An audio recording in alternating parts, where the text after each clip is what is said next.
The blazing sun cast its warm glow over the mountain summit. Chijue Peak truly lived up to its name as the largest arena in the martial world that single plaza alone could accommodate tens of thousands of people.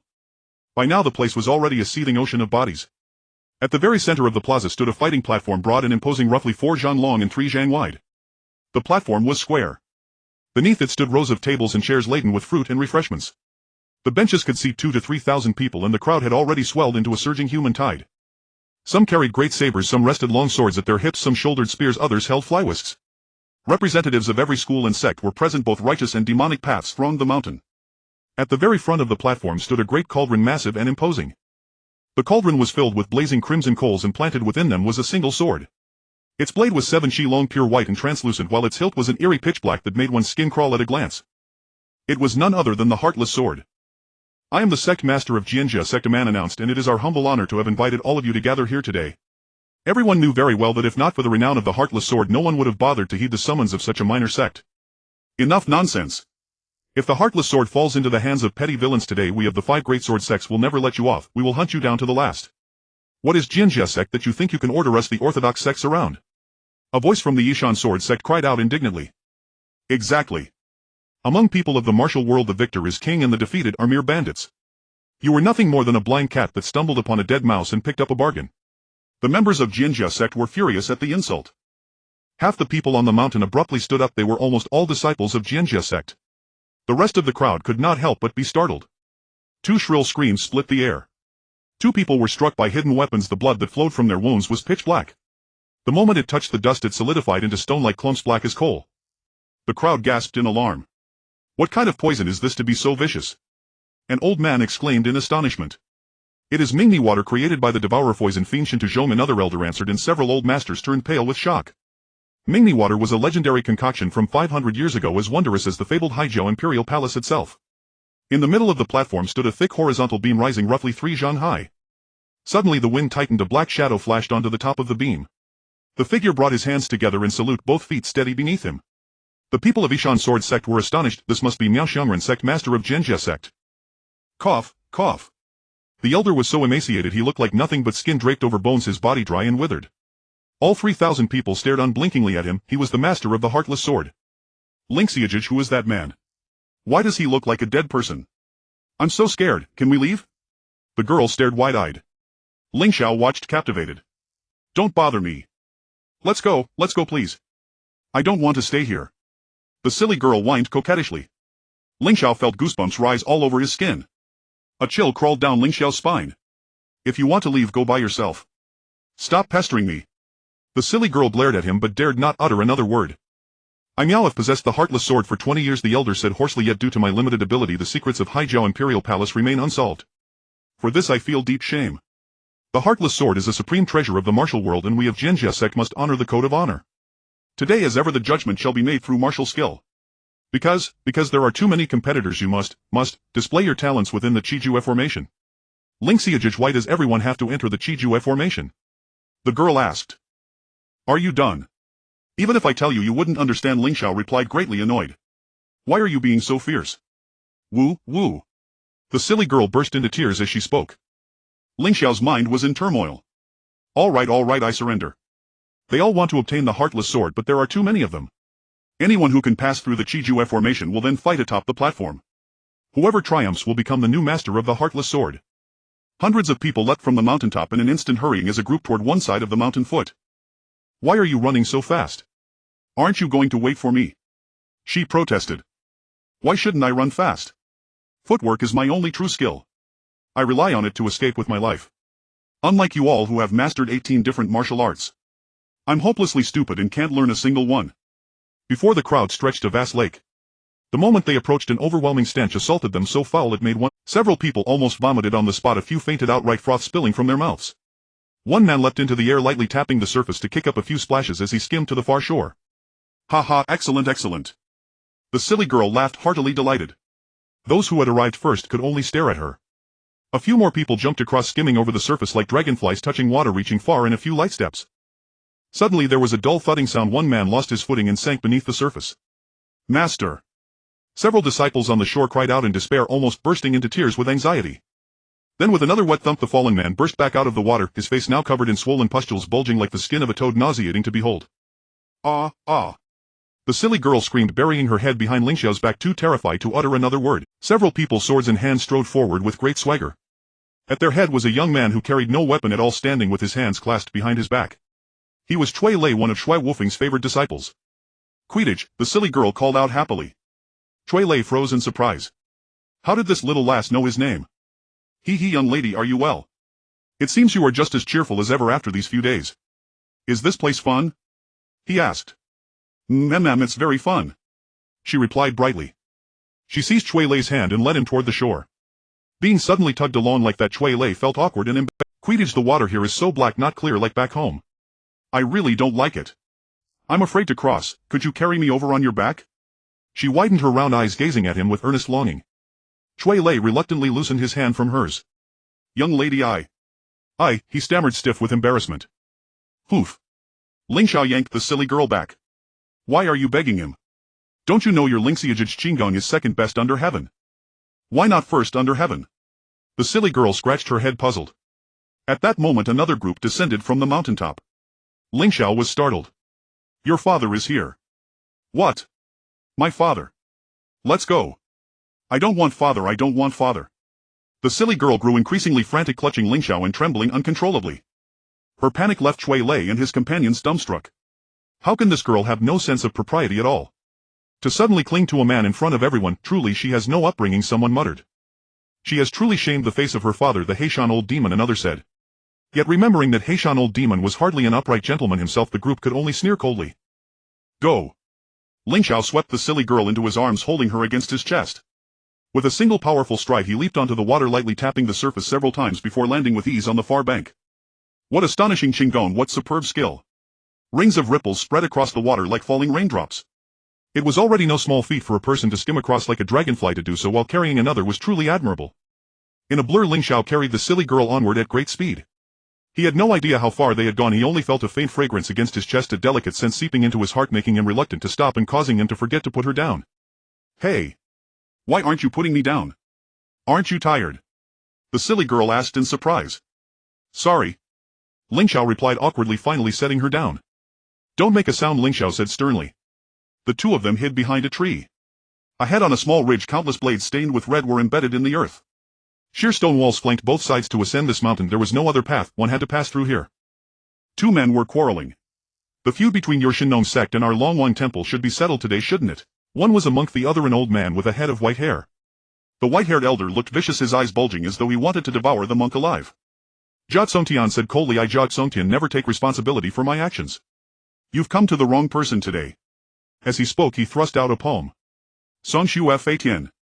This strike was truly formidable. The old monk tried to dodge left but was too slow. As he moved right he realized the technique was deceptive within emptiness and hesitated for an instant. The monk raised both hands to block, catching Lian Xingtian's force. His right hand flipped, their palms meeting squarely. Both men were shocked, they instantly froze in place, neither able to move. Let's go, Ling Xiao whispered, setting the silly girl down. Hee, what are you two playing at? Is it fun? She giggled, reaching out a hand toward the monk as if to poke him. Don't! Ling Xiao cried in horror. Lian Xingtian and the old monk Jia Tsongtian were locked in a contest of inner force. The slightest disturbance could mean instant death. But it was already too late. The silly girl's fingertip had just touched old monk Jia Tsongtian when her mouth fell open, unable to speak. Her body went rigid on the spot. Ling Xiao, anxious beyond measure, reached out to pull her back. The moment he touched her he was startled, his hand was stuck fast to hers. His own mouth fell open, unable to utter a sound. Cultivators of inner strength must maintain absolute clarity of mind. The slightest stray thought can cause chi deviation in death. Suddenly the silly girl spoke. Why are you all staring at me? She asked, pushing Ling Xiao's hand away. With that single shove Ling Xiao spat blood on the spot. The silly girl panicked, deeply worried. Ling Xiao, what's wrong with you? As she tried to help him up she suddenly felt a force tugging at her right hand. The silly girl grew even more frantic, almost in tears, shouting Ling Xiao. Veins bulged on Lian Xingtian and Jia Tsongtian's faces, their features stiff like corpses. Suddenly both men toppled over with twin thuds. The old monk coughed blood. At once Lian Xingtian roared, give me back my inner strength. He struck at the silly girl, but before his palm could touch her he himself collapsed. Ling Xiao. The silly girl struck Ling Xiao's back with her palm. Wah! Ling Xiao spat another mouthful of blood. Xiao Yun. Several people rushed over from behind. Hearing the call, the silly girl let out a sharp cry and ran off. In a flash she stepped on the blade tips as if they were reeds, skimming away with ease. With that brief contact she had absorbed half the inner strength of Longwang Temple's master Wuji Shenwang Jiatsongtian and Shinnong Sect's master Lian Xingtian. The two men had painstakingly cultivated their inner force for most of their lives, only to have this little girl swoop in like a sparrow and reap the benefit. How could they not be furious? Yet if not for the silly girl's meddling, both would have been in dire straits. In truth, she had saved their lives. The silly girl ran for her life, legs flying, and without realizing it she had already reached the mountaintop. But she was running like an arrow loosed from a bow, unable to stop. She plunged straight off the edge of the cliff. Ah, ah, ah. Her cries echoed endlessly through the valley. Master, it seems someone has fallen, a woman's clear voice said. An elderly woman answered softly. She was Wei Jing, the leaf spirit 7 immortal of Nanning Palace. Wei Jing was princess of Nanning Palace, famed throughout the martial world, a terror to many lecherous villains of the dark path. Her disciple Su Tingting asked, Master, shall we save her life? It seems she's a girl. The two of them were already leaping down along the cliff, but the silly girl was not slowing. She continued to plummet straight down. Papa! Several thick trees were snapped as the silly girl slammed through them, breaking trunks as wide as a man's arm. Ah! She fainted at once. Suddenly a pair of slender jade-like hands reached out, embracing the silly girl's waist. The figure landed and took several quick steps, then used a technique like heavy load, sinking 1,000 jin to settle lightly on the ground. Master, look! Leaf Spirit 7 immortal Wei Jing was startled. Blood kept flowing from the silly girl's waist. Beneath her clothes multiple wounds flickered into view. Master, I didn't mean to be walking together with that silly girl. He was the one clinging to me, someone protested. Poof. You only ever cause trouble for me. If you don't train properly you'll ruin my reputation sooner or later. The two strode off like a gust of wind. Soon after several more people arrived. You think I still can't surpass you, Snow Peak Western Fox Joey Hung? 20 years ago you had dumb luck. Today I will defeat you. Two figures swept along the treetops shoulder to shoulder. The other was Miao Mountain Bloodman Zhenli Wuqiu. It seems everyone has come today. Nanning Palace's master Wei Jing sighed once more. Su Tingting helped the silly girl up. Am I dead or not? Am I dead? The girl asked. Ah. Master and disciple exchanged baffled looks, at a loss for words. In their hearts they thought, how is she waking so quickly? How can she still be alive when her injuries were so severe? They were both astonished, staring at the silly girl again and again. The master of Nanning Palace placed her hand on the silly girl's Renjong acupoint. The silly girl felt a wave of comfort through her whole body, but the palace master suddenly felt heat in her palm, as though two currents of qi were about to clash. She froze, forgetting to withdraw her hand. In that instant a blood blister rose on her palm. Master! Su Tingting cried out. It's nothing. The silly girl stood up. Who are you? Did you save me? Thank you, truly I was so scared, so scared. Before she could finish, pain lanced through her waist and she collapsed again. Su Tingting quickly caught her. You're injured, don't move. A chorus of roars suddenly sounded. 4 or 5 tigers materialized from nowhere, charging toward them. Their jaws gaped wide, terrifying to behold. Woo, woo. The silly girl sobbed while Su Tingting hid behind the Nanning Palace master, falling silent. The Nanning Palace master remained calm. She scattered a handful of poison needles that struck the tigers squarely in the forehead, vanishing into their brains without a trace. Then with a single sweeping movement she flashed past the tigers. All 5 beasts crashed their heads together, letting out a collective scream as their brains shattered. The 3 walked for a while, darted through a patch of forest and emerged before a cavern mouth. Beside it stood a stone stele inscribed with 3 characters: Guishan Mountain Passing Cave. Master, shall we go in? Hold her up, the master said, stepping in first. Inside was utterly dark, they could see nothing at all. The Nanning Palace master took out a fire striker, picked up a torch from the ground and lit it. Within it was black as ink, seemingly devoid of any path. Suddenly Wei Jing struck the left wall with her palm. The rock face shattered, revealing a hidden doorway. The cavern beyond gleamed. Oh, it's so beautiful. So pretty, the silly girl exclaimed. It was a karst cave lined with stalactites, some green, some red, some yellow, truly wondrous to the extreme. The silly girl could not help but burst into applause. Do not make a sound. Nanning Palace master Wei Jing had barely spoken when a swarm of blood-sucking bats erupted from within, dense beyond counting. Get down. The palace master immediately blew out the torch and dragged the 2 to one side. The bats squeaked and chattered incessantly, swirling through the cave in their tens of thousands. Later the 3 of them lay flat on the ground, slowly crawling forward. None of them knew how much time had passed when a faint glimmer of light finally appeared ahead. We're out. The silly girl exclaimed excitedly. The 7 Absolutes formation is not that simple. In truth, they had not truly escaped yet. They were still within a cave, though this cavern contained 2 enormous fountains. Jets of water shot high into the air, shimmering with a faint 7-colored radiance like twin rainbows. Even Su Tingting could not help but praise softly, it's so beautiful. The Nanning Palace master suddenly clamped a hand over her mouth. Someone's coming. At once they all hid in the darkness. Why don't you dare move forward? What are you afraid of?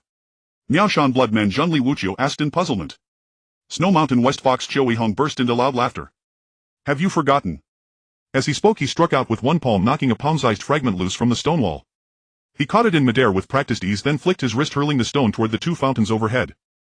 The stone suddenly ignited without flame, billowing thick smoke. I don't know, I caught a chill back then and didn't come here. Ha, you mean you weren't able to come? Still pretending in front of me. Shameless, aren't you? With that he swung a heavy punch to the left. Boom! The stone wall collapsed in response, revealing several rows of trees beyond. A shaft of sunlight pierced through, bringing a cool, refreshing sensation. The cool touch of sunlight felt wonderful, a long-lost sensation. Once outside they discovered they were at the bottom of a narrow ravine barely 1 jang wide, clearly at the base of a sheer cliff.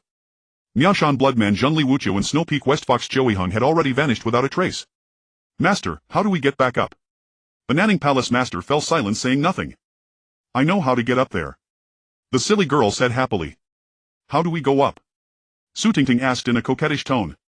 Climb up, of course. Both master and disciple sighed deeply in unison, utterly speechless and disappointed. You're not going to climb. Ling Xiao taught me to climb mountains like this. He said as long as you channel your inner strength to your feet, one push will send you up. As she spoke the silly girl dove forward, landing neatly on a protruding rock. With another burst of strength and a light leap she reached the next ledge, leaving the other two staring in stunned amazement. Such profound inner strength, such exquisite qingdong. The Nanning Palace master could not help but murmur in praise. When they finally reached the summit everyone was left dumbfounded. Before them stretched a vast flat expanse covered with strange patterns, some resembling the Luoshu, some like the Hichu, others forming Taiji diagrams. Countless talismanic seals were drawn across the ground so dense they dazzled the eye. Many people were wandering back and forth within, yet none could find a way out. The three newcomers did not dare step inside. It was a shamanic formation. At each of the 8 directions a figure stood, all clad in long white robes with tall caps upon their heads. A burly man with a beard was about to charge out of the formation, but a nearby shaman merely pressed out with one gentle palm and the man was pushed back inside. No one could tell how it was done. It was wondrous to the extreme. More than 20 martial experts within the array were unable to overcome merely 10 shamans. The shamanic grand formation was bizarre beyond words. Those white-robed shamans did not seem completely real, like illusions, yet still like living people, 7 parts true, 3 parts false. Hee, it must be great fun inside. Do you two want to go in and have a look? The silly girl's eyes shone with delight, her urge to rush in growing stronger with every moment. Silly girl, if you want to go by yourself. We are not going in there to die with you. Auntie, you're wrong. I'm not silly girl, I'm silly younger sister. Silly girl isn't me. She retorted seriously. She clapped her hands in excitement. The people inside are flying so fast. I want to ask them to teach me that sky-flying martial art. Giggling she darted off before the other two could stop her. Master. Su Tingting was clearly anxious. Don't worry. This silly girl doesn't seem simple. Let us see what kind of person she really is. There cannot be someone with such profound inner strength and extraordinary martial skill who is truly muddle-headed. There must be more to her. With a soft whoosh, silly younger sister entered the shamanic grand array. Inside the people seemed bewitched, constantly tearing at their own clothes, many even slaughtering one another in madness. There were no shamans to be seen at all. It appeared that the shamans were entirely false, mere illusions. In the Jianghu there did exist a race known as the Shaman clan. They were said to commune with ghosts and spirits born with an innate sense of connection to the holy and the unseen. Yet no one had ever truly seen them nor knew what they were like. Silly younger sister suddenly grabbed an old man with wild staring eyes. Hey! What are you all doing? Why are you biting yourselves?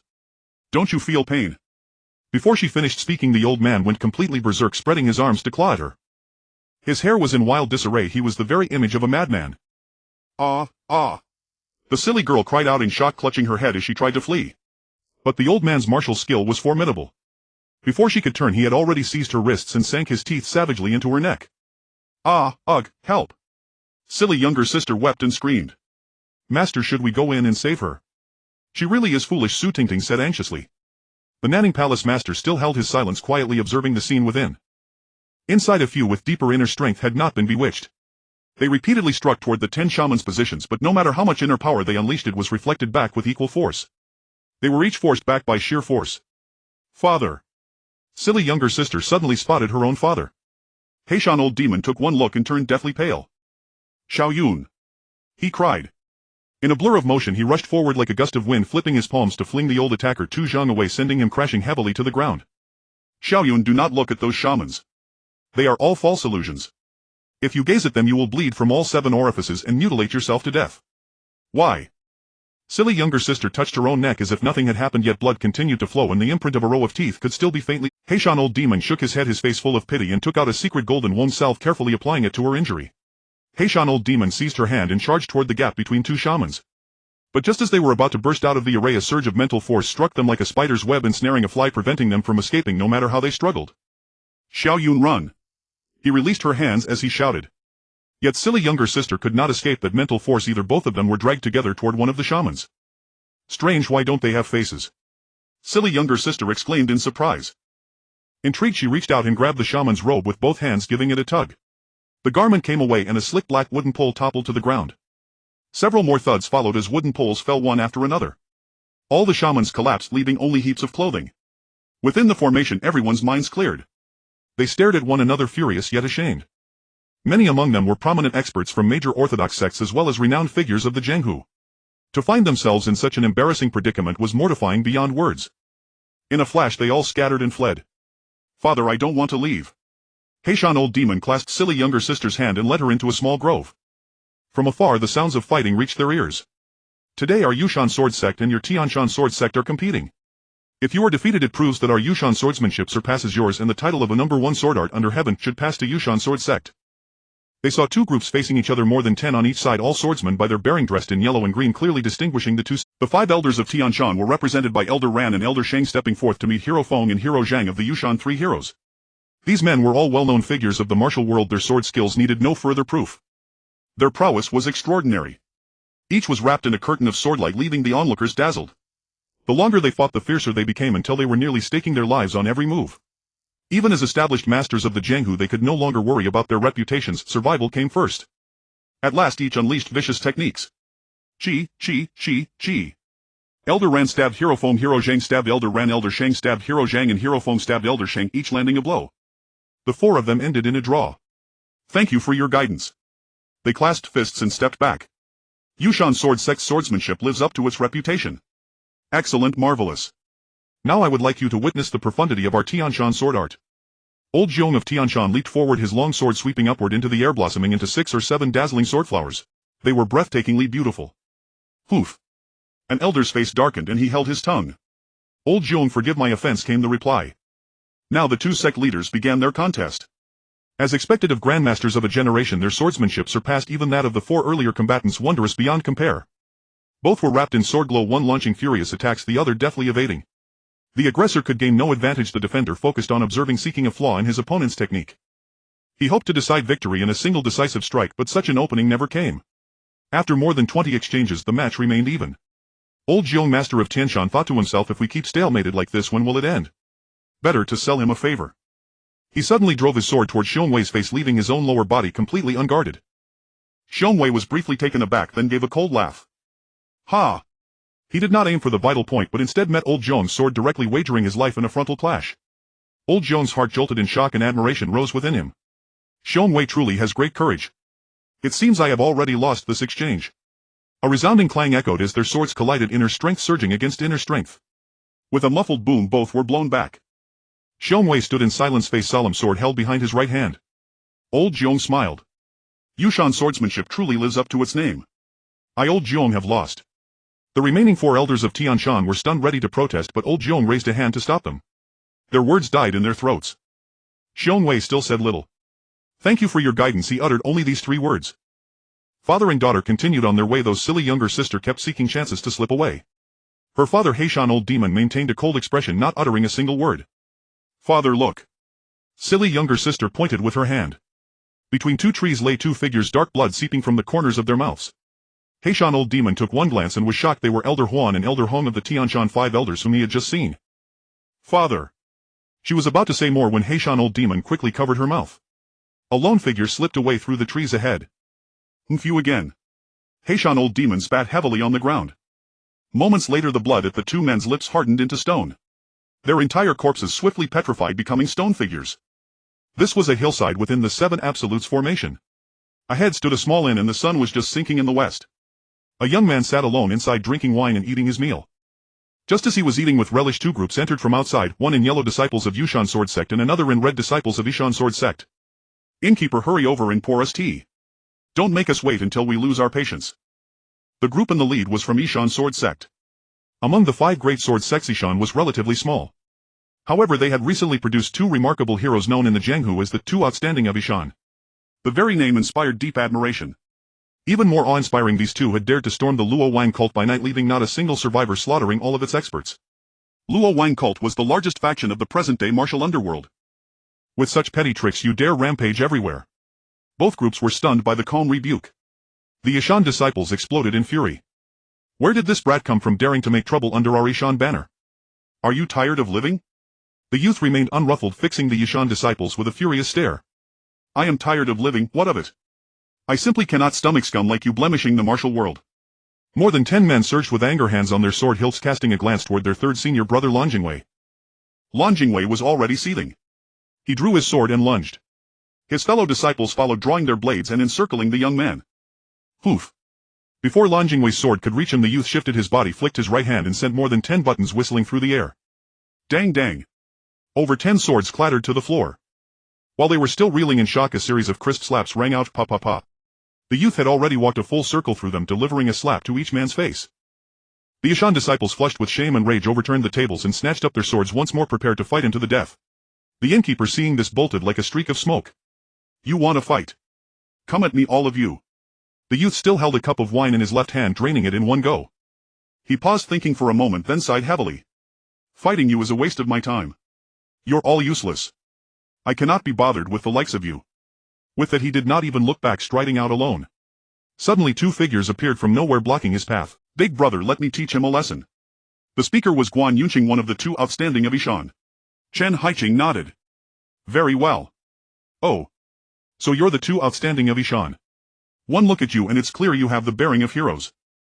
But with disciples like these you disgrace the entire martial world. Chen Haiqing's face was full of anger, though he did not immediately erupt. Guan Yunqing, however, could no longer endure. He raised his sword and thrust viciously at the youth's vital points, each strike precisely targeted. He stabbed at the youth's back one moment and at his throat the next. The refinement of his swordsmanship drew involuntary applause from the onlookers. You are barely qualified to spar with me, the youth thought, delighted. The more they fought, the happier he became, though his own sword remained sheathed. Both of you come at once. Otherwise I will not unsheath my sword. Chen Haiqing could bear it no more. Zheng. With a flash of cold light, his sword left its scabbard, sword chi surging. The youth chuckled. Fine sword. The 3 of them battled out through the inn's doorway. Everyone inside spilled out to watch the spectacle. Dozens of eyes nearly popped from their sockets at the sight. Guan Yunqing and Chen Haiqing kept up relentless attacks from both sides, every move aimed at vital points. A single misstep and a blade would go astray, a life lost. Yet the youth's swordsmanship was seasoned and strangely unpredictable, seeming formless yet structured, false within truth and truth within falsehood. None could discern his true method. Guan Yunqing and Chen Haiqing almost fell for his tactics. Frankly, the Luo Wang cult were all useless as well. The youth's sword finally burst forth, light blazing. Dang dang. In an instant both brothers' swords clattered to the ground. Chen Haiqing fell silent. Guan Yunqing seethed with anger but did not dare lash out. After all, the 2 of them had failed even when joining forces against a single opponent. How could they still claim face? May I ask, sir, from which lofty place you hail? Chen Haiqing asked quietly. Wumingji of Maor Mountain, the youth replied, clasping his fists in salute. I have matters to attend to. Farewell. Without another word he turned to leave. As the people from the Yishan Sword Sect responded, they had already walked far away. Today is July 14th. The weather is clear with light clouds covering the sky and no sunlight, making it an excellent opportunity for a martial arts competition. At the top of the 7 Absolute Peak there was still a sea of heads with thousands of people sitting on benches. These individuals were either discussing in groups of 3 to 5 or cursing loudly. Surely many grudges had formed within the 7 Absolute Array. Many people were injured, bandaged up and looking quite disheveled. Next to them the large cauldron was still burning and the fierce flames illuminated the body of the merciless sword, brightly shining snow white. At this moment a young man walked over. Yesterday the leader of my Jianjia sect, Miao Xiangren, passed away and cannot witness the talents of all the heroes. It is truly regrettable. He spoke, unable to suppress his sobs. Instantly the crowd of thousands erupted in chaos. How could this be? Wasn't he fine just a few days ago? No wonder Miao Xiangren was continuously coughing during the competition the other day. Could it be that he was already gravely ill then? If not, why would he be so eager to relinquish the merciless sword? The crowd below continued to discuss fervently with differing opinions. The first to appear on the stage were the Six Paths madman He Tianba and the Black Mountain Old Demon Kodaniu. Both of these individuals were renowned figures in the martial world alongside two others who formed the Northern Four Oddities, the other two being the venomous hair monster Shinta Zhong and Miao Mountain Bloodman Zhongli Wuqiu. Haha, you old monster who is neither young nor old, are you planning to take advantage of this chaotic situation today? The Six Paths madman was quite arrogant. Haven't you become an old man? Now are you here to flaunt your age? I wonder if you have any shame. The audience continued to boast, making both individuals feel quite awkward. What kind of hero are you? Just talking without fighting. Go home and spout nonsense. The speaker was none other than the venomous hair monster Shinta Zhong, who was drinking while watching. The two men simultaneously glared at him, venting their anger on each other. The Black Mountain Old Demon quickly launched an attack, his hands continuously exchanging techniques, displaying a very magical style with palms turning into fists and then fists becoming palms. The speed of change and execution was simply rare in the world. However, the Six Paths madman did not fall behind, continuously dismantling the moves, blocking palms with fists and fists with palms. Both were using their inner strength, neither able to gain the upper hand. You madman, it seems you've killed quite a few people in these years, no wonder your martial arts have improved so much. You have also put in quite a bit of effort, right? Look at how evenly matched we are. If we continue to fight, won't it lead to mutual destruction? Moreover, even if one of us were to obtain the merciless sword, what about the secrets of the royal palace of the sea and Cape? The Black Mountain Old Demon thought about it and felt it made sense, thinking to himself, at my age I shouldn't let the people of the martial world keep clashing like this. He then thought it was very reasonable. Let's go back. No need to compete with these young ones. Although they spoke this way, their hands and feet still did not stop. Suddenly both individuals exerted a great deal of inner strength, and with a bang, their fists clashed together, instantly pushing each other away. Both stood on opposite sides, cupping their fists in respect, bowing to say goodbye. The younger generation has great potential, we will no longer embarrass ourselves. Moreover, even the secret of the merciless sword is beyond our capabilities. The royal palace of the sea shall be left to you youngsters. The two men jumped off the stage and disappeared into the crowd. Following that, many more people left from the 7 Absolute Peak. Only a few young people remained, along with some oddities from the Jianghu, watching the commotion. After another round of fighting, the master of the Cat Mountain Hanxi Sword Sect, Wu Mingji, won the merciless sword. Indeed, Wu Mingji is exceptionally talented. He is well known in the Central Plains, and the people from the Yishan Sword Sect and Yushan Sword Sect greatly admire him, as after the Yishan Sect's 2 heroes were defeated by Wu Mingji, their previous arrogance had diminished significantly. The disciples began to restrain themselves and seriously study sword techniques. The formation of this atmosphere is indeed thanks to the blow dealt by Wu Mingji. In fact, the Cat Mountain Hanxi Sword Sect has very few disciples, numbering just over 100. Since the death of Wu Mingxi's master Nanguo Xingren, people in the Jianghu had nearly forgotten this sect, but Wu Mingxi's acquisition of the merciless sword has caused the Cat Mountain Hanxi Sword Sect's reputation to soar. Moreover, he fulfilled one of Nanguo Xingren's wishes to acquire the merciless sword. Because Nanguo Xingren had already explored some secrets regarding the royal palace of the sea. Determined to carry on his master's legacy. Cat Mountain is a very secluded place that few people in the Jianghu know about, and it is truly not easy to find. Cat Mountain is not like other peaks that are either towering into the clouds or perilously steep. Cat Mountain is actually just a stockade resembling a village with winding paths. Within the Cat Mountain stockade, many houses are built near the water, forming a water town. However, the people here are mostly farmers, unlike those from famous orthodox sects who are either crowded or sanctified and inviolable. Cat Mountain is indeed different. It is quite simple here. However, it is also magnificent, as there are probably around 10 to 20,000 people in the village. They rarely go out. Some have lived in this village for generations without leaving. With the Hanxi Sword Sect protecting this village, the villagers lead a carefree life. People in the Jianghu find it very difficult to locate them, and the officials are even unaware of their existence. At the end of the village there is a large architectural complex, but all the buildings are rather dilapidated tile houses. Senior brother, excellent swordsmanship. Next to them is a large square with a stone monument inscribed with the 4 large characters Hanxi Divine Sword. Wu Mingxi's skills are indeed extraordinary. Every move he makes targets vital points, and each flourish of his sword concludes with a smooth sword technique. Watch closely, this move is our Hanxi Sword Sect's ultimate sword technique. 4 to 5 people surrounded him, their eyes wide open as if they were about to pop out. Bending down with his sword, his right hand thrusting while his left foot coordinated with the right hand's twist, it was seamless. Then he withdrew his sword as if to end himself, but with a swift turn Wu Mingji had already flashed beside a fellow disciple. His skills had not diminished, instead they grew fiercer, and several people shouted, "Senior brother, what's wrong? Don't hurt yourself." Everyone was in a panic. Unbeknownst to them, a disciple nearby suddenly screamed, "Ah!" The crowd was instantly stunned. Wu Mingxi's sword did not stab himself but pierced his fellow disciple beside him. It penetrated 3 inches deep, yet there was no blood. Senior brother. Everyone was both surprised and panicked, not knowing what to do, completely at a loss. "Don't move." Wu Mingji immediately admonished him. Then he sheathed his sword and turned to leave, and they saw that the blade was spotless, shining snow white. What? Everyone was shocked. How did the senior brother do this? Wu Mingji smiled lightly. This is the marvelous aspect of the Hanxi sword technique. It appears as if life and death are at stake, but in reality it is about striking when the opponent is not paying attention, a single lethal blow. Good. Very good. At this moment a voice echoed from above the square, startling Wu Mingji. Who exactly has come to our cat mountain? Since acquiring the merciless sword, Wu Mingji had many more concerns in his heart, knowing full well that many would come to seek him out, but he did not know whether they were friend or foe. May I ask which hero you are? I humbly request your name. Although there was still no shadow of a person in the square, the voice was so loud it sounded as clear as if someone were chatting next to him. This technique in the Jianghu is called sound transmission in the empty valley. Tonight at the time of the bright moon we shall meet at the Cliff of Death on Cat Mountain. On the Cliff of Death it was already dark and windy, with the sound of owls hooting continuously creating a rather desolate atmosphere. A figure stood atop the mountain peak looking somewhat lonely and worn, as if sighing over something. Whoosh! A young man appeared behind him. May I ask, Elder, if you have any guidance for me here? Without a word the man directly executed a move called Sea Dragon Roll, without even blinking, aimed directly at the young man's lower body. The young man was also quite skilled, his lightness skill was exceptional, leaping up immediately. However, he did not realize that this old man was even more remarkable. Before he could stabilize himself, a poisoned dart flew over. The young man was unable to evade and was struck by a poisoned dart with bright red blood pouring out continuously. Elder, what exactly do you want? If you intend to cause trouble for our Hansi Sword Sect, then I will accompany you to the end. With that he drew his sword. The Hansi sword technique was truly exquisite, making one feel unable to escape or evade. However, Shuashan Shihu Jiui Han was still capable of defending against it, though he secretly groaned. The waves of the Yangtze River pushed the waves ahead. I still ask the Elder for guidance. Although he spoke non-stop, his hands did not cease. Each move became increasingly fierce, aiming for the opponent's vital points, yet he just couldn't reach them.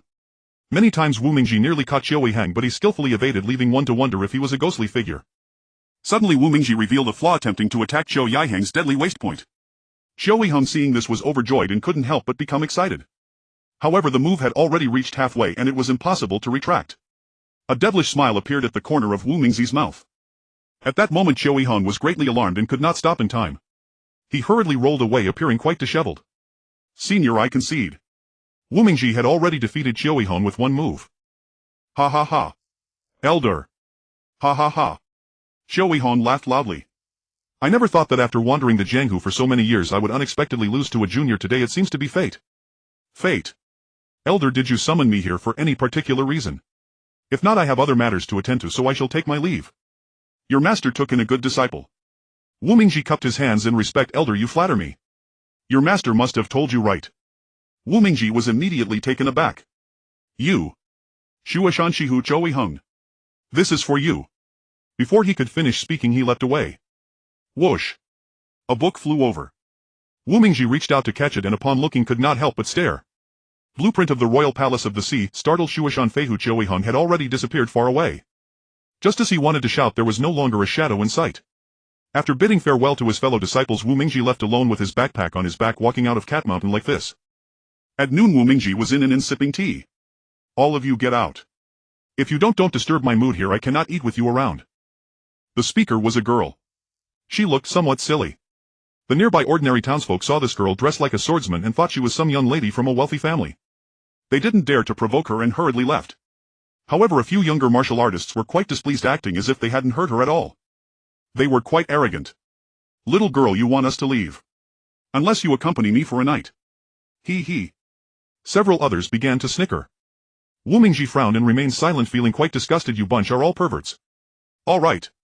Silly girl will accompany you for one night. But you can't bully me. When I used to sleep with my mother, she would always comfort me and tell stories. I wonder if you can do that. Hee hee. This group of people began to laugh again. Of course we can, hee hee. They exchanged glances, looking somewhat lewd and quite wearisome. Wu Mingji shot a sideways glance at one of them. Why is your face red? One of the boys, looking a bit Burmese, seemed a little shy. Seeing this, the group frowned.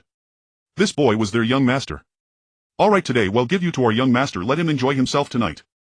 The others exchanged glances. Grab her. Four men suddenly stood up and flew over, startling the silly girl immensely. What? What do you want? Wu Mingji was furious. Rascals, you are simply beasts. Wu Mingji did not make any moves either. His figure flickered and he swept his sword across horizontally, causing the big men to be stunned as they were struck by a wave of pure power. The first two were knocked down while the others looked quite angry, shouting loudly at Wu Mingji, get lost. The two men simultaneously drew their swords, the sword energy surging forth, the chilling light dazzling, causing several people to feel dizzy. Wu Mingji let out a cold laugh, unsheathing the cold and forbidding merciless sword, which emitted a chilling glow, and with a single flip he severed both swords. They broke into two sections. The four men were left in a cold sweat. The merciless sword. They turned tail and ran, not looking back. Just as Wu Mingji was about to explode with rage, another person entered from outside. It was the man who had teased the silly girl, and he was drenched in cold sweat as if it were raining. "You. Do you still want me to sleep with you tonight?" Hearing this, the man immediately went weak in the knees, trembling as he hugged their young master and ran for his life. "Your sword is so sharp. May I borrow it?" Wu Mingji had no mood to play with her and didn't say. Night had already fallen. Wu Mingji walked briskly down the road, looking quite anxious. He really wanted to find a place to stay, but the nearby woods had no houses. "Leave the merciless sword and we will spare your life, otherwise next year on this day will be your death anniversary." A voice called out from the darkness, sounding rather aged. "Who?" No one answered him. Wu Mingji felt a chill in his heart. Having just entered the Jianghu, he was quite ignorant of many affairs, somewhat naive. So when he encountered an ambush for the first time, he was a bit nervous. Who could it be? There are rules in the Jianghu. As long as someone obtains the merciless sword in the 7 absolute array, the sword belongs to them. In theory, righteous people would not openly rob it, nor would they set up such an ambush.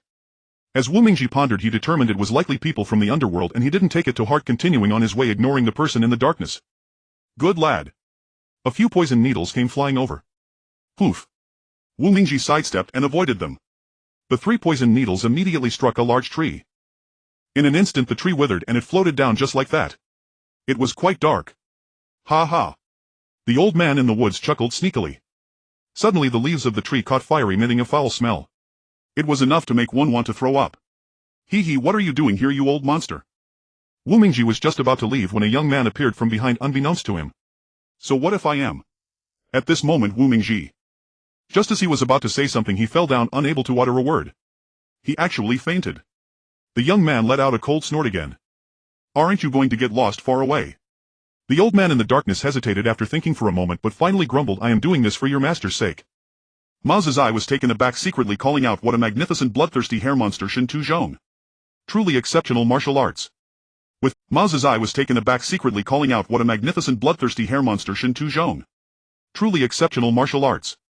With just this flick of the hand, it has already gained people's trust. He let out a long sigh, waved his long robe, and suddenly enveloped all the poison needles. "Yay! What a skill, truly impressive. Brother Mao, you are amazing. Can you teach me?" Mao Zedai was momentarily stunned, but soon realized it was the silly girl he had encountered before. "Silly girl, why are you still lingering on the hillside so late? Don't you know it's dangerous?" The silly girl rolled her eyes in surprise. What am I afraid of? I'm a silly girl who's not afraid of anything." Before she finished speaking, the silly girl burst into tears. "Brother Wu, have you died? Are you dead? Tell me. You need to tell the silly girl quickly." The silly girl squatted by Wu Mingzi's side, shaking his body vigorously. A dark line of blood appeared at the corner of his eye, with no vitality in his gaze, resembling a zombie. "What's wrong? Don't leave the silly girl behind. The silly girl is willing to sleep with you and will tell you stories." As she spoke, the silly girl began to cry again. Mao Zedai shook his head, gathering a pile of firewood, illuminating the entire forest with a flickering light, quite enchanting. The owl had stopped hooting and the night was quiet, leaving only the breathing of the 3 people. Mao Zedai and Wu Mingji were sleeping beside the fire, while the silly girl slept alone on the other side of the bonfire. Sparks were crackling in the bonfire, and with no one around, the silly girl suddenly sat up. Quietly she walked over and helped Wu Mingji sit up. Mao Zedai sensed it but remained silent, pretending not to hear. The silly girl gently said, "Brother Wu, I am really grateful to you for saving me today. You didn't have to help me, I could have defeated them. My father taught me how to face bad people long ago. My father also said in the martial world, if someone wants to help you, don't pay them any mind. Otherwise they will only try to take advantage of you and bully you." As she spoke, she placed a red pill into Wu Mingzi's mouth. "But I think you wouldn't deceive me, right? Brother Wu, I feel like you are very much like my mother. Mothers don't bully me, right?" The silly girl unexpectedly used her energy to heal Wu Mingji. Mao Zedai couldn't resist any longer, jumping up, raising his sword and pointing it at the silly girl's throat. "Who exactly are you?" Chapter 4, starting from the south to the north, Expedition 3I. The silly girl had something to say, but she stuttered and couldn't say a word for a long time. "Put." Wu Mingji spat out a mouthful of fresh blood, his complexion gradually turning rosy. "Who are you? How did you manage to neutralize the deadly poisonous demon hair monster's 5 harmful needles? Why do you have a sword? Do you want to harm me? My father said that one should not show mercy to scoundrels like you. Don't come any closer, otherwise I won't show you mercy." As she spoke, the silly girl assumed a stance, looking somewhat impressive. This girl is indeed a bit silly. She must be the daughter of the Black Mountain old demon. He immediately lowered his sword. "All right, I believe you are the silly girl. Why aren't you going with your father?" The silly girl was puzzled. "Why do you think I am not the silly girl? How could I not be the silly girl? Is there another person named Silly Girl?" Sigh. Mao Zedai let out a long sigh.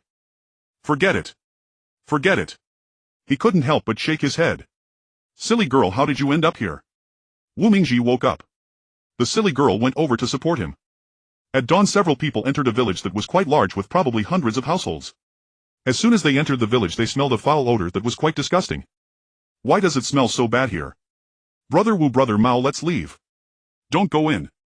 The two did not pay her any attention, only feeling that something was strange here. The two of them led the way. Are you really going? I don't want to go in. The two ignored the silly girl. Seeing that they were not paying her any mind, the silly girl got angry. Turning around she said, fine, I won't go with you anymore. She wanted to hide in a small room nearby, but the door was closed with no signs of having been opened. So she went over and opened the door. Ah ah ah ah ah. Ah ah ah ah. The silly girl let out a shrill scream. Immediately Wu Mingji and Mao Zedai were startled and in shock they rushed over. What's wrong? Wu Mingji asked with great concern. But just as the silly girl was about to speak she had already lost her strength and collapsed. She actually fainted, which made Mao Zedai find it amusing, thinking, how could there be such a coward who still wants to roam the martial world? But when he raised his head he was also stunned as more than 10 beautiful girls were hanging there naked, their bodies cold, looking lifeless. Moreover, flies were constantly buzzing around, clearly having been dead for a long time. What a pity. Mao Zedai had not finished speaking when he walked out. Wu Mingji helped the silly girl circulate her blood and gradually she woke up groggily. Brother Wu. Saying this she tightly hugged Wu Mingji and cried, looking quite pitiful. Wu Mingji was greatly shocked and wanted to push the silly girl away. But he couldn't bear to, so he let the silly girl cling to his neck and weep. Brother Wu, do we still have to continue forward? The silly girl began to worry. Mao Zedai spat at him fiercely. Are you scared? The silly girl was quite surprised. How did you know I was scared? Do you have a connection with my heart? But if that's the case, why can't I feel your heart?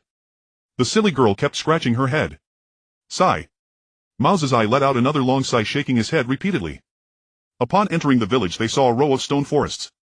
These stone forests were uneven and looked a bit treacherous, making people feel scared, especially the stone walls that resembled the skin of a toad. They were wrinkled in circles and quite unattractive. Could there be monsters inside? The silly girl was quite surprised. Wu Mingji took the lead, his ruthless sword still sheathed on his shoulder, looking no different from an ordinary sword. Further ahead was a large lake, the source of the foul odor, and it smelled so bad it made them want to vomit. The group quickly gathered their internal energy to resist the stench. But how could they withstand it? Put. The silly girl immediately vomited and a mouthful of sour water surged out, making the other two feel even more nauseous. Let's go. Wu Mingji grabbed the silly girl's hand and dashed forward. Mao Zedai looked on and laughed. He took a few quick steps to catch up. What are you laughing at?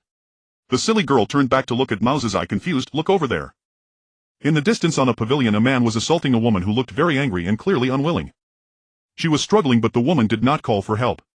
This is strange. Wu Mingji was a bit surprised, clearly unwilling. Why is she afraid to shout for help? Looking around the village not a single person was in sight, realizing that calling out would be of no use. Wu Mingji could no longer bear to watch. Before the ruthless sword even arrived he had already smashed a large door panel off the pavilion. The man was startled upon seeing this and immediately flew into a rage, his fury erupting. The woman seeing this hurriedly shouted, help! Help! In the midst of speaking she crawled to the edge of the bed looking for her clothes. Mao Zedai also rushed over, seeing the situation was equally furious. Several henchmen came up with long knives. All of them were cut down by Wu Mingji with a single strike of the ruthless sword. A few kicks sent them tumbling down the stairs. The naked man panicked. He quickly knelt down, pleading, hero, spare me. Hero, spare me. Wu Mingji shouted, you lecher, depraved and immoral, you deserve to die. Hero, spare me. Wu Mingji wanted to finish him off with one stroke. Mao Zedai stopped him. Wait, let me ask a few questions first. You better answer me honestly. Whatever I ask you must answer. Otherwise I will end you with one stroke. Yes, yes, yes. Hero, ask away.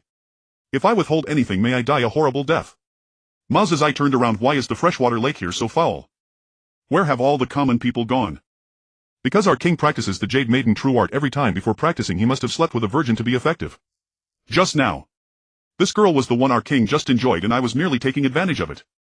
The common people were scared so they all ran away. Wu Mingji was furious, glaring at the man. Where is your king, Huangba? Hurry up and call him out to die. The man was so frightened he even peed himself. Hero, spare me. Mao Zedai stopped Wu Mingji, saying, wait, let me ask a few more questions. Why is this Mo Ming lake so foul? Our king not only enjoys virgins but also consumes many precious herbs, especially those rare medicinal materials. Some are animal-based, others plant-based. There is a pharmaceutical factory by Mo Ming Lake specifically for our king to produce holy medicine. Sometimes they also He dared not continue. Speak. Hurry up and tell me. Wu Mingji was truly filled with righteous indignation, wishing he could kill this rogue right then and there. I will tell you, I will tell you, I will tell you. The young man was already frightened out of his wits. They also use the blood of girls who have just lost their virginity, mixing it in a furnace along with those herbs, and the corpses are directly thrown into Imoming Lake. So, upon hearing this, Wu Mingji went mad. The ruthless sword in a moment of anger had already cut the man in half at the waist neatly and evenly. Brother Wu, where should we go now? The silly girl along with the three of them had descended and were walking along the road looking at the empty houses, feeling quite empty inside. Some houses had doors slightly ajar, clearly uninhabited, while others were tightly shut, likely hiding some old, weak or disabled people who dared not come out. How about this? Let's find someone to ask and then decide what to do. Wu Mingji nodded in agreement, turning to the silly girl. Silly girl, we need to find someone to ask. Do you want to play inside? Sure. The silly girl was overjoyed, practically a child. Without a second thought she entered the large courtyard pointed out by Wu Mingji. The door was ajar and no one came out to greet her or stop her. Thus the silly girl easily entered. The two outside chuckled lightly, amused by the silly girl's naivety and foolish ah. The silly girl's scream surprised the two. They rushed inside and immediately widened their eyes as the silly girl had vanished. A swaying figure appeared at the corner of the wall and then vanished. Chase. Wu Mingji was furious. Just as he intended to pursue, Mao Zedai pulled him back. There's no use in chasing, it won't help. Wu Mingji was quite surprised. Why not chase? What if the silly girl is sullied? He had not finished speaking when he felt he had misspoken. Next to them was the woman they had just rescued, named Ling Min. Ling Min blushed and dared not raise her head, feeling quite embarrassed. Mao Zedai felt a bit soft-hearted, gently lifting her chin. You follow me from now on. I guarantee no bad person will dare to bully you. If anyone dares to bully you, Mao Zedai will make them suffer 1,000 cuts, ensuring they die a miserable death.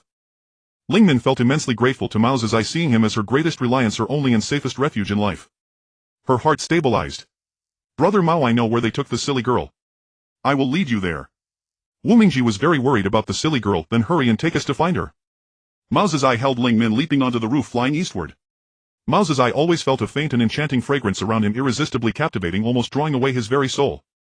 In a daze he sneakily glanced at Ling Min. Just at that moment Ling Min also happened to glance over and their eyes met, igniting a spark. Both felt shy. Brother Mao, my life was saved by you. I am willing to accompany you through all lifetimes serving you. As long as you don't find me bothersome.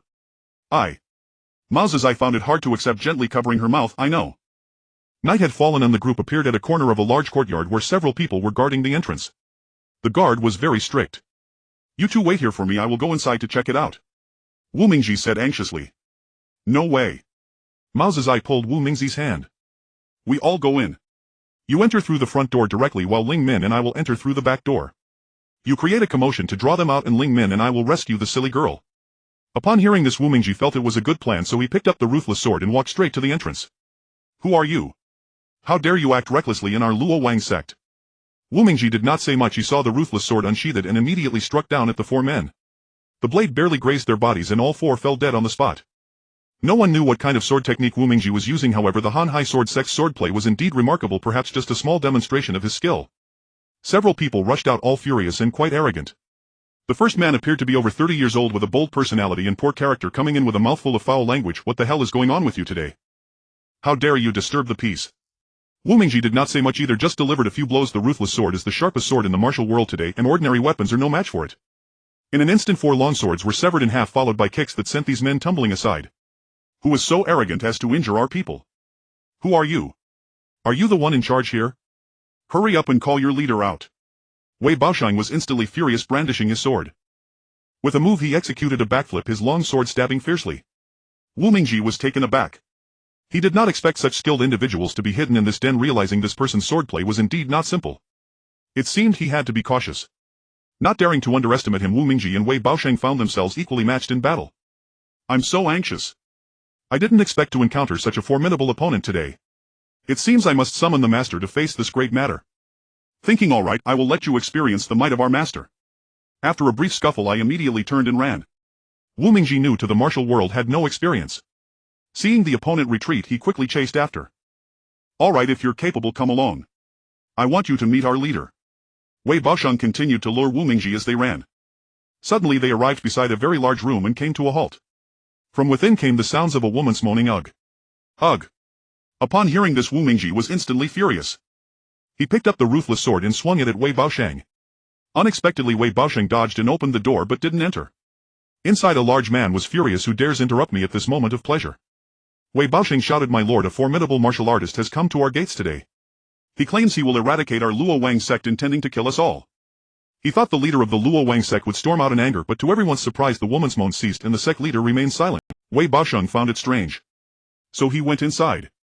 But there was no one there. Poof. I thought the Luo Wang sect was something worthwhile. The leader is decadent and immoral, fleeing in the face of a great enemy instead of fighting valiantly. You should be exterminated. Just as Wei Baoxing was about to explode in anger, suddenly a woman cried out from inside, sounding very sorrowful. Wu Mingji, unconcerned with Wei Baoxing, felt that saving her was more urgent, so he strode in. Miss. Are you all right? Under the bed a woman was moaning and crying intensely. Wu, should we continue forward? The foolish girl began to worry. Mao's eye spat at him. Are you scared? The foolish girl was very surprised. How did you know I was scared? Can you read my mind? But if that were the case, why can't I feel your thoughts? The foolish girl kept scratching her head. Sigh. Mao's eye let out a long sigh, shaking his head constantly. As they entered the village they saw a row of stone forests which appeared steep and frightening, especially the stone walls resembling the skin of a toe. With circles of wrinkles it looked unappealing. Could there be monsters inside? The foolish girl exclaimed in surprise. Wu Mingji led the way, the ruthless sword still sheathed on his shoulder, appearing no different from an ordinary sword. Ahead lay a large lake, the source of a foul stench that made them feel nauseous. They quickly gathered their inner strength to resist the odor. But could they withstand it? Pooh! The foolish girl suddenly vomited and a stream of sour water erupted, making the two of them feel even more nauseated. Let's go! Wu Mingji grabbed the foolish girl's hand and flew forward while Mao's eye laughed. He quickly followed with several strides. What are you laughing at? The foolish girl turned back to look at Mao's eye, puzzled. Look over there. They saw a man on a distant pavilion forcefully assaulting a woman who appeared very angry and clearly unwilling. She was struggling, yet the woman did not call out. This is strange. Wu Mingji was taken aback, clearly unwilling. Why doesn't she dare to shout for help?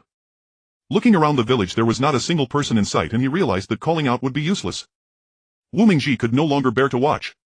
The ruthless sword arrived before him as he smashed down a large door of the pavilion. Seeing this, the man was startled and immediately enraged, flames of fury igniting. The woman, upon seeing him, quickly cried out, help! Help! As she crawled beside the bed searching for her clothes. Mao's eye also rushed up and seeing this scene was equally furious. Several henchmen came up wielding long knives. All were severed in an instant by Wu Mingji's ruthless sword. With a few kicks they were sent tumbling down the stairs. The naked man panicked. He quickly knelt down. Spare me, great hero! Spare me! Wu Mingji shouted fiercely, you lecherous scoundrel, immoral and depraved, you deserve to die. Spare me, great hero! Wu Mingji aimed to finish him off in one stroke. Mao's eye reached out to stop him. Wait, let me ask a few questions first. You must answer truthfully. Whatever I ask you must respond or I will end you. Yes. Great hero, feel free to ask. If I withhold even a bit of information, may I die a horrible death. Mao's eye turned to him. Why does this freshwater lake smell so bad? Where have all the common people gone?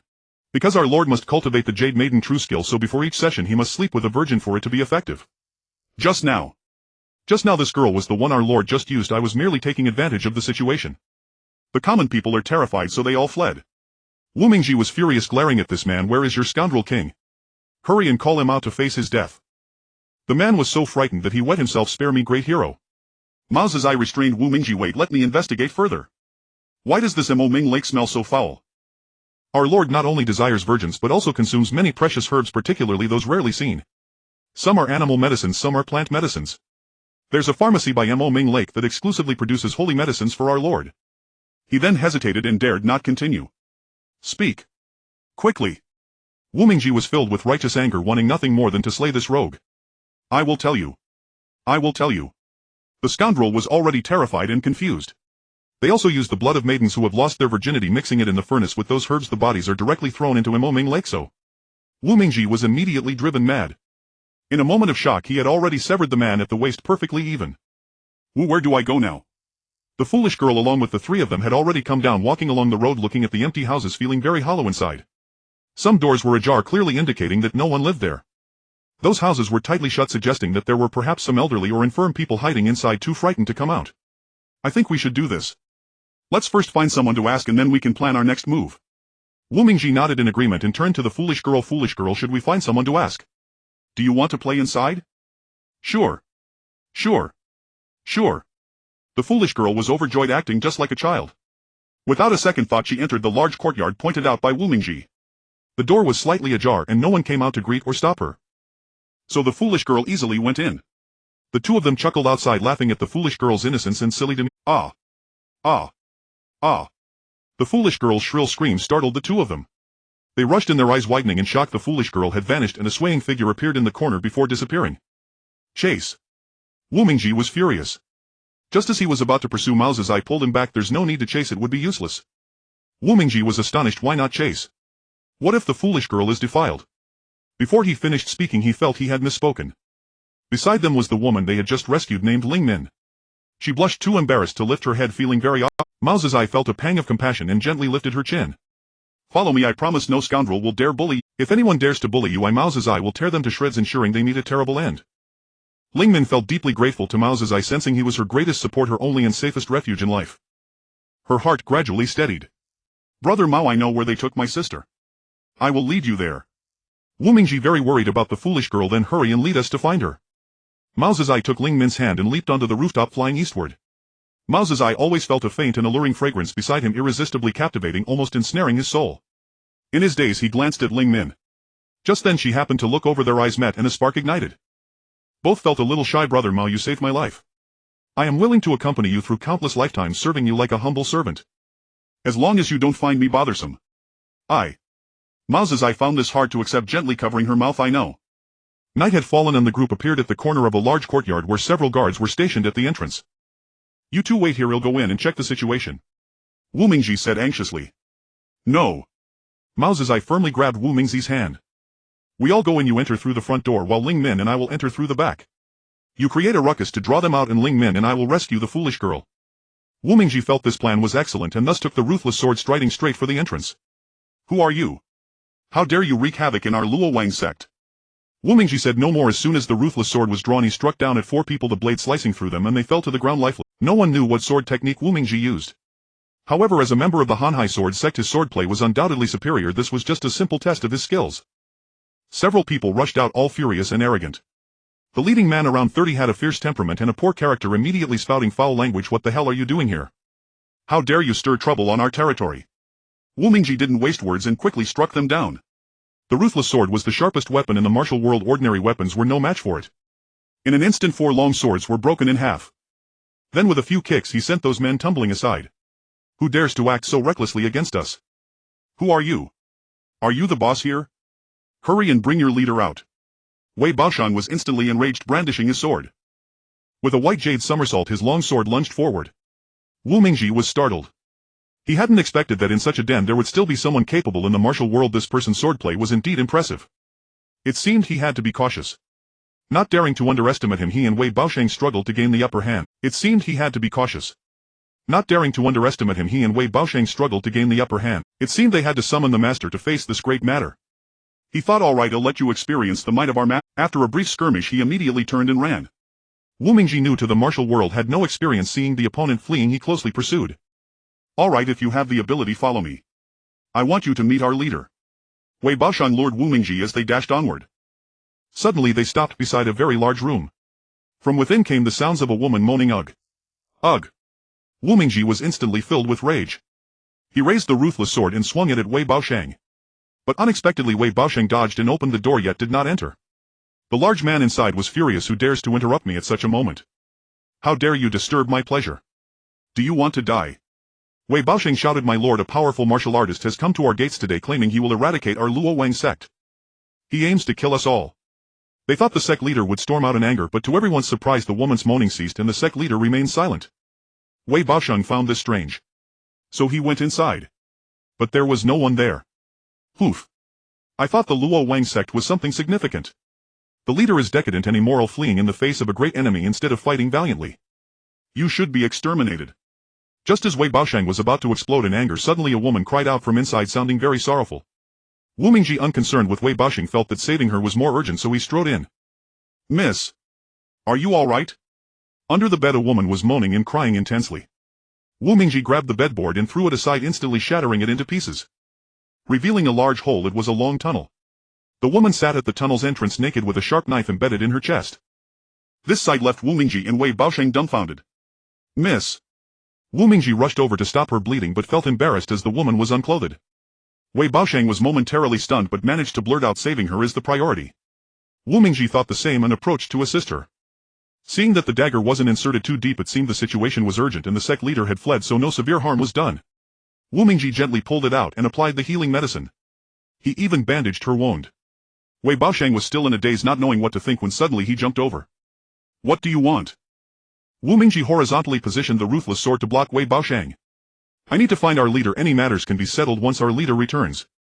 In truth, Wei Baosheng suspected there was something off, for 2 years ago the Luowang sect was so powerful. Yet now the leader behaved in such a debauched manner. It truly disappointed him. He was determined to uncover the truth. The woman dressed herself shyly, hiding aside, not daring to speak. All right. You can leave, but I will not let your leader go. Ling Min and Mao Zizai entered from the back door and found many women trapped here. They couldn't escape, and several women had already died, their bodies discarded on the ground with no one to take care of them. The sounds of weeping filled the air, making those who entered feel desolate. Mao Zizai approached those houses and peered inside, sighing deeply.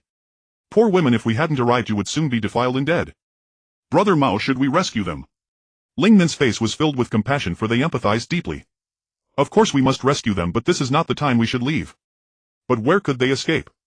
At that moment Mao Zizai pulled Ling Min close to his chest with his right hand, wrapping his arms around her as streams of internal power flowed from his palms into her body.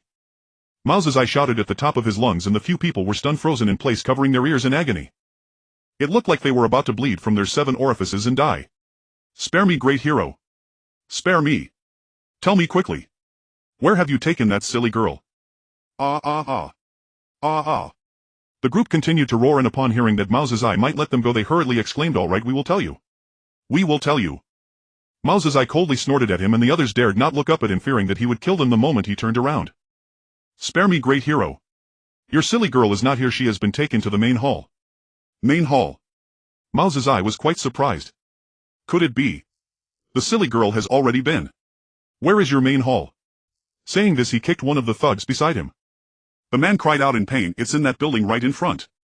Mao Zizai looked ahead and saw a 2-story wooden building. Dare you lie again? No, I am not lying. Ling Min approached. Brother Mao, let's hurry and save my sister. Otherwise. My sister. Ling Min's handsome face looked genuinely anxious. Mao Zizai smiled. All right. As they approached the main hall, they felt an intense heat, almost suffocating. Mao Zizai made a gesture to Ling Xiao, signaling him to remain silent. The two looked up inside and were instantly stunned. A naked man was standing among 4 fiery cauldrons, each guarded by one of the 4 great protectors of the Luowang sect. One of them was Wei Baosheng, and beside the naked man lay the silly girl, still in a state of unconsciousness. Upon seeing the enemy who had defiled his body, Ling Xiao could no longer suppress his rage. He opened his mouth to curse. Mao Zizai in a rush could not care about anything else and suddenly embraced her, covering her mouth, preventing her from moving or speaking. Both of their faces flushed red and they fell silent. Suddenly a figure flashed by on the left. It was Wu Mingji, followed by a sorrowful-looking woman. Mao Zizai exchanged a glance with him, reminding him to act according to the situation. Wu Mingji nodded and looked over. The sect leader of the Luowang sect, He Tianqiu, appeared to be in his 50s, yet he radiated immense vitality. How could he have abducted so many women and still not be exhausted? He stretched a palm into the fire, remaining completely unharmed. This left Mao Zizai baffled, but he began to emit bursts of white mist resembling steam. Wu Mingji also observed this and dared not act recklessly, continuing to watch. The sect leader of Luowang sect lay prostrate on the ground, his back alternating between red and clear. He looked like a chameleon. The 4 protectors' expressions fluctuated, as it was their first time witnessing the leader practicing martial arts. The leader was forced to showcase his skills due to Wei Baosheng's coercion. Wei Baosheng had begun to suspect the leader of the Luowang sect. Boo! He Tianqiu suddenly soared into the air, demonstrating unbelievable strength as he crashed 4 great cauldrons together. Flames erupted in 4 colors, a spectacular sight like a totem. The room was intensely hot, truly a blazing inferno, as the 4 protectors utilized their lightness skills to flee to the side, approaching the silly girl. Just as they were about to seize her, Wu Mingji dashed ahead like the wind, swiftly positioning himself in front of the silly girl, his ruthless sword blocking He Tianqiu's path. He Tianqiu, startled, thought this is bad. Wu Mingji unleashed a flurry of 3 strikes, showing no mercy, forcing He Tianqiu to retreat continuously. He Youqiang, one of the 4 protectors, attempted to intervene, but he was restrained by another protector, Li Lianqiu. The 4 exchanged glances, understanding the situation without needing to speak, merely watching the unfolding events. Wu Mingji initially thought that with the skills he had just demonstrated he might struggle against He Tianqiu, but he never expected that He Tianqiu, despite his strength, knew nothing about swordsmanship or boxing. This truly left him perplexed. Chapter 6: 4 Hearts United Against the Dragon King Temple. As He Tianqiu faced imminent death under Wu Mingji's sword, the 4 great protectors of the Luowang sect realized what was happening and wanted to rush forward to save him, but it was already too late. How sharp is the ruthless sword! How much hatred does Wu Mingji harbor for He Tianqiu? How could he possibly show mercy? At this critical moment He Tianqiu revealed a strange smile as if indifferent to his own life or death. Wu Mingji was taken aback. But it was too late to withdraw his sword. The ruthless sword followed through, piercing into He Tianqiu's abdomen, embedding itself 3 inches deep. The other protectors nearby were stunned, wanting to rush over to help. After all, he was their leader, but no matter how Wei Baoxing tried to stop them, it was too late. The once snow-white ruthless sword, stained with blood, immediately turned pitch black. Wu Mingji was horrified and dared not stab further, quickly retracting his sword. But the 3 protectors had already attacked, leaving no room for retreat. Wu Mingji withdrew the ruthless sword with all his might, entangling himself with the 3 of them. It was unclear which sector style the 3 attackers came from, but their swordsmanship was impressive. Suddenly Chen Wuxing lunged forward, striking Wu Mingji's vital point. Wu Mingji was alarmed. Not good. But it was already too late. He could only fall back to avoid the blow, but still received a cut on his shoulder. This shock caused Wu Mingji to panic, his swordplay becoming disordered, and in an unintentional move he struck Li Xiao. Li Xiao's face darkened, turning into stone. His body emitted a series of cracking sounds, frightening everyone present. Second brother. Second brother. The 2 brothers dropped their swords, tears welling in their eyes as they looked at Wu Mingji enraged. Wei Baoxiang leaped over. The leader is fake. He Youqiang and Chen Wuxing were shocked again. What? You mean? Without further explanation, Wei Baoxing's eyes widened as he stared at the leader. Ha ha ha. Ha ha ha. He Tianqiu laughed arrogantly. Indeed, I am not your leader. I am the disciple of the poisonous monster Shen Tu Zhong de Gumeron. He. I thought who it was. Even if your master comes today, he cannot save you. Mao Zizai immediately leaped over and slapped the Tian Ning on He Tianqiu's head, causing his body to sink several inches. Young master, please wait. This is our family matter. Please do not interfere. We will give you a fair explanation. All right, very well. He turned around and no longer looked at these people. Where have you hidden our leader? Hurry and give us the antidote. Your leader. He has already died. Unbeknownst to when He Tianqiu had put on his clothes, he attempted to sneak away. Just then the silly girl rushed in. He. Do you find it boring? He Tianqiu was suddenly enraged and, not wanting to be hindered, extended his hand to strike. Wah! Wah! The silly girl burst into tears, looking at Mao Zizai and Wu Mingji, feeling very distressed. Brother, he wants to hit me. He Tianqiu was taken aback, filled with both anger and nowhere to vent it. At this moment the 3 protectors surrounded He Tianqiu, stating, if we do not receive a satisfactory explanation today, you shall not take a single step out of this door. I will leave no matter what you say. Wei Baoxiang was infuriated, launching a thrust that pierced directly through He Tianqiu's peepa bone. He Tianqiu's face contorted in pain, blood spraying everywhere. At that moment a foul odor enveloped the hall. Mao Zizai grabbed the silly girl's hand and flew outside, only to turn back and be horrified. Wei Baoxiang had already turned to stone dead. He Youqiang and Chen Wuxing also managed to escape, but Chen Wuxing was in dire straits. Elder brother. As he called out, tears streamed down his face. After all, the 4 brothers had shared a bond like that of family. Today they were parting ways, and how could they not feel anger at this separation? We cannot let him escape. Mao Zizai echoed. The ruthless sword. Wu Mingji suddenly realized. He channeled his internal power and threw it at He Tianqiu's back, the sword blade rustling in the wind, sounding eerie and strange. A scream rang out. Clearly He Tianqiu had been struck by the sword. Master, save me. Suddenly a dark figure flashed and an old man appeared before everyone, his face gaunt and devoid of color, resembling a corpse. The ruthless sword, what a fine weapon. Saying this, he pulled with his right hand and casually threw it onto a beam in the hall. In the blink of an eye he vanished without a trace. Brother, he do not send him off. Parting ways after 1,000 miles is still a farewell. The others nodded in agreement. Ling Min, do you want to return home or wander the world with me? Ling Min bit her lip, remaining silent for a long time. He Youqiang sighed deeply, feeling quite awkward. This is a pair of steel wire gloves, impervious to poison and unbreakable. It is a treasure of our Luo Wang sect, and today I am giving it to you. Wu Mingji felt uneasy about accepting it. Senior, how can I? Our Luo Wang sect no longer exists. Keeping this is pointless. If you want to uncover the secret of the Sea Angle Palace, you will definitely need it. What? Mao Zizai was quite surprised, but Wu Mingji nodded slightly. Brother Mao, will you still join me? Mao Zizai was uncertain, unable to make a clear decision. Brother Mao, I am willing to follow you through life and death, forever unchanging. Mao Zizai couldn't help but look deeply at Ling Min, feeling even more lost. Alright, since sending you off 1,000 miles means bidding farewell, then we shall part here. As he spoke, he took Ling Min's hand and left. If you think of me in the future, come find me in the north. Silly girl, shall I escort you home?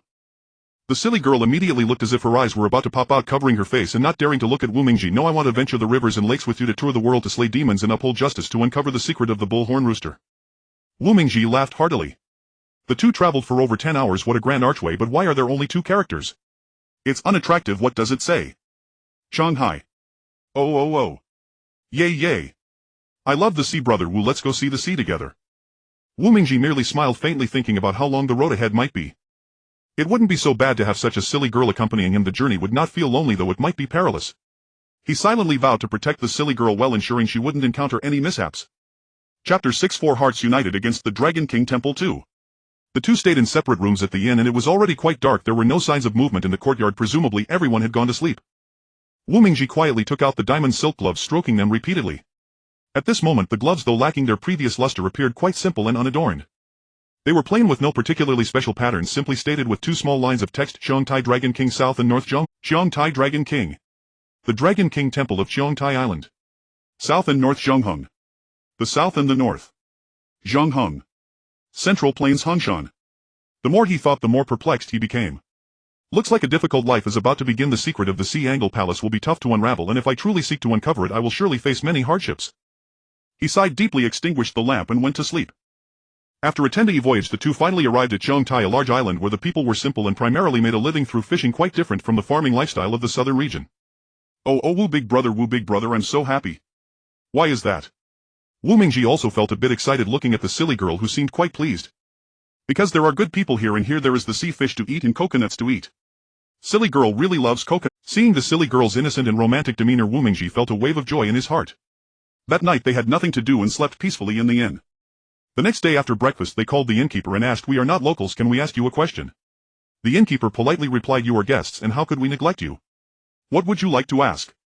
Is there a place called the Dragon King Temple here?" Upon hearing this, the innkeeper's heart filled with joy. "Yes, we indeed have a Dragon King Temple here, and it's the most magical place for us Xiongtai people. Every time we go to sea we come here to worship for safety. If someone doesn't worship, they will surely perish in the sea. Alright Wu big brother, we also want to worship at the Dragon King Temple, but we don't want to go to sea, otherwise we might perish in the sea." Hearing this, the innkeeper chuckled. This girl is truly naive. Even commoners like us often come to worship. After you finish your breakfast you can go over.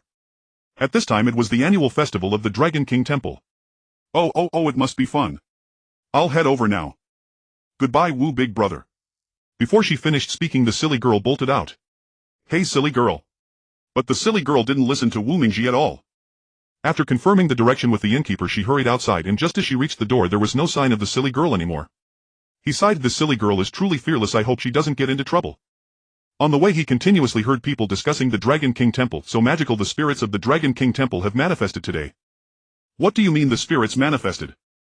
Yes, today they were in the center of the Xiongtai Sea encountering a fierce storm, looking like they would perish in the sea, but suddenly a few celestial beings descended from the sky holding down the boats, and instantly the winds calmed and later nothing could be seen. Is this true? The nearby passers-by found it quite magical, unsure of its veracity, expressing their doubts. Alright, if you don't believe me, just look over there. He pointed towards the direction of the Dragon King Temple, where a large ship was in ruins and the returning crew members had come to worship at the Dragon King Temple. The Dragon King Temple was a grand temple mainly composed of 3 halls: the front hall, the back hall, and the middle hall, along with numerous court. It served as a residence. At this moment the outside was crowded with people, and Wu Mingji dared not wander freely as many men and women were worshipping sincerely inside the temple. A silly girl was kneeling on a mat, continuously bowing in prayer. Who else could it be but the silly girl? An old woman beside her held her hand and said, "Alright, that's enough." The foolish girl exclaimed in disbelief, "Is that really enough? What if the deity says I didn't bow enough?" The people inside burst into laughter. "It's not that you didn't bow enough, but rather that we..."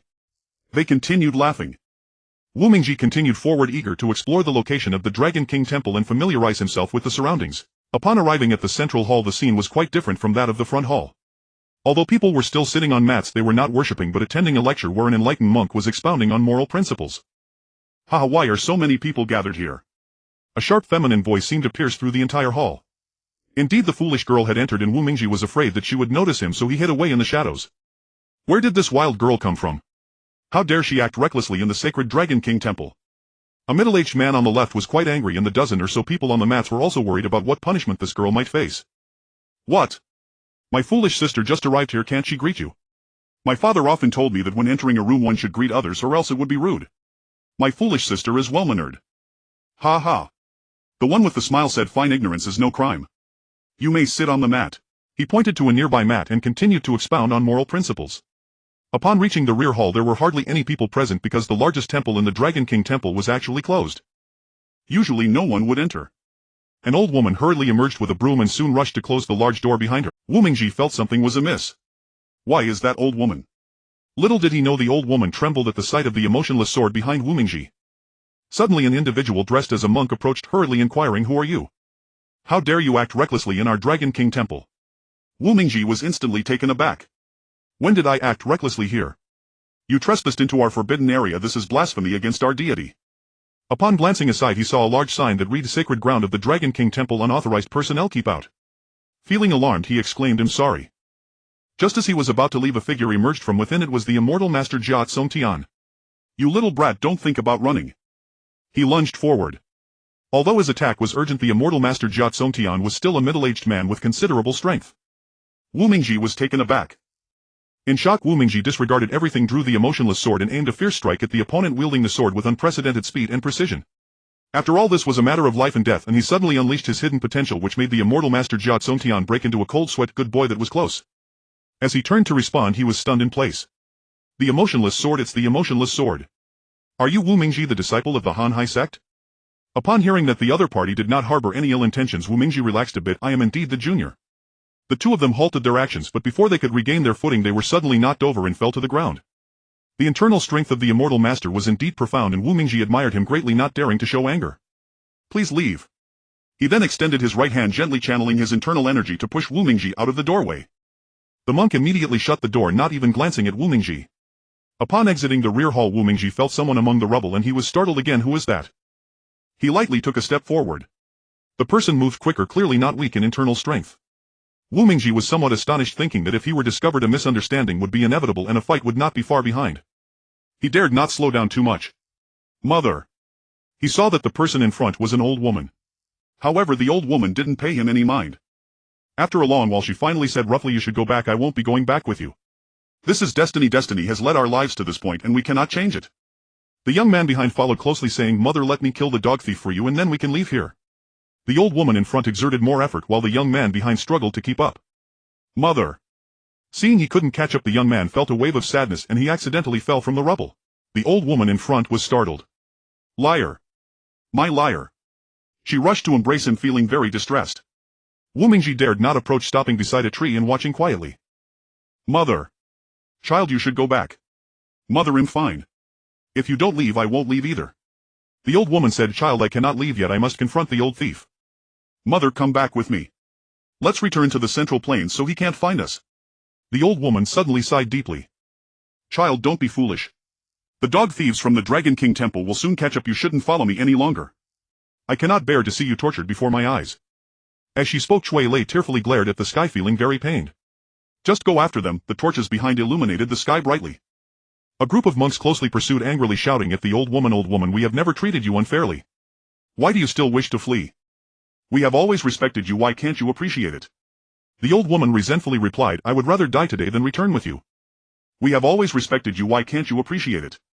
The old woman resentfully replied, "I would rather die today than return with you." Two monks approached, both wielding iron rods, each about 10 feet long. Cui Lei dodged between the two, occasionally managing to strike first with a few moves, gaining the upper hand, but after 2 rounds he found himself at a disadvantage, which was quite dangerous. Clang! The long sword struck down upon one of the iron rods and the sound echoed through the street. Cui Lei felt quite troubled as he saw another rod coming towards him. The old woman was very worried and he himself broke into a cold sweat. The old woman stepped forward, wanting to save her beloved son, but more monks approached, their footwork evidently quite skilled. Another monk swung his iron rod at Cui Lei, who was just trying to break free, but how could he? "Liar!" The old woman began to cry. Suddenly a crisp sound erupted. Clang clang. 2 iron rods were instantly severed, breaking into 4 segments. The 2 monks were both taken aback. Wu Mingji had already covered his face with a black cloth. He remained silent, seizing the opportunity while the two were still astonished to launch a few attacks, forcing the 2 monks to retreat 2 steps. The emotionless sword was drawn, causing alarm among the others. The emotionless sword. The emotionless sword. The old woman felt a wave of sadness again. Where did this wild brat come from? How dare you provoke the people of our Dragon King Temple? It seems that a proper lesson must be taught to ensure your compliance. Then the same 2 monks surrounded him again, a short rod transforming into 2 short swords. Wu Mingji was startled, thinking, "It seems I must strike first." At that moment Wu Mingji feigned a weakness, and sure enough the 2 monks fell for it, allowing the emotionless sword to swiftly change direction and slice each of their wrists. Ah! Ah! The 2 monks immediately turned pale, collapsing to the ground unconscious. Clearly they had been poisoned. The 4 surrounding the old woman were both furious and enraged. Wu Mingji was equally astonished. My emotionless sword didn't poison them. How could this be? Suddenly the old woman cried out, young hero, please take my son away. My son Cui Lei is entrusted to you. With the 4 monks about to surround them, the old woman in her urgency disregarded everything and launched an attack against them. Wu Mingji, seeing the situation was critical, promptly sealed Cui Lei's acupoint and carried him away. Mother! Mother! Cui Lei continued to call out, filled with sorrow. Let me go, I want to save my mother. Wu Mingji stopped in a forest. Wu Mingji removed the black cloth, remaining silent but feeling sorrow for Cui Lei. Particularly recalling the old woman's request made him feel even more distressed. Seeing Cui Lei in this state, he became anxious. Do you think that by rushing in you can defeat those monks?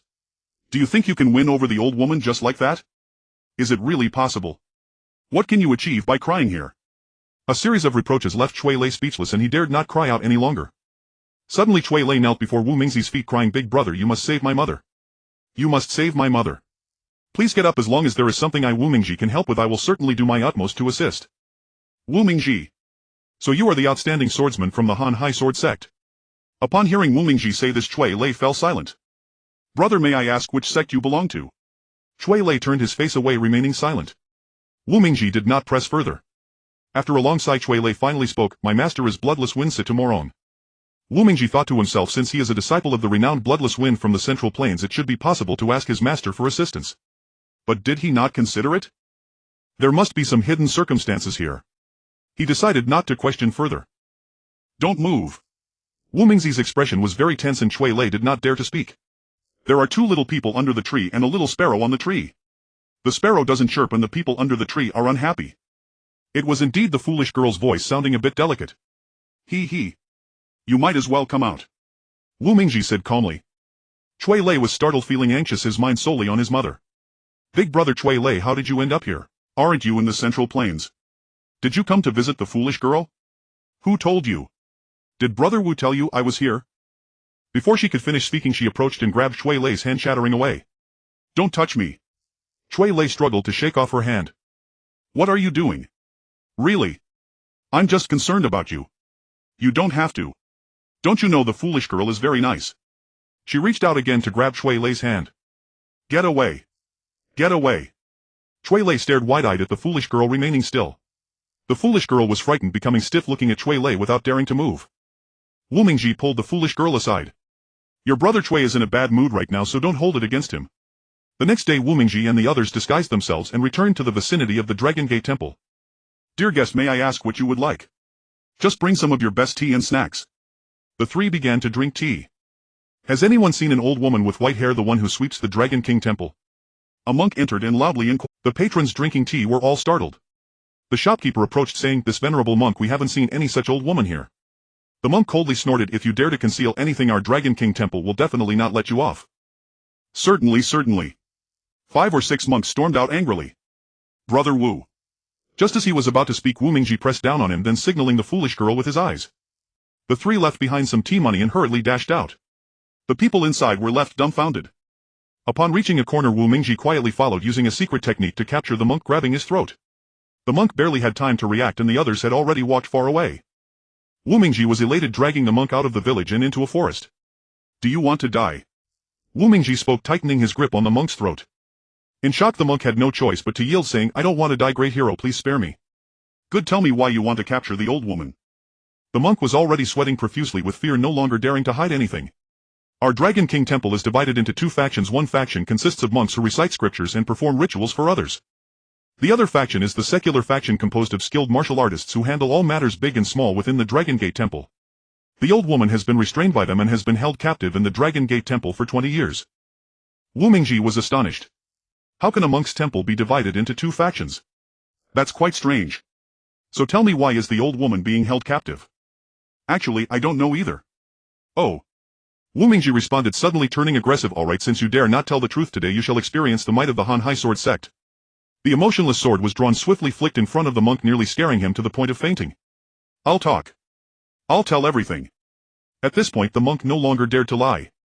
Actually, it's because the old woman knows about the matters of the Sea Corner Palace, but she has never revealed the truth, and the immortal master does not wish to treat her harshly, so she has been kept under restraint. Evidently the old woman must have escaped by now, otherwise they wouldn't be searching everywhere. With this thought he left the forest. Cui Lei said, since my mother has already escaped, let's hurry to find her. The foolish girl was puzzled. Why was the old woman able to escape? Did they not intentionally let us go then kill the old woman? As soon as the foolish girl finished speaking, Wu Mingji was taken aback.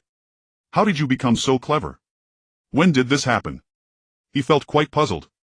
It was already quite dark and the people inside the Dragon King Temple had gone to sleep. Indeed, as the foolish girl said, the people in the Dragon King Temple made a commotion just to make them give up on returning so now they could rest easy. The three of them used lightness skills to traverse the debris but found no monks. Wu Mingji felt a sense of emptiness. Could it be a trap? You two wait for me at the back door. I will go rescue her. Cui Lei was quite unwilling, but among the three Wu Mingji was indeed the most skilled, and if he didn't listen there would be no hope for his mother. He reluctantly headed with the foolish girl towards the back door. Wu Mingji continued walking for a while and saw a house with lights still on inside. Peeking in it was none other than the old woman. He tiptoed over, but the door was closed and he couldn't enter. Alright, you should just tell the truth. We've been at odds for 20 years, isn't that enough? The old woman was clearly reluctant and said nothing, completely bound in ropes. She appeared to be about 70 or 80 years old, but since she was Cui Lei's mother she shouldn't be that old. Wu Mingji was filled with suspicion. Jia Zongtian's eyes glowed with malice as he stared at the old woman's face, grinning sinisterly. You think you can deceive others but not me. He then reached out, covering the old woman's face, and with a pull a layer of human skin was peeled off, revealing a beautiful and charming face. Immortal Master. Wang Jia smiled sinisterly. You are still as beautiful as you were 20 years ago. As he spoke he leaned in to kiss her. Granny Ma was filled with rage and spat right in Jia Chongshan's face. Jia Chongtian was furious. Without uttering a word he stormed off. Wu Mingji hid behind a rockery and only approached after Jia Chongtian had walked far away. Granny Ma. Suddenly Wu Mingji felt awkward as the figure before him was not Granny Ma at all but rather a stunning beauty. It turned out that Granny Ma had given birth to a son at just 16 years old and now she was nearly 36. Truly she was as beautiful as a celestial being. Granny Ma's face flushed as she shyly looked at Wu Mingji. Please help me untie these ropes first. Wu Mingji was stunned, then quickly came to his senses. All right. After he untied the ropes, Granny Ma still wore that mask. Where's my lyre? At the back door.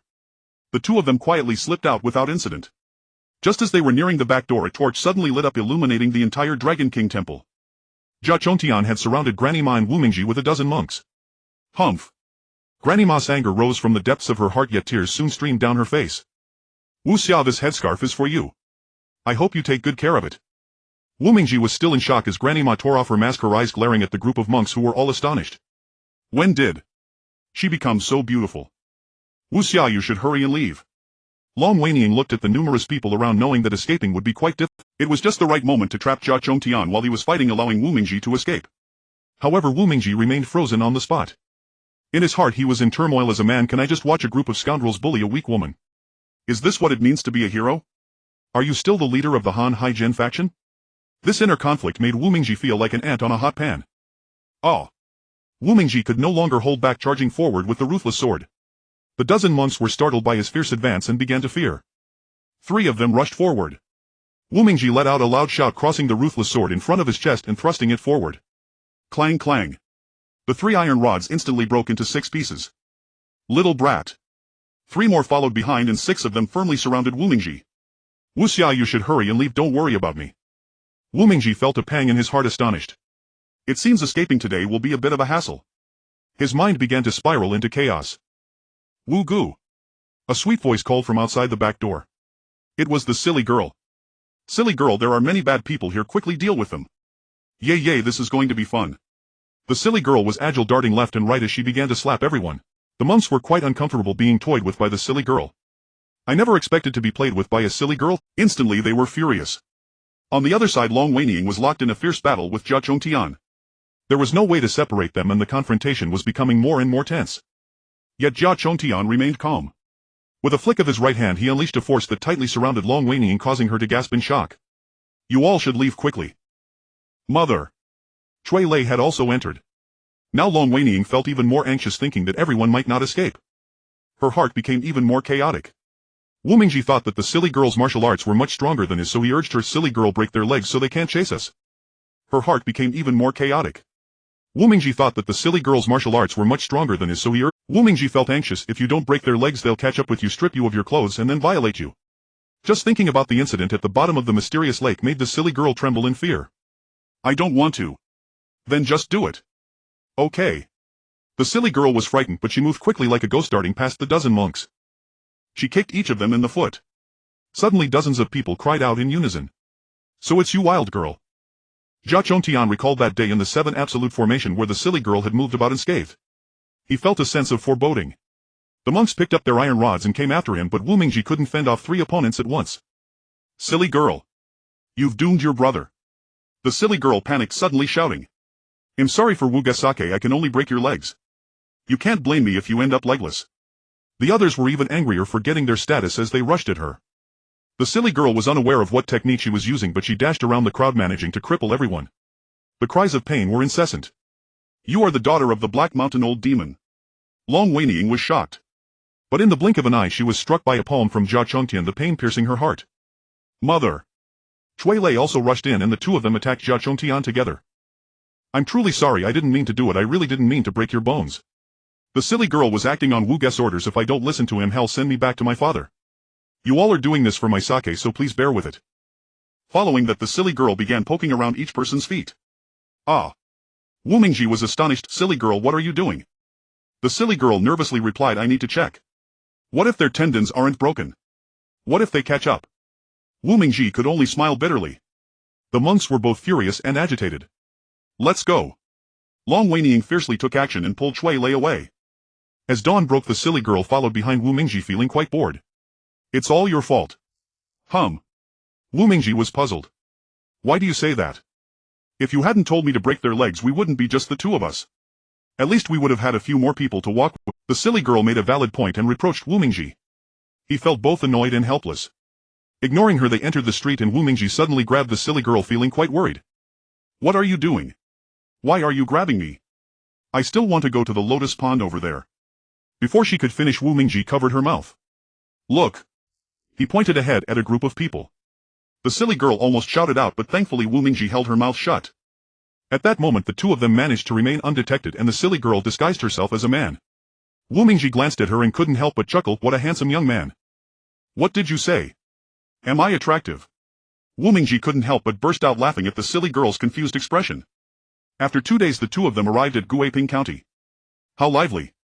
The silly girl jumped up, clearly very happy. He. Kid, have you seen an old lady like this?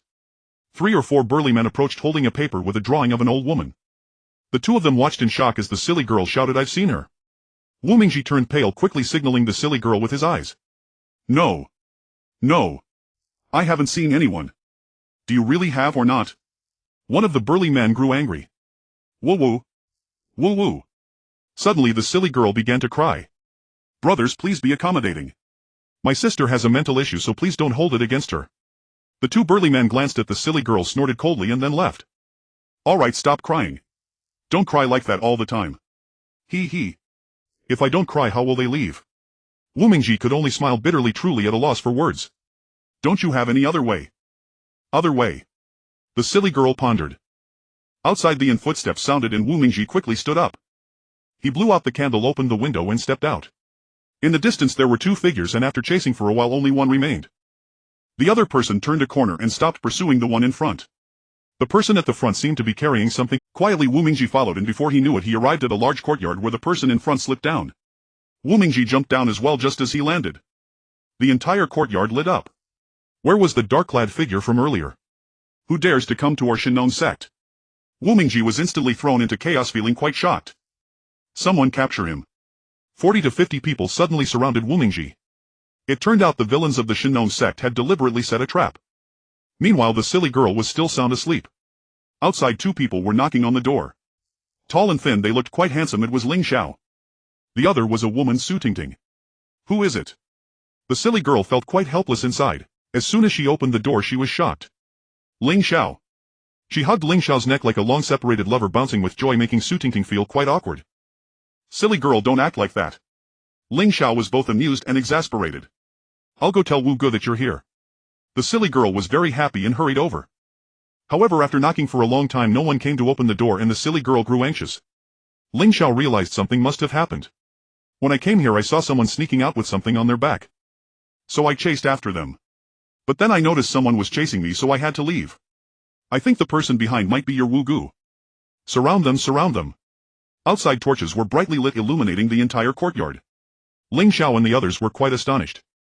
Ling Xiao looked down from the building. He was quite shocked. Over 100 disciples of the Shinong sect armed with weapons surrounded the area searching for people. The innkeeper rushed out. "Innkeeper, is there a man and a woman staying here?" The innkeeper was so scared he was dazed.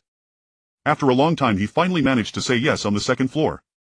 Ling Xiao immediately grabbed the silly girl and Su Tingting and pulled them inside, swiftly closing the door.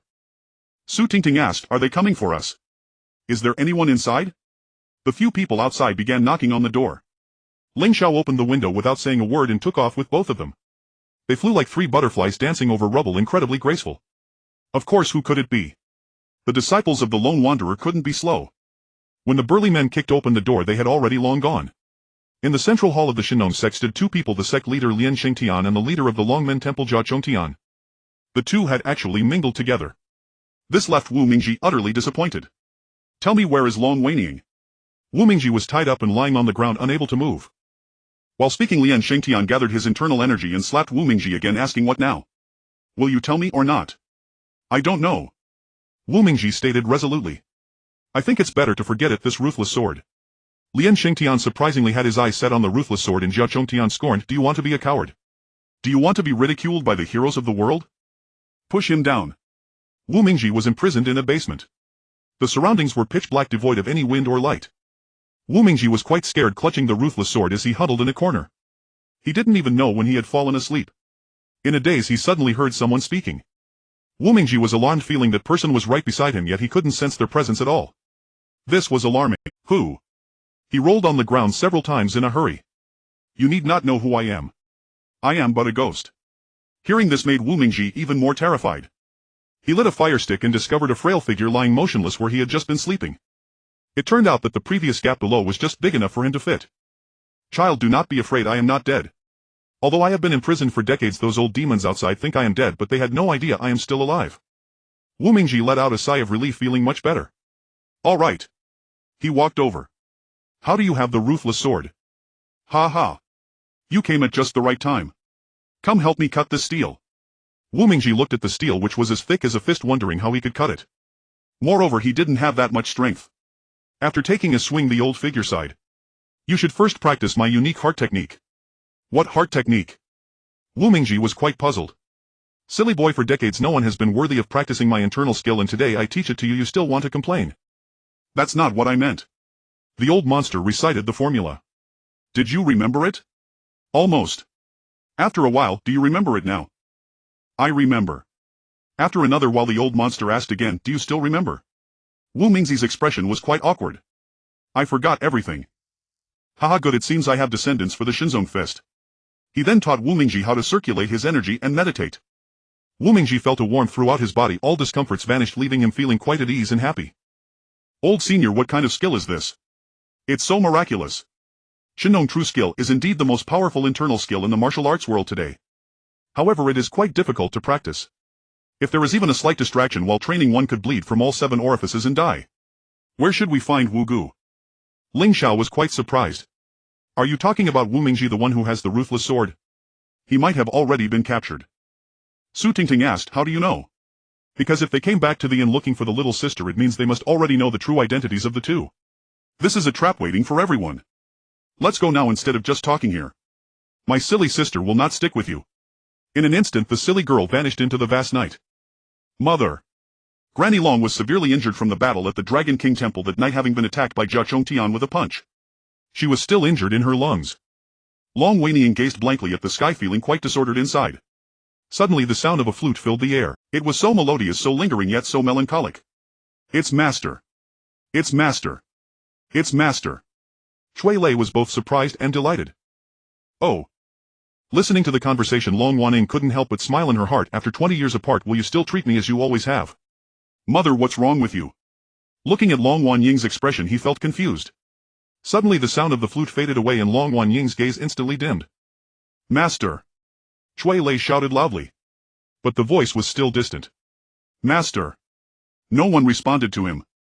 In the underground cage, Wu Mingji and Wei Yongsheng, the leader of the Divine Sect Fist, were about to unshackle themselves. Wu Mingji raised the ruthless sword, looking at Wei Yongsheng, who was deeply sunken into the ground, his heart softened. "Child, what's wrong?" "I feel that the ruthless sword is very light, as if it can't cut through these shackles." Wei Yongsheng started to wonder, "Did you ever think the ruthless sword was light before?" "No." "Ha ha ha. This is the power of my divine farmer's true skill. It can be mastered quickly, can lift 9 tripods and can strike a stone with an egg. It can also pull 1,000 pounds. Wu Mingji found it quite laughable. Senior, don't fool me. I don't believe you. If your skills were truly that capable, why would you still be trapped here? Fool, idiot, truly dense. Do you think I can wield a weapon to cut the shackles like this? Wu Mingji suddenly realized, try to channel all your strength into your right hand, pick up the ruthless sword and strike my handcuff. He was skeptical and uncertain. Suddenly he felt a heat in his tiger's mouth, nearly fainting as a strange power surged from who knows where into his right hand, feeling heavy one moment and light the next. How could this be? Wu Mingji exclaimed in surprise, silly boy, hurry up. Wu Mingji, momentarily stunned, had already swung the ruthless sword toward the handcuff. Clang. Clang. The handcuff's thick as a wrist split into 2. Ha ha ha. Wei Yongsheng screamed wildly. Ha ha ha. Ha ha ha. Wei Yongsheng jumped up, still laughing uncontrollably. He looked as if he had gone mad. Old senior. Wu Mingji was at a loss for what to do next. Let's go, you are my 3rd generation disciple of the Divine Sect Fist, and the position of the leader will be yours in the future. Wu Mingji wanted to say something, but there was no time for him. Wei Yongsheng pulled Wu Mingji and flew out. Are you human? Wei Yongsheng looked at his own hand, also surprised, almost nothing but bone left. It's fine. If you eat more in the future, it'll grow back. Wu Mingji and Wei Baosheng fought their way out while the people of the Divine Farmer Sect scattered in all directions. Those in the courtyard couldn't stop them at all. Senior, these are all. Get lost, do you know? It was people like this who kept me locked up here for 20 years. They didn't give me food or drink. Do you know how I survived? I ate rats every day. Brother Wu. Brother Wu. Chui Lei stood atop the rubble crying sadly. Wu Mingji was taken aback. What? What happened? My mother is seriously ill. She might not make it. She asked me to call you over. What? Aunt Long? No, Granny Long. She? Hey little brat, what Aunt Granny's? Who cares what she is? You should come with me to deal with those turtles. Saying this, he pulled Wu Mingji deeper into the palace. Brother Wu. When Chui Lei got closer to Wei Baosheng, he couldn't help but get chills all over. He saw Wei Baosheng, his face covered in a beard, his clothes ragged to the point of being unrecognizable, and his hair long enough to drag on the ground. He looked like a wild man. Senior, Granny Long is about to die. Can we go see her first? Wei Baosheng was in a dilemma, but he thought that he couldn't let the young disciple not see her after all. Right?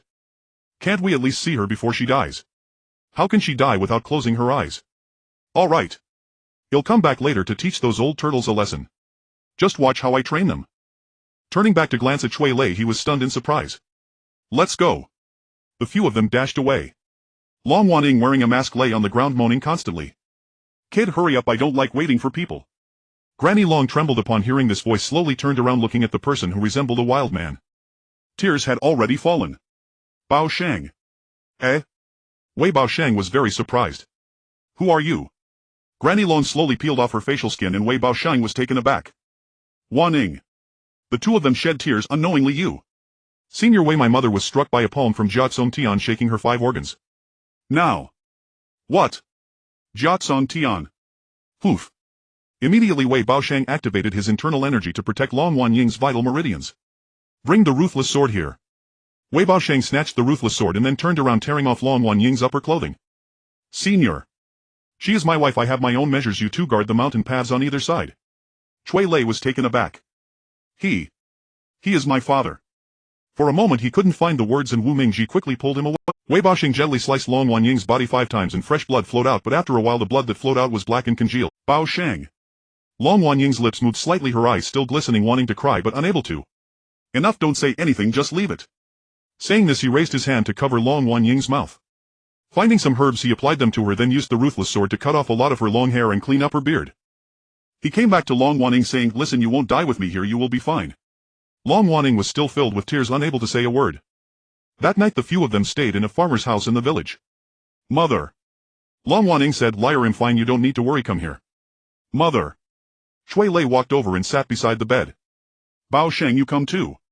At this point Wei Baosheng had already changed into farmer's clothing, looking no different from an ordinary person, but he was extremely thin, practically skin and bones. Liar, he is your father. 20 years ago your father and I had a huge conflict with the Divine Farmer Sect and the Dragon Gate Temple over the Ruthless Sword. Your mother and father couldn't defeat them, so they were locked in the dungeons of the Divine Farmer Sect. During the conversation all 3 felt uncomfortable. It was a sour and distressing feeling. Father. Wei Baosheng was so excited that he couldn't speak. All right. All right. Chapter 8 Rage leads to a blood battle with the Divine Farmer Sect. Long Waning stared blankly at the sky, feeling very disoriented. Suddenly the sound of a flute rang out. It was so melodious, so lingering and so melancholic. It's master. It's master. It's master. Cui Lei was very surprised, both shocked and delighted. Sigh.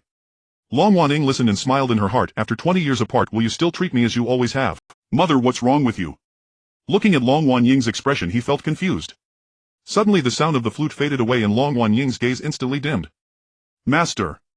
Cui Lei shouted loudly. But the voice was still distant. Master! Still no one responded to him. In the underground cage, Wu Mingji and Wei Yongsheng, the leader of the Divine Sect Fist, were about to unshackle themselves. Wu Mingji raised the ruthless sword, looking at Wei Yongsheng, who was deeply sunken into the ground, his heart softened. Child, what's wrong?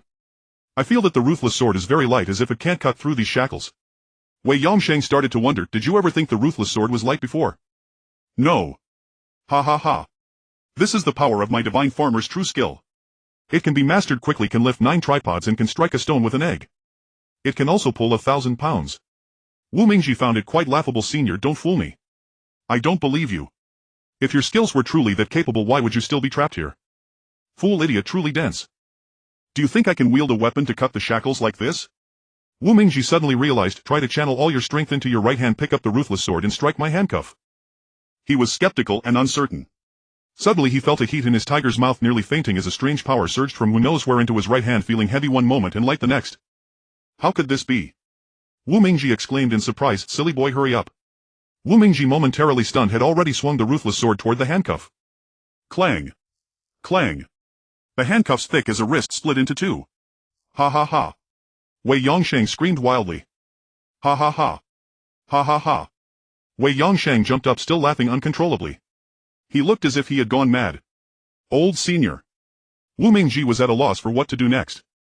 Let's go, you are my 3rd-generation disciple of the Divine Sect Fist, and the position of the leader will be yours in the future.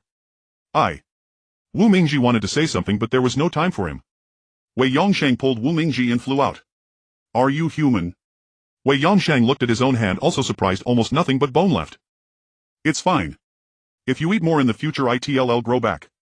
Wu Mingji and Wei Baosheng fought their way out while the people of the Divine Farmer sect scattered in all directions. Those in the courtyard couldn't stop them at all. Senior, these are all. Get lost, do you know? It was people like this who kept me locked up here for 20 years. They didn't give me food or drink. Do you know how I survived? I ate rats every day. Brother Wu. Brother Wu. Cui Lei stood atop the rubble crying sadly. Wu Mingji was taken aback. What? What happened? My mother is seriously ill. She might not make it. She asked me to call you over. What, Aunt Long? No, Granny Long. She. Hey little brat, what Aunt Granny's? Who cares what she is? You should come with me to deal with those turtles. Saying this, he pulled Wu Mingji deeper into the palace. Brother Wu. When Cui Lei got closer to Wei Baosheng, he couldn't help but get chills all over. He saw Wei Baosheng, his face covered in a beard, his clothes ragged to the point of being unrecognizable, and his hair long enough to drag on the ground. He looked like a wild man. Senior, Granny Long is about to die. Can we go see her first? Wei Baosheng was in a dilemma, but he thought that he couldn't let the young disciple not see her after all. Right? Can't we at least see her before she dies? How can she die without closing her eyes? All right. He'll come back later to teach those old turtles a lesson. Just watch how I train them. Turning back to glance at Cui Lei, he was stunned in surprise. Let's go. The few of them dashed away. Long Waning, wearing a mask, lay on the ground moaning constantly. Kid, hurry up, I don't like waiting for people. Granny Long trembled upon hearing this voice, slowly turned around, looking at the person who resembled a wild man. Tears had already fallen. Baosheng. Eh? Wei Baosheng was very surprised. Who are you? Granny Long slowly peeled off her facial skin, and Wei Baosheng was taken aback. Waning. The two of them shed tears. Unknowingly, you. Senior Wei, my mother was struck by a poem from Jia Tsong Tian, shaking her 5 organs. Now. What? Jia Tsong Tian. Poof. Immediately Wei Baosheng activated his internal energy to protect Long Wanying's vital meridians. Bring the ruthless sword here. Wei Baosheng snatched the ruthless sword and then turned around, tearing off Long Wanying's upper clothing. Senior. She is my wife. I have my own measures. You two guard the mountain paths on either side. Cui Lei was taken aback. He is my father. For a moment he couldn't find the words, and Wu Mingji quickly pulled him away. Wei Baosheng gently sliced Long Wanying's body 5 times and fresh blood flowed out, but after a while the blood that flowed out was black and congealed. Baosheng. Long Wanying's lips moved slightly, her eyes still glistening, wanting to cry but unable to. Enough, don't say anything, just leave it. Saying this, he raised his hand to cover Long Wanying's mouth. Finding some herbs, he applied them to her, then used the ruthless sword to cut off a lot of her long hair and clean up her beard. He came back to Long Waning saying, listen, you won't die with me here, you will be fine. Long Waning was still filled with tears, unable to say a word. That night the few of them stayed in a farmer's house in the village. Mother. Long Waning said, liar, I'm fine, you don't need to worry, come here. Mother. Shui Lei walked over and sat beside the bed. Bao Sheng, you come too. At this point Wei Baosheng had already changed into farmer's clothing, looking no different from an ordinary person, but he was extremely thin, practically skin and bones. Liar, he is your father. 20 years ago your father and I had a huge conflict with the Divine Farmer sect in the Dragon Gate Temple over the Ruthless Sword. Your mother and father couldn't defeat them, so they were locked in the dungeons of the Divine Farmer sect. During the conversation all three felt uncomfortable. It was a sour and distressing feeling. Father. Wei Baosheng was so excited that he couldn't speak. All right. All right. Outside the door a voice suddenly rang out. Master. Shui Lei rushed out. The one speaking outside was Shui Wu Feng Situamo Romumph. You want die for now, don't worry. The person outside was silent, only letting out a faint sigh. Do you still remember the agreement from back then? Wei Baosheng frowned tightly, thinking to himself that his strength hadn't recovered yet and they were trying to deceive him like this. An inexplicable anger surged in his eyes. Elder, do you have anything to eat at home? The old man hesitated for a moment and Shui Lei quickly took out a silver ingot and handed it to the old man. All right, just wait a moment, I'll get you something good. Brother Situ, it's been 20 years since we last met, let's have a drink first. He walked to the hall and set up 2 tables. Wei Baosheng and he sat together. Wu Mingji and Shui Lei sat at another table. You've lost weight. You haven't gained much either. The two looked into each other's eyes without blinking. Wu Mingji was quite worried about the two of them. The old man brought up 7 or 8 dishes and placed them on the 2 tables. Let's drink. Baosheng poured a full cup of wine for Situamo Rong. Cheers. The 2 cups clinked together and their internal energies collided, producing a clear sound. Then 2 splashes of water danced in the air. Wu Mingji admired this greatly, silently thinking good skills. At that moment the two stopped using their internal energy. Tomorrow we will wash away the Dragon King Temple. Tomorrow we will wash away the Divine Farmer sect. The two each said a phrase, glaring at each other. No one spoke. Cheers. The two raised their cups to clink together, but before they could even get halfway both their hands trembled, clearly having already poured in their internal energy, and it looked as if they were about to engage in a mutually destructive clash. Clink. Both cups instantly shattered into powder and the wine splashed into the air. Wei Baosheng leapt up, finishing the cup of wine in one go. Tears welled up, a heart-stopping moment. How could father? So formidable. Wu Mingji couldn't help but break into a cold sweat, secretly thinking to himself, truly extraordinary. Just as the words left his mouth, Sitamorong swept his sleeve upward, sending the wine that was about to hit the ground soaring into the air. He then drew his right hand back, cradling the wine in his palm, and swallowed it as if it were a pill. See you tomorrow. No need to see me off. Before Shui Lei could even call out, Master Sitamorong had already walked far away, leaving no trace behind. Father. Put. Wei Baosheng spat out fresh blood. I'm fine, no need to worry. The next morning the Shinong sect and Longmen Temple inexplicably fell into chaos, resulting in countless casualties. Wei Baosheng captured Jia Songtian while Sitamorong seized Lian Shengtian. Meet at Haimuya. Before the words were fully spoken, each had already taken a person up the mountain. Wei Baosheng with his strong internal energy felt no pressure as he rushed forward, while Sitamorong showed no signs of fatigue. They continued to run forward without holding back. Haimuya was actually a perilous mountain completely devoid of human habitation, and the terrain was treacherous, making it nearly impossible to traverse. The two left no effort behind. As they neared the mountain's peak they still did not cease their pursuit, chasing each other relentlessly. Hoof. Both flushed with embarrassment, it turned out they reached the top simultaneously with neither winning nor losing. Quite fair. This was already the second time they had battled at Haimuya. Wei Baosheng felt a deep sorrow in his heart. 20 years ago we fought fiercely for the sake of a younger sister. Do you regret it now? He lowered his head, unsure of what more to say. Though Haimuya appeared tall and steep, there was actually a flat area at the summit akin to the 7 absolute peaks. Do you still wish to fight me to the death today? Wei Baosheng remained silent, merely staring at the other party. Do you hate me for taking away the younger sister back then? Do you hate me? Bloodless Wind Sitamorong laughed heartily, his demeanor wild, ha, followed by another round of raucous laughter. In the past I hated you deeply, but now it doesn't hurt as much and I no longer see the need for a life and death duel. I just wish to compare our strengths once more. Wei Baosheng looked at Sitamorong in astonishment. You really let it go? Sitamorong turned hands behind his back, gazing at the moonlit eerie night sky, feeling an unexpected tranquility. We're both getting on in years. Returning to this matter now holds little significance. Having passed the age of daydreaming, what do love and ideals mean to us anymore? Seeing Sitamorong's face full of stubble and slightly graying hair, Wei Baosheng felt pity for him. Alright, just to compare our strengths, let's keep it at that. The moonlight at Haimuya was bright, but only the two of them remained. Situmorong valued killing without bloodshed, so a single punch contained his internal energy capable of causing harm. Wei Baosheng and Situmorong were originally from the same sect, both trained under Huang Haizan Long Wanying's father. Wei Baosheng placed great emphasis on internal energy cultivation. During his master's lifetime he diligently researched and developed an unparalleled internal cultivation method which advanced rapidly after receiving guidance from his master Huang Haizan Long. Not only did he break through the bottleneck of hastily advancing internal energy, but he also amplified the power of Shenan's true skills, becoming an unrivaled internal cultivation method in the martial world. He became a renowned hero of the age. A martial genius celebrated far and wide. It was precisely for this reason that Huang Haizan Long intended for his daughter Long Waning to marry him. However, Long Wanying's affections lay with his junior brother Bloodless Wind Situmorong. Why has your palm strength become so subdued? Without hesitation Wei Baosheng struck Situmorong's waist again. Situmorong was momentarily caught off guard. He intended to meet him head-on, but considering his own internal energy may not surpass Wei Baosheng's, he promptly flipped and dodged to the right. Then he kicked towards Wei Baosheng's lower back. Wei Baosheng didn't rush, he pushed both palms forward, engaging Situmorong in a hard clash. Bang! Situmorong felt a sharp pain in his foot as if it were about to break, followed by numbness and a sudden sharp pain in his chest.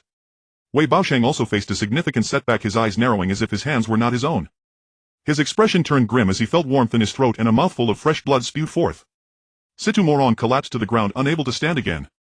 Wei Baosheng's strength gave way and he sat down on the ground. Ha ha ha. Ha ha ha. Wei Baosheng shouted wildly, his eyes no longer shedding tears but flowing with bright red blood. Senior brother, why must it be like this? In the end, aren't we both just hurting each other? I'm sorry. Wei Baosheng was on the verge of tears. It was wrong of me to take your love, robbing you of your happiness. Senior brother, don't blame yourself anymore. That was master's order and fate played a hand. I no longer hold it against you. As long as you treat the younger sister well in the future, I will be satisfied. For 20 years I treated Lyre as my own son, having long forgotten the hatred.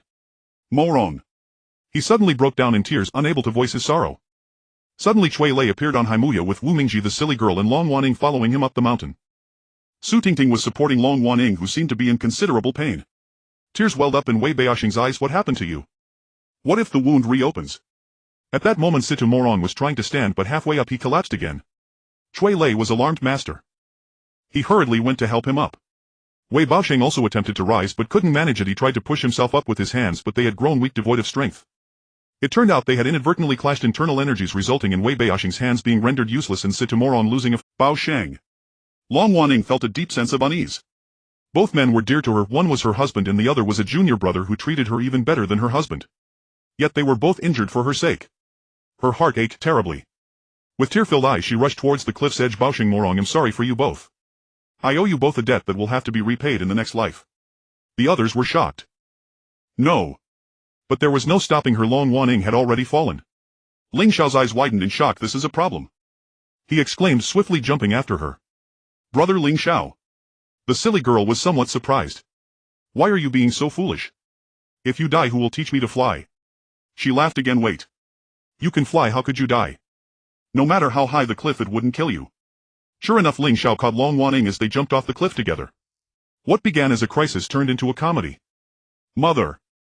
Waning. Wei Baosheng struggled to rise but couldn't. He fell back down. Long Waning suddenly regained consciousness. Am I not dead yet? Wu Mingji approached, supporting Situmorong. Waning, don't do anything foolish. Promise me you'll live well. Long Wanying's eyes were filled with tears and for a long time she couldn't speak. Wei Baosheng also approached. Waning, we've reconciled. You need not worry about us. I'm sorry for both of you. No need to say more. The other's eyes brimmed with tears. Actually, there might still be a way to heal the injuries between us. Upon hearing Situmorong say this, Wei Baosheng felt an unwillingness in his heart. They knew that within their sect there was a method to cure mutual injuries by using the internal energies of two individuals to counteract the. However, this method of dispersing energy was likely to fail, and even if successful it would result in the loss of all their martial skills. I have decided to appoint Wu Xiaxia as the leader of our Shinzone. Let's not discuss the energy dispersal and healing for now. Situmorong understood Wei Baosheng's concerns, for now that Wei Baosheng had emerged from his seclusion many troubled individuals would come knocking. Having become disabled, how could he face the world without martial skills? Su Tingting stepped forward. Wu Xiaxia, my master asked me to welcome you to Huangyan Island. Wu Mingji was about to agree when Wei Baosheng angrily interjected, you are the leader of our Shinzone Quan, how can you just leave us? Senior Wei. No need to say more. Seeing the situation, Chui Lei addressed his father. In fact, Wu Dego has already become the leader of Han Hai Jian Pai. He cannot be our Shinzone Quan's leader. Please don't force him. Wei Baosheng furrowed his brow. What? You brat, have you really become the leader of Han Hai Jianpai? Yes. Wu Mingji nodded in confirmation. What is Han Hai Jianpai? Since you have become their leader and not our Shinzong Quan's leader, that means you look down on us. That's not what I meant. Good, as long as it's not that. Come with me. Although Wei Baoshang had lost control of his hands, his feet were still nimble.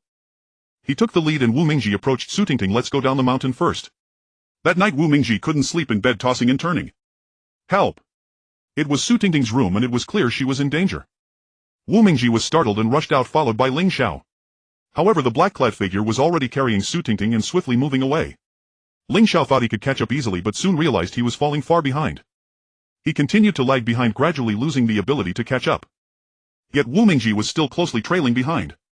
He thought Ling Xiao had become frightened and stopped chasing, unaware that after mastering Shenan's true skills his internal energy had significantly improved. Although he still couldn't match the black-clad figure, the latter was intentionally allowing Wu Mingji to follow. The two walked further and further away, gradually leaving the village and nearing the seaside. Put Su Tingting down. The black-clad figure ran even faster. With a flip he was already atop a large ship set sail. There were already over a dozen strong men on board. Wu Mingji was alarmed and hastily chased after them. As soon as he reached the ship he rushed in to rescue her. But how could he manage that? The two immediately engaged in combat, and as the black-clad figure released Su Tingting, a girl emerged to catch her. She looked very careful, treating Su Tingting as if she were her own sister. Su Tingting was no longer in danger. Wu Mingji felt calm inside. He picked up the ruthless sword, wanting to settle the score with the black-clad figure, who also seemed eager to spar with Wu Mingji. Just as the two were engrossed in their fight, a shout came from the shore. Wu Degu, you've been tricked, come back. Wu Mingji couldn't hear Ling Xiao's words. With the ruthless sword drawn, the black-clad figure dodged with a step, quickly reaching out, attempting to seize the sword from Wu Mingji. Wu Mingji was surprised by the black-clad figure's daring move, feeling both astonished and delighted. Amazed at the black-clad figure's boldness, he was pleased that he could win due to the figure's oversight. He ignored the black-clad figure and struck out with his right hand, intending to feint left and strike right. But the black-clad figure was not easily deceived, using a sweeping kick to attempt to knock Wu Mingji down. Caught off guard, Wu Mingji could only slash down with the ruthless sword. The black-clad figure quickly dodged, leaping onto the ship's mast, taking cover behind the sails. May I ask your esteemed name? Why are you trying to capture my good friend? Hoof. Good friend. Aren't you simply after her beauty, wanting to pursue her? Wu Mingji hadn't expected such words from her. Stunned at the bow of the ship, he couldn't find words to respond. He pondered, why am I risking my life to save her? Why? Is it truly because of her beauty that I wish to pursue her? He glanced at Su Tingting, feeling that she was indeed very beautiful, a beauty of tranquility, like a sleeping beauty. When it came to matters of the heart, Wu Mingji felt warmth in his chest, thinking, if I could marry a woman like her I would willingly die. Actually, my relationship with Su Tingting is merely a chance encounter, there's none of the scheming you speak of. Hoof. The black-clad figure sneered again, then why are you risking your life to protect her? Wu Mingji was momentarily at a loss for words, frozen in place. Are you feeling guilty? An explanation is just a cover, don't pretend to be a good person. Senior, you're mistaken, I only see her as a friend, which is why I would risk my life to save her. At that moment Su Tingting could no longer hold back, stepping forward. Wu Degu is a good person, you shouldn't always treat him as a villain. Upon hearing this, Wu Mingji realized that they were on the same side. He felt wrong, thinking he had risked everything to protect her, only to be used, and his heart ached with endless sorrow. Why did you deceive me? Why? Why? Wu Mingji was both angry and aggrieved, glaring at Su Tingting with fury. Indeed, you're no good. Wei Jing burst into laughter. Master. Su Tingting felt quite displeased, knowing that deceiving Wu Mingji in such a manner was not a good idea, but she had no choice. I'm sorry, I didn't mean to. That old senior Wei Baoshang wouldn't let you leave even a step, but... Sigh. Wu Mingji sighed deeply, feeling much relieved. All right, I won't blame you. This must be your master Yi Ling, the seven fairies, right? Truly remarkable, her lightness skill is extraordinary, able to carry you while staying a step ahead of me. Who are you? Even if the solitary and legendary Nia Chungfeng came, he wouldn't catch up to me. Master. Su Tingting knew her master's temperament and did not mind urging Wu Mingji not to take offense. No offense. No offense. Those self-important old folks are always like this, they are afraid to show their true selves, which is quite laughable. Wei Jing jumped down from the mast. Humph. With a cold snort she hurriedly removed her veil. Wu Mingji looked and saw she wasn't too old, appearing middle-aged. In fact, Wei Jing was already in her 50s, but due to her good upkeep she looked like she was in her 30s or 40s. What do you want with me? With a cold snort she hurriedly removed her veil. Wu Mingji looked and saw she wasn't too old, appearing middle-aged. In fact, Wei Jing was already in her 50s, but due to her good upkeep she looked like she was in her 30s or 40s. Wu Mingji said nothing, for it was clear he couldn't leave now. He had no choice but to accompany the two to Huangyan Island. That night the sea breeze blew coldly, incessantly tapping against the windows, making a sound like bang bang bang, which felt quite wandering and drifting. What are you listening to? Wu Mingji sat at the ship's stern listening to the sea breeze sweeping by, feeling a deep sense of worry. What brought you here?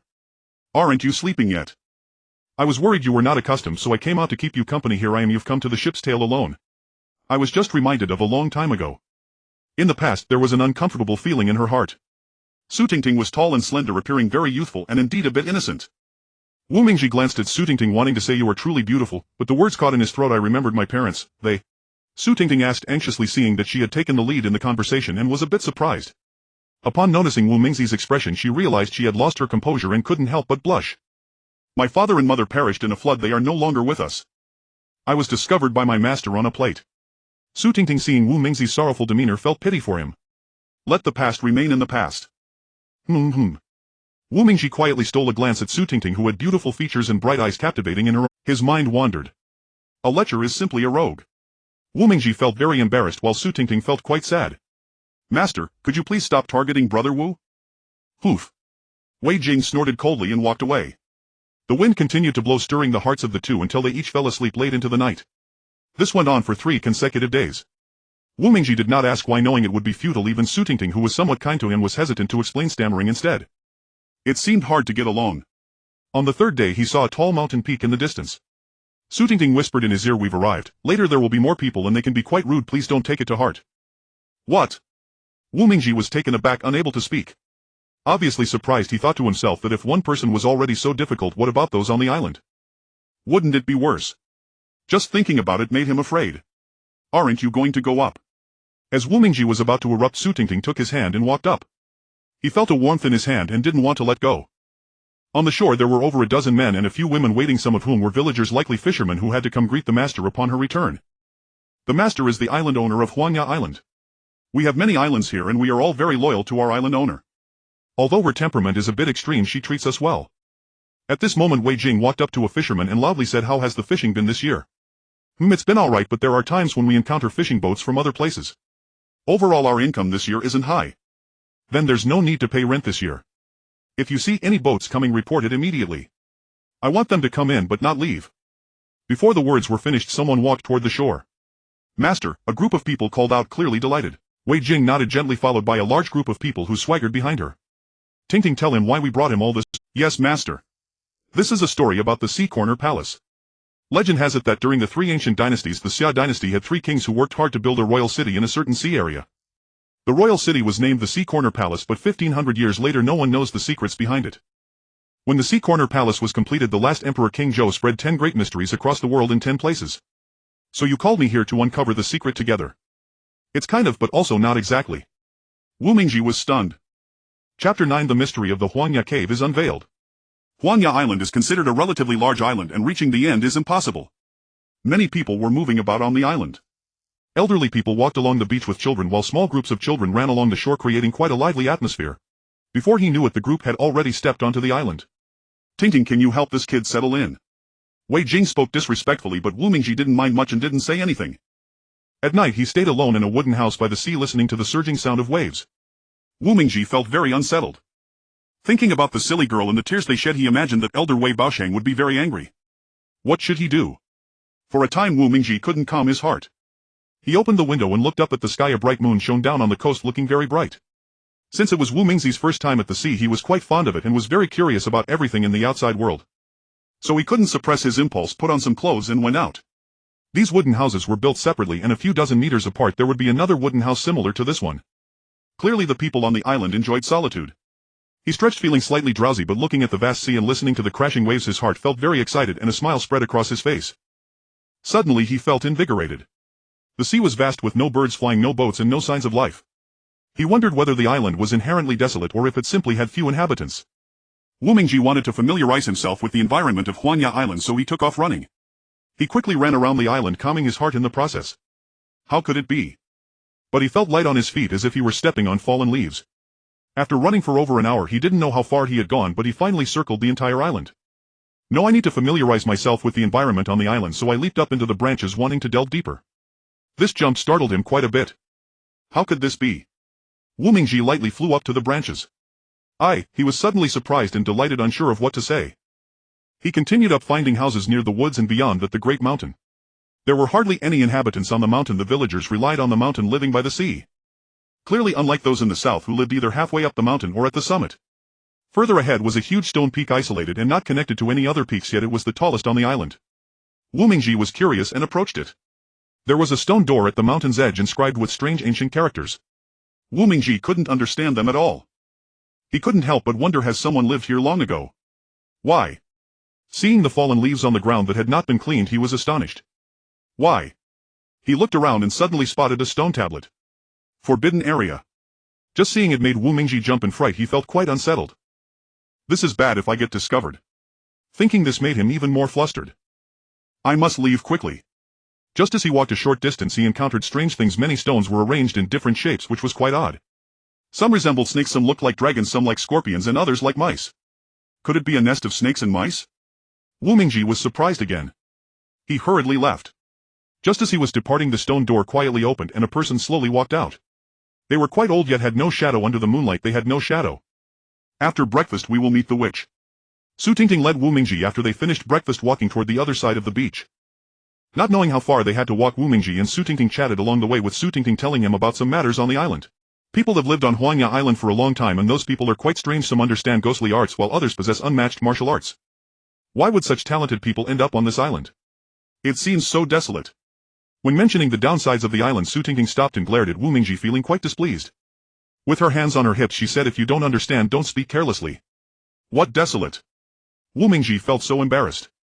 Alright, I won't say anything. He. Su Tingting smiled sweetly and stopped scolding him. Actually, I don't like being on this island either. I also wish to live like the people in the Central Plains, watching the bustling streets. How wonderful that would be. But this is our fate. Unless... The unnamed one paused, not knowing what to say, wanting to ask but hesitating. Just ask. I won't really scold you, I was just joking earlier. Wu Mingzi's expression fluctuated, causing Su Tingting to laugh heartily again. Silly child. What? Wu Mingji felt quite awkward, his face turning red. Come. Su Tingting unintentionally grabbed Wu Mingzi's hand. Wu Mingzi's face blushed and he let go of Su Tingting's hand. Su Tingting smiled sweetly, feeling that it was nothing. Let's go. Wu Mingji followed her closely. In fact, when she first saw Wu Mingji, she had already taken a liking to him. She didn't even know why herself. Perhaps it was due to Wu Mingzi's gaze. We have a shaman on Huangya Island. She is the only one who can commune with spirits. She is already 150 years old. What? Wu Mingji was astonished again, realizing that Huangya Island truly held stories. His curiosity grew stronger. He wanted to ask everything but didn't know where to start. Outside a wooden house, Wei Jing stood respectfully at the door. Seeing the two approach, she gently knocked. Wei Jing, island owner of Huangya Island, seeks an audience with the witch. Inside, a voice slowly replied, "Come in." Wu Mingji followed the two inside. There was a folding screen made of black gauze layered in 4 or 5 layers. Those outside could not see what the people inside looked like. What do you need? Wei Jing respectfully said, "We want to ask if we can enter the forbidden area." Alright, wait a moment, I will ask the ancestors first. The woman inside began to chant and yellow smoke billowed with a wisp of white mist floating out. Then the smoke dissipated, leaving nothing. The ancestors have told me that one of you can enter and one of you has already been in last night. Upon hearing this, Wu Mingji was shocked. How could that be? How would they know? Wei Jing glanced at the two, coldly looking at Wu Mingji, then immediately changed her expression, respectfully asking the witch, "May I apply to enter?" No, the ancestors have already stated that only the one holding the Heartless Sword can enter. There's no point in saying more. Wei Jing's expression changed immediately, about to erupt. Su Tingting grabbed her hand. Poof. Suddenly she huffed coldly and walked out without looking back. Just as she reached the doorway, a powerful force surged from inside the house, forcing Wei Jing out, causing her to fall heavily onto the ground. Poof. Wei Jing was furious, both angry and agitated. You stay. The person behind the screen said this to Wu Mingji. It left him bewildered. It's alright, you need not fear. A kind-looking old woman emerged behind the screen. Old lady. Wu Mingji felt relieved, realizing that this woman meant no harm. Can you extend your hand for me to see? I want to see what your martial arts cultivation has achieved. Wu Mingji hesitantly extended his hand. The old woman with white hair and a peaceful demeanor assessed him. You have practiced a rather unusual form of internal power, however it is not solid. Such skills will only grant you temporary strength, much like a strategy to provoke. If you do not continue to train in internal arts, you will not make any progress. Wu Mingji was quite surprised. How could she know? Do you understand your task? Wu Mingji was even more astonished. What task do I have? No way. Could it be?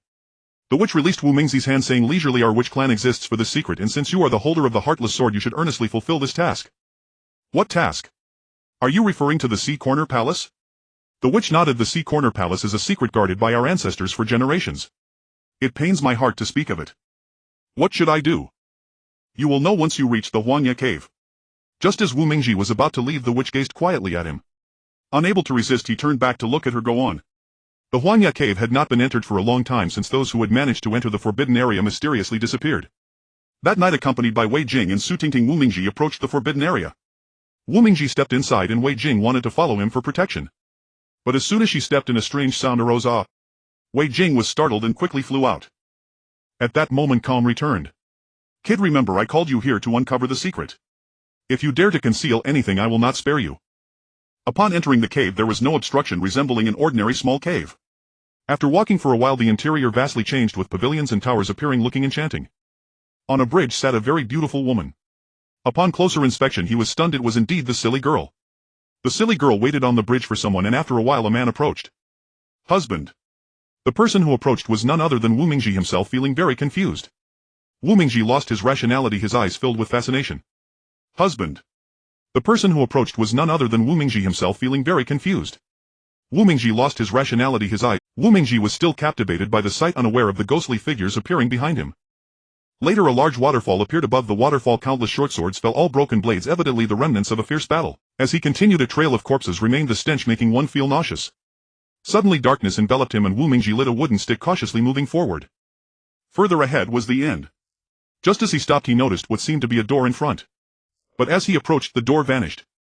He surprisingly thrust the Heartless Sword forward, and soon a sound of bang echoed. The view ahead suddenly opened up, but upon entering it was pitch black. How could this be?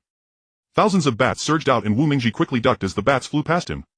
I can't hold back any longer. The once strong-willed Wu Mingji could not passively endure any longer. He wildly swung the Heartless Sword, and in an instant all the bats vanished. It turned out all of this was an illusion, a hallucination. Wu Mingji was left utterly speechless with rage. You have awakened. Upon opening his eyes, he realized he had not moved from his original spot. He was still at the entrance he had just entered. Startled, he quickly looked behind him. The stone door was tightly shut and he was the only one inside. But who was talking just now? Take down the ruthless sword. Although the voice was loud, he still could not see the speaker. Come out. Wu Mingji was furious, nearly driven mad by this. An elderly face that had never been seen before appeared before him. Do you really want to see me? Ah. Ah. Ah. Wu Mingji nearly fainted and fell to the ground, unable to stand up. Are you a person or a ghost? I am neither human nor ghost. Then why are you appearing here? Because my existence is solely for this ruthless sword. It belongs to me. He had originally thought the sword might be taken away, but the round face glowing with white light suddenly vanished. Wu Mingji picked up the ruthless sword and began to look around, thinking that if he came closer he would kill him with the sword. But he had said he was neither human nor ghost and claimed the sword was his as well. What was he to do? Uncertain of what had happened, he seemed to have bumped into something. When he held the torch closer, he discovered it was a pile of firewood. Joy filled his heart as he thought, so that's how it is. He lit the torches and everything in the cave became clear. The furnishings were simple. There was nothing much, just a table in the middle surrounded by a pile of bones looking quite eerie. Could this be? Bang! A box on the table opened. Ah! Wu Mingji was frightened out of his wits. As he approached, he saw it was a book. But there was not a single word on it, an unreadable book of heaven. His heart sank as he realized there was nothing else around. He walked out in disappointment. Just as Wu Mingji was walking out, the ruthless sword flickered oddly, emitting a strange glow. Chapter 10. The strong enemies invade Huanya Island. Wei Jing is injured. 1. Just as Wu Mingji stepped out, a figure swayed behind him. Who? By the time Wu Mingji turned around, the scripture cave had already begun to collapse. Kid, what on earth did you do? Wei Jing, seeing the situation, was astonished and hurriedly asked him. But Wu Mingji had no idea what the problem was. Suddenly the sound of a horn filled the air. Wei Jing and Su Tingting were utterly astonished. This was their warning signal, a cry triggered when their kin encountered enemies. In the distance waves surged and the sound of crashing waves echoed, forming a tumultuous scene. Wu Mingji was still dazed, but Wei Jing was anxious and hurried away. Brother Wu, let's go. With Su Tingting pulling him, Wu Mingji came to his senses. However, when he was about to leave, he realized Su Tingting had already disappeared, clearly having gone far away. Wait a moment, I have something to tell you. Suddenly turning around to gaze at the ruins of Huanya Cave, a wisp of green smoke emerged, taking the shape of a person, albeit looking quite worn. You. He was clearly very surprised, but could not just leave, so he stood there in silence. The ruthless sword is the key to the Palace of the Sea. The Palace of the Sea is not just a palace for one person, it also concerns an unforeseen disaster. If the Palace of the Sea is not destroyed within 10 years, the Ghost Clan will resurface, wreaking havoc upon the people. By then the rivers and lakes will be filled with blood and carnage. Hey!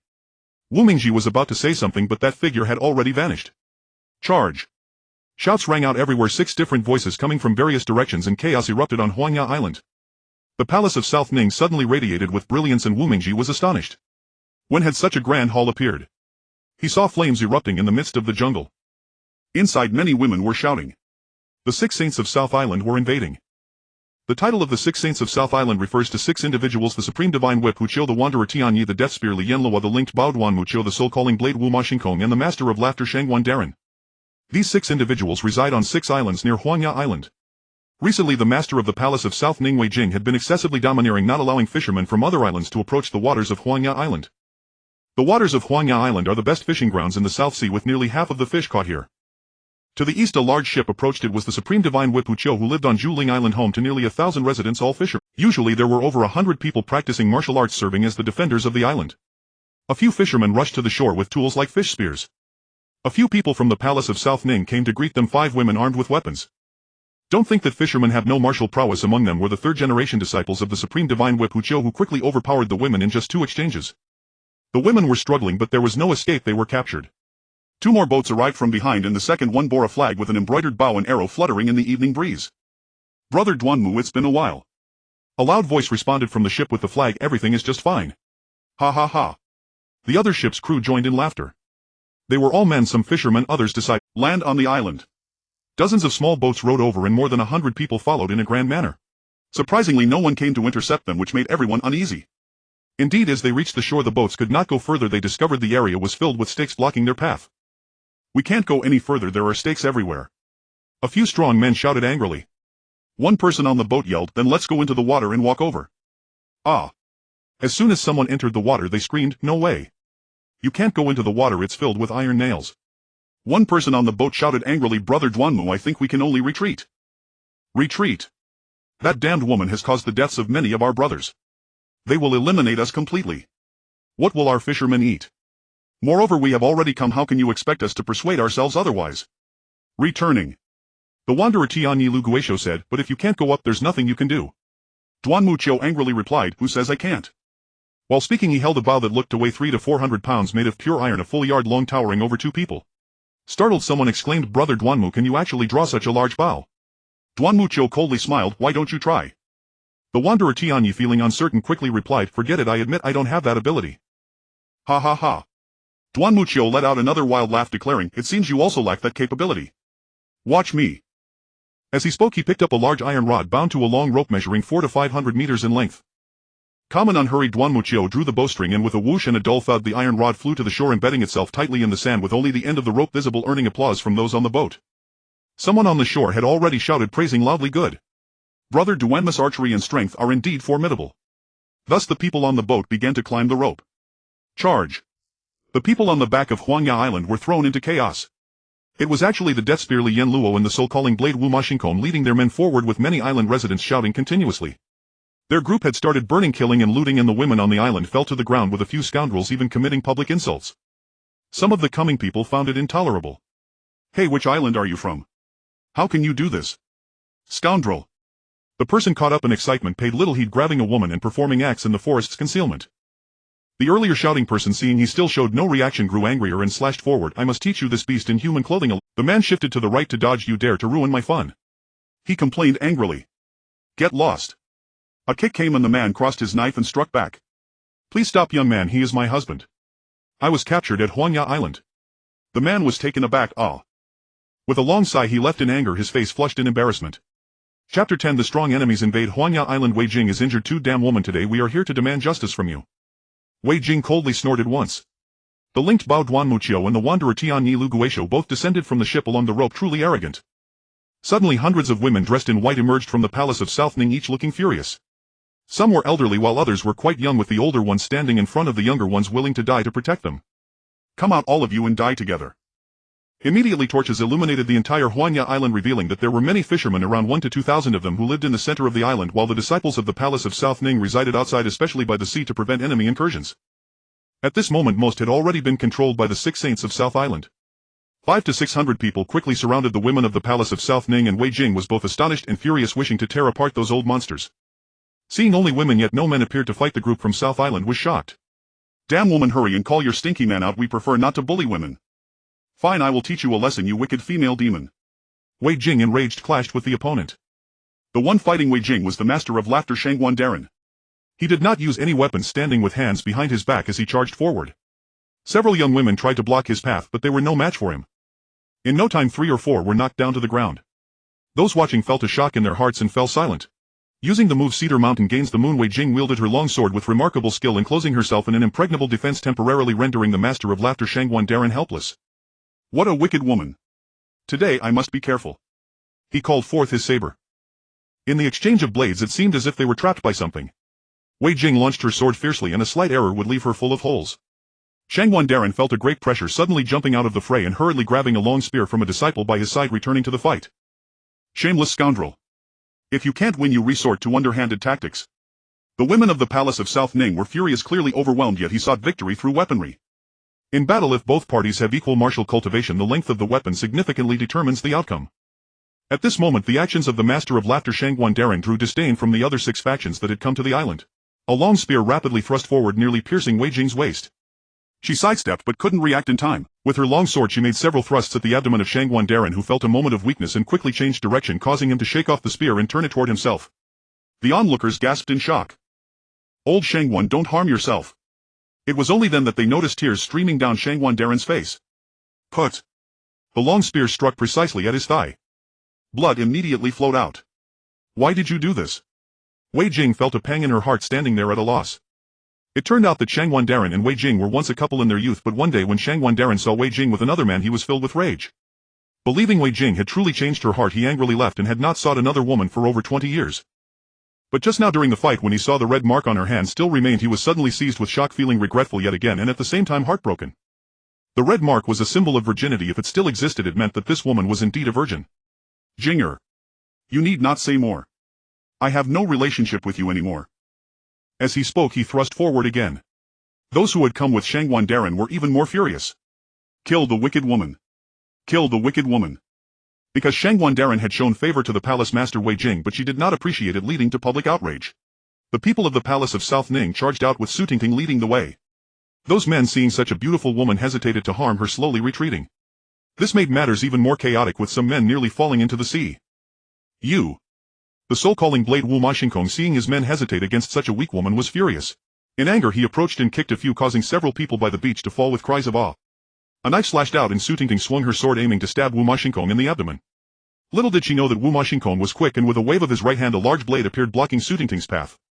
Clang! A dull sound echoed as Su Tingting's long sword hit the ground. Wu Mashinkong shouted, "A bunch of useless fools, losers. You pamper women too much. I'm not hindered by such nonsense. Today I shall kill her." Everyone felt a profound sense of regret, thinking such a beautiful girl, where else could one find? Every man felt a wrenching sorrow. Many simply closed their eyes to avoid seeing. Wu Mashinkong was about to strike down, and Su Tingting realized it was already too late to dodge. Closing her eyes, she braced for death. Hiss! A crisp sound pierced through Huangya Island, leaving everyone shocked and speechless. Wu Mashinkong's most cherished single knife, the limitless blade, was unexpectedly cut in half by an unknown finger. This truly astonished everyone. It should be known that Wu Mashinkong gained his fame because of his large blade, and this limitless blade was his most beloved treasure, never before having let anyone toy with it. Every day he polished it as if it were a treasure. Now that the limitless blade was broken, he felt a great loss and swung his single knife toward Wu Mingji. I will not let you go even if I die today. Wu Mingji felt guilty and pained, knowing Su Tingting lay on the ground, unsure how to respond. This old man seemed to have gone mad. Prepare to die. Wu Mingji was suddenly alarmed and quickly raised the ruthless sword to defend. However, Wu Mashinkong had seen the power of the ruthless sword before, so he did not hesitate to clash with her, aiming for Wu Mingji's waist. Wu Mingji attempted to evade, but it was already too late. Ah! She cried out as a blow struck her chest, blood staining her front, and a book fell to the ground. Wu Mingji was alarmed and quickly picked up the book, rolling over and opening the first page, even more astonished. Unbelievable! A few lines of small characters appeared, surrounded on all sides, knowing one cannot defeat, one can win without a move. How can there be words? Wu Mingji was astonished. He then realized that it was his own blood that had stained the book of no words, revealing the characters. Ah! Wu Mingji, holding the Heartless Sword, swung it wildly like a madman, causing Wu Mashinkong's sword techniques to become chaotic. Wu Mashinkong immediately found it difficult to defend, retreating repeatedly, leaving everyone present stunned and worried for him. Meanwhile Wei Jing and Shangguan Darren were locked in a fierce battle with many shouting, "Master, be careful." Wei Jing saw that she was about to be stabbed in the heart and feeling reluctant refrained from counterattacking just watching Shangguan Darren. Shangguan Darren was taken aback and froze. Eh? Many people were surprised and puzzled. "Come on, stab me. Kill me." Wei Jing acted like a little girl pouting at Shangguan Darren, which stirred the hearts of the men present, and the disciples felt both shy and ashamed. "Master." The female disciples from Nanning Palace looked worriedly at Wei Jing. "Get lost." Wei Jing laughed coldly, followed by an eerie cackle. "Ha ha ha. Ha ha ha." Shangguan Darren, seeing Wei Jing's expression, was also anxious. "You don't. Get lost." Shangguan Darren was thrown off balance by her words, feeling flustered. "Let's go back, we all retreat." He spoke simply while leading his disciples away nonchalantly. "Hoof.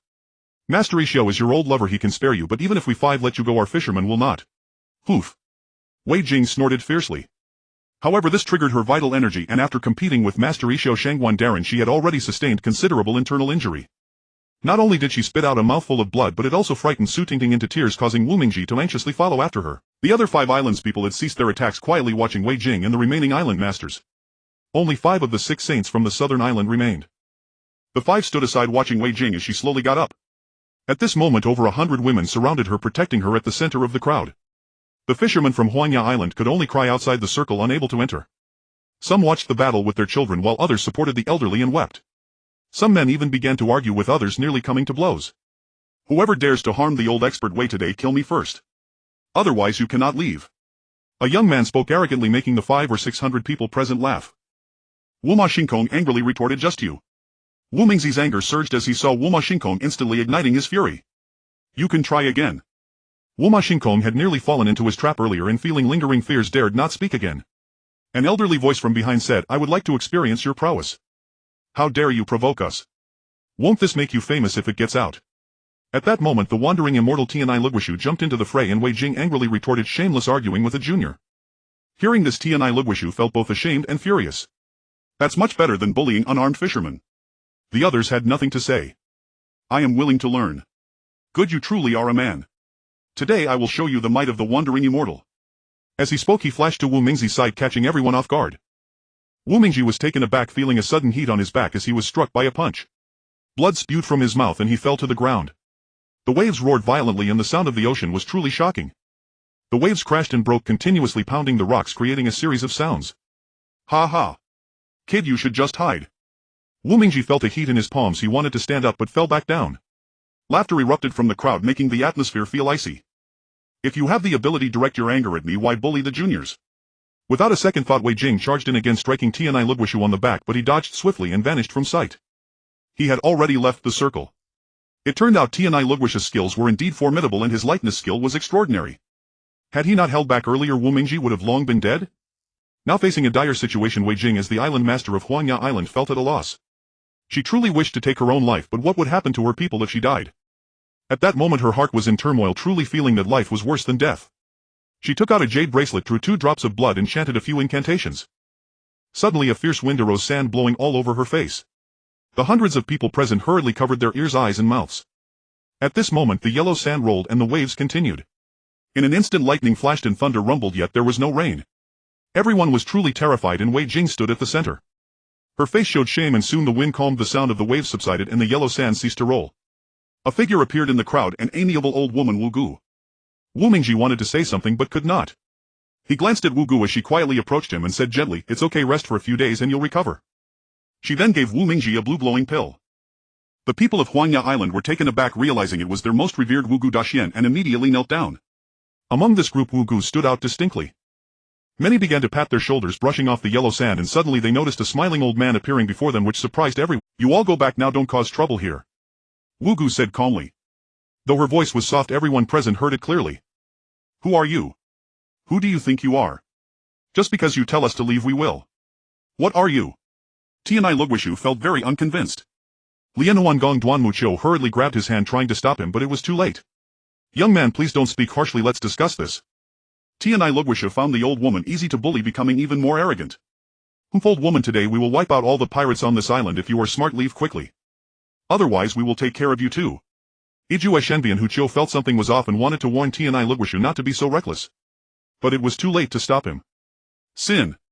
Wu Gu sighed deeply. Since you have so much to say and what you say is unpleasant, then from now on just don't speak. Before she finished speaking, she vanished and stood beside Tianai Luguishu. Her speed was astonishing, catching everyone by surprise.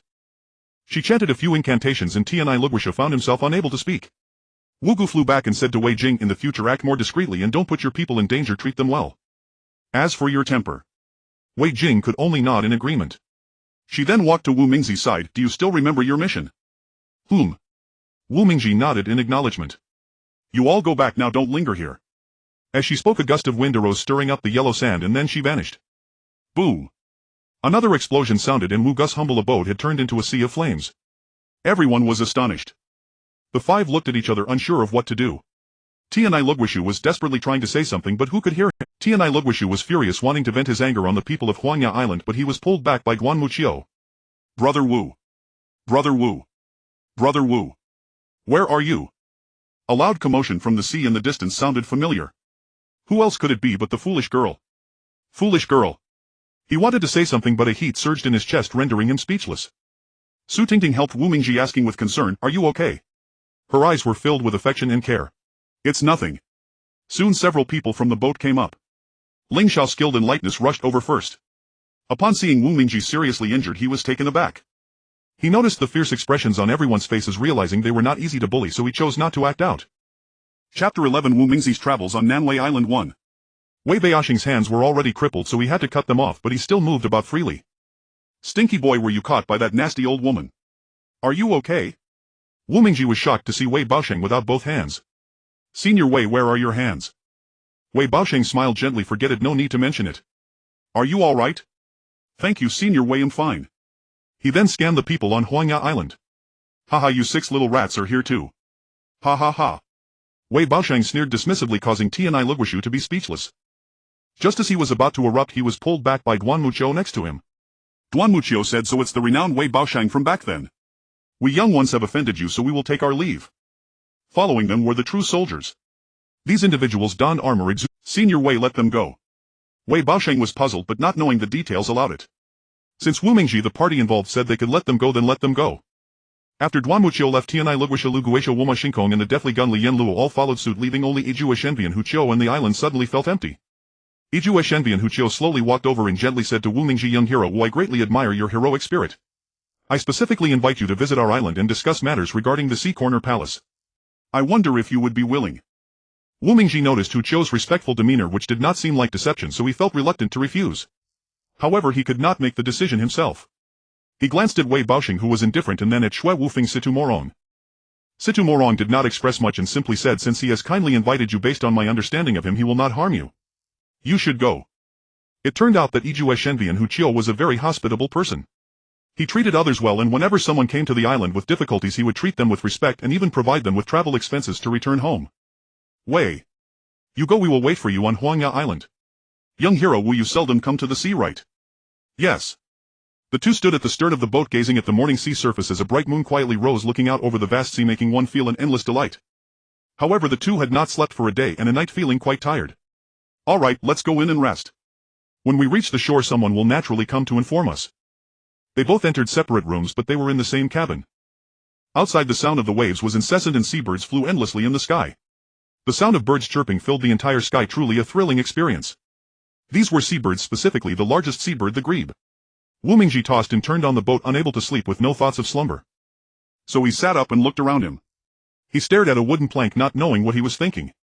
Suddenly he took out a book from his embrace. It was the Book of No Words. It turned out that his blood had stained the entire book crimson, but strangely the blood on the book showed no signs of drying, while the blood on his clothes had already hardened and smelled quite foul. He then took off his clothes and carefully examined the book. Each page was filled with tiny red characters which were so small they could barely be seen. However, he could roughly recognize the font. The first part contained some general principles, the second part discussed the inner cultivation methods, the third part detailed exquisite sword techniques, and the fourth part encapsulated the essence of various sects martial arts. The last page bore 4 large characters, Sea Corner Palace, which astonished him, yet he felt delighted, thinking that if he truly mastered this set of martial arts, would he still have to fear them? Wouldn't this make his journey to find the Sea Corner Palace much smoother? Thus he decided to focus on inner cultivation first. Without hesitation he sat down and began practicing the breathing methods described in the book. Gradually he felt his body becoming very comfortable, his dantian warm as a gentle flow of qi surged to his heart. Instantly he felt refreshed with no trace of fatigue left. In his excitement he continued practicing for a while before finally falling asleep. Upon waking he discovered that the boat had already docked, yet he had not gone ashore and no one had come to call him. As he stepped out the door, Ijue Shenbian Hu Chou approached to greet him. "Young hero Wu, you're awake. We arrived yesterday evening, but seeing you still asleep we didn't want to disturb you." "What? I slept for a whole day and night. How could it be so long?"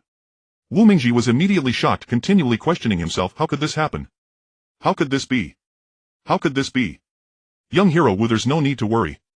I can see that your steps are steady, so after this long sleep your spirit and vital energy are likely restored. You seem quite refreshed." On Nanwei Island people float around with fishermen boarding and many disciples bustling about. Everyone nodded in respect to Ijue Shenbian. That evening Ijue Shenbian Hu Chiu was teaching the disciples some scriptures which were the introductory methods for cultivating martial arts. Wu Mingji listened quietly from the side. Reverse chi flow. Many guided their internal energy from their abdomen to their chest, then through their head, leading it to the back of their head and finally down to their feet. Wu Mingji was quite surprised and suddenly asked, "May I ask Senior Hu, why not perform reverse chi flow upside down, channeling the true energy from the feet to the head? This could effectively reverse the internal energy." Hu Chiu was momentarily taken aback, thinking this could indeed achieve the goal of reversing the chi flow, but if the internal energy cultivation level is insufficient it may rupture blood vessels and lead to death. "Young hero Wu, while such an idea is good, it carries some risk." "Haha, it's nothing, I've tried it before." Before he could finish speaking, Wu Mingji began practicing according to the methods in the Book of No Words. He inverted himself and in an instant his entire face turned red, his hands trembling, his cheeks flushed. Veins bulged on his hands. The spectators were astonished, but after a while they noticed that Wu Mingji's face returned to calm just like usual. He had clearly succeeded. Then Wu Mingji flipped back over, gently standing up, feeling much more comfortable. He felt relaxed and at ease. "Young hero Wu is truly an exemplary figure, I am indeed impressed." "What are you saying?" "I merely chanced upon the teachings of Elder Hu, pondered a bit and had a sudden inspiration. Heroes are often young. However, your internal martial arts are commendable, yet in terms of your skills you indeed lack a certain edge which may diminish your aura in the martial world. If young hero Wu does not mind, I would willingly bestow upon you my lifelong martial arts, hoping you can revitalize the martial world." Wu Mingji was overwhelmed with gratitude upon hearing this. Wu Mingji quickly knelt down and said, Wu Mingji will never forget the great kindness of Elder Hu. However, as the leader of the Han Hai Sword Sect, it does not sit well with me to bow under another's banner." Elder Hu felt a pang of regret. If only he could impart his martial arts to him, but he was not his disciple, thus he felt he was at a loss. But as a young hero, seeing his immense potential, how could he bear to let him falter? At that moment Elder Hu fell silent. After a long while Wu Mingji spoke. "Elder Hu, I have been on Nanwei Island for over 10 days now. It is time for me to bid farewell. I wish to pack my things tonight and set off tomorrow. I hope Elder Hu can see me off." Elder Hu furrowed his brows, feeling anxious. Should he let him go? He had yet to teach him martial arts, and his original intention was to impart some skills to him. However, as a hospitable person, how could he gain the trust of his fellow martial artists in the future if he did not let him leave? "Young hero Wu, you have traveled a great distance. I should treat you well. If there have been any shortcomings during your stay, please forgive me." "What are you saying?" "Elder Hu has treated me exceptionally well. It has been meticulous care. How could I dare to criticize? I will certainly tell others that Elder Hu is a very warm-hearted person. Since young hero Wu is determined to leave, I cannot insist on keeping you. Therefore I shall gift you a copy of our martial arts manual. I hope you will work hard and soon become a great hero in our martial world, bringing fortune to our people." Saying this, he took out an old book titled Martial World Manual. The 10 or so disciples present were instantly alarmed, and one exclaimed, "Master, the Martial World Manual is our sect's treasure. How can it be given to others so easily? Furthermore, it has always been passed down only to the leaders of our sect." Wu Mingji was taken aback and said, "Elder Hu, I cannot accept this book. You should keep it." "How could I take your sect's treasure? Wouldn't that be robbing someone of their beloved?" Elder Hu's eyes flashed with anger as he glanced at his disciples, who fell silent. The one who spoke earlier hurriedly lowered his head, afraid to meet his gaze. "Young hero Wu, do not turn me down. We may require your assistance in the future. How about this? I will lend you the Martial World Manual for you to study and practice. When the day comes that we need it back, you may return it to me." Wu Mingji found it hard to refuse and thus accepted it. "Young hero Wu, I have one more request. I wonder if you would agree." Wu Mingji immediately replied, "As long as it is Elder Hu's request, I will certainly lend my full support if it is within my ability. If one day we face a calamity on Nanwei Island, I ask that young hero Wu can come to our aid." Wu Mingji promptly responded, "Elder Hu's kindness is as heavy as a mountain. I will naturally assist with all I have." 3 days and nights later, Wu Mingji finally returned to Huanya Island. This time they no longer resided in the seaside wooden hut, but rather in the Grand Nanning Palace. Perhaps it was because Wei Jing had known about the impending disaster in advance, which is why they stayed by the sea. Now that the major event was over, they no longer resided there.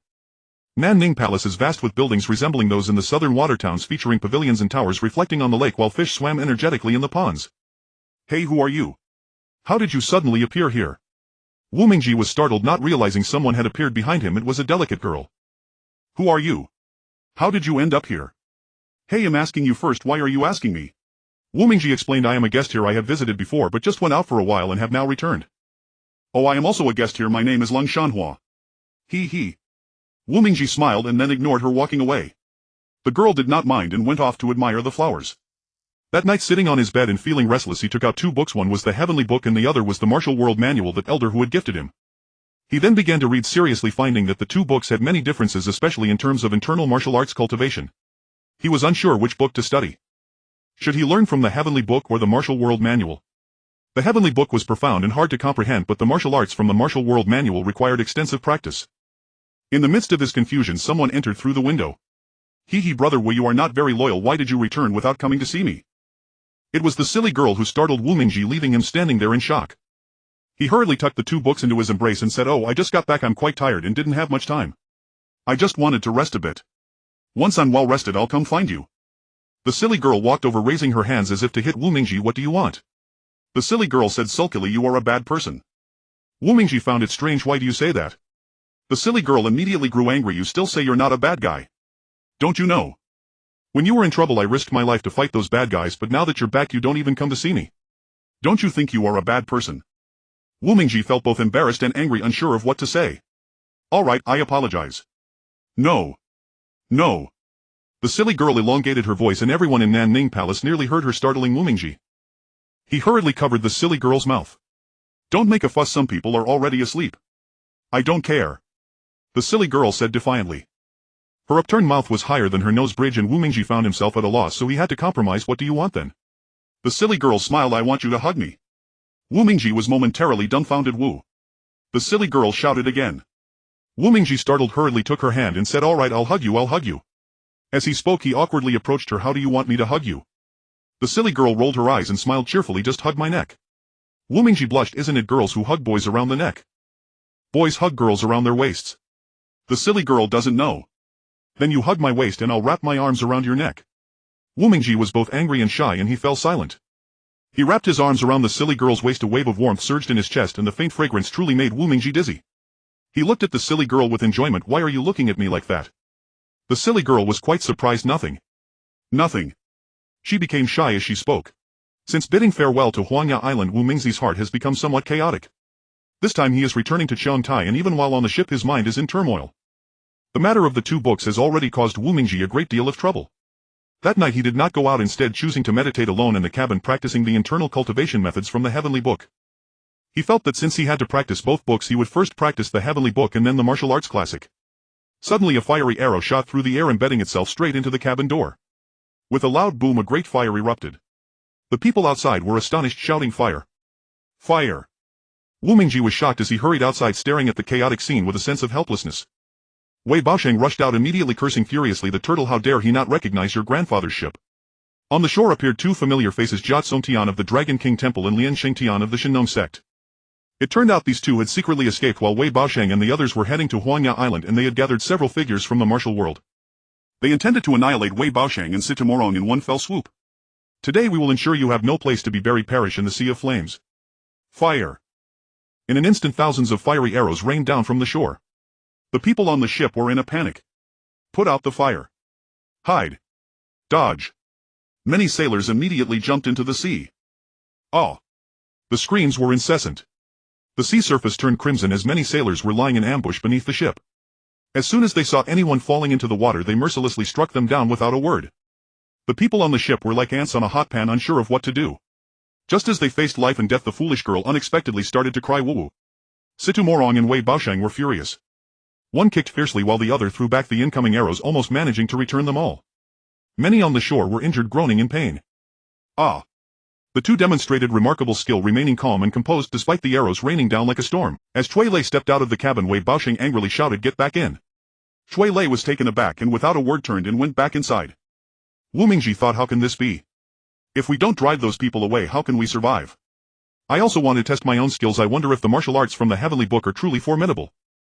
In fact, Wu Mingji had been practicing the internal cultivation methods from the Heavenly Book for more than 10 days, and he wanted to assess his own strength. Without a second thought disregarding the pleas and scoldings from the two, he stomped his feet and leaped up lightly, touching the water surface a few times before flying to the opposite shore. The foolish girl immediately stopped crying, exclaiming, "Wow, Brother Wu is so amazing." The people on the shore were astonished. How is this possible? He's made so much progress in just over 10 days. It was truly unbelievable. Wu Mingji himself was perplexed, feeling a mix of surprise and joy, unsure of what to say. Why do you take advantage of others' misfortune? Are you still heroes of the world? This is hardly adhering to the code of chivalry. As Wu Mingji spoke, he kicked and punched, sending the archers flying aside. Many others rolled into the sea, while over a dozen remained on the ship, tirelessly dousing the flames. Fortunately, Wei Baoshang and Sitamorong had blocked many arrows, or else the ship would have already turned into a sea of flames. In an instant, thousands of people appeared on the shore, raising torches that illuminated the entire sea surface. Ling Xiao sensed the urgency of the situation and quickly flew across to the opposite shore, but not as gracefully as Wu Mingji. It was clear that Wu Mingji had greatly surpassed him in both lightness skill and internal cultivation. The two stood shoulder to shoulder, watching as the thousands of people dared not act recklessly. Both knew that if a fight broke out, they would be turned into minced meat. Ling Xiao, being quite clever, spoke up, "Heroes of the martial world, why do you help Lian Tiansheng of the Shinong sect and Jia Tsongtian of the Dragon King Temple? Do you know what kind of people they are?" The people present remained silent, only listening coldly. What kind of people are these two you are assisting? One oppresses the common folk, committing heinous acts in Xiongtai, unjustly collecting taxes and tributes, occupying the sacred worship ground of the Dragon King Temple. Should you really help such a person? Can you justify this to the countless common folk of Xiongtai? Upon hearing this, the people on the shore began to murmur among themselves. Some mentioned that the recent consumption tax had risen, and if they couldn't pay enough, they were beaten by the monks of the Dragon King Temple. Among them were a few who had been beaten by the monks of Longmen Temple. They eagerly shared their grievances, even mentioning which county they were from. They shouted loudly, "Brothers, listen to me. That Lian Xingtian of the Dragon King Temple is extremely cruel. I was beaten to this state for not paying enough tribute." Before he could finish, a hidden weapon flew from the direction of Longmen Temple, instantly killing the bold speaker. Ah! Wu Mingji was even angrier upon seeing this. Grabbing his ruthless sword, he charged towards the Dragon King Temple, slashing wildly and killing the one who had launched the hidden weapon. Look! Is the Dragon King Temple truly compassionate? The crowd began to discuss fervently. Jia Tsongtian could no longer restrain himself, brandishing a saber and lunging at Wu Mingji. Wu Mingji was unafraid, engaging him in combat. Ling Xiao, fearing Wu Mingji might be ambushed, stood vigilantly beside him, preventing anyone from sneaking an attack. Bang! A loud crash created a massive hole. Wu Mingji, momentarily distracted, nearly fell prey to Jia Kongshan's saber. "Brother Wu, be careful." In a moment of urgency, Wu Mingji and Jia Tsongtian engaged in a deadly struggle, both suffering injuries. Clang! A dull sound echoed as Jia Kongshan's saber was suddenly severed by the ruthless sword. Startled and wanting to flee, it was already too late. Wu Mingji had unexpectedly approached him, and with a twist of his sword he accidentally struck Jia Kongshan's throat, causing blood to spray forth, and Jia Tsongtian instantly perished. Ah! Wu Mingji was still in shock. How could this be? How could it? Based on my previous internal power, it was impossible to send the ruthless sword out this far. He stood there, stunned, at a loss for what to do. The disciples of Longmen Temple surrounded him, each one furious, wishing they could devour Wu Mingji whole. "Brother Wu." The foolish girl had approached without him noticing, distressed as she said, "What do we do about all these people? We can't kill them all." Suddenly she added, "Well then, let's throw you all into the sea to feed the fish. There are certainly more fish in the sea than you." Ha ha ha.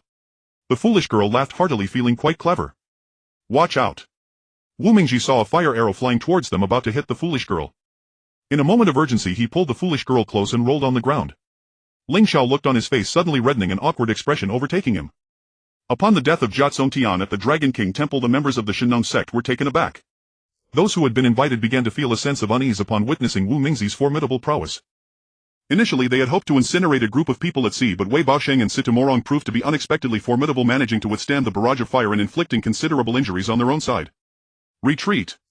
The leader of a minor sect immediately commanded his followers to leave, causing Shinong sect's leader Lian Xingtian to erupt in fury. Yet he couldn't make things difficult for this group. He vented his anger on Wu Mingji, charging forward without weapons, relying solely on his profound internal energy to try to subdue Wu Mingji. Little did he know that ever since Wu Mingji cultivated the internal arts from the heavenly tome, his punches, though seemingly ordinary, bore shocking depth of power. As Lian Shengtian's palm struck towards him, Wu Mingji did not even turn to look, allowing the attack to come. Lian Shengtian was practically driven to madness. "You little brat, you've thwarted my plans today, and I shall make you pay in blood." Wu Mingji sheathed his sword, leaving Lian Shengtian bewildered, yet he had no time to ponder further. With his right hand just swung out, his left foot kicked up. "Senior, it would be wise to turn back now." Suddenly Wu Mingji felt a sense of oppression. Clearly Lian Shengtian's internal power was no slouch, and a gust of wind surged forth, causing a ceramic bottle in Wu Mingji's possession to crash to the ground. Clang clang. Not good. Worry crept into Wu Mingzi's heart. Why has Lian Shengtian suddenly become so powerful? To overcome him he would have to meet force with force. With this thought he felt emboldened, convinced that his martial arts training over the past half-month would suffice to defeat him. Little did Wu Mingji anticipate that the Shinnon sect's leader Lian Shengtian indeed had another trick up his sleeve. Lian Shengtian's hands suddenly constricted. Wu Mingji was taken aback, hesitating to approach Lian Shengtian. Seeing his attack succeed only fueled Lian Shengtian's arrogance as he pressed in, relentlessly surrounding Wu Mingji so tightly that escape seemed impossible. One should know that being struck by Lian Shengtian like this would surely result in defeat. Lian Shengtian's foot swept towards him, aiming to obliterate Wu Mingji completely. Unaware of Lian Shengtian's intention, Wu Mingji charged forward, kicking out in an attempt to settle matters with him. Bang! Their feet met with a loud thud. Ah! Wu Mingji was astonished, feeling a numbing sensation in his foot, while onlookers were left dumbfounded. Brother Wu. The foolish girl suddenly approached. Don't pull me. Wu Mingji was anxious, but the foolish girl seemed indifferent. Wu Mingji and Lian Shengtian remained locked in a standoff. The foolish girl reached out to grab their feet. Stop. But her hand froze just above their feet. Why? What are you doing? As she spoke, her hand had already touched their feet. Put. Wu Mingji suddenly spat blood. He flew backward and crashed heavily to the ground. Ling Xiao felt anxious, yet inexplicably he desired for Wu Mingji to be injured or perish, watching as he seemed on the verge of collapse. Ling Xiao rushed forward while the foolish girl approached with concern, gently wiping Wu Mingzi's face and then trying to remove the dirt from his clothes. Meanwhile, dozens of people rushed forward surrounding Lian Shengtian, crying profusely, yet no tears were shed. Two men who were usually close to Lian Shengtian were enraged upon seeing him severely injured. Without a word they drew their swords and advanced. The foolish girl questioned, "Why have you come? I don't recall calling for you too." Before she could finish, the two men had already thrust their swords toward her. "How could you do this? Have you no sense of reason?" The foolish girl continued to complain. "Be careful." Ling Xiao flew over, trying to block the two men, but it was too late. Swish swish. The foolish girl was struck by two swords, feeling intense pain, wishing she could die, utterly consumed by despair. Wu Mingji opened his eyes, and before he could clearly see, the two men swung their swords again. He hurriedly dodged to the right, narrowly escaping this calamity. The twin swords came at him again, forcing Wu Mingji into silence. He was already severely injured from his earlier encounter with Lian Shengtian, having rolled on the ground multiple times to evade the attack. Seeing they could not secure victory, the two men went wild. Exchanging glances, they each produced dozens of poison needles and hurled them at Wu Mingji. There was no way to evade this onslaught. Ling Xiao, holding the foolish girl, rolled away to the side, shouting, "Despicable scoundrels," in anger. The two men exchanged glances, and in the blink of an eye they leaped into the river, disappearing without a trace. Situ Moron let out a cold howl. "Think you can escape? You're not capable enough." With a flick of his right hand he unleashed two strikes, sending hidden weapons flying into the sea. Ah ah! A deep groan emanated from the water, causing hearts to clench. Those who had been summoned were taken aback, shocked by the sudden turn of events. In less than the time it takes to brew a cup of tea, the once crowded dock was now deserted except for a few corpses lying on the ground. A group arrived at the Dragon King Temple, where a ritual was underway. Wu Mingji, the foolish girl, Wei Baoxing, Sitamoron, Long Wanqing, and Ling Xiao returned to the Dragon King Temple. Two monks emerged from within, surprised to see them, and hurriedly retreated, attempting to close the door. Wu Mingji grabbed one of them, saying, "We mean no harm today. Rest assured, I just wish to speak with your abbot for a moment." The young monk, unable to stop Wei Baoxing and the others, feigned politeness, saying, "Please wait a moment." However, he still closed the door, not even leaving a shadow behind. Ling Xiao. Before he could stop, Ling Xiao had already followed. The monk continued forward without daring to look back. Thud. Suddenly he fell to the ground. It turned out he had tripped over a stone due to excessive nervousness and fell. "Abbot." As he spoke, he fell again with a thud. This time it was over the threshold. "What's going on? Why are you in such a hurry?" The young monk stammered, "Abbot, it's bad. It's bad." Suddenly he was too anxious to utter another word. "Speak. What's happened?" "The enemies who killed Master Jia Tsongtian are at the door right outside." Ah! Everyone present was stunned, unsure of what to do. Master Yiding pressed his palms together and said, "Whether it is fortune or calamity, it is predestined. If calamity is meant to be, it cannot be avoided." "Abbot." Many people were trying to dissuade Master Yiding. Master Yiding appeared to be in his 60s, with a beard already streaked with white, yet he had a childlike innocence, a ruddy complexion, and the look of a man still hale and hearty. "May I ask what brings you all to our humble temple?" A monk interjected hastily, "Abbot, they are the ones who killed the head of the Tsongtian sect." Behind Master Yiding, a dozen or so monks were already gripping staffs, ready for a fight. Master Yiding cast a calm glance and said, "When will the cycle of vengeance ever end?" Wu Mingji stepped forward and bowed first. "Venerable Abbot, you are truly enlightened. Forgive our intrusion." "Venerable Abbot, do you still remember this voice?" Long Wanqing spoke with indignation. "So it's you." Master Yiding stood frozen. "Why not me? Why shouldn't it be me? You have been at the Dragon King Temple for 20 years. Why have I tried time and again to let you leave yet you refuse to go? Long Weiniang's handsome face was etched with deep hatred. Do you still remember the rear hall of the Dragon King Temple? Master Yidong was again taken aback. So you still couldn't let it go? Was this old monk deliberately trying to let you in? It turned out that Long Weiniang had long seen the peculiarities of the rear hall which concealed an immense secret. Indeed, I wanted an excuse to enter the rear hall. In truth, I anticipated you would do this and I intended for you to unravel this secret. The others listened utterly bewildered. Only Long Weiniang and Master Yidong understood clearly. Abbot, do you not wish to avenge our sect leader? The men standing behind him were furious, eager to strike down Wu Mingji and his companions with their staffs. Master Yidong shook his head and remained silent. I told you the abbot is a coward unwilling to avenge our sect leader. Another monk in white robes pressed his palms together and said Umatba. In truth, sect leader Jia Tsongtian deserved his fate. Evil is recompensed with evil and good with good. It's only a matter of time. When the time comes, everything arrives. If I knew you chanting Buddhists had no courage, all a bunch of cowards. You. The monks in white robes were incensed, nearly coming to blows. They were on the verge of a fight. Master Yidong slowly stepped forward, looked at Jia Kongshen's followers and said calmly, you were never truly of the Buddhist faith. So leave all of you. What did you say? You old fool, trying to drive us away. A monk named Huijing, clad in yellow robes, spoke up. It turned out that the Dragon King Temple was divided into two factions. One was the true monks who chanted sutras and the other were these secular monks in yellow robes. Wei Baosheng stood to one side and said coldly, it seems Master Yihong lost the great battle that year. A single tear suddenly welled up in Master Yidong's eye as he stared at Wei Baosheng on the verge of weeping. Turning to the secular disciples, he said, all of you leave. You are no longer welcome here. What are you all talking about? I don't understand a word. One wants to drive people away, the other doesn't want to leave. But you said the rear hall has something very interesting. Is that true? With that, the simple girl walked over and tugged at Master Yidong's hand, swaying it incessantly. Child, there is nothing interesting here. Before Master Yidong could finish, one of Jia Kongshen's followers swung an iron staff at her. Why are you hitting me? I haven't offended you. Suddenly the simple girl felt a warmth at her back as a surge of inner force rushed up her spine. She was flustered. The iron staff came swiftly, but as it touched her shoulder its strength vanished. With a single cry the man fell dead. Master Yidong was purging the temple. This all traced back 20 years when Jia Kongshen's father Jiao Wuwei led a group of secular disciples to the temple, challenging the abbot to a duel. If he lost, he demanded a place, splitting the Dragon King Temple into two factions. One faction was secular, the other Buddhist.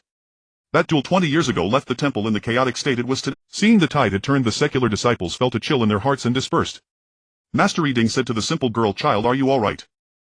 Did I hurt you? No. Old grandpa, your martial arts are amazing. Ling Xiao teased, what old grandpa? He is the abbot, Master Yidong. The simple girl pouted. He is an old grandpa. Should I call him an old grandma? Wei Baosheng and the others were speechless. Master Yidong, please take us to the rear hall. That is all we wish to see. Master Yidong understood their intention, so he instructed take the disciples to the back to settle matters. Persuade all non-Buddhist disciples to leave and avoid conflict if possible. Several disciples acknowledged and went inside. Master Yidong led the group to the rear hall in silence. He said to Long Weiniang, open the door. The key in your hand is the only one. What? Long Weiniang was astonished, staring blankly at Master Yidong. Master Yidong nodded, signaling her to open it quickly. Long Weiniang produced a key that looked very old, yet the lock was as new as ever, surprising everyone. They realized the lock was specially made. Without this key it could not be opened. Perhaps it was fate. In truth, this key was given to Long Weiniang by her father Long Sheng, that Sung Hai Sanglong.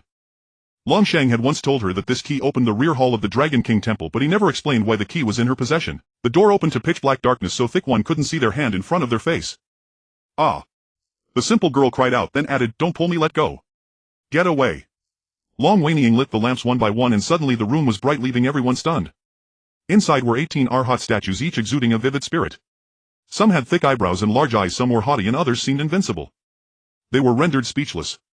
The Arhat stood about 2 zhang tall, densely packed, as if discussing something or about to charge forward. May I ask, Benefactor Long, have you now unveiled the mystery of the rear hall? Long Weiniang was startled. How do you know there is a secret within? My senior brother Master Yihong once told me to protect this rear hall and let no one enter. But if someone could enter, he should be allowed. Ling Xiao laughed. With your shabby doors and windows, who couldn't get in? Behold. As he spoke, Master Yidong struck the wall with both palms. A dull clang echoed like two pieces of steel colliding. So that's how it is. Long Weiniang paced back and forth on the ground over 20 times, causing those present to feel dizzy. Suddenly she stopped in front of a statue of a Luohan. Holding an iron rod in her hand she forcefully struck the Luohan. Bang! The entire statue immediately toppled over, causing a group of people to retreat. Dust flew up, creating a complete mess. Cough cough. The silly girl couldn't cover her mouth and nose, inhaling dust and starting to cough. After a while, as the dust settled, a box was left in the original position of the Luohan. The box was made of high-quality steel, roughly the size of a wardrobe, resembling a suitcase. Long Wanning walked over and stared at the box, pondering for a long time but still unable to find an answer. Wei Baosheng followed her over, noticing 2 lines of text written on it. The Sea Corner Palace shows divine might. When will the ghost shaman's battle cease? It seems opening this box is not a simple task, but why is there no lock on it? Wei Baosheng said, becoming surprised as he spoke. Everyone agreed, puzzled by the situation. Dragon Benefactor, I suppose you have thought of a solution, right? Master Yi Deng said plainly. Seeing Long Wanying's somewhat joyful smile, Master Yi Deng, over 60 years old, also showed a smile. He, the abbot's discerning eye is indeed remarkable. I can see through your expression. Master Yi Deng said nothing, merely smiling at Long Waning. Long Waning approached Wu Mingji, asking, Are you the master of the ruthless sword? Yes. How did you come by this ruthless sword? I obtained it through true skill at the 7 absolute peak. Long Waning was puzzled. Could he have done it with such little martial skill? C2Mo Rong noticed Long Wanying's disbelief in Wu Mingji's words, so he stepped forward, saying, It's because we old fogies didn't want to trek long distances anymore, seeking a leisurely life instead. So we didn't compete with him. Long Waning nodded and after a while said, There is a small opening at the bottom of this box. Try turning it over, placing the ruthless sword inside and then turning it to the right twice. What? How can I possibly open a box larger than myself? The size of the box and the people present left everyone astonished. Those present exchanged surprised glances. You have to do it yourself. With no other option, Wu Mingji reluctantly set the ruthless sword down on the ground and began to try moving the iron box back and forth, but it wouldn't budge. Wu Mingji looked at Long Waning with disappointment. Long Waning began to feel confused. It's just a box, Ling Xiao, am not afraid. Just as she was about to step forward, Cui Lei grabbed her arm, saying, Let's do it together. Ling Xiao was startled but still set aside her pride and walked over with Cui Lei. Ah. The two put all their strength into moving it, but it didn't budge at all. Frustrated, they had no choice but to walk away dejectedly. Long Waning shook her head again. Master Yi Deng said, Let this old monk give it a try. Several people stepped back as Master Yi Deng approached. With a wave of his right hand he struck the iron box, causing the entire hall to resonate with a thunderous roar echoing endlessly. The silly girl immediately fainted. Silly girl. Several people hurried over to support her. Just then Ling Xiao arrived at the side of the silly girl and Wu Mingji also came at the same time. Their hands reached out and met. Wu Mingji felt extremely awkward, but Ling Xiao didn't care, hastily rubbing the silly girl's temples. Before long she gradually regained consciousness. What happened to you? It was so loud, so terrifying. I almost died from fright. Wu Mingji looked at the timid girl and couldn't help but chuckle. What a joke. You got scared by this. Long Waning walked over and looked at Wu Mingji, asking, Have you practiced any special or strange inner power techniques? Long Wanying's question left Wu Mingji speechless. I. Hearing him stutter, Long Waning smiled slightly. In fact, this iron box weighed at least over 300 pounds. He placed the box down and inserted the ruthless sword. Many people watched Wu Mingji intently as if witnessing a breath. In fact, this iron box weighed at least over 300 pounds. He placed the box down and inserted the ruthless sword. Many people watched Wu Mingji intently as if witnessing a breathtaking performance. Wait. Wu Mingji had already turned the ruthless sword around once and was about to turn it a second time when Long Waning called him to a halt. Everyone looked at her in surprise. Crouch down and hide your body behind the edge of the iron box. Do not look directly at the box as it opens. Her advice earned the respect of the group, who silently praised Long Wanying's attentiveness. Wu Mingji lay on the ground. Crack! Bang bang! 2 deep sounds emerged and a white and a black object flew out of the box. Instantly everyone was terrified. The black and white wraiths exclaimed, Ah ah ah! The silly girl fainted again upon seeing them.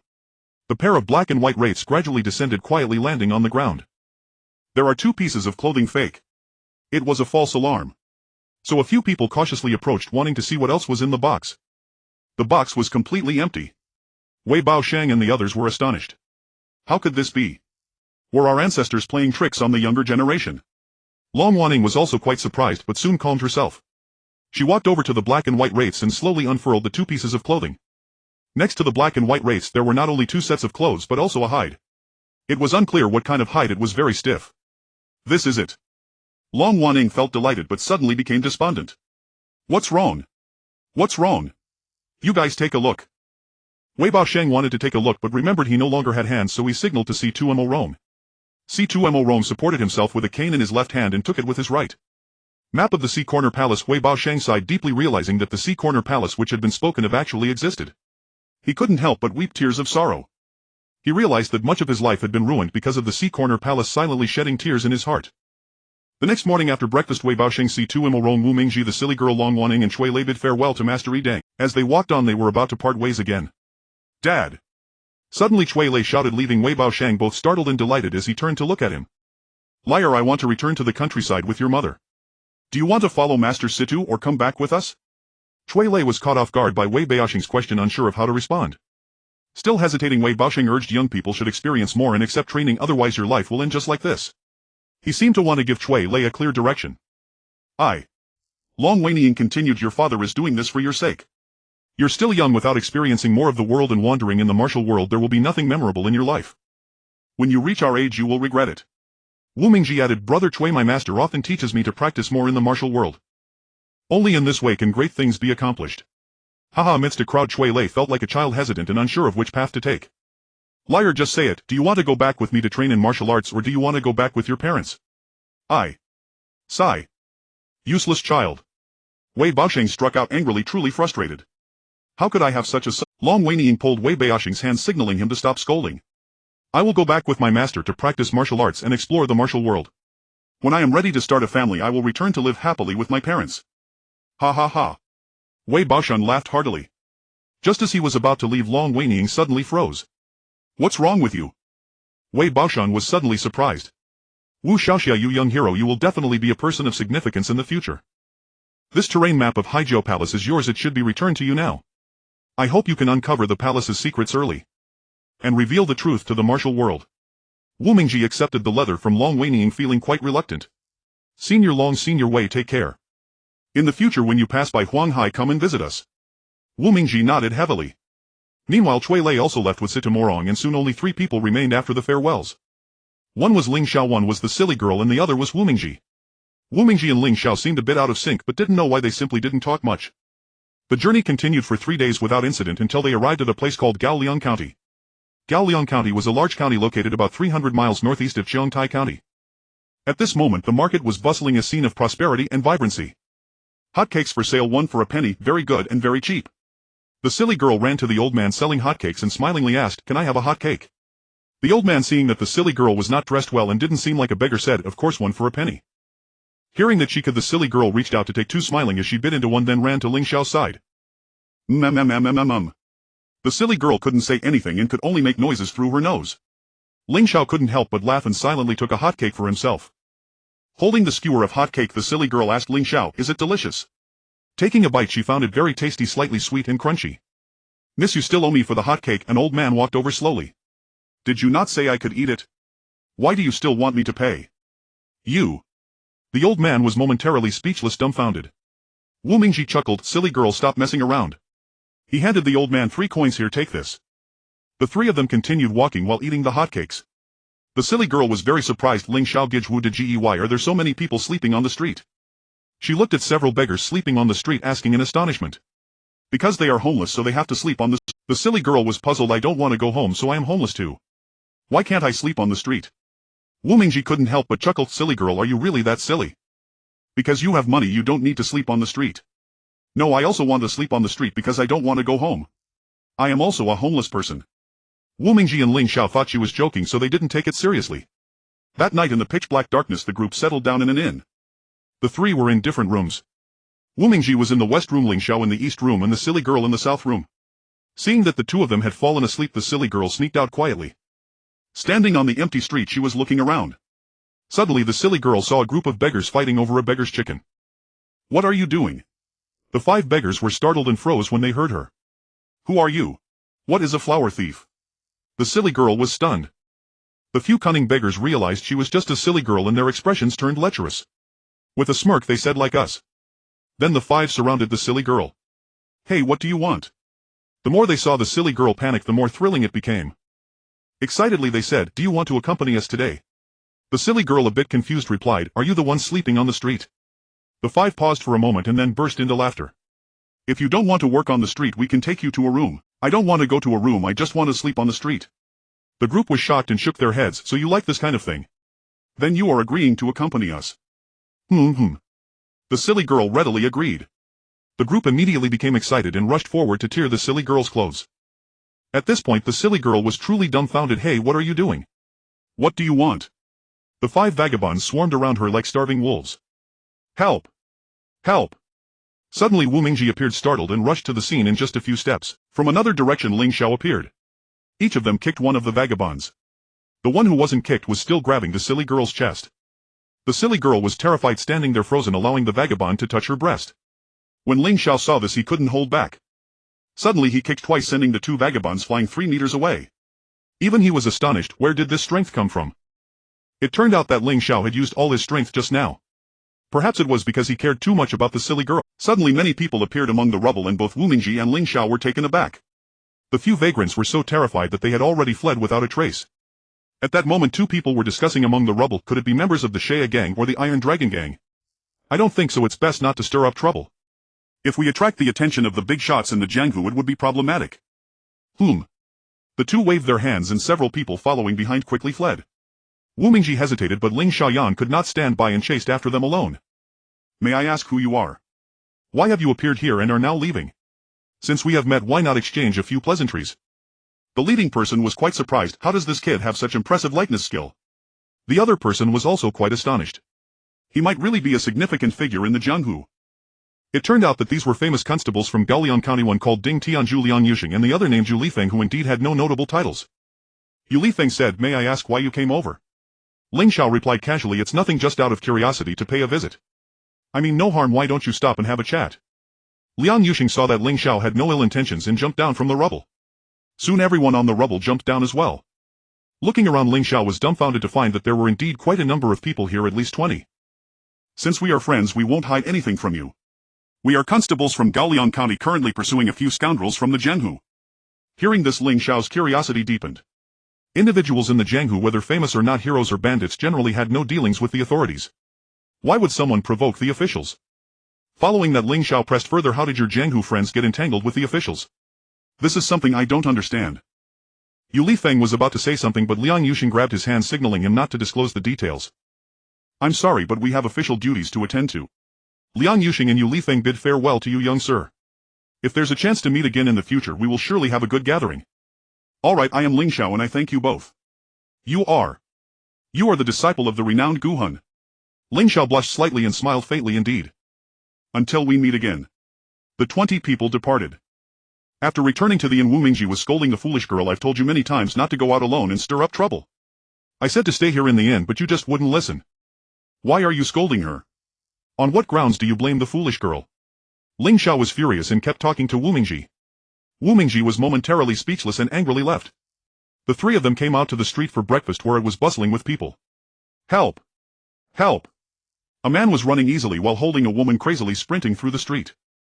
Wu Mingji and the foolish girl were both shocked. How could someone dare to kidnap a respectable woman in broad daylight? This is outrageous. Behind them followed more than 20 constables, the same ones from last night. As soon as Ling Xiao saw this, he hurriedly followed, quickly running to catch up with the constables. "May I ask what has happened?" Yu Lifeng gasped, saying, "It's the shameless people from the Sha Mei gang who are openly trying to abduct a respectable woman. We just happened to run into them." Ling Xiao, after knowing the details, was furious and immediately ran after the Sha Mei gang member ahead, almost catching up to him. But there was just that little distance. "Ling Xiao, brother." Suddenly 2 people caught up from behind, one holding the other's hand. It was Wu Mingji holding the foolish girl's hand as they chased after, and when Ling Xiao saw this, it felt as if something had pierced his heart. Wu Mingji then handed the foolish girl to Ling Xiao. He then chased after the Sha Mei gang disciple who was holding the girl. "May I ask who you are? Why are you abducting a respectable woman in broad daylight? Do you have no regard for the law?" The person in front laughed. "You think you can make me abide by the law? You are not even qualified." Wu Mingji, upon hearing this, was furious and exerted his inner strength, running even faster. This sudden burst of energy was truly terrifying. In an instant, Wu Mingji surpassed the Sha Mei gang disciple by several yards. The 20 constables were all astonished, almost frozen in place. After a while they still managed to catch up, but there was still some distance between them and Wu Mingji. "Today I will teach you lawless scoundrels a lesson and restore peace to the common people." "Ha ha, just you. Just you people. 20 useless ones, but you might be okay." Wu Mingji said little and gritted his teeth to strike with his sword. The Sha Mei gang disciple dodged to the right, avoiding the attack. The girl next to him nearly fell victim to Wu Mingji's "Help! Hero, help! Help! Who do you want to come to your rescue? In the meantime, the man kissed the girl's face, acting quite lewdly. Wu Mingji was furious with no outlet for his anger. You lecher! I will bite you to death. As he spoke, the girl bit the ear of the Sha gangman. Ah! The Sha gangman was enraged and slapped the girl's hand back, and suddenly he had a large knife in his hand. He intended to chop the girl in two. Before he could do so, Wu Mingji rushed forward to embrace the girl, quickly raising his ruthless sword to block. The large knife was blocked by the ruthless sword, instantly breaking into two pieces. Everyone present was left in shock. Only Ling Xiao still maintained an unfazed expression. You will not escape my grasp, you little brat, remember this. Suddenly there was an explosion and thick smoke billowed out. Wu Mingji leaned back with the girl in his arms, and the Sha gang disciple had vanished without a trace. Once the smoke cleared, Wu Mingji glanced at the girl and realized she had been struck and fainted. He held her tightly and pressed on her temple. After a while the girl slowly woke up. Are you all right? The girl was quite surprised and struggled in Wu Mingzi's embrace, but became fearful upon seeing so many people around. She returned to Wu Mingzi's embrace. Wu Mingji felt a bit awkward but let it be, choosing not to say much. The 20 captains attempted to pursue again, showing no signs of intention to be polite. They did not spare a glance at the woman. The woman gritted her teeth fiercely, coldly watching them leave. Wu Mingji wanted to say something, but it was already too late. Liang Yuxing over there simply left behind a faint remark. We are affiliated with Gaoliang County and we have a grand birthday banquet tonight. I am currently unable to entertain you. Please come later for a drink. I should have thanked you. Before he could finish speaking, over 20 people hurriedly left and the silly girl and Ling Xiao caught up. Brother Wu, why did they all leave? They have other matters to attend to, Wu Mingji casually replied, then looked at the woman in his arms who had already fainted, presumably due to her serious injuries earlier. Wu Mingji immediately carried her back to the inn. It was night and the courtyard was very quiet with no one around. Ling Xiao and the silly girl were watching Wu Mingji examine the girl's injuries. He saw that her chest bore marks of being struck and her back was bruised. He then said to Ling Xiao, you should step outside for a moment, it's a bit inconvenient for you to be here now. What's inconvenient? You want to take advantage of her but won't let me see. Wu Mingzi's mood stiffened as he looked at Ling Xiao, feeling quite helpless and speechless. Then you can check on her yourself, I'll wait outside for you. Ling Xiao raised his head, wanting to retort to Wu Mingji, but realizing he had nothing to say, he walked out in anger. The woman was still asleep, clearly not awake yet. Young lady, I apologize. Wu Mingji gently unbuttoned her upper clothing and was instantly stunned. There was a red mark on her chest and a black mark on her back. It was evident that she had suffered from the yin-yang poison palm. This technique had not appeared in the martial world for over 20 years, he never expected to see it here. Wu Mingzi's expression fluctuated, he thought that someone who could survive such a vicious palm technique must be extraordinary, unlike an ordinary woman from a common family. However, he could not think of any method to rescue her for the time being, so he could only use his internal energy to protect her vital heart, forcing the poison out. The silly girl supported the woman while Wu Mingji sat cross-legged on the bed facing the bare woman. He dared not open his eyes, shrouded in darkness. He circulated his internal energy, continuously channeling his strength. He had no idea what was happening outside. At that moment 2 puffs of vapor emerged from the young lady's body, one black and one red. And the handprints on her body gradually began to fade. Suddenly the woman's hand tightened and her eyes opened. She looked at Wu Mingji sitting in front of her, her upper body bare, feeling both shy and angry. But shortly thereafter she was overjoyed, breaking into a sweet smile. Because Wu Mingji had not taken advantage of her and she actually found herself somewhat fond of his gentlemanly demeanor. In her gratitude she felt a bit of love for him. Brother Wu, something is wrong. The silly girl suddenly said this, staring Wu Mingji terribly. What happened? He nervously opened his eyes. At that moment he happened to see the woman across from him. They stared at each other, the woman bare from the waist up while the man sat still. What are you doing? The silly girl waved her hand between them. Wu Mingji remained silent. He focused intently on channeling his internal energy, then closed his eyes again. The woman smiled faintly. After Wu Mingji came out, Ling Xiao was still outside complaining incessantly. We should go to the county office tonight and stir things up. Ling Xiao was taken aback. What? Are you scared? Who am I, Ling Xiao? What is there to fear? If I can't win, I'll just run. Who in this world can outrun me? Wu Mingji wanted to say, can you outrun me, but the words got stuck in his throat. The county office was a vast place, although it did not have the pavilions and towers like those in the southern waters. Every building was grand and magnificent. The glazed tiles were resplendent, exceptionally dazzling, so much so that even at night it left the two of them dazzled. Please come in. Many officials from various places entered one by one with invitations, and Wu Mingji and Ling Xiao, dressed splendidly, tried to enter but were stopped by a guard soldier at the door. May I ask if you have an invitation? No invitations are allowed to enter. We are guests. Even without an invitation you should let us in. The 2 soldiers felt displeased upon hearing this. How could you barge in during our county princess' grand birthday? You should hurry and leave. Those inside, hearing the commotion outside, came out, and it was none other than Yu Li Feng. Presumptuous. They are our guests. How can you treat guests this way? The two soldiers upon seeing Yu Lifeng speak dared not stop Wu Mingji and Ling Xiao any longer. They immediately sat down in a corner. The emperor has arrived. It turned out that the county princess was the emperor's daughter awarded this land. At this moment everyone knelt down but Wu Mingji and Ling Xiao pretended not to see. They continued drinking the wine in their hands. The emperor's daughter shot a fierce glance at the two of them. Yu Lifeng realized the situation was dire and stepped forward to whisper a few words to the princess who appeared somewhat surprised and then lost interest. Daughter wishes to celebrate her father's birthday. A woman dressed in vibrant colors with a floral hairpin on her head looked like a princess. This amazed the two men. It was the same woman Wu Mingji had seen on the street. This was indeed a different situation. Behind her the silly girl dressed like a palace maid looking both beautiful and lovely. Ling Xiao did not know what to say but couldn't help but smile. I wish you a happy birthday, father. Everyone present looked at the silly girl in disbelief. How are you speaking to me? The emperor's daughter Zi Dai looked at the silly girl in astonishment. The silly girl replied, you taught me, you said I should just say what I don't know how to say. The silly girl felt embarrassed for making a fool of herself but could do nothing about it, so she let it go. Father, I bring you a birthday gift. A servant came forward to take it, which was a map of the prosperous landscape of the future. Where did you get this? The emperor was surprised. You little yellow-haired girl daring to steal our things. It turned out to be people from the Sha Yao gang and the Tai Long gang. These people had long wanted to cause trouble and had slipped in to make a mess. All troops on alert. The longevity feast had not even begun and yet it was already disrupted by a group of martial artists. How could the emperor not be angry? He immediately flew into a rage. Capture them all. Not one shall escape. Those who had been on guard around the county office quickly encircled them, making it impossible for even a fly to escape. Wu Mingji and Ling Xiao exchanged glances but did not consider helping the officials. They thought it best not to wade into murky waters. After all, there was a rule in the martial world: one must not exert effort for the officials. Otherwise they would become a laughingstock in the martial community. The soldiers surrounded the place tightly, making it impossible for anyone to escape. Brothers of the Iron Dragon gang and the Sanyao gang, listen up. You might as well surrender quickly. The speaker was the Captain Liang Yuxing. He stood in front of the princess while a group of soldiers protected her from the dignitaries present were terrified, hiding on one side of the courtyard against the wall. Members of the Sanyao gang and Iron Dragon gang were gathered around two tables and there seemed to be quite a few of them. The emperor felt a bit uneasy. Looking at the two captains Liang Yuxing and Yu Lifeng, he felt uncertain as he glanced at the two individuals sitting in the corner. One was Wu Mingji and the other was Ling Xiao. Wu Mingji and Ling Xiao pretended not to notice and continued to drink. Ladies and gentlemen, I sincerely apologize for the disturbance today. Please return home and I will certainly come to apologize in person in the future. Upon hearing this, the members of the Iron Dragon gang and Sanyao gang were shaken. Each of them thought, once they leave, won't we become the meat on the chopping board? Without even a shield. Wait, anyone who thinks they can leave here without my permission will die. The speaker was Ko Wenwei, the leader of the Iron Dragon gang. Two individuals beside him coldly snorted.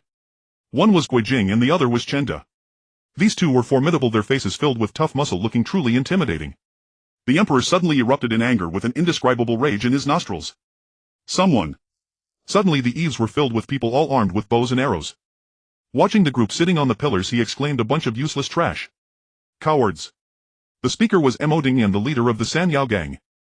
Liang Yuxing, also angered, shouted loudly at the two daring rebellious thieves, how dare you act wildly in our presence? Ha ha ha. Ko Wenwei, the leader of the Iron Dragon gang, laughed arrogantly. You who feed off the blood and sweat of the common people, how dare you shout at us here? Do you know what you've been doing all these years? Yu Lifeng felt both ashamed and furious. Daring to confront us in front of so many people. What if I want them to know? But they are already your people. It's just that these merchants are still unaware of your misdeeds. Let me speak, master. It was Chen De beside them. 10 years ago, when you arrived in Gaolian County, in the first year you increased taxes, causing the people to suffer. In the second year you escalated the punishments for criminals, leading many who had committed minor offenses to be tortured to death by you. In the third year you forcibly conscripted labor, resulting in a surplus of women and a shortage of men in Gaolian County, leaving the elderly and infirm without care. This year you have again suppressed civilian commerce, monopolizing all trade and forcing merchants to sell to you at a loss. Do you still intend to let the people of Gaolian County survive? With this statement, the local tyrants present began to express their discontent and murmured among themselves. Wu Mingji felt an intense hatred upon hearing this, unsure how to conceal his animosity, silently observing the emperor's face filled with rage. Seeing Wu Mingji enraged made Liang Yuxing feel uneasy. He hurriedly said to the emperor, Your Majesty, the situation is critical, you should hurry inside. The emperor, upon seeing Wu Mingji like this, also felt a tremor of fear, turned around and fled without looking back. It's not that easy to escape. With a wave of his hand, Ko Wenwei launched 3 hidden weapons. Upon seeing this, the emperor realized the severity of the situation, quickly pulled one of his guards over his. The guard's shoulder was struck by 3 poisoned darts. He collapsed instantly. The emperor panicked even more and ran again. Why are you running? The silly girl followed him puzzled. Silly girl, it's dangerous over there, don't go.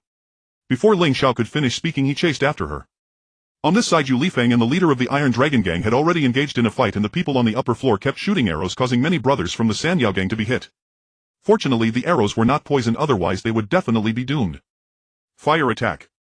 At this moment the scene had descended into chaos. Those people fled desperately, causing a commotion. Leader. Amidst the shouts, countless fireballs fell from the sky. Wu Mingji, seeing the situation was dire, slipped away into the crowd. Thinking to himself that the emperor must be no good. I must avenge the common people.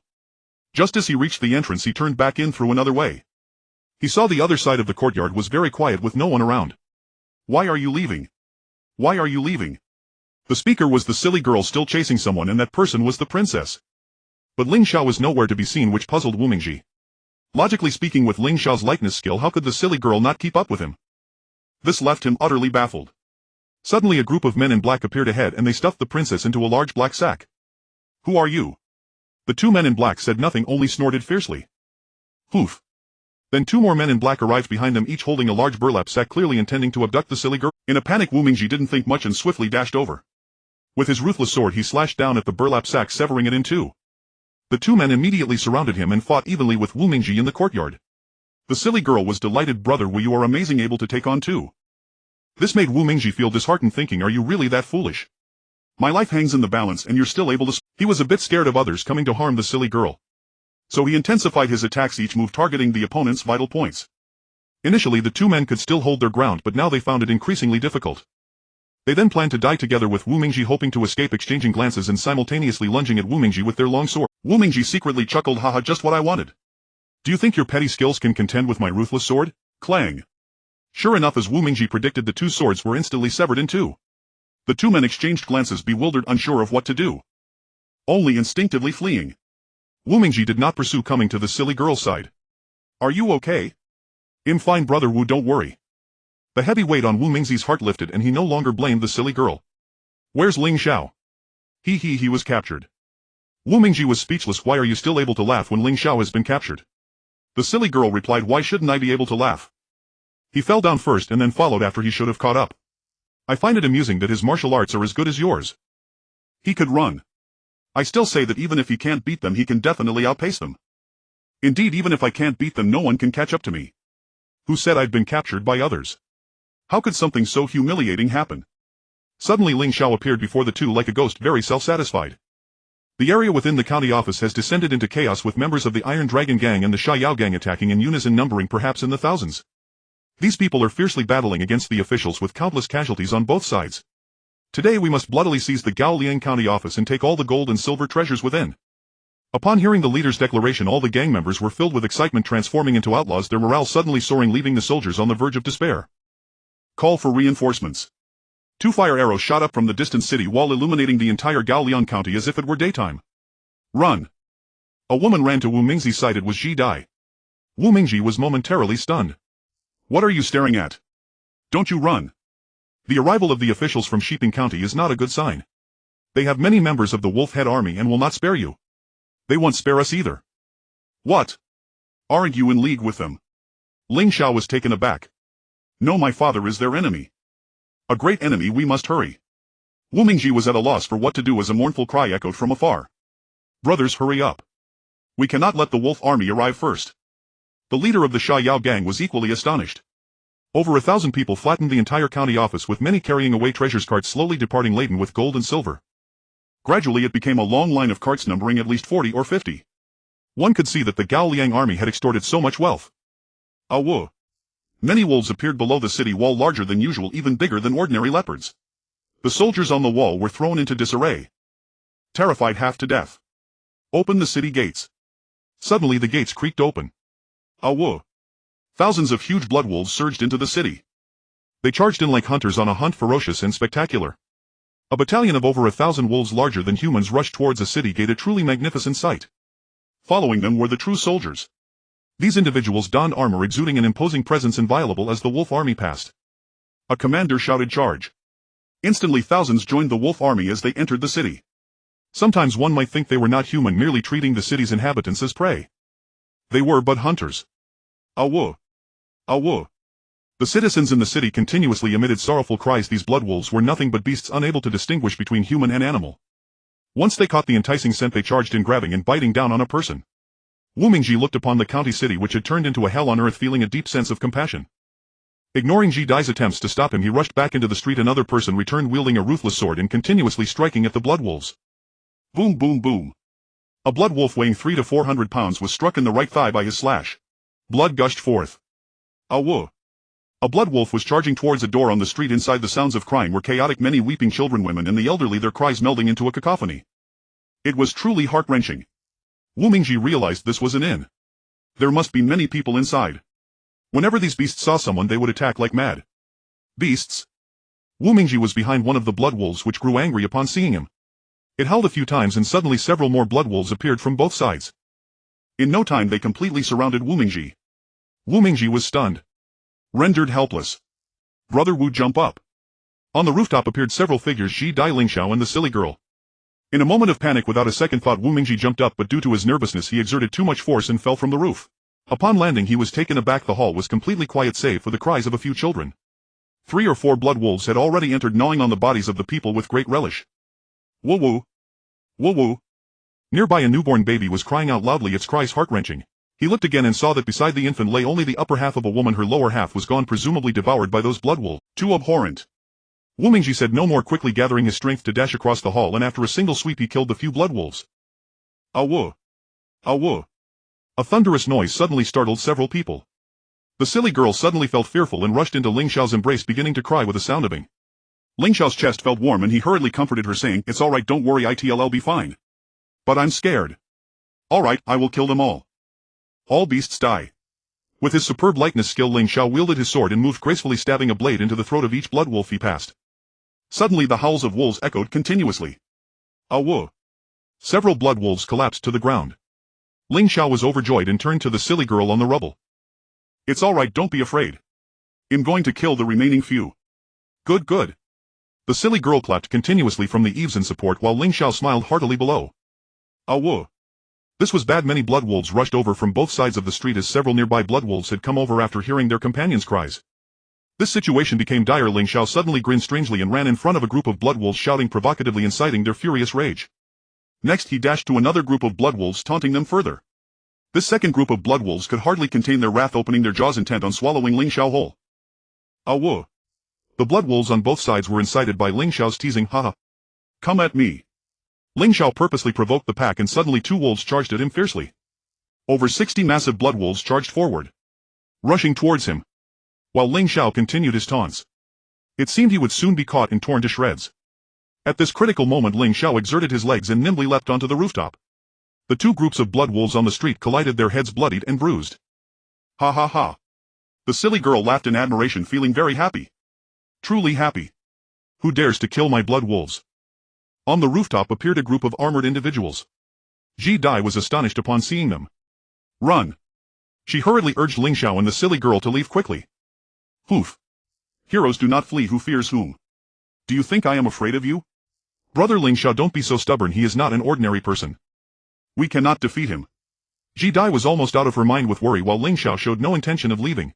Suddenly a figure leaped over from the opposite side, but in a flash of shadows disappeared without a trace. It was then that I realized that Zidi beside me was also gone. Ling Xiao was quite astonished. He had thought that after learning the lightness skill from his master for so long he would be the strongest. However, Wu Mingji had surpassed him. Moreover, this person now seemed to be many times more skilled than Wu Mingji. It was truly unimaginable, comparable even to his own master.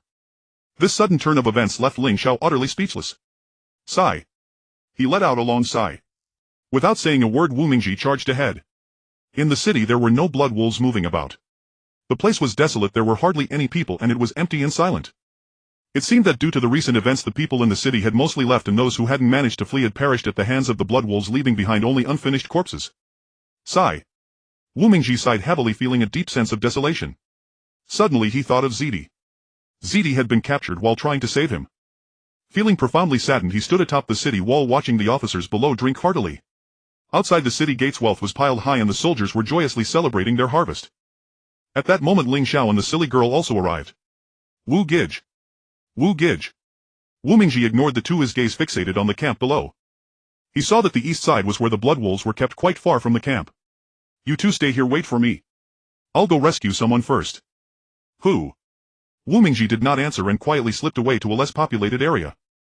Inside a tent that was unguarded, Wu Mingji saw two people, one being the princess of Gaoliang County, the other being Miss Zidi. Wu Mingji stealthily entered. Miss Zidi, are you alright? Miss Zidi's hair was disheveled. She smiled brightly at him. Is it really you? You've come to save me. Her smile was radiant, filled with joy. Wu Mingji stood there in a daze, not saying a word.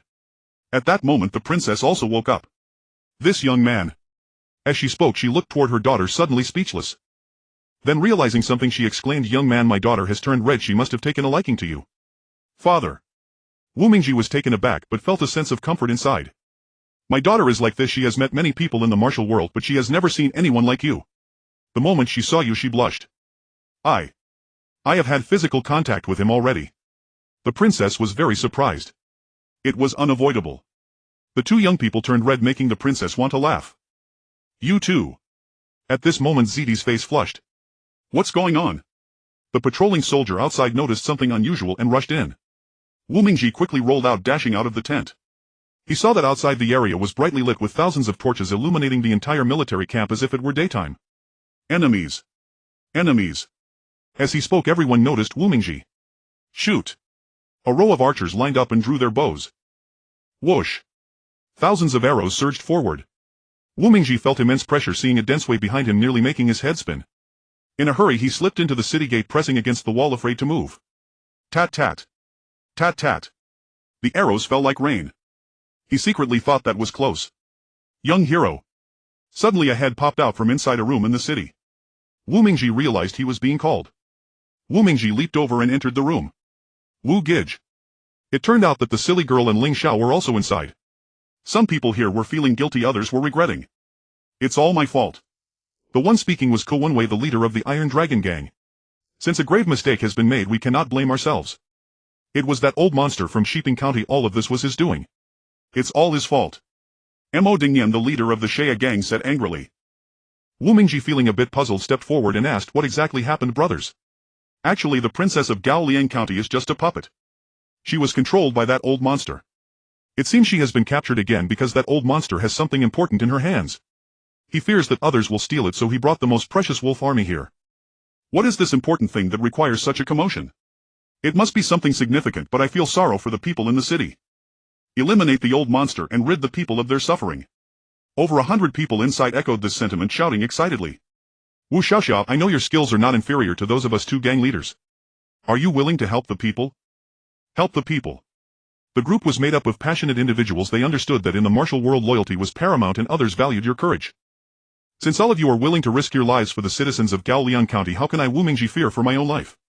Immediately the group began to discuss their plans. A room of about 10 square meters instantly transformed into a meeting hall for the heroes. After deliberation it was decided that Wu Mingji, Mo Dingyan and Ko Wenwei would first enter the city and capture the enemies by capturing their leader first. They aimed to capture the old monster first. After that they would divide their forces and summon more allies. Nmo, can we three sneak into the military camp at night? The three stood on a small hill looking down at the military camp of Shiping County.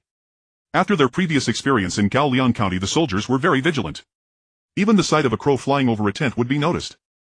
It seems it won't be easy to get in this time. Mo Dingyan said helplessly. I think we can only impersonate those in the military camp to have a chance of getting in. So the three hid behind a mound. A row of soldiers were patrolling and Wu Mingji quietly picked up a stone and threw it towards the east. One of the soldiers suddenly stopped and a few exchanged glances. The three behind stayed checking the ground. The ones in front continued forward. The three of them were sneaky, lacking any courage. They nudged each other, not at all resembling soldiers. Hurry up. The last soldier urged the two in front. The two in front were apprehensive. If you have the guts, go ahead. The one behind also felt nervous. Suddenly 3 black shadows flickered. Before long a muffled sound echoed 3 times. The ones who had walked far ahead returned, heading back in this direction. They heard rustling noises and the 3 figures slipped into the darkness. They wore iron helmets and appeared quite formidable. You 3 didn't notice anything unusual, did you? The 3 formed a small squad. The one in front nodded slightly. Good, continue on. That person joined the squad and started to patrol. After about the time it takes to burn a stick of incense, a few arrived at a tent where a group was discussing some major matters. I think we should report it to the princess. Wu Mingji approached a guard and pointed to the patrolling team. The guard hurriedly shook his head indicating disagreement. Wu Mingji approached a guard and pointed to the patrolling team. The guard hurriedly shook his head indicating disagreement. After receiving the silver he left. Meanwhile the three people slipped back into the squad again. Those three. The front one appeared to be the captain scolding lightly. After receiving the silver he left. Meanwhile the three people slipped back into the squad again. Those three. The front one appeared to be the captain scolding lightly before leaving. It turned out that there was a rule in their military camp: soldiers who did not wish to patrol could exchange places with the guarding soldiers during patrols, which had become customary. Unexpectedly today they indeed gave the three a chance. I think these two cannot be killed yet because we have waited 20 years and can afford to wait a couple more days, right? The three gathered closer, peeking inside where many generals were discussing some major matters. The three exchanged glances and suddenly rushed in. Inside everyone was startled. What do you want? Are you disregarding the law? Is there no military law to speak of? Wu Mingji widened his eyes searching inside, but he could not see the princess of Shiping County. The two behind him also felt disappointed. Sorry General, we have offended. Suddenly a general inside drew his sword angrily and shouted, Who are you soldiers? Who is your general? Mo Dingyan stammered, We are soldiers under General Yen Ting. Upon hearing this the general was furious, swinging his sword at Mo Dingyan, trying to kill him. Wu Mingji and Ko Wenwei exchanged glances. Just as they were about to act, suddenly a large figure stood up raising a saber clang. A crisp sound rang out, saving the soldier's life. My people's lives are not for you to decide. Unless the master nods, you shall not move my dog. Suddenly both men glared at each other, filled with rage. They wished they could devour each other. It turned out that General Yenting and General Fu Yi were originally not on good terms. They often fought openly and secretly. Gentlemen, let's not be hasty. Let's talk this out. A mediator emerged. It was the old General Feng Yuangui of Shiping County. The other 10 or so generals also began to advise. You three reckless guys, what is it? Are you seeking death? Don't you know that barging into the conference hall can lead to execution? The three immediately lowered their heads, not daring to speak. General, we received very reliable intel, so. They looked at the crowd, unsure of how to proceed. They stammered. Yenting suddenly understood. An idea sparked. You three go out first, we will deal with you according to military law later. Wu Mingji secretly wiped the sweat from his forehead. He realized that his inner garment was already soaked. That old monster is really cunning. After the three emerged they were both alarmed and angry, reflecting on how perilous it had been. They had nearly been harmed by the old monster's men. What should we do? Mo Dingyan said, We are skilled in lightness. While the main forces have not yet returned to the city of Shiping County, we should quickly find the old monster and control her. Without further discussion the few of them hurried along, soon passing through the city gate. That night the three stayed at an inn. After resting until midnight they put on their night clothes and went out. The three exchanged glances, unsure of where to go as they aimed to find the government office of Shiping County. Mo Dingyan was lying in ambush on the rubble of Shiping County, and the three of them remained silent. When they first arrived all three were astonished, marveling at the grandeur of the place. One must know what kind of place this is. Compared to Galian County it is like heaven and earth. Galian County has neither the size of Shiping County's government office nor many guards or servants inside. However, Shiping County is indeed different. Not only is it decorated like a royal palace, but eunuchs are also seen coming and going here. This is what surprised the three the most. Actually, there is no need to be astonished because this late king has long harbored intentions of rebellion, so bringing in some eunuchs is normal. Hearing Mo Dingyan's words, Wu Mingji sighed inwardly. Life is just a few decades of ups and downs. Why must one pin their hopes on the death of others to make the common people suffer? I don't even know why I suddenly thought of these questions. He chuckled foolishly. Let's do this. Since we are not familiar with the roads here, let's split up and act separately. He then described the appearance of the old monster to the other two. Mo Dingyan, Ko Wenwei and Wu Mingji instantly divided into three paths and set off. Mo Dingyan walked deeper into the courtyard after parting ways, quietly exploring the area. Soon he arrived at the inner courtyard. The more Mo Dingyan walked further back the stranger he felt, how is it that this place resembles the emperor's harem so much? It truly baffled him. Gradually he reached the outside of a room. This room was unlit, yet it echoed with moans.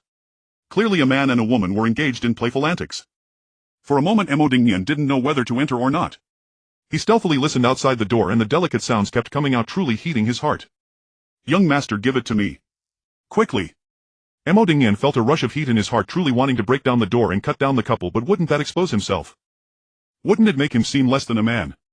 After thinking it over he decided to leave. The old monster shouldn't be so vigorous. Using his remarkable lightness skill, Mo Dingyan evaded several patrol soldiers, quietly making his way deeper into the backyard. He was constantly on the lookout, retreating cautiously. Suddenly he spotted a figure ahead. Startled he almost took a step back, but suddenly stepped into empty air. He was taken aback, his heart sinking in with a plop. He fell into a lake. Help! Help! Mo Dingyan was discovered by a squad of guards and suddenly dozens of torches were lit illuminating the area as bright as day. Mo Dingyan could no longer escape for there were already hundreds of soldiers on the shore, bows drawn and ready to fire. They were just waiting for the command to rain arrows upon Mo Dingyan. No matter how formidable his martial arts were, it was a dead end. Pull him up. It was laughable how the soldiers regarded Mo Dingyan as a mere dog, unaware that he was not only skilled in hand techniques but also quite adept in lightness skills. Yet the tiger falls in the plains and is bullied by dogs. He had no choice but to endure. Wu Mingji and Ko Wenwei also witnessed this scene, wanting to save Mo Dingyan. However, seeing so many guards, they felt helpless and could only let them take Mo Dingyan away. Ko Wenwei left alone without saying a word to Wu Mingji. At this moment Ko Wenwei was not wandering within this palace-like government office but had quietly arrived at a place outside the city gate called Shirley Slope. There were no villages or households, but there was an inn. As dawn broke, people began to ascend the slope and an elderly man sat outside diligently polishing a bottle. Ko Wenwei quietly approached, stopping several steps away from the old man, watching him intently. "Do you have something to discuss with me?" The old man seemed to perceive his intentions but did not speak directly. "Could you give me 100 pounds of soft bone powder?" Suddenly the old man's face stiffened, slowly raising his head. It was quite frightening. One must know that this soft bone powder is not easily obtained. His face was covered with black moles. He looked like someone who had been poisoned, the toxins visibly manifesting on his face. "What do you intend to do?" "I wish to save the common people of Gaoliang County and Shiping County." This declaration made the old man's eyes bright. However, after a couple of glances, the old man suddenly acted violently. Without a word, he attacked. The old man held a piece of cloth, the very one he had used to polish the bottle. The old man manipulated it skillfully, rolling the whole piece into a long stick, wielding it like a stiff wooden rod, darting back and forth in front of Ko Wenwei. Suddenly, the stick jabbed into Ko Wenwei's shoulder, leaving him astonished. He immediately fell to the ground, his right hand transforming into a long whip, frantically using the whip to defend his vital points. The old man said little, only looking at Ko Wenwei with disdain. "With your skills you were still far from enough." As he spoke, he blindfolded himself with a piece of black cloth. The cloth in his hand was initially soft, but with inner strength it twisted and danced like a dragon. Ko Wenwei nearly lost his composure, swiftly throwing the whip toward the old man, thinking it would force him back a few steps, but to his surprise the old man not only did not retreat but instead advanced several steps.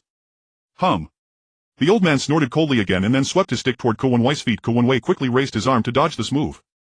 The old man knew the stakes, and before Ko Wenwei could stabilize himself, he struck with the stick, clearly aiming for Ko Wenwei's life.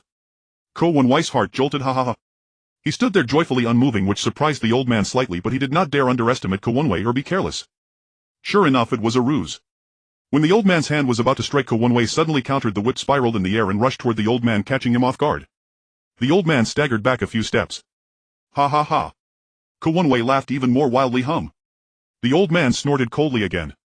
A white powder spread across the air, creating a hazy scene. It forced Ko Wenwei to dodge hurriedly, but he had long been prepared. Because competing in martial arts with the old poisoner required a careful mindset. Before Ko Wenwei could stabilize his footing, the old man struck again with the wooden stick, hazily hitting Ko Wenwei at the waist. Ko Wenwei frowned, swiftly raising his whip. It became like a long snake in the air. The old man snorted coldly again the third time, and Ko Wenwei felt even more nervous, his hands coming together to seize the whip, executing his signature move, the flying snake. With powerful force and strength he wielded the whip with ease. Dust flew up from the hillside and a few onlookers were utterly mesmerized. At this moment the wooden stick struck the whip. Hiss! The wooden stick and the whip stuck together. At this moment the two began to clash with their inner strength. One must know that in the martial world this was no joking matter, as life-threatening situations could arise at any moment. If both sides were to engage in a mutual destruction, one party succumbing would result in blood flowing from all 7 orifices.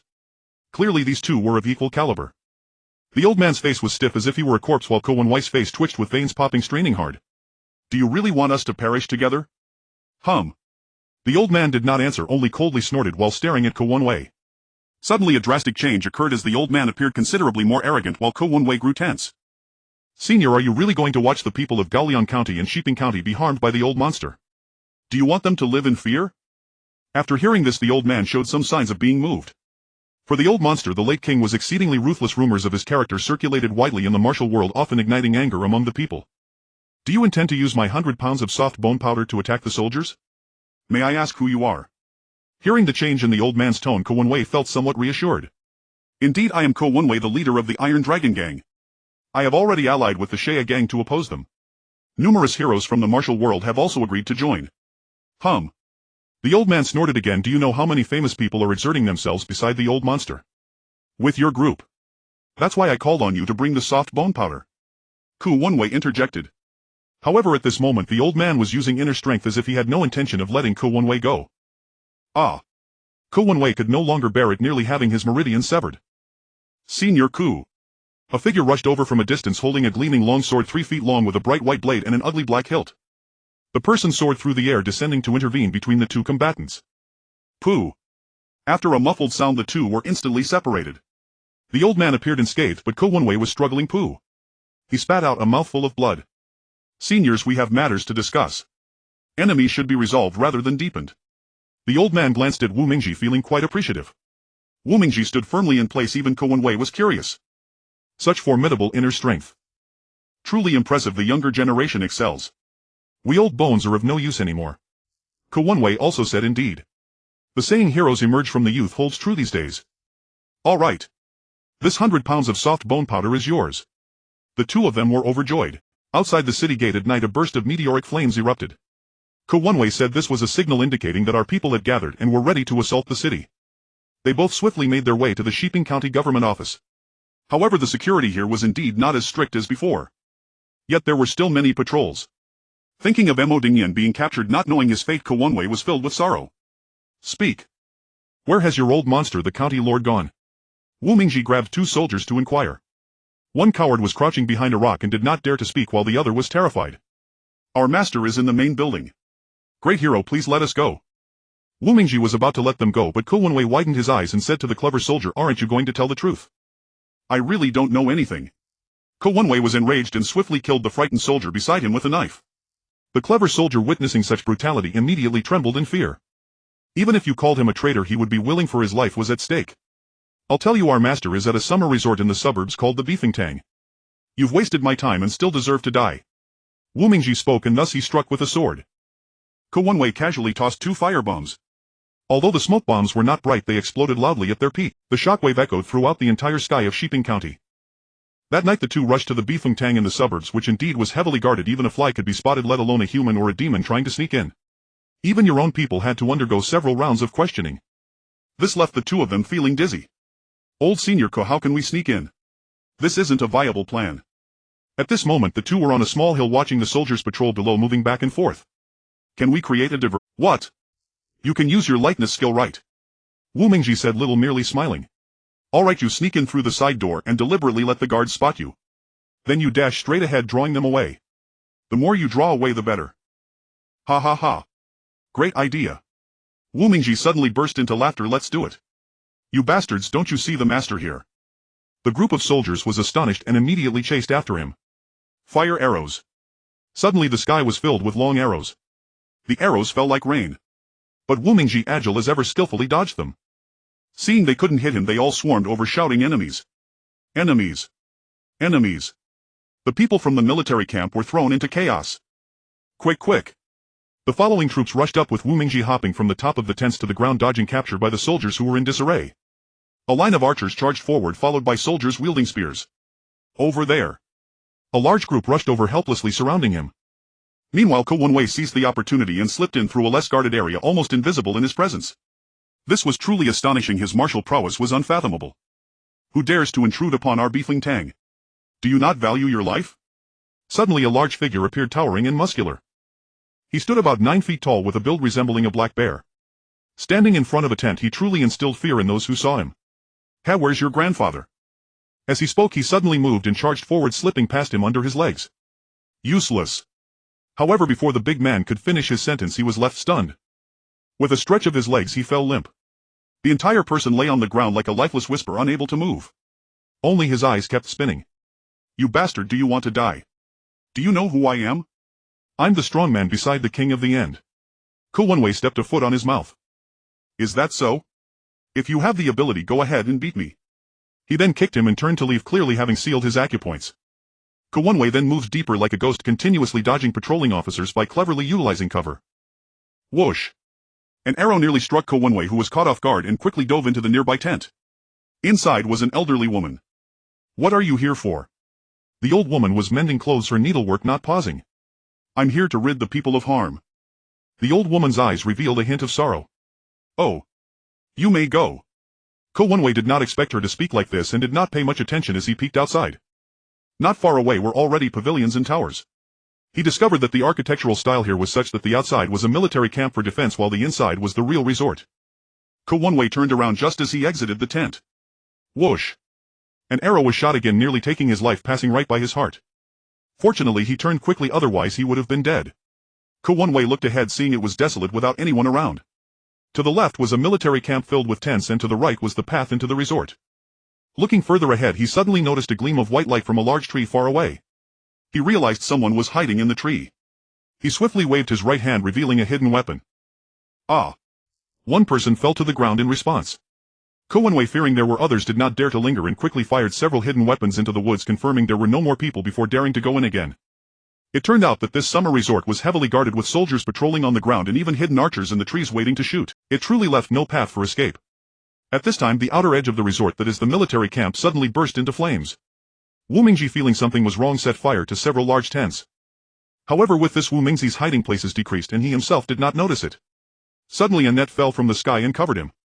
The net trapped Wu Mingji, who drew his Heartless Sword to cut it, but to no avail.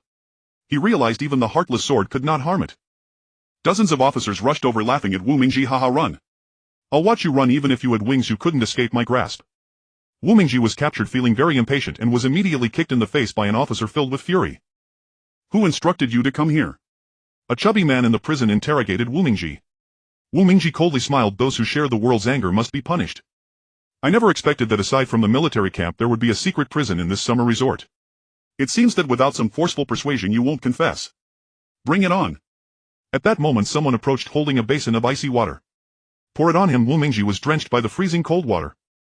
He shivered continuously, an indescribable sensation flooding his heart. Ignoring the situation, Wu Mingji remained silent. Soon another person approached, this time carrying a basin of warm water. Splash it. Warmth enveloped him as the water drenched him, instantly warming him up. You stubborn brat, are you still keeping your mouth shut? The chubby officer stared coldly at Wu Mingji. I came here to kill you. Upon hearing this, the officer immediately flew into a rage. He glared fiercely at Wu Mingji. Take him to the cell.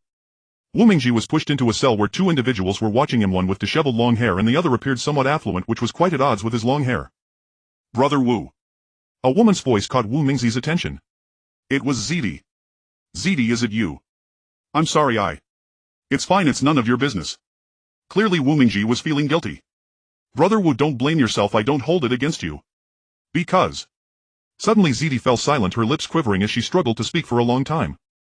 Wu Mingji struggled to move closer to her. We are but strangers, you.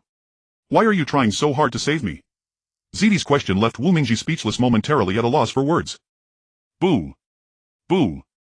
A series of explosions echoed from afar. Countless fireballs soared into the sky, lighting up the night with deafening blasts.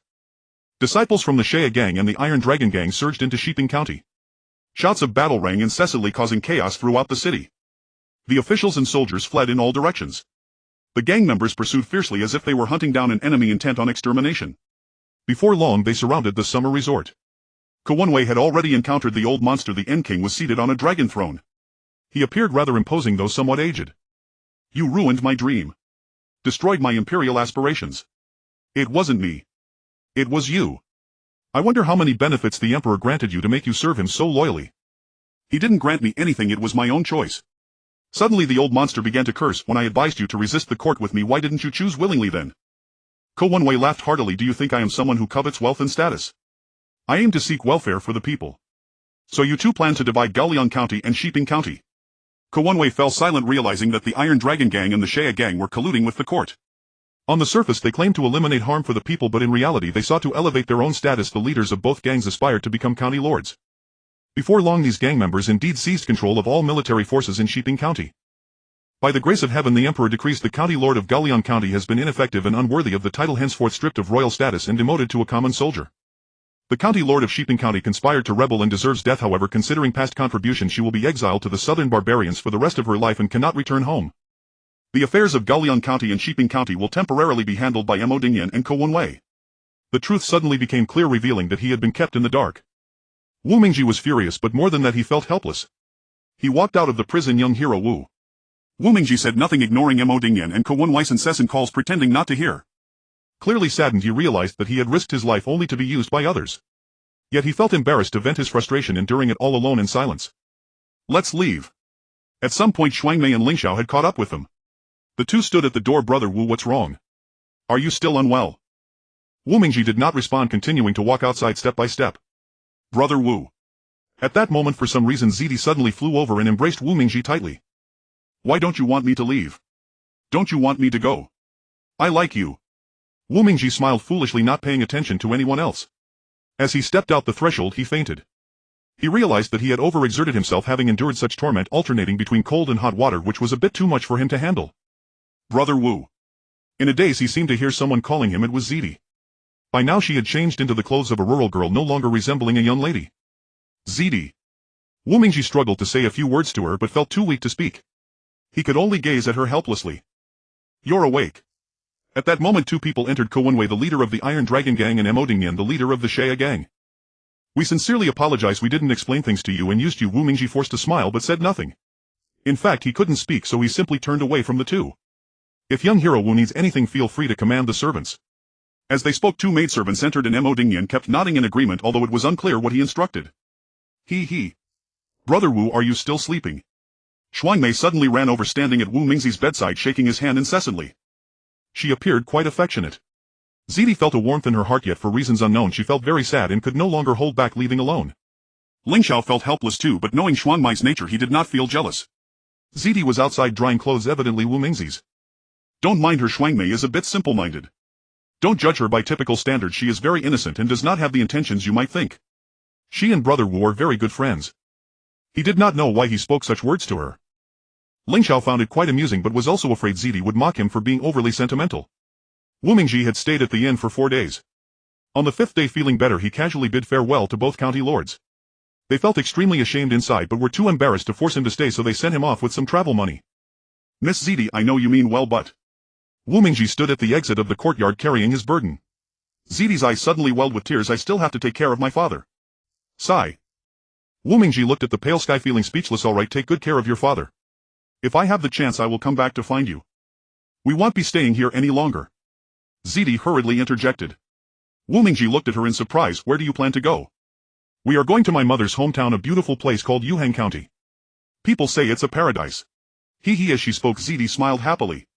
After leaving Shiping County, the three of them continued walking towards the seaside, passing through a grove when suddenly a strange cacophony startled them. Sha Mei was even more frightened, clutching Ling Xiao tightly, too afraid to look outside. I'm scared. Scared. Sha Mei clutched Ling Xiao's back tightly, digging her nails in deeply. Quick, you all lie down. Before Wu Mingji could finish his sentence, he saw dozens of butterflies flying overhead. These were no ordinary butterflies. They looked like moths. Without flapping their wings, they released a cloud of powder. It's poisonous. Wu Mingji shouted again. Ling Xiao and Sha Mei quickly held their breath. But Wu Mingji did not have time. He had already fainted on the ground. What to do? What to do? Sha Mei looked at Wu Mingji, who had passed out, feeling heartbroken and in a fluster. We should find a safe place to settle him down. Sha Mei obediently replied, I will listen to Brother Ling Xiao, but you must save Brother Wu.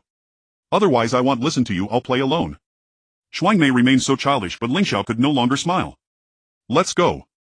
He carried Wu Mingji and ran without a second thought. They stopped and went along the way, but soon realized someone was following them. Whenever they looked back, that person would hide, elusive and cunning. Ling Xiao carried Wu Mingji up to the top of a mountain into a dilapidated temple. This temple was not very large, but it could still accommodate several people, resembling a type of earth god temple. Where are we? Wu Mingzi's mind began to blur, unable to distinguish directions. Brother Wu, don't be afraid, it's very safe here, but I don't know what poison you've been poisoned with. I don't know what poison I took. I just feel like I can't see anything. What? Ling Xiao gasped, what should we do now? This is troublesome. Ling Xiao was at a loss, gazing at the mountains outside. The wind whistled past, cool yet strangely chilling. He couldn't help but let out a long sigh. What to do? Where are you from? Suddenly a figure dressed entirely in white appeared outside, wrapped in the fabric except for a pair of eyes peering out. The person stared intently at the two, speaking slowly and awkwardly as if they were very old. Who are you? Why are you following us? Ling Xiao immediately recognized that this was the person who had been tailing him, a female sorcerer with a hoarse voice. Yet her words were still clear. Where did you get that ruthless sword? Ling Xiao was momentarily at a loss for words, but then the foolish girl spoke up. This is our Brother Wu's business. What does it have to do with you? Do you want to take them?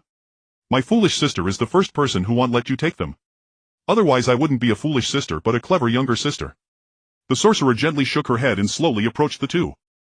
One was Ling Xiao, filled with questions, and the other was the foolish sister, looking bewildered. Wu Mingzi's presence made the sorcerer appear puzzled, just like Ling Xiao looked at her. Suddenly the sorcerer stood beside her and did not move, continuously caressing Wu Mingzi's face, leaving Ling Xiao dumbfounded. What? What do you want? The sorcerer did not answer his question but rather said with a hint of annoyance, then you go find some water and remember I want cold water. This left Ling Xiao in a predicament. Where would he find cold water? What kind of request is this? Where could it possibly be? This indeed left Ling Xiao utterly bemused. You go get some water first. The sorcerer, seeing Ling Xiao's difficulty, did not say much more. Why should I listen to you? Can you wake your friend? That single sentence immediately silenced Ling Xiao. Alright, I'll trust you this once. I hope you want to deceive me. The sorcerer looked at Ling Xiao and remained silent. Ling Xiao felt uncomfortable under her glare. However, saving someone was urgent, so he hurriedly left. Suddenly the sorcerer knocked the foolish sister unconscious, leaving her dazed and unaware of anything. Sigh. With you like this, how can you compete with those nobles? The sorcerer then removed the white cloth from her face, looking at Wu Mingji with a sense of helplessness. The sorcerer spread her hands in front of him and gently brushed her fingers, suddenly causing black gas to emanate from his face. This gas swirled like black smoke from a chimney. Puff. Wu Mingji was genuinely injured, having lain down. The sudden black gas made him spring up, his face now a patchwork of black and white. Wu Mingzi's face turned increasingly black, gradually becoming iron black. The white was no longer visible and the sorcerer looked helpless. Suddenly a figure in black appeared behind her, also with their face covered, but this person was veiled in black fabric. Looking ominous and not resembling a normal person, the figure exclaimed, You. Old Timurs. The speech was labored, making the listener's skin crawl. Upon hearing this voice, the sorcerer's face lost all color and she gripped Wu Mingzi's hand tighter. With a wave of her right hand, several pieces of white cloth flew out, tightly enclosing the small land temple. You bastards. The figure in black kept pacing outside, seemingly ready to charge in but unable to approach the white cloth. Brother Wu. Ling Xiao had run back from the foot of the mountain in a hurry, holding a water jug filled to the brim. What is this? What's going on? The figure in black held two soft objects resembling tongues that looked filthy and disgusting. Upon seeing this, Ling Xiao was astonished. You monster, it seems I must teach you a lesson to show you my might. I will ensure you have no place to die. As he spoke, he brandished a long sword, declaring, Look at my sword. The figure in black continued to fumble with the two grotesque appendages struggling against the white cloth that fluttered in the air. Ling Xiao, still overconfident, charged forward without a second thought, not even glancing at the figure. At that moment he caught sight of the figure staring right at him, a face devoid of features and an eye without pupils. It was a terrifying sight, sending chills down his spine. He couldn't tell how this monster perceived the world. Ah! Clearly astonished, Ling Xiao's attention was drawn to the monster's hand, where 3 drops of black liquid emerged and then halted. Quickly they merged back together. Monster! Ling Xiao's face was filled with shock and fear. Ah! The old monster suddenly let out a loud shout that almost made Ling Xiao faint from fright. After all, Ling Xiao was not a timid person. He looked as though he would not fall. He'll fight you. Chirp. Huff. The old monster looked humanoid but spoke in an incomprehensible manner. Woo. It kept staring at Ling Xiao, its eyes gleaming with malice. With bulging eyes and a face devoid of pupils, Ling Xiao stubbornly refused to yield, glaring back in anger. Suddenly something started to swell above its eyes, slowly protruding. Ah! Ah! At this moment Ling Xiao began to lower himself slowly, eventually lying flat on the ground. Woo!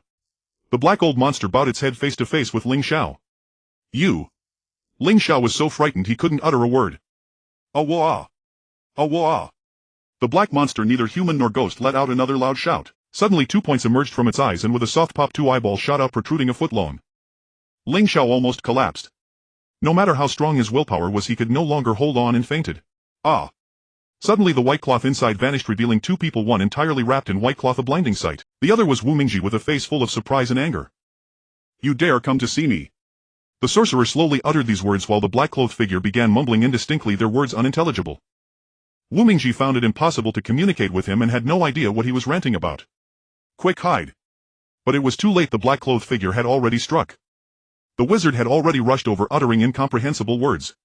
Suddenly a screen appeared out of nowhere, blocking the path of the man in black. The man in black, seeing this, was filled with rage. He waved his hands and 2 soft whip-like objects flew straight at the screen, striking it heavily. Just as the man in black was about to advance, the wizard had already led Ling Xiao, the foolish girl, and Wu Mingji to safety.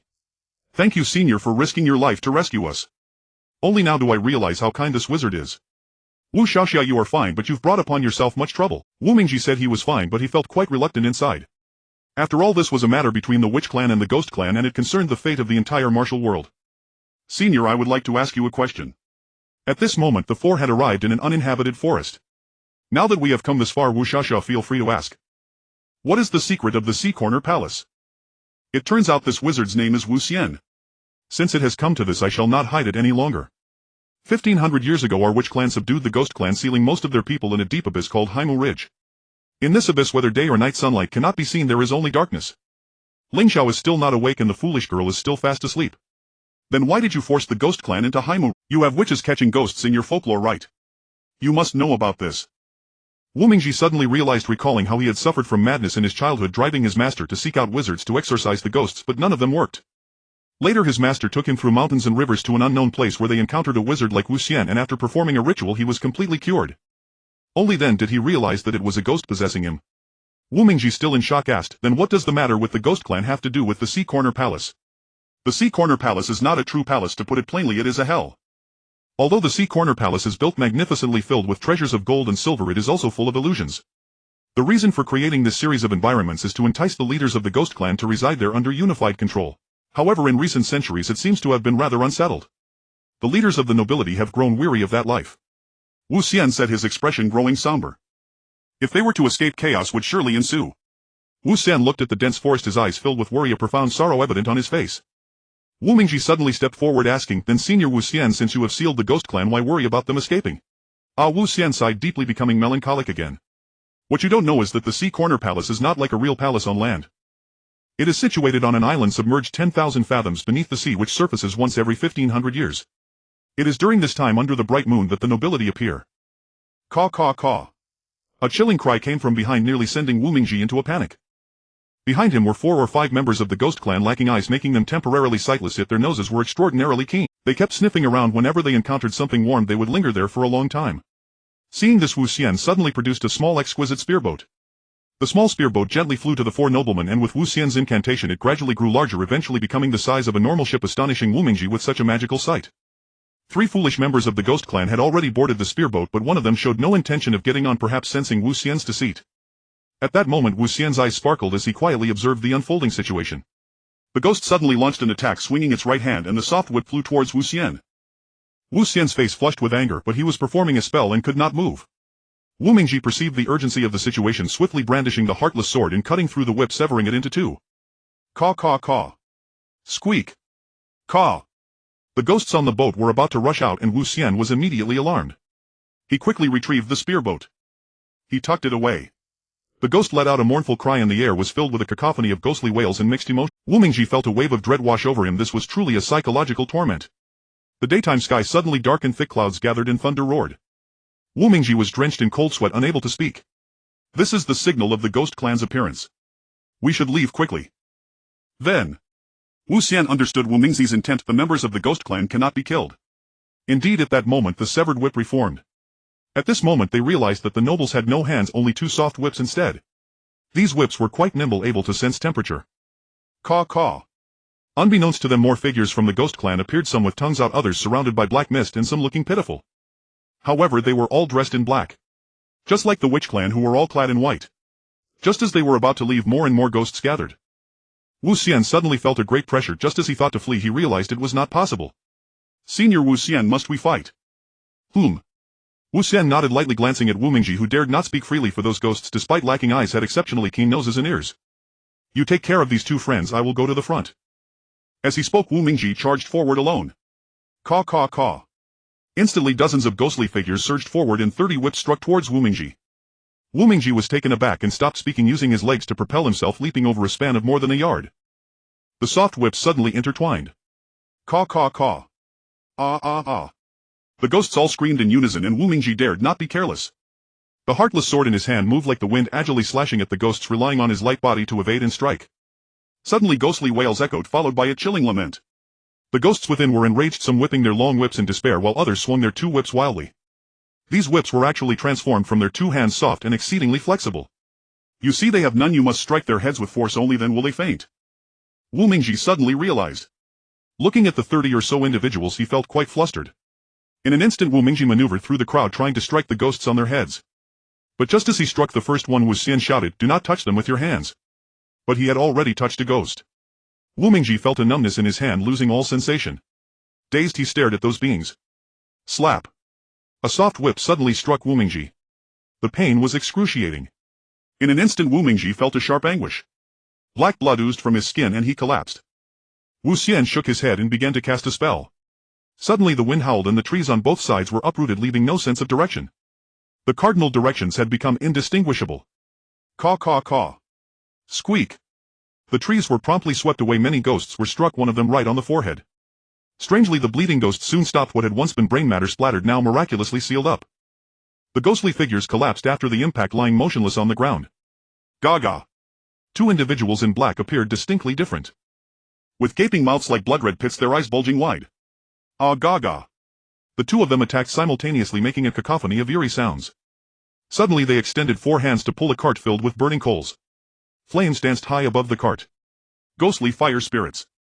Wuxian couldn't help but feel surprised. For a moment he hesitated to confront them, heeding as they were mere ordinary ghosts without martial skills akin to helpless commoners. It would be inhumane to bring them to their demise, but without knocking them out, escaping would be impossible. The ghostly fire spirits before him were powerful beings. Some could summon winds and rain, while others could transform in myriad ways. Boo! Suddenly the cart erupted with flames shooting forward, aimed at Wuxian. He hurriedly dodged to the right. Amidst chaotic bursts of fire, dozens of flames shot toward him, leaving him in a flurry. Gaga! The ghostly fire spirits looked monstrous, eyeing Wuxian hungrily as if they wanted to devour him. At that moment a spell was chanted, Neo Dao Si La Air. Freeze agent. A distant shout startled Wuxian immensely. Wogu. Is that really you? Is it really you? A serene-looking old man suddenly emerged, glancing at the raging flames about to engulf Wuxian, his face tense. With a wave of his hand, an ice wall instantaneously covered all the flames. Gaga. The two ghostly warriors immediately erupted in fury, acting like madmen. Gaga. Speaking incomprehensible words. Why are you not staying in the Haimu Ridge, yet secretly coming out to cause havoc? Gaga. The two ghostly warriors suddenly hurled the cart into the air. In an instant sparkles filled the sky, falling beautifully, but once they hit the ground everything withered away. Those nobles lying on the ground turned to ashes. The foul stench was truly nauseating. Rise. Wuxian again summoned the white cloth, which flew back and forth in the air, suddenly trying to assist the black-clad man, but where could he? The two men dashed like the wind, their weapons changing constantly, sometimes wielding a knife, other times a spear. It was truly dazzling for the two of them. At this moment direct combat was no longer an option. Wuxian and Wugu united back to back. They formed a simple formation. Whoosh! A peachwood sword flew back and forth in the air. The two ghostly figures seemed to fear the peachwood sword, constantly dodging, realizing their power had diminished significantly, unwilling to confront the sword heathen. Dodge. Wuxian and Wugu moved continuously, their bodies growing faster and more agile, battling against the two ghostly figures. As they were at a standstill, two hands reached out. Wuxian paused and exchanged a glance with Wugu. The two managed to evade the calamity. However, another ghost allowed their attack to come, aligning more than 10 swords on the ground, seemingly preventing the two from landing. Wuxian suddenly leaped high into the air, then soared like a shooting star, striking a ghostly figure from behind. The ghost staggered and fell to the ground, initially thinking they could keep this ghost down, allowing themselves to deal with another ghost. Gaga. The two ghostly figures, seeing their comrade turn to ashes, suddenly lost the will to fight. GG. GG. Gaga. Boom boom boom. A noble suddenly unleashed their primordial spirit, their mind ablaze. A powerful force surged throughout the space. The other ghost, gazing at the two, howled to the heavens. Gaga. Their hands wildly gesturing. Gaga. Another bout of eerie cries erupted, overwhelming Wuxian and Wugu with rage. They howled to the heavens. No, how could this be? Wu Mingji suddenly blurted out. Not only did Wugu smile, but Wuxian was also deeply astonished. Why are you? Aren't you poisoned by the corpse poison?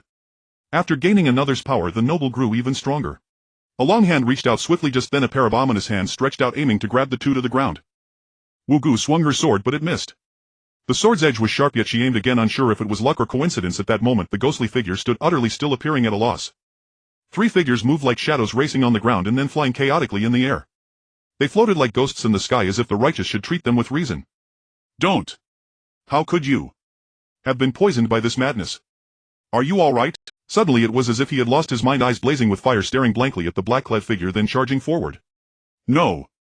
Just as he wanted to say something, hoping to dissuade him, it was already too late. You. The merciless sword pierced sharply, striking precisely at the person's chest. Not even he knew how it had come to this. Even Wu Mingji was astonished. How could this be? How could this be? A large puddle of dark blood was left on the ground, not resembling anything a human would produce. Boom boom boom. The people on the ground turned into a swirling mass of black mist, vanishing without a trace. It seems this is still feasible. Wugu said to Wu Mingji. So you have improved so much in your martial prowess since that time on Huangya Island. To be able to slay 50 nobles with a single sword strike. Consider it my life well spent. Wugu. A figure on the ground slowly awoke. It was Shimmy. Shimmy, what happened to you? The group quickly departed, leaving no more delays. At the seaside they dared not let their guard down, concerned that the ghostly figures might suddenly appear. If 3 or 4 warriors came they could not withstand it. After a long wait, dawn finally broke and the group set sail with great momentum. Inside the cabin, why is there a white hair sprouting on your head? Wu Ming was practicing alone, unaware of when someone had entered. Hurry and go out, don't bother me. Wu Ming wanted to say this but struggled to articulate his sorrow. Wu Ge, do you need my help? She said this while her hands were moving swiftly, reaching out. No, just then Ling Xiao burst in, grabbing Shimmy's hand and hurriedly pulling her out.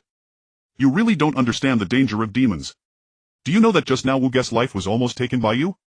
If it weren't for you, Wu Ge would have perished and never seen you again. Wu.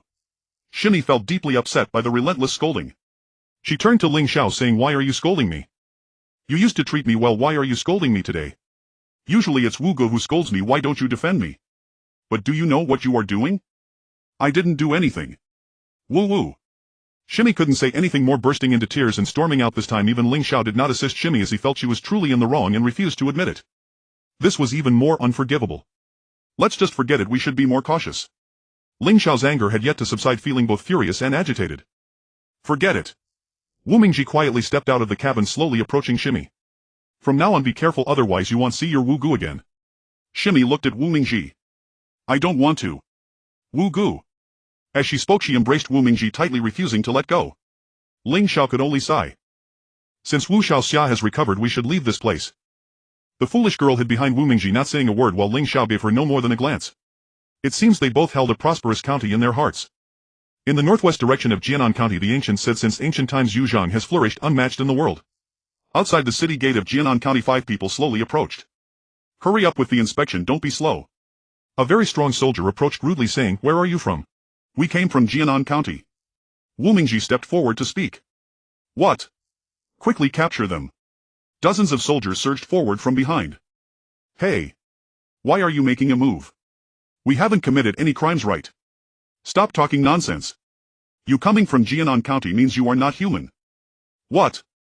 You say we are not human, then what are we? How would I know what you are? How do I know you are not monsters from the evil Wolf Valley? Wu Xian's face changed in shock. That was a place where the witch tribe sealed the ghost tribe. How could it have become rampant now? Could it be that those ghostly beings have escaped? Witch Ant, what do you say? What should we do? Witch Ant frowned tightly, paused for a moment and said, let's go check it out now. But right now we... Witch Ant said nothing further and stepped forward holding a 10-tael silver coin.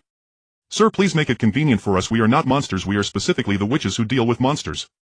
Please make it convenient for us. No. Our county lord has said that anyone coming from outside the city must be thoroughly inspected without exception. If we let you go, we will definitely be beheaded. Sigh. Wu Mingji sighed deeply, then we don't want to enter the city, please let us leave. You think you can leave without my permission? A soldier approached. What do you want? Throw you all into the prison. Outside the city gate a long line of people formed. The ones inside were coming and going and the ordinary citizens were allowed to pass, but it was Wu Mingji and his group. Don't talk too much with them, let's leave now. Witch Ant, usually a calm person, became uncomfortable as soon as she heard what they said. Wu Mingji was just about to draw the ruthless sword and confront them when a strong wind suddenly swept through and several people vanished into the ground. Monsters, monsters. The citizens who were still in line suddenly rushed into the city and the soldiers, terrified, hurriedly closed the city gates. They all fled in a panic. Gaga. There was no one left on the city wall and suddenly a shadow flashed with a figure entirely shrouded in darkness, dressed in a tattered and strange outfit, even more bizarre than a beggar. That's the evil Wolf Valley, everyone must be very careful. Several people nodded and in front of them lay a very eerie forest that looked quite magnificent. It resembled a tropical rainforest. In all directions were towering peaks with jagged rocks extraordinarily peculiar. The 5 stood on the highest peak, and being atop the mountain truly gave one a sense of viewing all mountains as small. Witch Ant slowly extended her finger, pointing ahead to an unfathomable abyss where a wisp of green smoke rose curling gracefully. Holding a talisman in her hand she chanted incantations incessantly. The green smoke still floated up and whisked, showing no signs of change. Wu Xian's face was shrouded in gloom. Something has gone wrong. Witch Ant put away the talisman and took a step back, gazing into the abyss. She drew a pattern on the ground resembling but not quite like a taiji symbol. From within her robes she produced a vial of red powder and slowly scattered it on the ground. A flash of white light revealed a passageway measuring 10 feet square. Gaga. Chirp. Suddenly several ghostly beings emerged from within. Ah. The foolish girl was instantly frightened and hid, remaining motionless behind Wu Mingji. Don't be afraid, they can't come out. Wu Xian said, what should we do now? which Ant for a moment was at a loss. How could we seal them back? If it weren't for the combined efforts of the 10 witches of Ling Mountain, how could it be done? Over 100 years ago, when suppressing the ghost tribe, how much spiritual energy did the 10 witches of Ling Mountain expend? If it weren't for that battle, they wouldn't have had to leave Ling Mountain and wander everywhere to cultivate their spells. Regardless of the situation inside, we still need to go in and take a look. Because the situation inside is urgent, the two of us will go in. You stay here and protect them. Since it is a dangerous place, we must unite. How can we? Before Wu Mingji could finish speaking, they interrupted. If you go with us, what will happen to your two friends? Wu Mingji was at a loss for words and could only agree. The two entered through the passage, and upon seeing their archenemies, the ghostly beings immediately dared not show themselves and hurriedly shrank back. The mountaintop was momentarily tranquil. Nothing particularly unusual was discovered. However, gradually the sky darkened and there was no place to take shelter. Wu Mingji collected some branches from the dead trees around the mountaintop and built a fire. The foolish girl was in a deep sleep, and Ling Xiao was also lying nearby, appearing to have fallen asleep. Wu Mingji, feeling quite bored, decided to take a walk in the nearby forest. Just after walking a short distance, he heard a frenzied scream, "Ah!" Upon listening closely, it was the foolish girl's shout, and he was alarmed. What's going on? Wu Mingji hurriedly raced back. As he rushed to the fire, he saw the foolish girl madly charging toward the edge of the cliff. Ling Xiao was also startled, awake, momentarily stunned. He dashed over faster than Wu Mingji. Silly girl, what are you doing? Suddenly the foolish girl had already jumped down. Foolish girl! Without a second thought, Ling Xiao followed suit and jumped after her, hoping to use his extraordinary lightness skill to save her, but as he leapt, he discovered he had no strength at all. His entire body felt limp, as if floating on the wind, feeling extremely light. Ling Xiao! Foolish girl! At this moment neither of them responded to him. In shock, he plunged the ruthless sword into the edge of the cliff and leaned over. He looked down to see what was below, but the abyss was pitch black. Gaga! At the top, two ghostly beings suddenly appeared. This terrified Wu Mingji, so he dared not go back up and simply hid his entire body at the edge of the cliff. The two figures dressed in black looked considerably different from the other ghostly beings except for their actions. For instance, their eyes protruded and their faces were very gaunt, having almost no moisture. But the biggest difference was that they had hands. Moreover, they were currently wielding weapons. One held a spear and the other held a steel knife. Snap! The ruthless sword almost slipped from the cliff. It turned out it had not been inserted properly earlier and was already wobbling. Gaga gaga! The two figures were murmuring something to each other, and after exchanging glances they slowly approached, moving like zombies without any bounce. Chirp! The two simultaneously spotted Wu Mingji, and he also caught sight of them, causing a wave of panic in his heart. One of them flipped over, immediately kicking out with both feet, trying to push these two back. But how could it work? What he kicked was a steel knife and a spear. Who are you? Why have you come to our evil wolf valley? This made Wu Mingji even more restless. How can ghostly beings speak? Not daring to be negligent, he swung the ruthless sword fiercely toward their feet. The two leaped upward, suddenly jumping up. They had already jumped onto the treetops. Wu Mingji would not show weakness and quickly followed them up into the branches. Tell me, why have you come to the evil wolf valley? Wu Mingji still ignored them and fiercely attacked, each strike aimed at taking their lives. Are you going to talk or not? Suddenly both individuals launched their weapons at once. As the spear reached, the steel knife also arrived, clashing together. Clang clang. Wu Mingji was knocked to the ground, falling from the tree, spitting blood. The two figures descended from the treetops, and one of them ominously inquired, "Who are you? Why do you possess the merciless?" Stop wasting time with him, let's just seize the merciless sword. Although Wu Mingji felt a sharp pain in his chest, he couldn't afford to hesitate any longer. He tightened his grip on the merciless sword and stood up with determination. You members of the Ghost Clan are all villains. Just monsters. Suddenly the one wielding the harpoon charged forward. While many in our Ghost Clan have disobeyed the rules of humans and ghosts, we are not as you claim. The Witch Clan is the sworn enemy of the Ghost Clan, just as we are to them, yet many of us are not as you imagine. I don't believe you. Your Ghost Clan preys upon the common folk, committing heinous acts and taking lives. Are you still trying to defend yourselves? As the harpoon was about to strike, Wu Mingji swiftly dodged to the right and the harpoon passed through his chest. In a flash, Wu Mingji kicked out with his left foot while thrusting the merciless sword towards his opponent's abdomen. The adversary made no attempt to evade, and the merciless sword suddenly sank deep into his belly. Just as Wu Mingji was feeling triumphant, the man released a tremendous force from his stomach, forcing the merciless sword out. Put! Wu Mingji coughed up a mouthful of blood, realizing he had sustained serious injuries. We are practitioners of the Ghost Clan, focused solely on our cultivation, not on worldly affairs. We study spells and the path to immortality. The man with the steel knife, seeing the seriousness of Wu Mingji's injuries, felt a pang of compassion and began to converse with him, halting his attacks momentarily. Bold members of the Ghost Clan, prepare to die. Do not even think about harming humanity in our presence. At that moment, two elderly figures suddenly appeared. One, an elderly woman, looked somewhat melancholic yet still amiable. The other, an old man with a ruddy complexion, appeared to be in his 80s but moved with surprising agility and vigor. Both were dressed in white, starkly contrasting with the two from the Witch Clan. Wu Mingji crawled away awkwardly on the ground. Suddenly Wu Xian rushed over, his hands wielding formidable energy, revealing his deep internal power. He abruptly struck towards the man with the steel knife, who was taken aback by the sudden assault. Wu Xian's gaze shifted and he dared not engage directly. The steel knife changed direction, stealthily aimed at Wu Xian's lower body. Wu Xian swiftly dodged to the side. The witch clan woman had been observing the two combatants and had already discerned certain clues. It seemed the opponent did not wish to kill, so he refrained from utilizing full power. If he did, it would surely be Wu Xian who would suffer, not the member of the ghost clan. The other individual also watched the duel intently, his eyes filled with profound contemplation, as if speculating on the thoughts of the combat. At that moment the ghost wielding the harpoon was in the midst of transformation. The wind stirred up dust and leaves swirling around them. The gusts intensified, almost strong enough to sweep Wu Mingji away. As the two fought, a small tornado began to form, rapidly growing larger. The winds grew fierce.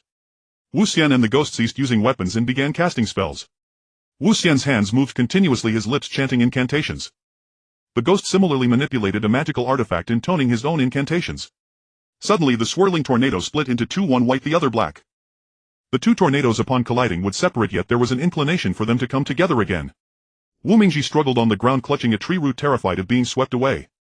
One was a ghost in black clothing and the other a sorcerer in white, standing motionless on the ground as they watched the two duel with spells. Suddenly Wu Mingji cried out, "Ah!" As he was caught in the whirlwind, momentarily distracting Wu Xian, yet he ultimately managed to maintain control over his emotions.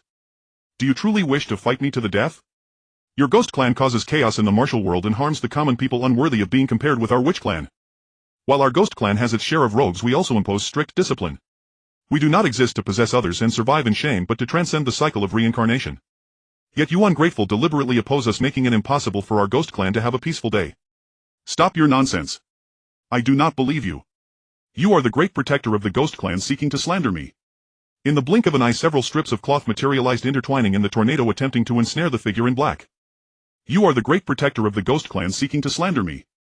In the blink of an eye, several strips of cloth material. From within the black tornado, several snakes stealthily emerged, each about 2 feet long, lacking eyes and noses, with only their heads covered in hair. As Wu Mingji felt increasing pressure, he stumbled heavily to the ground. While he was still groaning, another person approached, intending to carry him away. "What do you want from us?" Suddenly the wind ceased and all was still. Bang! A cloud of black smoke erupted from the ground, obscuring everything in an instant. Wu Mingji's mouth had bled a great deal. He realized he had lost the merciless sword at some point. The black wind surged towards the cliff. Within moments Wu Mingji rushed forward, throwing himself into the fray with all his might. "Don't!" Wu Mingji suddenly halted at Wu Xian's call. "He took my merciless sword. We will meet on the guillotine." As Wu Mingji reached the edge of the cliff, bang! His head struck a water wall like a membrane. It rebounded him, and this time it was not as easy as before. He collapsed to the ground, breaking a few ribs. Wu Gu observed Wu Mingji with curiosity. "Is the heavenly book with you?" Without the merciless sword, Wu Mingji felt as if he had lost his life, his spirits dampened. "We must leave quickly." Wu Xian urged the two. Wu Mingji suddenly rose from the ground, secretly channeling energy into his dantian, and a warm flow gently filled his chest. "Ling Xiao and foolish sister have fallen into the cliff. We cannot leave. We must go save them." Before he finished speaking, he felt a surge in his mind, as if all strength had left him. Suddenly he fainted and lost consciousness. Wu Gu hurried to the cliff's edge, reciting incantations. At that moment a mist rose from the bottom of the cliff. The mist lifted two figures. One was a woman appearing delicate and graceful, and the other a man whose face bore a tense expression but had already lost consciousness. Sigh. Wu Gu let out a long breath, then began to chant spells again.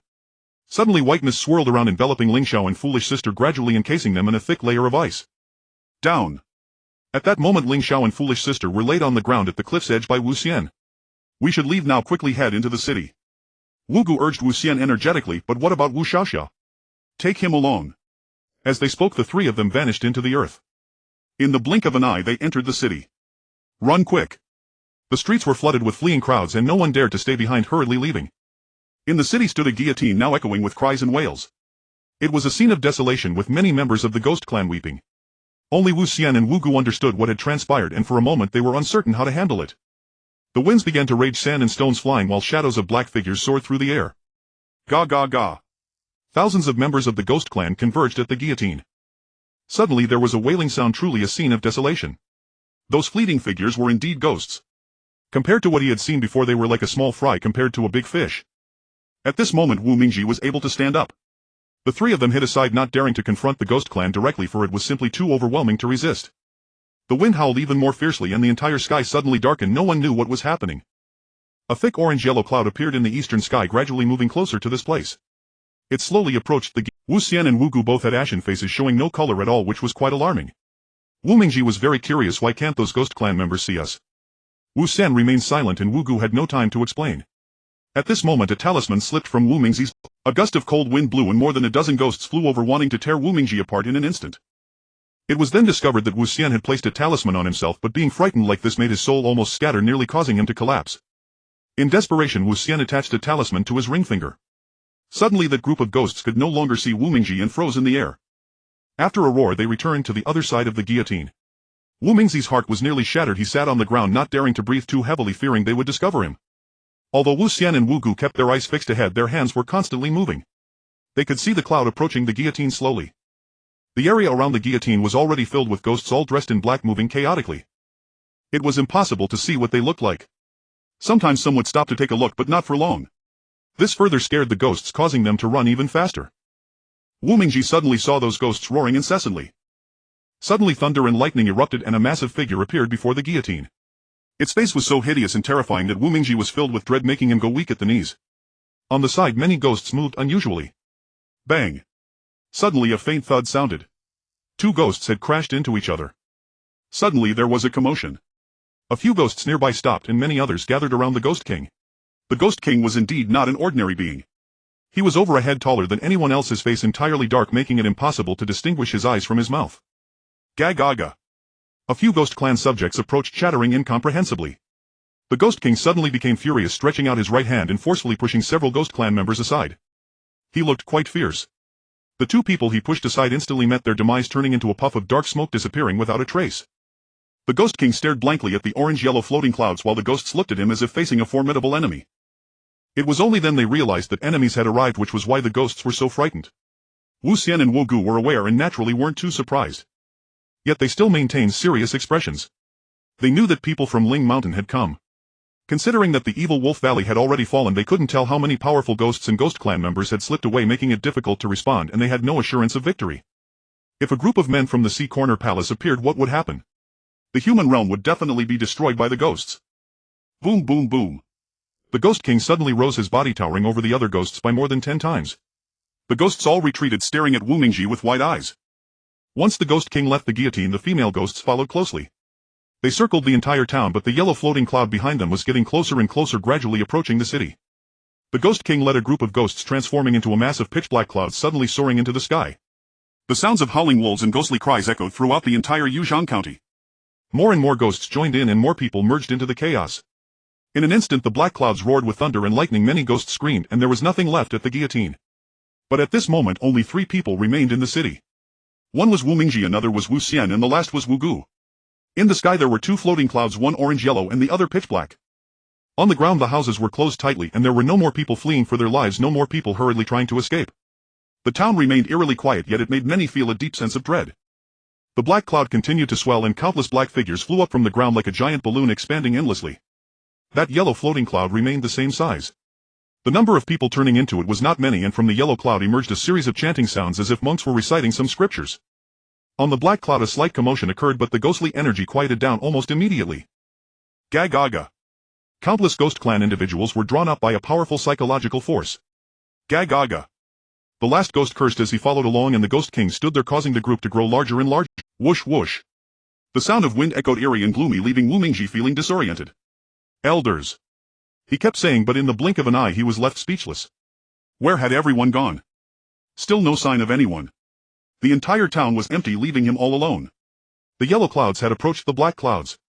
Now 2 groups of people appeared in the sky. One group wore black clothes, the other wore white clothes, belonging to the Ghost Clan and the Witch Clan respectively.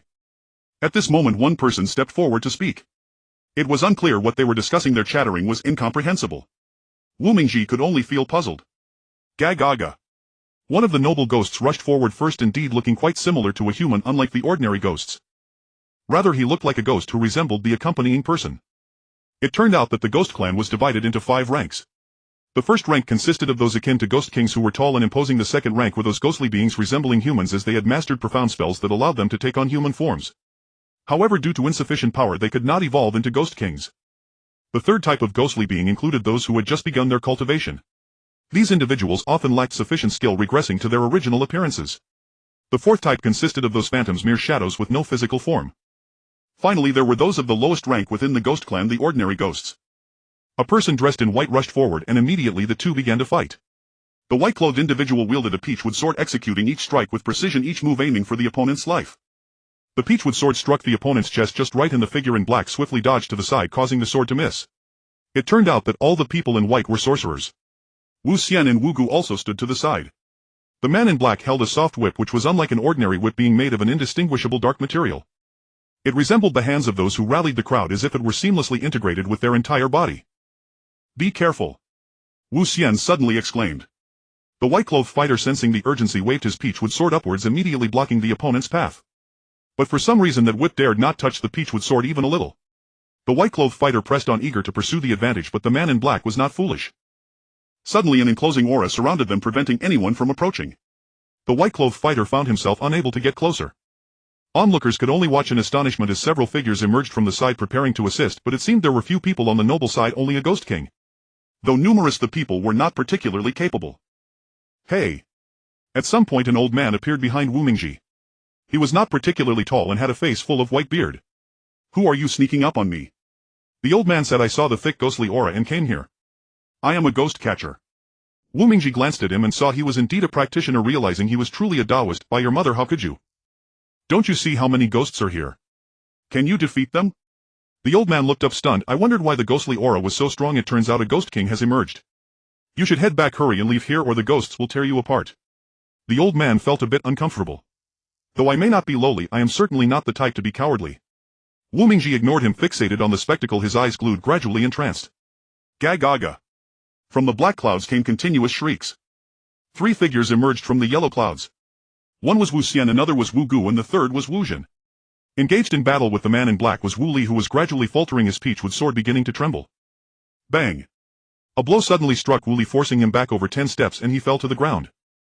"I believe the Ghost Clan will win this time. The Wu Clan seems to lack strength and skill." The old man spoke confidently. "Hey, I still don't know who you are. Who are you to speak to me like that?" Suddenly Wu Mingji received a light tap on the forehead and fell silent. "I merely asked for your name. Why do you hit me? And I am already injured you." "What, you are injured?" The old man pretended not to believe him. "I've been struck by the Ghost Clan's whip. It hurts." "What, you were hit by their whip and are still alive? Truly impressive. Indeed impressive." The old man continued. "In the past our sect leader perished from a single strike from a noble's whip." "What are you trying to say to me? I just want to know your name." I am Master Mao Shan." The man in black continued to wield his whip, dragging someone back, unable to withstand the pressure. Wu Mingji felt a sense of foreboding. This is bad. The three figures on the other side immediately joined in, including Wu Xian and Wu Gu. "Ga ga ga!" The Ghost Clan began to shout and scream loudly. Suddenly the Wu Clan members were all filled with rage. The three launched a simultaneous attack, causing the man in black to falter, and a peachwood sword struck him, unleashing a surge of black energy that enveloped him, instantly turning him to ashes. His form disappeared without a trace. Why did this happen? Why are the nobles so afraid of the peachwood sword? Are you foolish? Can't you see it now? Wu Mingji felt exasperated. "I am not your hired ghost catcher. Have you ever used a peachwood sword?" Master Mao Shan suddenly became proud. He. You are unaware. Back in our day, as long as one held a peachwood sword, no noble would dare approach you. Ga ga ga. Suddenly chaos erupted among the onlookers as countless members of the Ghost Clan roared in frenzy. The sound was thunderous, causing the black clouds to churn. People from the Ghost Clan rushed forth, while those who fell were left as mere husks, creating a scene of turmoil above the black clouds. The Ghost King roamed in the air. Woo! A gust of wind swept across and the Ghost King charged towards the orange-yellow clouds. At this moment the nobles followed closely behind the Ghost King. Those Ghost Clan members who could not keep up continued to fall, revealing themselves as empty husks, long devoid of anything. The Ghost King's body grew stronger. Woo! Suddenly the Ghost King landed, the ground littered with countless corpses, for the nobles had been drained of their essence, leaving only their shells. This is bad. What is it? Wu Mingji looked at Master Mao Shan, puzzled. Master Mao Shan also struggled to articulate. "Our ancestor once said. Right, the Ling Xiao sacred fire." "What Ling Xiao? He is a friend of mine." "Are you foolish? What friend?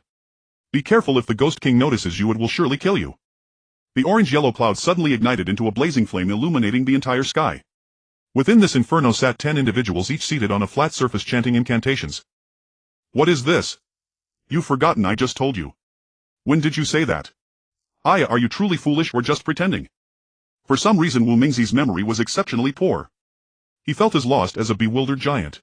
The Ghost King is no longer in the form he previously held. He has swollen considerably, standing like a mountain ready to crush you. This is just the beginning. Look at you, so pitiful. Wu Mingzi felt annoyed at the old man. What does this have to do with you? Gradually Wu Mingzi seemed to be dozing off, unable to articulate a single word. The flames surged towards the Ghost King's chest area and the Ghost King rolled on the ground, stirring up dust, crushing the surroundings. I don't see any pressure. Wu Mingzi ignored the old man. The Ghost King, aiming for the flames, swiftly reached out a hand and slapped down on the fire. The flames flickered as the Ling Mountain's 10 sorcerers continued their incantations, feeling immense pressure. It felt as if a mountain was pressing down on them, rendering them nearly speechless. Could it be that we truly cannot withstand the Ghost King? Not necessarily. Master Mao Shan grinned slyly. Why do I truly feel? You fool. Another slap landed on Wu Mingzi's head. Why do you keep hitting my head? By now Wu Mingzi's memory had worsened. He clearly no longer remembered why he was there. Whoosh. The wind howled fiercely and the flames surged towards the Ghost King, creating a gaping hole. The Ghost King rolled on the ground continuously. At this moment black flags emerged, the Ghost King groaning gagaga. As black figures fled in droves. The Ghost King found himself at a loss, countless phantoms escaping in secrecy. Ah! The flames had fallen to the ground and everyone felt a heavy impact as they collapsed, with Wu Xian, Wu Gu and their group spitting blood. Suddenly a few people fainted. Master Ma Shan exclaimed, how did the Ling Mountain people arrive here? It is quite a feat to gather them together. Master Ma Shan kept circling his hands around his head. Oh, I understand. Today is the day the Ghost King emerges, so. He. I suddenly feel much smarter. Ha ha ha. Wu Mingzi at this point was even more confused, gradually losing consciousness. He suddenly collapsed to the ground unconscious. Wu Mingzi fell into a deep sleep. Master Ma Shan felt overwhelmed. Why didn't you choose a better time? How did I end up here? Wu Mingzi was currently lying on a bed with an oil lamp flickering beside him, illuminating the room, which contained a few tables and chairs. The furnishings seemed rather simple. Outside darkness loomed, and as he opened the window a cold breeze swept in, sending chills through Wu Mingzi, making him shiver. Turning back to survey the room, it felt strangely familiar, yet he couldn't articulate why. Little wooden head. At that moment the back door creaked open and a figure stepped inside. It was a girl, strikingly beautiful yet youthful, her movements vigorous and unrefined, unlike a well-bred young lady. Hurry up and eat. You. Wu Mingzi shrank back, hesitant to approach. What are you afraid of? If it weren't for my father saving you, would you be alive now? What do you mean your father saved me? Who is your father? Hoof. You don't even know who my father is. As she spoke she rushed over and pinched Wu Mingzi's ear. Ouch. Wu Mingzi couldn't help but groan. How can you do this? In response Wu Mingzi struggled to break free from the girl's grip. Bang. A soft thud echoed as a surge of internal energy flowed from his hand, unexpectedly pushing the girl away. She suddenly stumbled against the door. I'm sorry. I didn't mean it, please forgive me. Wu Mingzi rushed over in a fluster. Just then a figure burst in from outside, catching the girl in midair. Molly, stop messing around. Molly glared momentarily, silencing the nameless one. Wu Xiaoxia, how are you feeling? Wu Mingzi was utterly confused, scratching his head, unsure of what to say. Who am I? Why do you call me Wu Xiaoxia? Master Ma Shan stood aside, initially stunned, but soon pieced together the situation. So Wu Xiaoxia currently has temporary amnesia. No worries, just rest and recuperate here at our Mao Shan for a while. Elder, do you know me? Why am I here? Well, one night I found you passed out on the street. So I brought you back to safety. Master Ma Shan hesitated to mention the events of that night, fearing it would worsen Wu Mingzi's condition. Recovering memories for someone with amnesia takes time, and recalling certain fragments too suddenly could drive him insane. The next morning Wu Mingzi gently opened the door, revealing a vast training ground outside where many were practicing sword techniques. Hey! Ha! Hey! Wu Mingzi was captivated, oblivious to the cleanliness of the ground, and sat down with a thud. He. A small girl seemed to be calling him from behind, but Wu Mingzi appeared not to hear. Hey! Ha! The disciples of the Mao Shan sect were practicing sword techniques on the grass field, looking quite impressive. Wu Mingzi, caught up in the moment, began to mimic their movements. Yet his face shifted between anger, regret and exclamations of awe, drawing curious glances from the girl behind him. So this guy knows martial arts. Take this. Wu Mingzi suddenly felt an object was by from behind, momentarily stunned, and hurriedly waved his right hand to catch the plate, which was tipping over, splashing water all over the girl's clothes. Damn it. I didn't do it on purpose. You clearly caught the plate. Wu Mingzi hurriedly apologized. Little junior sister, don't worry, we'll stand up for you. At that moment a crowd gathered, all glaring angrily at Wu Mingzi. Senior brother. Suddenly Molly walked over to a tall imposing figure. That person quickly inquired about the situation. Discovering it was little junior sister Molly's fault, he spoke gently. Little junior sister, you shouldn't bully the newcomers. But he wet my clothes. Exactly, how dare you bully our precious junior sister in front of— Looks like we need to teach him a lesson. One of them exclaimed. It was the second junior brother, Conway. Senior brother, you have to stand up for me and help me get back at him. Of course. Come, let's have a spar. Saying this, he stepped into the arena calling for a match. Wu Mingji found himself in a predicament, unsure whether to step forward. From below the steps a group shouted, "Coward, get out of Mao Shan." Wu Mingji felt anger swell at the comment but also recognized his own shortcomings, so he simply stood tall. Take some time to grab a weapon or else they'll say my second senior brother is too ruthless. Wu Mingji felt a mix of anger and irritation. The crowd around him erupted in laughter, but only senior brother Chen Yuda remained quiet. Chen Yuda understood his second junior brother's temperament, never one to yield. Once he stated something, he would stick to it without retracting, or else he'd face some consequence. So he could only watch the two without saying a word. Molly on the side giggled incessantly, chatting with those around her. Here he comes. He's out. Wu Mingji emerged holding a rather strange sword, not made of divine steel but resembling a stone sword, instead crafted quite authentically, which drew constant mockery from the crowd. Take this. Conway began to twirl in the arena. I've forgotten many sword styles, you must go easy on me. Ha ha ha. Today I won't kill you. His words were filled with disdain. Thanks. Although it was a dismissive remark, Wu Mingji momentarily forgot much of his past, not realizing the disdain directed towards him. Conway's sword was indeed chillingly sharp, a fine weapon. Wu Mingji gazed with admiration. A fine sword. Before he could finish, the sword lunged towards his back. Wu Mingji, unsure how to dodge, leaped to the left in a rather awkward manner. Laughter erupted from the crowd. Truly not a good fighter. Look at my sword. Before he could finish speaking, Conway lunged again, forcing Wu Mingji to retreat 3 steps. Wu Mingji was seething with rage, starting to feel irritated. Suddenly he stumbled and fell to the ground, prompting Conway to become even more arrogant, spewing insults. How dare you bully my junior sister? Do you even know who I am? I am Conway. Wu Mingji struggled to rise but suddenly received a kick to his chest, causing him to collapse to the ground, unable to get back up. It turned out Wu Mingji was already injured. He had only intended to get some fresh air today but never expected to be bullied by a lowly disciple. Seeing that things were going awry, Molly quickly interjected. Second senior brother, stop hitting him. Just let him go. Conway, however, had no regard for principles of restraint, intent on teaching Wu Mingji a lesson. Unfortunately, Wu Mingji had forgotten most of his martial arts due to amnesia. Ah. Wu Mingji could no longer contain himself, wildly swinging the Heartless Sword, causing Conway to quickly retreat in shock. However, the more Conway tried to evade, the more Wu Mingji was determined to pursue him. Moreover, the unfeeling sword was no ordinary blade. Anything that came within its sight, be it steel or otherwise, would surely be severed. In fact, the blade of the unfeeling sword was made of diamond. It was truly indomitable. If you come any closer, I'll resort to poison. Ah. Wu Mingji had gone mad, and the unfeeling sword in his hand no longer obeyed his commands. With a powerful swing, I unleashed a flurry of strikes. Conway in a rush swung his steel sword at Wu Mingji, producing a loud clang. The steel sword was instantly cleaved in two. Was this really happening? Ah. Wu Mingji, wielding the unfeeling sword, foolishly swung it around, his mind solely focused on attacking. Ah. Conway was struck by a sword and screamed loudly. Run. He's a madman, hurry. At that moment the senior brother rushed over to grab Wu Mingji, but it was too late. Wu Mingji pursued relentlessly with the unfeeling sword while Conway pulled a long sword from the side, declaring, Today I will show you something. With a mastery akin to the Mogao Mountain sword art, the situation was about to turn in an instant. Second senior brother. A group of people gathered to watch. Molly said worriedly, Second senior brother, are you alright? Conway, shaken by the near miss, began to tremble in fine. Wu Mingji, still foolishly wielding the unfeeling sword, swayed back and forth, completely oblivious to any sword techniques. Suddenly he was struck twice more. Blood splattered all over him. The pain caused Wu Mingji to tighten his grip. I will kill you. He charged at Conway like a whirlwind. But the faster Wu Mingji ran, the more blood flowed from him. Soon his clothes were soaked in his own blood. Stop. Stop. Wu Mingji is coming. This strike was imbued with a fierce momentum, and the gust of wind nearly knocked people over.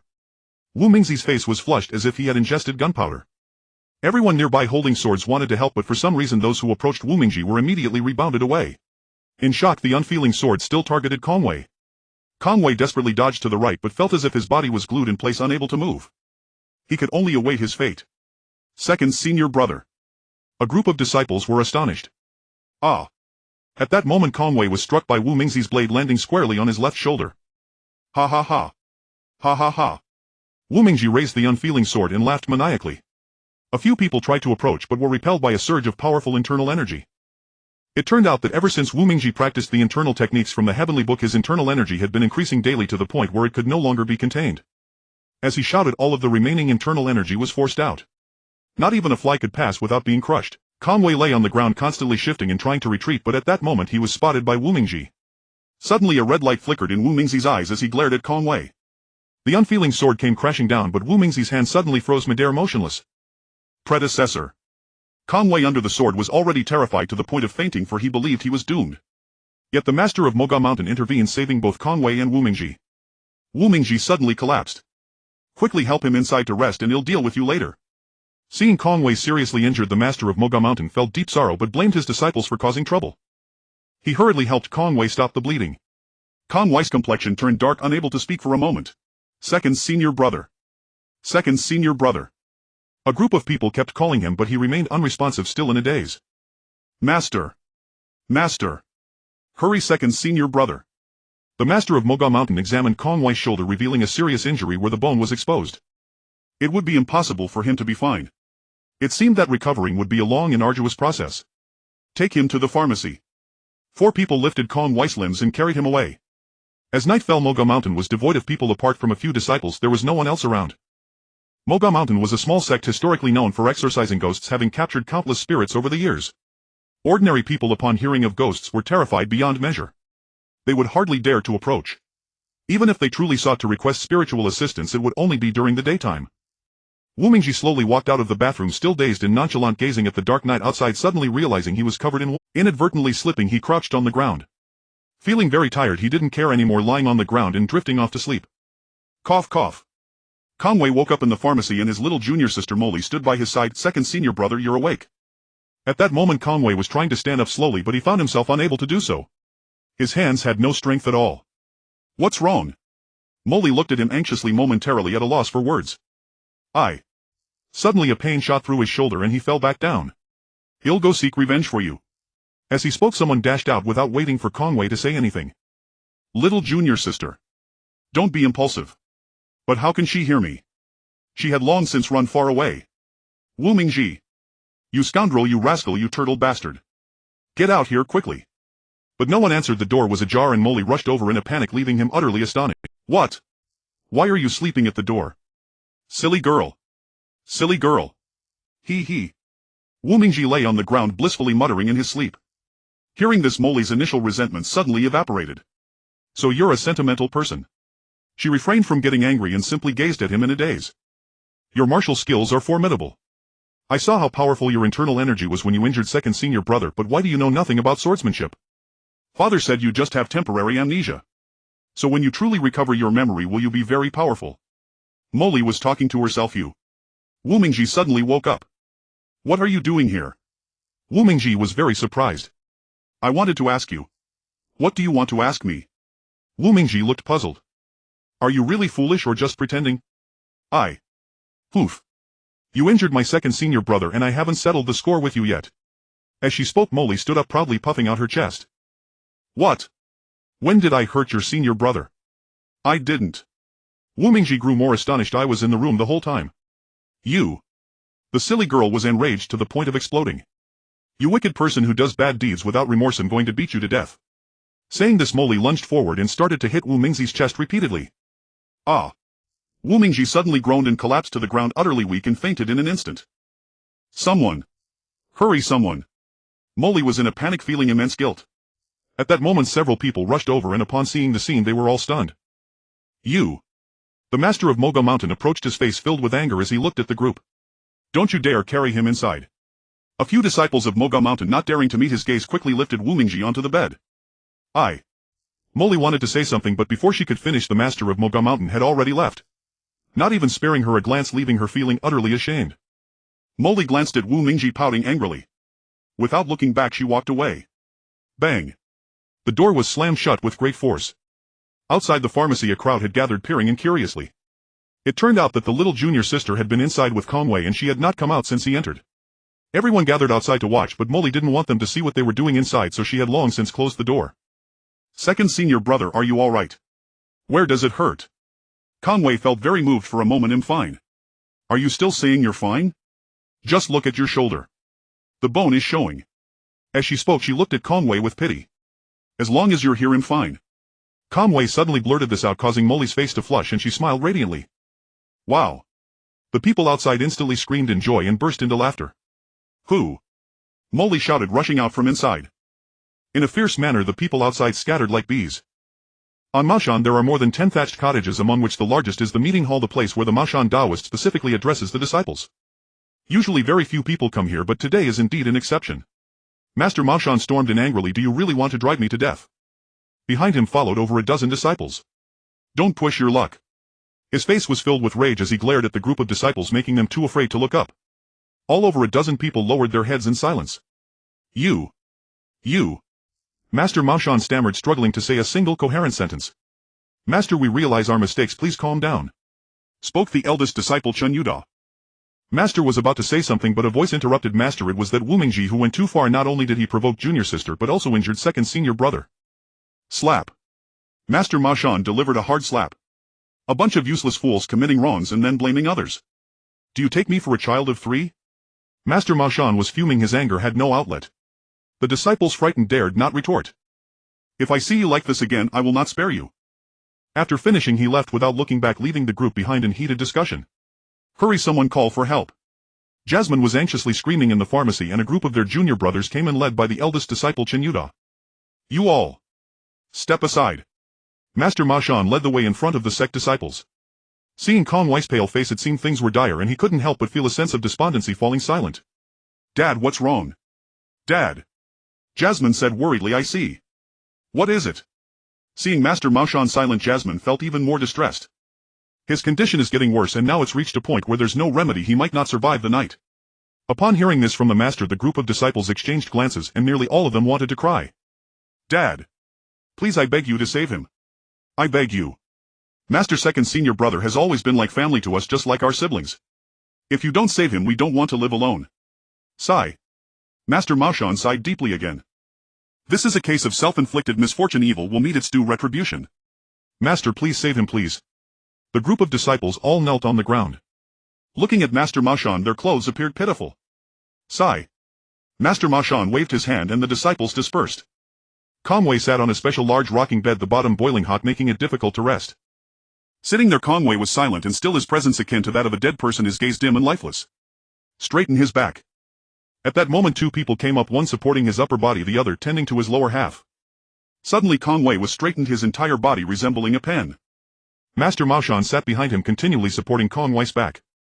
You can leave now. The 2 Mashan disciples got off the medicinal bed while Master Mashan poured his internal energy into Conway. Put. Suddenly a spurt of blood erupted from Conway's mouth, splattering onto the 6th disciple Ling Ho. Ha ha. Jasmine was on the verge of laughter but held it back. The others felt both exasperated and amused, struggling not to laugh. Ling Ho angrily threw it aside but soon returned, having gone to wash his face. Dad. What's wrong with second senior brother? Master Mashan stood silently by Conway, deep and thought. You all better prepare yourselves mentally. Only someone with exceptional internal skills can force the poison out of his organs, otherwise it will lead to death. Master. Why don't you help your senior brother expel the poison? I am also powerless because Wu Mingzi's internal energy is too profound. When he attacked Conway he had already forced the corpse poison into Conway's organs. It seems there's no way out. Let's call Wu Mingji. Jasmine rushed out and the other disciples glanced at Master Mashan without saying anything, all following Jasmine out to find Wu Mingji. Inside the house no one was moving, creating an indescribable discomfort for the group of over 10 people. Wu Mingji, hurry out. Jasmine was heartbreakingly shouting outside. Yet the house remained brightly lit with no response. The group stood at the front of the house coldly looking at each other. Wu Mingji. Still no response, and they didn't know what else to say. In fact, Wu Mingji was inside practicing the internal cultivation method from the heavenly book. Unbeknownst to him he touched the 2 books on his chest, and feeling familiar he took them out to practice as usual, completely oblivious, forgetting the restrictions and patterns of his usual training. This time Wu Mingzi's practice of the internal cultivation method was entirely due to habit, but suddenly he was struck by a wave of dizziness from the overwhelming energy. His mind seemed to be filled with countless swirling energies, making him feel exhausted and confused, not knowing what to do. Are you coming out or not? If you don't we're going to charge in. The people outside were already furious, wishing to tear the entire house down. Master, let me in. The 6th disciple Ling Ho could no longer contain himself and rushed in first. Are you going to open the door? He'll count to 3. If you don't open it by then he'll break in. 1, 2, 3. After 3 counts there was still no response and Ling Ho furious kicked the door open. Bang! The door swung open revealing a bed with a person sitting cross-legged, his face flushed and swollen. Jasmine along with the 10 or so people behind her charged into the room. Woo! Before Ling Ho could finish the group came to a halt. Looks like he's in the middle of an internal cultivation. But we need him to save second senior brother. Several Mao Shan disciples were discussing on the side. Hey!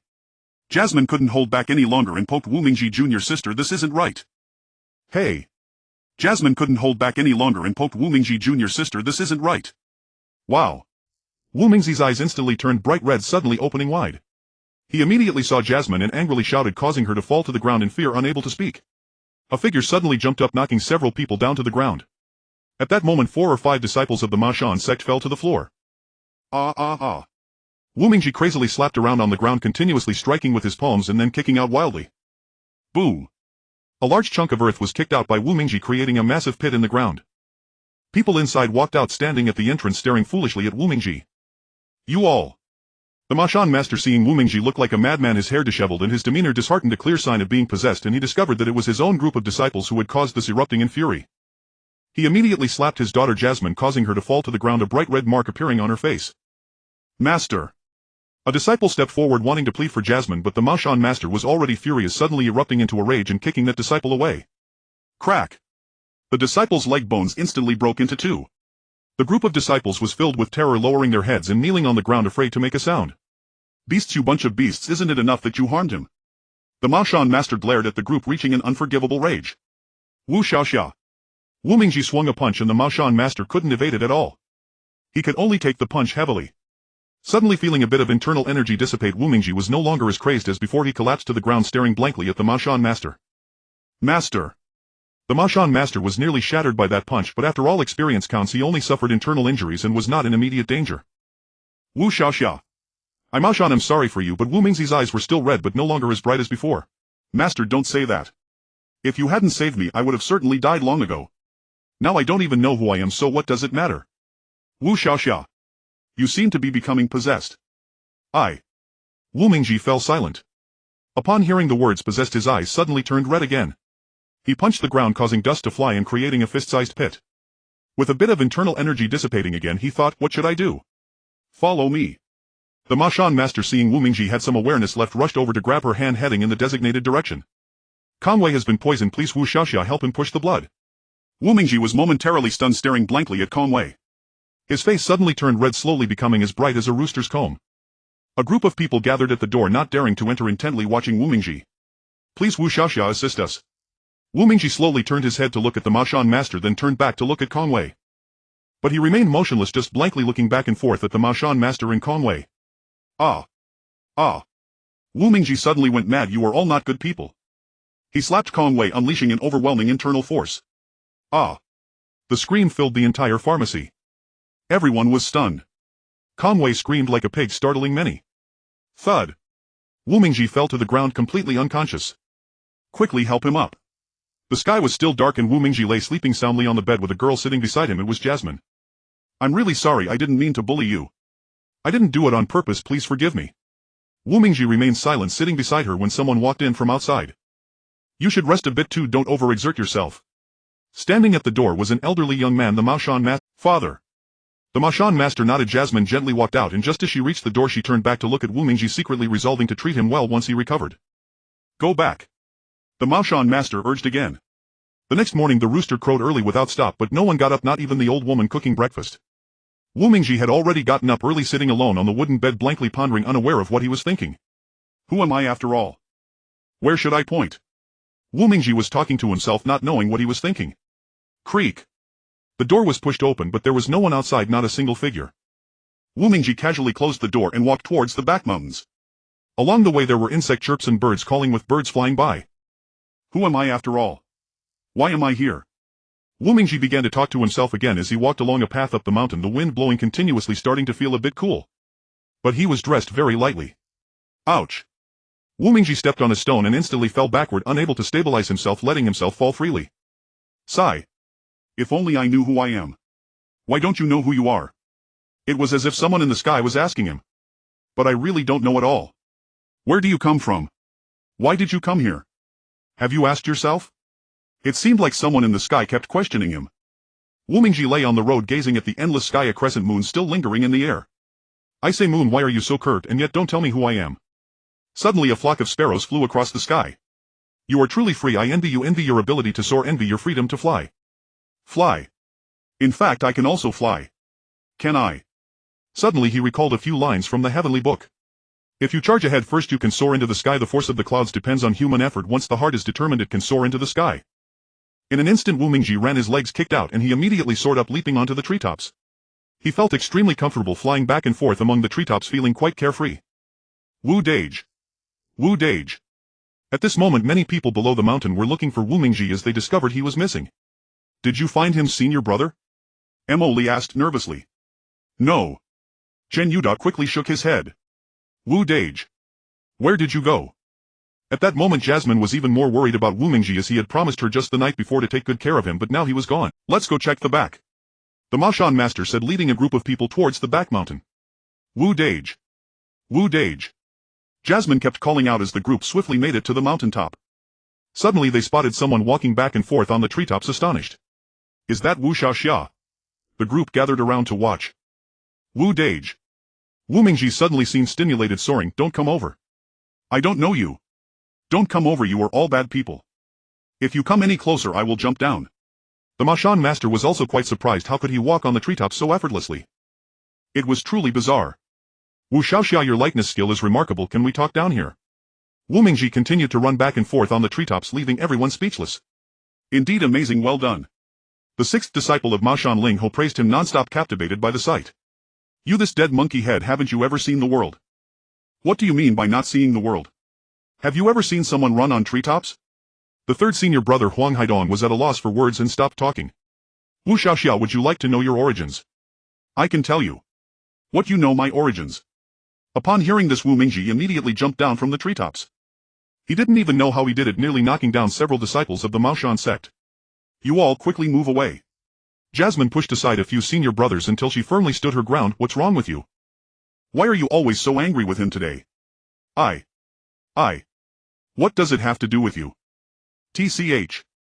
A group of young men started cheering. Be careful or I'll go back and tell Kongwei, second senior brother. Jasmine's face turned red instantly and she didn't know what to say. May I ask, Elder, how do you know my origins? That night I saw you on a street during the battle between the Witch Clan and Ghost Clan. Later you were injured, so I saved you. You must have been poisoned by a corpse. That's why you lost your memory. As long as you recuperate for a month you'll be fine. You're not lying to me, are you? Really? Yes. The Mashan master slowly nodded in agreement. Kongwei, this is true, we were all present. A group of 5 or 6 young men were hiding in Kongwei's room discussing. I've long felt that Wu Mingji is no good. He has enchanted my little junior sister to distraction. Once I recover I will definitely teach him a lesson. But isn't that a bit inappropriate? That Wu Mingji just saved you and you're repaying kindness with enmity. Isn't it? Sounds like. Kongwei also couldn't decide. No way. We must take revenge for second senior brother, otherwise once he gets familiar he won't fear us anymore. We have to give him a warning first. Are you looking for death? Haven't you caused enough trouble? Suddenly the third senior brother, Huang Haidong, slapped Kongwei on the forehead. He walked away in frustration. 10 days had passed and Mount Mao was peaceful. Kongwei had recovered.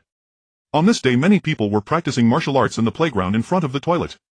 Senior brother Chen Yuda, second brother Kongwei and third brother Yu Lu were direct disciples of the master of Mount Mao, while the other dozen or so people were taught martial arts by these three. To stand in the horse stance you must be steady. Even if you are kicked a few times you should not feel the urge to step out. Yes. The group responded in unison. Alright. Next let's practice live combat. At this moment 2 individuals approached the 6th junior brother Ling Ho and senior brother Chen Yuda. Let's just spar without animosity. Thank you for your guidance, senior brother. After a brief exchange of pleasantries they each took their positions. Watch the sword.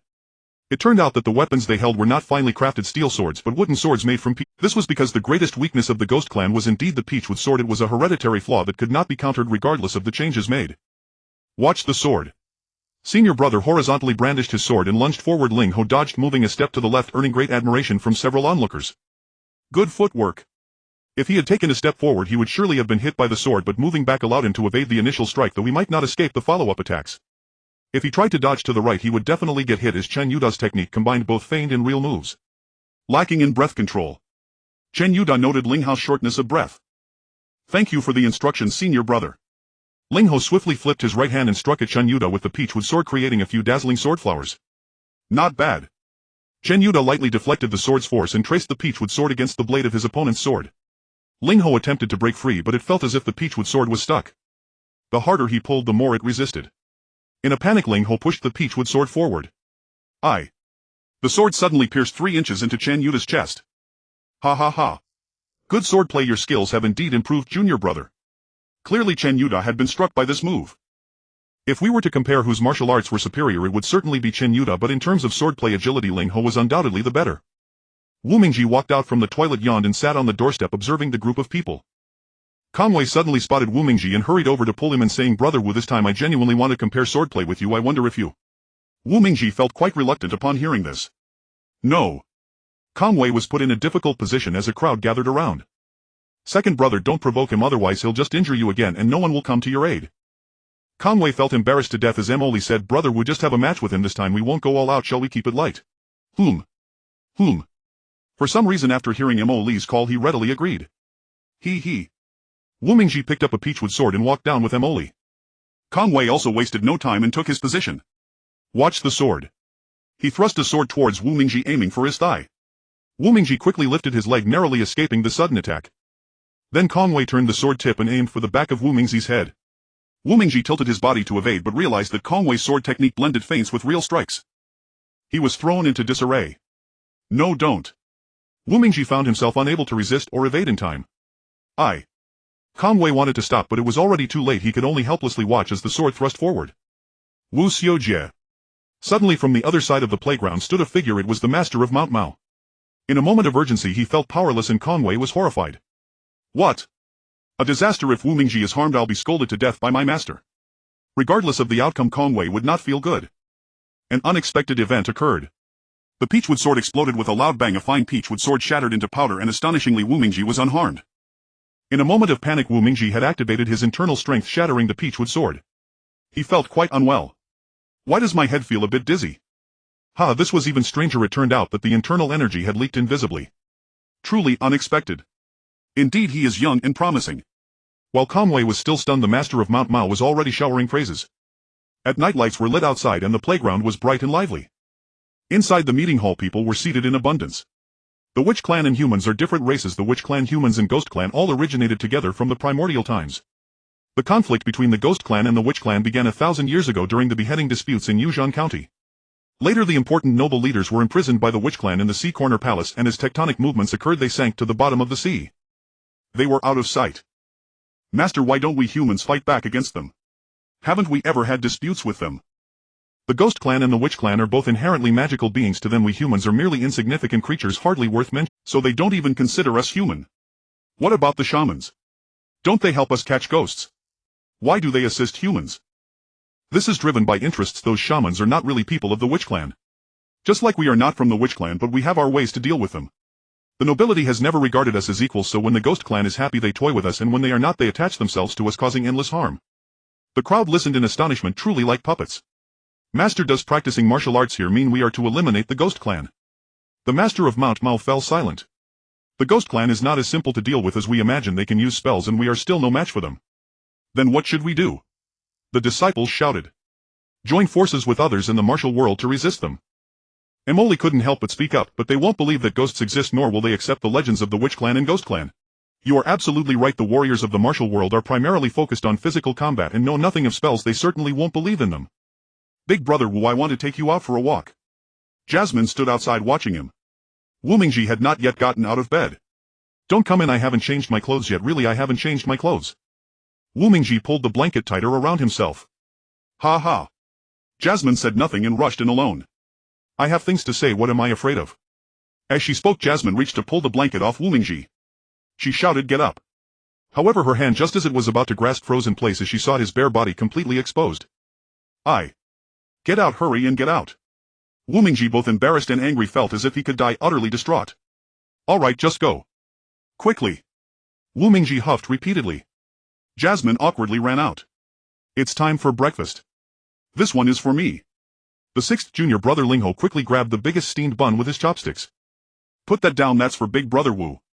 A delicate voice stopped Ling Xiao. When did you become so nice to that brat? Jasmine suddenly found herself at a loss for words, stammering as she looked at Wu Mingji. Second senior brother, they're all bullying me. All right. Everyone, let's eat.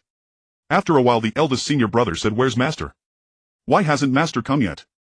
And where's big brother Wu? Suddenly more than a dozen people put down their chopsticks. My father told me earlier that he won't be at Maoshan today and will be gone for a few days. Ha ha ha.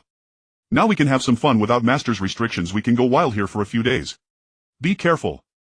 When master returns I will tell him that you all didn't practice properly and were sleeping in. Let's see how master teaches you. Second senior brother Conway said familiar words. That won't happen. Second senior brother is always the best to us. You lot are just bad people. What do you mean we're bad people? You're the bad one for tricking our little junior sister. Jasmine's face instantly flushed and she couldn't find words to respond. What are you all doing here? An elderly man entered.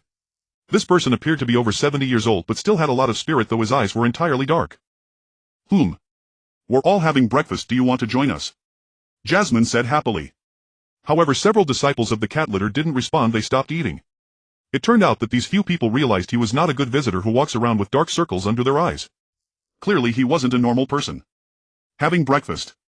Wu Mingji leisurely walked outside but suddenly saw such a person and his head immediately spun, staring at the old man without blinking.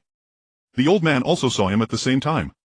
For a moment he widened his eyes, staring at Wu Mingji. Suddenly it seemed Wu Mingji had thought of something. You. A vicious glint appeared in the old man's eyes. Die. This sudden change shocked everyone present. Wu Mingji swiftly turned his right hand and struck the old man. A surge of internal energy swept through, ripping the old man's clothes hiss and tore a hole in the upper half of his shirt. He could actually condense his palm wind into a blade, tearing the old man's clothes apart. Get out of here. The old man's eyes darkened even more, becoming pitch black. Big brother. Ling Ho was so frightened he couldn't speak. Poof. The old man slowly walked out. Who exactly is big brother Wu? Wu Mingji stood by the dining table momentarily speechless, looking as if he had been struck dumb.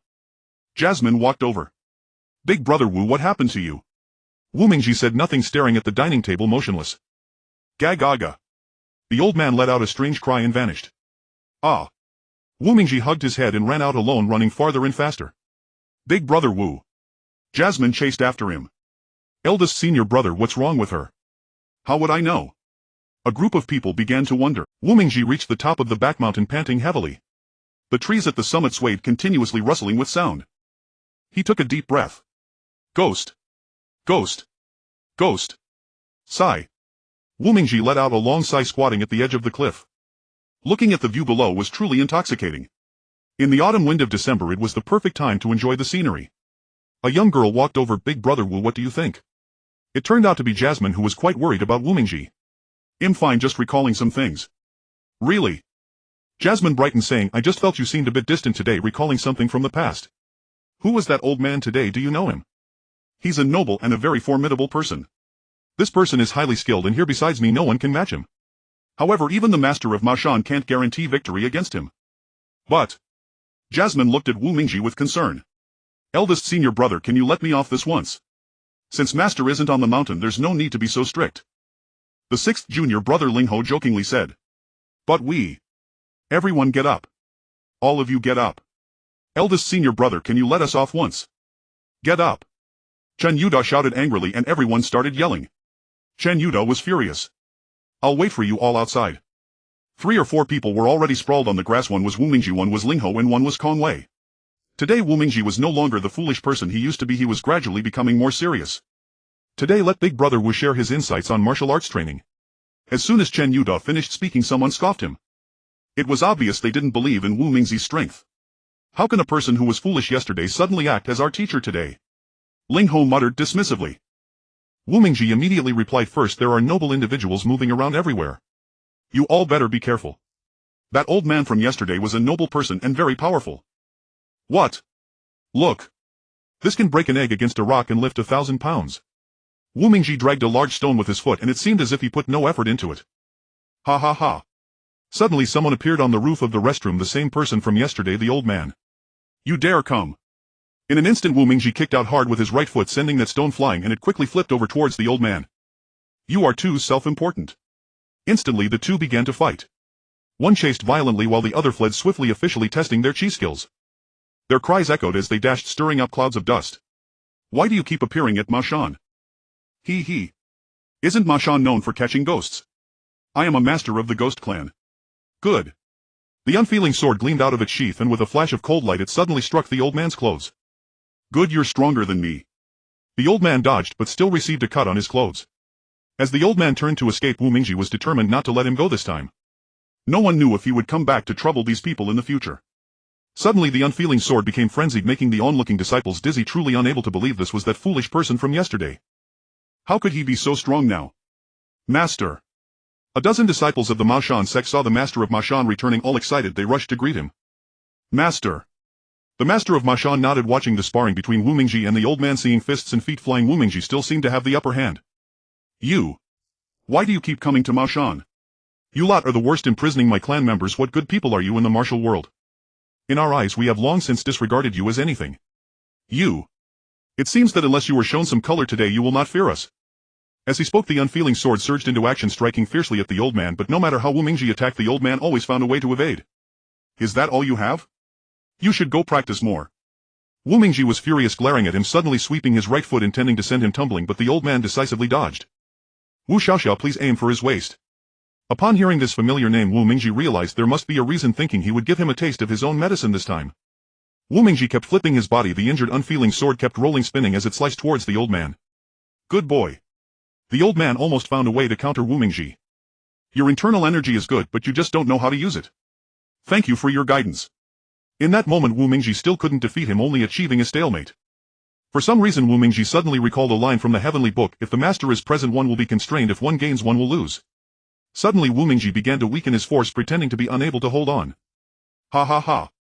The old man suddenly rushed forward, holding something in his hand that Wu Mingji couldn't see clearly, leaving him dumbfounded and unable to retaliate.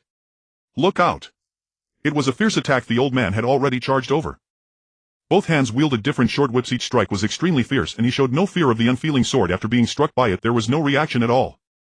It turned out to be a whip exclusive to noble people. Attack his waist. The master of Ma Shan instructed again. At this moment Wu Mingji suddenly switched to offense as defense, continuously charging forward, both hands gripping the unfeeling sword and stabbing towards the old man. Incredibly swift, almost piercing into the old man's waist. The old man suddenly began to run swiftly backward, laughing. Ha! You martial artists are already doomed, and yet still unaware of it. Ha ha ha. The old man laughed maniacally as he faded into the endless night. Brother Wu. A group of people hurried over, looking at Wu Mingji, who was drenched in cold sweat. I'm fine. Thank you, young hero Wu, for your tremendous assistance, otherwise our Ma Shan sect would have surely faced disaster. I express my gratitude on their behalf. Wherefore such modesty, senior? You have a debt of gratitude from us that is as heavy as a mountain. My actions are but natural. After some pleasantries, the Ma Shan master turned to Wu Mingji and said, the purpose of my descent from the mountain this time is to help you find someone who can restore your memory. Now I have brought her back. This is urgent, let us hurry to see her. Wu Mingji was deeply moved, nearly prostrating himself in gratitude. Sit on the stool and do not speak. A young woman was looking at Wu Mingji, instructing him. Sitting at the table was a girl, her features delicate, appearing to be around 18 years old, not far from Wu Mingji's age. This young lady was named Xiao Bing. She was a descendant of a witch skilled in inducing slumber and restoring memories as well as retrieving souls, but unfortunately she did not possess martial skills. Take a deep breath. Wu Mingji sat on the stool, watching a small ball on the stage that was constantly swaying without ever stopping. Try to clear your mind. Wu Mingji began to relax, his entire being suddenly softening like a powerless eel about to collapse. Brother Wu. Jasmine said with great concern. Ah. Wu Mingji suddenly lifted his head, staring at the small ball that kept spinning incessantly. His eyes glowed with a hazy red hue. Extend your hand. Wu Mingji in a daze clumsily stretched out his hand toward the small ball. Xiaobing gently grasped Wu Mingji's hand. However, she too began to feel uncomfortable, for Xiaobing had entered the same environment as Wu Mingji, diving deep into the recesses of his memory. In this realm, Xiaobing witnessed the past and present of Wu Mingji, seeing how his parents had both passed away when he was very young, a painful experience that robbed him of the beautiful childhood he was meant to have. Later in his youth, a middle-aged man rescued him from the streets. He was from the Han Haijian sect of Cat Mountain, a very kind person. At Cat Mountain, Wu Mingji diligently practiced swordsmanship and eventually became a renowned swordsman at a young age.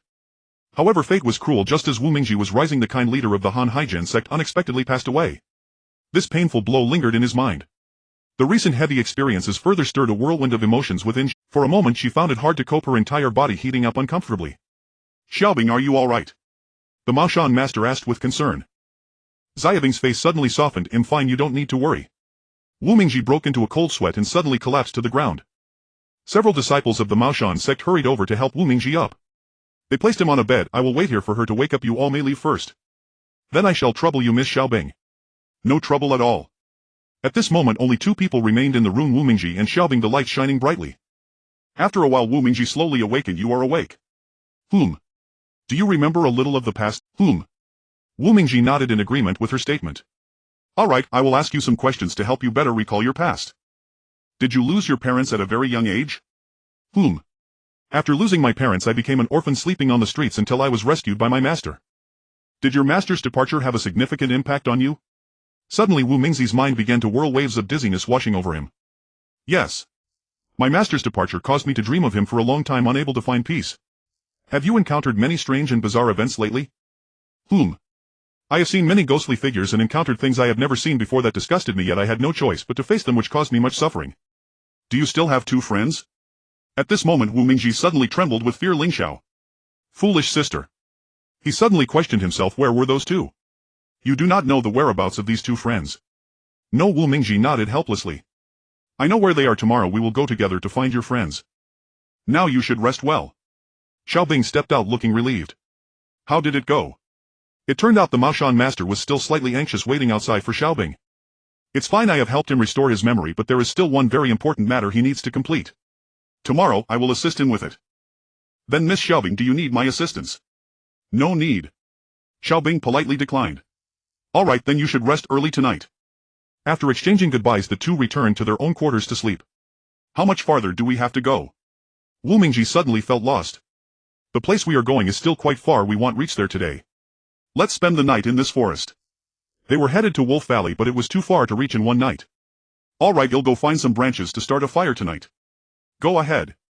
Wu Mingji agreed, and soon a large fire blazed to life, illuminating the forest brightly. Miss Xiaobing, you should sleep first. At that moment Xiaobing closed her eyes and fell asleep, while Wu Mingji sat idly on the other side of the fire, deep in thought. At this time past events began to dance vividly in his mind, drifting through his consciousness. He recalled moments with his mother, then memories from his youth, and finally recent experiences. A mix of sorrow and joy flooded him, a bittersweet sensation. Ah, woo. In the distance the howl of a wolf echoed, eerie and terrifying. Ah. Xiaobing was suddenly startled awake, clutching the clothing draped over her and shivering. Do not be afraid, Miss Xiaobing. It's alright, nothing will happen with me here.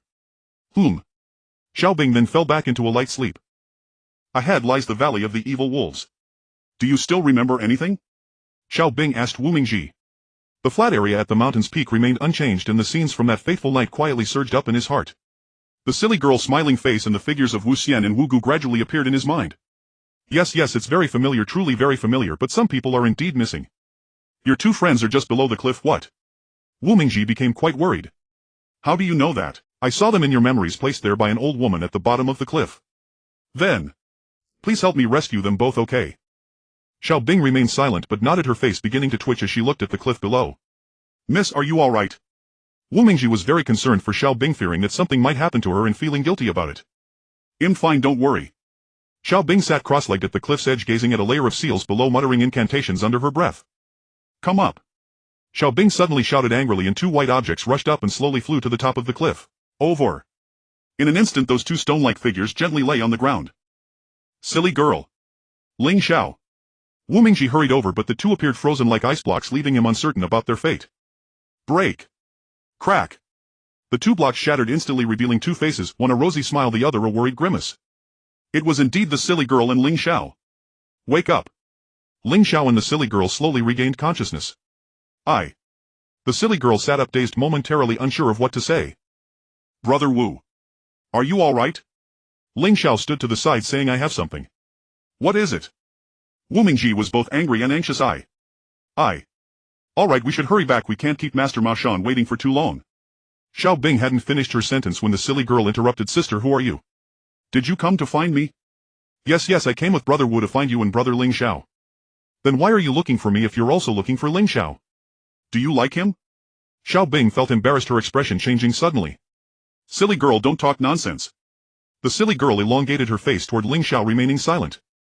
After a day of travel the group finally returned to Maoshan, but this time it was notably different. A funeral had taken place, leaving the four of them. How could this be? Wasn't everything fine when we left a few days ago? Moly. Wu Mingji anxiously searched through all of Maoshan but saw very few people, only hearing a woman sobbing quietly. Moly. The sight of Wu Mingji crying made her sob even more intensely as a figure entered Conway. 12 out of our 15 disciples have died and Master is also gone. The other 3 have gone down the mountain to return home. Only I and my junior sister remain. What? What did you say? Wu Mingji suddenly fell to the ground completely paralyzed. Brother Wu. Ling Xiao rushed over to help him up. It's all my fault I brought ruin to the Maoshan sect. Wu Mingji was filled with guilt. Actually, you don't need to feel guilty. The troublemakers are currently wreaking havoc in the Central Plains, establishing a powerful evil cult called Guyu Jiao and recruiting many disciples along with quite a few martial arts experts. We are merely among the victims. Even if you young hero Wu hadn't come, we would still have faced this calamity. So what do you two plan to do next? Moly shyly replied, we plan to return to farming. My father risked everything to protect us and we will surely live well in honor of our brothers. As she spoke, Moly suddenly began to cry. The next morning after breakfast the group stepped outside. Con Lang, I really feel a bit reluctant to leave this place. Conway silently looked at Moly, his eyes filled with concern. Ah. There are better places awaiting us. Conway lifted a torch and dozens of thatched houses caught fire, thick smoke billowing as flames erupted skyward with a series of crackling sounds. It was indeed a sight that seemed brilliant, yet no one felt happy inside. No one thought that leaving home was a good thing, often it was forced. The master of Maoshan and several disciples had fought desperately against the ghostly clan to protect Conway and Moly. After returning to Zhengzhou, Ling Xiao kept insisting on finding his master Dubu Guhan Nie Chengfeng. Alright, today we part ways, here you go ahead. Ling Xiao's imposing demeanor showed he didn't really want to separate from Wu Mingji. However, even if one sends a friend off for 1,000 miles, parting is inevitable. Besides, he couldn't always stay by Wu Mingji's side, he had his own matters to attend to. What about you, silly girl? The silly girl momentarily couldn't find her words. At the intersection stood 3 people, Wu Mingji, the silly girl, and Ling Xiao. Anyway, I don't want to go back to find my father, I don't want to go home. Then do you want to stay with me or with Ling Xiao? With this question the silly girl felt even more conflicted. Brother Wu, you treat me well, but you are too serious and don't play with me. I will stay with brother Ling Xiao, he can teach me lightness skill and play with me. Sigh. Wu Mingji let out a long sigh. Alright. Saying this he turned and left, carrying the Heartless Sword down the right path. Take care, brother Wu. After parting, Wu Mingji's heart returned to Cat Mountain. Cat Mountain was a large mountain with constant traffic, many people coming and going and quite a few doing business there. Once Wu Mingji returned, he no longer went out, spending his days teaching the disciples of the Heartless Sword Sects sword techniques and occasionally watching passers-by at the exit of the mountain stronghold. He also discussed many matters about the martial world. For instance, a large sect called Guyu Jiao had recently emerged in the martial world. This cult, which appeared out of nowhere, made many in the martial world tremble in fear. They hardly dared to speak of it as the cult's members were highly skilled martial artists. Although they had no notable reputation, many in the martial world had succumbed to them. This caused considerable alarm among martial heroes. The members of Guyu Jiao had never encountered any rivals since their establishment. Passers-by were even more scandalized, spinning tales that were both fantastic and mysterious. Many times Wu Mingji wanted to meet these remarkable martial experts. However, he feared that if he ventured out, those individuals would come looking for trouble and the people of Cat Mountain would suffer dire consequences. Wu Mingji had long heard of the Guyu Jiao's atrocities. They were truly the scourge of the martial world. The Heartless Sword Sect had more than 100 disciples, and among them there were 7 of the same generation as Wu Mingji, with his closest friend being his second junior brother Lu Xiaofeng. Lu Xiaofeng had mastered his swordsmanship to an extraordinary level, perfectly skillful. However, his talent was surpassed by an unnamed individual who had developed a strategic insight into many martial arts principles, thus earning their master's favor. Eventually Wu Mingji was appointed as the sect leader, but their master had ulterior motives, fearing that Wu Mingji might encounter unforeseen dangers while unlocking the secrets of the Sea Corner Palace. This way Lu Xiaofeng could take over the leadership, ensuring the Heartless Sword Sect would not lack successors. Junior brother Lu, I need to enter seclusion for a while. You will have to manage all the provisions for the Heartless Sword Sect. You know I rarely stay at Cat Mountain, so you will have to bear the responsibility. Master brother, you don't need to say much, just go ahead. I will arrange for someone to bring you meals morning and evening. Yes, but I still feel a bit uneasy. Master brother, what is it? I am worried that the members of Guyu Jiao might come looking for us, and the over 1,000 households at the foot of Cat Mountain might face misfortune. Lu Xiaofeng was quite surprised. What? Master brother, are you worried that the members of Guyu Jiao will come to trouble us? Yes. Wu Mingji and Lu Xiaofeng discussed for a long time in the study. Until nightfall, Lu Xiaofeng finally emerged and no one knew what they had discussed. Disciples of the Heartless Sword Sect, listen up. From today onward each of you must be extra vigilant. Every day send someone to the mountain entrance to inspect and report any suspicious individuals back to me. The meeting hall was packed with over 100 people. Their responses echoed like thunder.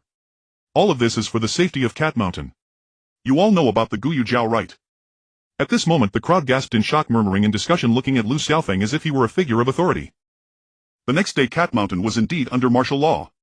Typically, aside from practicing martial arts, members of the Han Hai Sword Sect took turns guarding various areas of Cat Mountain. Any unusual incidents would be dealt with seriously. Fortunately, the past few days had seen peace without any unexpected occurrences. However, on the fifth day an unexpected incident occurred. The innkeeper at the village entrance reported that a few newcomers had arrived at their establishment not from the local area and appearing rather malicious. How many of them are there? 4. A scout returned to report.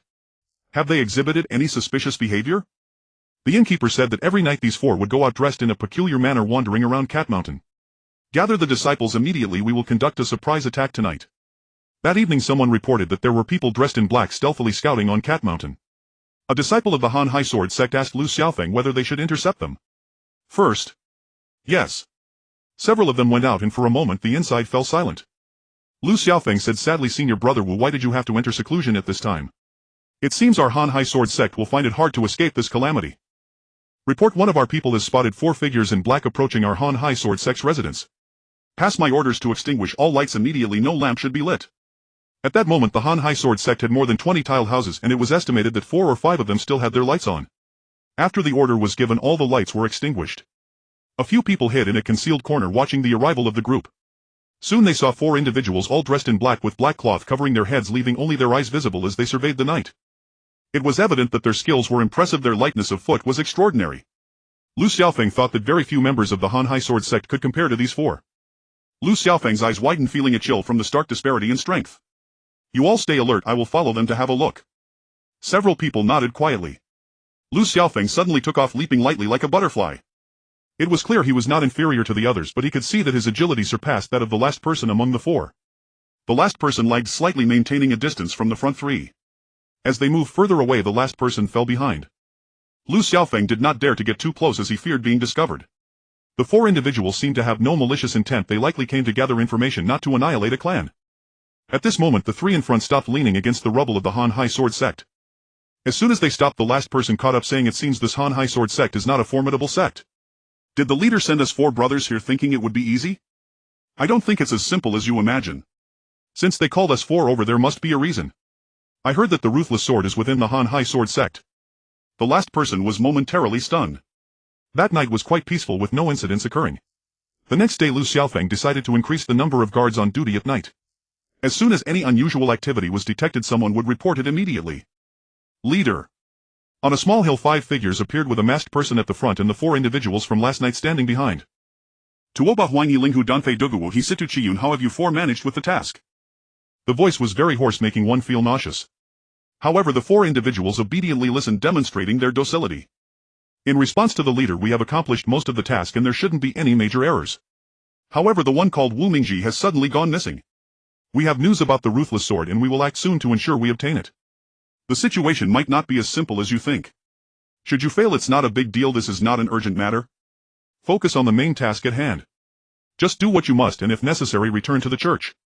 I have other assignments for you 4. Upon hearing this, some of the 4 felt daunted by the challenging task while others dismissed it, thinking the leader was overthinking the situation. They had witnessed the strength of the Han Hai Sword Sect and there were only a few members. The martial arts they possessed were insignificant compared to the threats they faced. Yet the leader, who rarely showed himself, was personally involved, which made them realize the seriousness of the situation. They were not willing to take this action lightly. Report, 2 strangers wish to meet the leader of the Han Hai Sword Sect. They are currently outside the door. Oh. While Lu Xiaofeng was drinking tea in the hall, he suddenly heard this and said, I want to see how those 2 plan to stir up trouble. Since there are only 2 of them, I am curious about what they intend to do. You all quickly notify everyone in the Han Hai Sword Sect to be on guard. We must ensure the safety of the residents of Cat Mountain and inform every household in Cat Mountain not to go far during this time. Especially at night, they must avoid going out in sleepwear.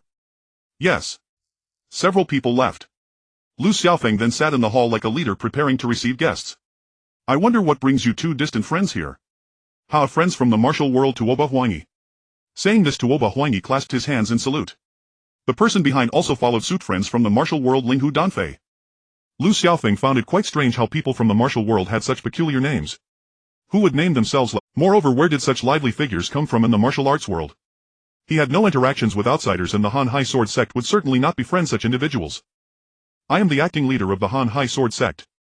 I wonder what business brings you 2 here from afar. We wish to meet your leader to discuss important matters. After the 2 sat down, they were followed by a maid or servant who brought tea. I sincerely apologize, but our leader is currently busy with many matters and cannot meet you. If you have urgent matters, I am willing to convey them. Ling Danfei said helplessly. It was not easy for us to find the Han Hai Sword Sect from afar today. Please be accommodating, won't you? Just let us meet your leader for a moment. It won't take up much of his valuable time. I'm sorry, but our leader left for an important matter regarding the Han Hai Sword Sect 2 days ago and has not yet returned. Tuoba Huangyi exchanged glances with Ling Danfei and his eyes burned with anger. He thought to himself, what does the Han Hai Sword Sect think they are? 3 months ago even the Kong Dong Sect was annihilated by us in one fell swoop. How dare you bargain with me? He immediately turned unfriendly, saying, if I don't see your leader today I won't leave. He thought you two certainly don't plan to leave easily today. Lu Xiaofeng knew they had come prepared and was wary of acting recklessly. If you two have something to discuss, you can talk to me. Discuss? With you? You dare to negotiate with me? The innkeeper said that every night these four would go out dressed in a peculiar manner wandering around Cat Mountain.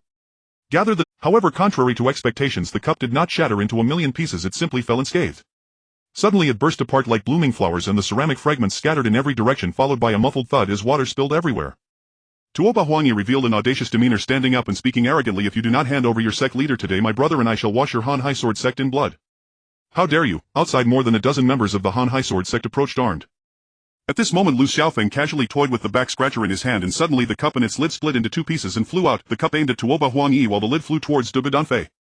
This unexpected force was indeed considerable. If these 2 objects had hit, it would not have been a good thing. At that moment Tuoba Huangyi reached out to catch the cup, but as his finger extended he felt a heavy force coming toward him. His palms grew warm and he could no longer underestimate Lu Xiaofeng, while Tuoba Danfei found himself caught off guard and was struck in the chest by the lid. Originally he intended to catch the lid, but due to its significant force he failed to do so in an instant, and he felt a clear impact on his chest. Thud thud, several disciples of the Han Hai Sword Sect armed with swords surrounded them. Suddenly more than a dozen archers emerged from the eaves, making it clear that even if the 2 could fly, escape would be impossible. Lu Xiaofeng coldly chuckled, do you 2 still intend to wash our Han Hai Sword Sect in blood? Humph. Tuoba Huangyi suddenly realized that the master was right. Indeed, the Han Hai Sword Sect was not so easy to bully, otherwise the ruthless sword would not have fallen into their hands, nor would the master have summoned the 4 of us to come here. What they never anticipated was that the Han Hai Sword Sect would be utterly defenseless. As long as the 4 of them came, it would be effortless to defeat the Han Hai Sword Sect. This was because Wu Mingji was the sect leader of the Han Hai Sword Sect, supposedly the most powerful person inside. However, without him their Lu Xiaofeng's skills, no matter how formidable, were still lacking. So it's her. How does senior brother know her? I know her, she is from the Witch Clan. One indignant disciple of the Han Hai Sword Sect exclaimed, you think you can just come and go as you please? Let them go, second brother, that's like letting a tiger return to the mountain. Several people were reluctant. I said let them go. Lu Xiaofeng's tone grew firm and the individuals had no choice but to watch as the 2 left. In the days following this incident, Cat Mountain was quiet and the common folk continued their leisurely lives. However, on the 5th night an unexpected crisis arose. The people of the Han Hai Sword Sect felt a wave of pressure. Many archers had already hidden around the mountain stronghold awaiting the enemy's arrival. There's a situation. The people of Cat Mountain relayed the news in succession, and Lu Xiaofeng quickly grasped the matter, leading many disciples to prepare for a second round of defense. Numerous villagers communicated with one another, and those who had already tightly shut their doors did not dare to come out. How could so many people be approaching? The first to see it spotted over 20 figures on the mountain ridge, all dressed in black. They appeared to be around 6 or 7 feet tall. Who dares to invade our Cat Mountain at night? Several sentinels of the Han Hai Sword Sect armed quickly attempted to block them, but they could not stop them. Those 20 individuals charged forward and the front few warriors swiftly dispatched the sentinels. Fire! A row of archers instantly drew their bows. A torrential rain of arrows descended upon the 20 or so attackers. Quick retreat! It was evident that the speaker was Tuoba Huangyi. Many fell among them and only 7 or 8 managed to. Let's check for survivors. 2 disciples of the Han Hai Sword Sect stepped forward. What's wrong? The 2 were taken aback. Why is their blood white? This further puzzled everyone. Lu Xiaofeng was also astonished. They are members of the ancient Moon Sect. Second brother, what should we do? The disciples of the Han Hai Sword Sect were confused, waiting for Lu Xiaofeng's come. Quickly incinerate their bodies. We must leave no trace of blood and find more firewood to eliminate the poisonous residue. Their bodies are toxic. What? The members of the Han Hai Sword Sect were astonished, and they indeed saw the blood on the ground, which had originally been white, now turned black, continuously emitting black smoke. It's too late. The blood is vaporizing and could spread infection. Hurry, bring some torches to disinfect. Soon the ground was drenched in oil and a massive fire roared to life, illuminating the night as bright as day. As dawn broke, Lu Xiaofeng was still asleep in the house when suddenly someone shouted outside, second brother, the sect leader wants to see you. What? The sect leader is out of seclusion? Lu Xiaofeng was overjoyed and quickly put on his clothes, washed his face and rushed out. Finally you're out. I thought I would die of anxiety. At this moment the sky was just beginning to brighten and Wu Mingji had also just emerged from seclusion looking at Lu Xiaofeng with a hint of melancholy. Hee, sorry for waking you up after such a long time. Sect leader, don't say that. What brings you to summon me?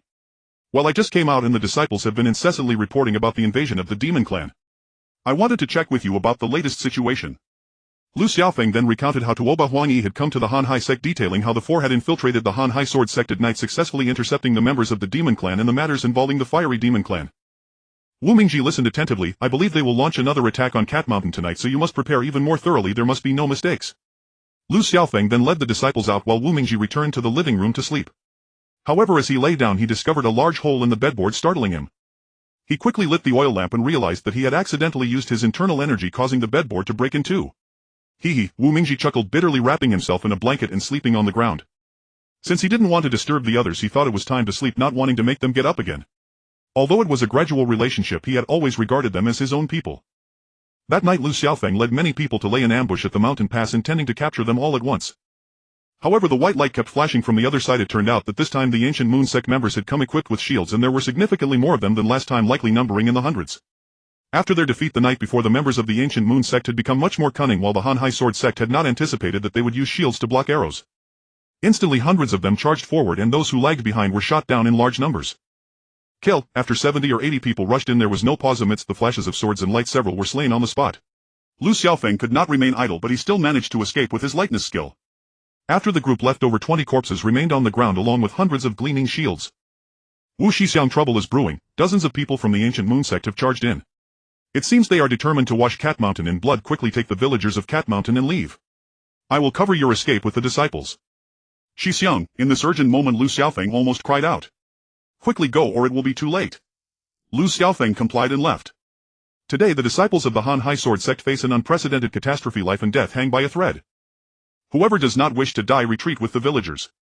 Over 100 members of the Han Hai sword sect remain silent, with not a single person willing to leave. Do you all want to die with me? We swear to live or die with the Han Hai sword sect. We swear to live or die with the sect leader. Good, no wonder you are disciples of our Cat Mountain Han Hai sword sect. Wu Mingji immediately sprinted over, channeling his internal energy and running like a gust of wind across the rubble. Suddenly he spotted a group of individuals dressed in black ahead, seemingly numerous. Kill. Without hesitation they charged forward. Wu Mingji, furious, drew his ruthless sword and swung it fiercely as if wielding a straw, toppling numerous opponents on the rubble. At this moment 4 figures emerged from the crowd: Tuoba Huan Yi, Ling Hu, Danfei Duguwua, and Situ Chiyun. Indeed, their swordsmanship is extraordinary. 8-0. Electric. Book. www. TXT808.com says it well. What should we do? The ruthless sword is still in his hands. It's not an easy task to take it. While the 4 were still discussing, Wu Mingji had already kicked down more than 20 people into the rubble. In the bright moonlight a gentle breeze blew and those people froze in place. Countless eyes stared at Wu Mingji. Kill them all. With a furious shot from Dugu Danfei, dozens more surrounded him, aiming to slay Wu Mingji amidst the flashes of swords and lights. Countless eyes stared at Wu Mingji. Kill them all. With a furious shot from Dugu Danfei, those who approached were struck down by Wu Mingji, with some collapsing to the ground. However, a few from the ghost clan also fell. Tuoba Huangyi glared angrily at Wu Mingji, his rage boiling over as he suddenly launched an attack intending to deliver a fatal blow. Wu Mingji immediately felt the pressure as Tuoba Huangyi soared towards him, wielding a whip that was as soft as straw. Yet he couldn't get any closer to Wu Mingji. What do you want to do? Seeing that the disciples of the ghost clan did not retreat upon his approach, Tuoba Huangyi angrily addressed one of them, causing the others to realize their mistake in surrounding one person. If word of this got out, they would surely become a laughingstock. After all, ganging up on one person was not a glorious act, and no one wanted to be the subject of ridicule. Moreover, Tuoba Huangyi was a prominent figure within the ancient moon sect. How could his reputation be tarnished here? At that moment several individuals stepped aside to create space, encircling Tuoba Huangyi and Wu Mingji. The remaining few from the ghost clan stood aside, silently observing. At this time the long whip swept through the air, enclosing Wu Mingji in a ring from which he could not escape. Wu Mingji's heartless sword began to move even faster. One person wielded the long whip like a celestial maiden scattering flowers, while another conjured sword blossoms that floated like snowflakes. After exchanging blows for over a dozen rounds, neither side could claim victory. Tuoba Huangyi nearly struck himself with his own sword. The heartless sword got caught on Tuoba Huangyi's whip. Instantly the heartless sword and the whip became entwined. A surge of formidable inner strength flowed from Tuoba Huangyi's hand, leaving Wu Mingji astounded. Why is this person's inner strength so formidable? Faced with this surprise, Wu Mingji dared not be careless and exerted 90% of his inner power. Bang! Under the pressure of his inner strength and the Heartless Sword, the whip instantly shattered, leaving them both bewildered. Catch the prey. The 3 or 4 dozen martial artists from the Ghost Clan surrounding them rushed towards the direction of the common people like a flood breaking through a dam. Today I will take you down with a wheel battle. Wu Mingji felt even greater pressure as the Ghost Clan members began to surround him, with the 4 no longer holding back. Ah! On the sidelines, Tuoba Huanyi suddenly suffered a sword wound from Wu Mingji, and white blood gushed forth as he gritted his teeth and fled down a narrow path. Linghu Danfei then charged in, truly intending to engage Wu Mingji in a wheel battle. Linghu Danfei wielded a single-edged sword. This single-edged sword was unlike any ordinary blade. It appeared black, yet its material was indiscernible. Take this. I don't believe you are truly that strong. Today I will show you the might of Linghu Dan. Seeing the fierce assault, Wu Mingji did not underestimate them. He began to wield the Heartless Sword with reckless abandon. Today I will also show you the might of our Han Hai Sword Sect's Heartless Sword. Clang. After a muffled sound, Linghu Danfei's single-edged sword was intercepted midair by Wu Mingji's Heartless. You members of the ancient Moon Sect are truly malicious. As a chivalrous hero of the martial world, I cannot allow such wickedness to prevail. Ha ha ha. Is that all you've got? Not nearly enough. Even if another 100 of you came, we would not falter. Besides. Ha ha ha. As Linghu Danfei spoke, he showed blatant contempt, not regarding Wu Mingji as a threat. After all, there were 4 members of the ancient Moon Sect present. Even if one fell, they were still confident in their victory. I advise you to surrender quickly and avoid becoming the enemies of the martial world. Although Wu Mingji continued to speak, he did not stop attacking. A flash of white light glimmered under the bright moon, casting an eerie glow that felt unsettling and blinding. Linghu Danfei, I will not let you go today. From afar, the cries of the common people echoed, filled with sorrow, clearly victims of malicious intent. Hearing this, Wu Mingji grew more anxious, continuously channeling his inner strength as if fighting for his life. A torrent of mighty inner power surged forth, akin to a mountain flood. Ah! How could Linghu Danfei still stand against Wu Mingji? Injured and suddenly falling to the ground, the onlookers were astonished. They realized the words of the ancient Moon Sect's leader had not been in vain. Without profound martial arts, how could one wield the Heartless Sword? Wu Mingji's power was striking, leaving the experts of the ancient Moon Sect in awe. Yet none knew this power was born of desperation, as Wu Mingji was eager to rescue the people of Cat Mountain, unwilling to witness their slaughter. Thus he exerted all his strength. Watch out! Linghu Danfei nearly fell to another sword strike. Behind him were the other 2, Dugu Wua and Situ Chiyun, who in this critical moment disregarded the rules of the martial world. The 3 joined forces against one, pushing Wu Mingji to the brink of collapse, his teeth clenched tightly, unable to utter a word. His face was like iron, truly reflecting the desperation of his situation. Ah! Wu Mingji grew even more anxious, as if he had lost all humanity, resembling a mad dog, for he wished to save his kin. Utilizing all his inner strength, the techniques from the heavenly book forced his power out, surging forth with incredible might. Swish swish. The sand on the ground was swept away by the Heartless Sword, kicking up clouds of dust, filling the air with yellow. A clump of dirt sprayed towards the 3 individuals. They hurriedly retreated, but it was too late. The Heartless Sword struck without warning, piercing through them once more. The sky remained dark, devoid of stars, and the moon appeared dim and lifeless. Ah! Wu Mingji wielded the Heartless Sword even more frantically, while the cries from the other side continued to echo as if someone had died. Some lamented, some cried, and some begged incessantly. Yet there was nothing to be done. Swish swish. Another elder from the Ghost Clan fell, blood streaming from his neck. Clang clang. Wu Mingji had lost all interest in continuing the fight, quickly retreating to clear the path for the 4 as one charged forward towards the common folk. Stop chasing. Tuoba Huang suddenly uttered these words from the ground. None of us are a match for him. The sect leader is right, we should return at once.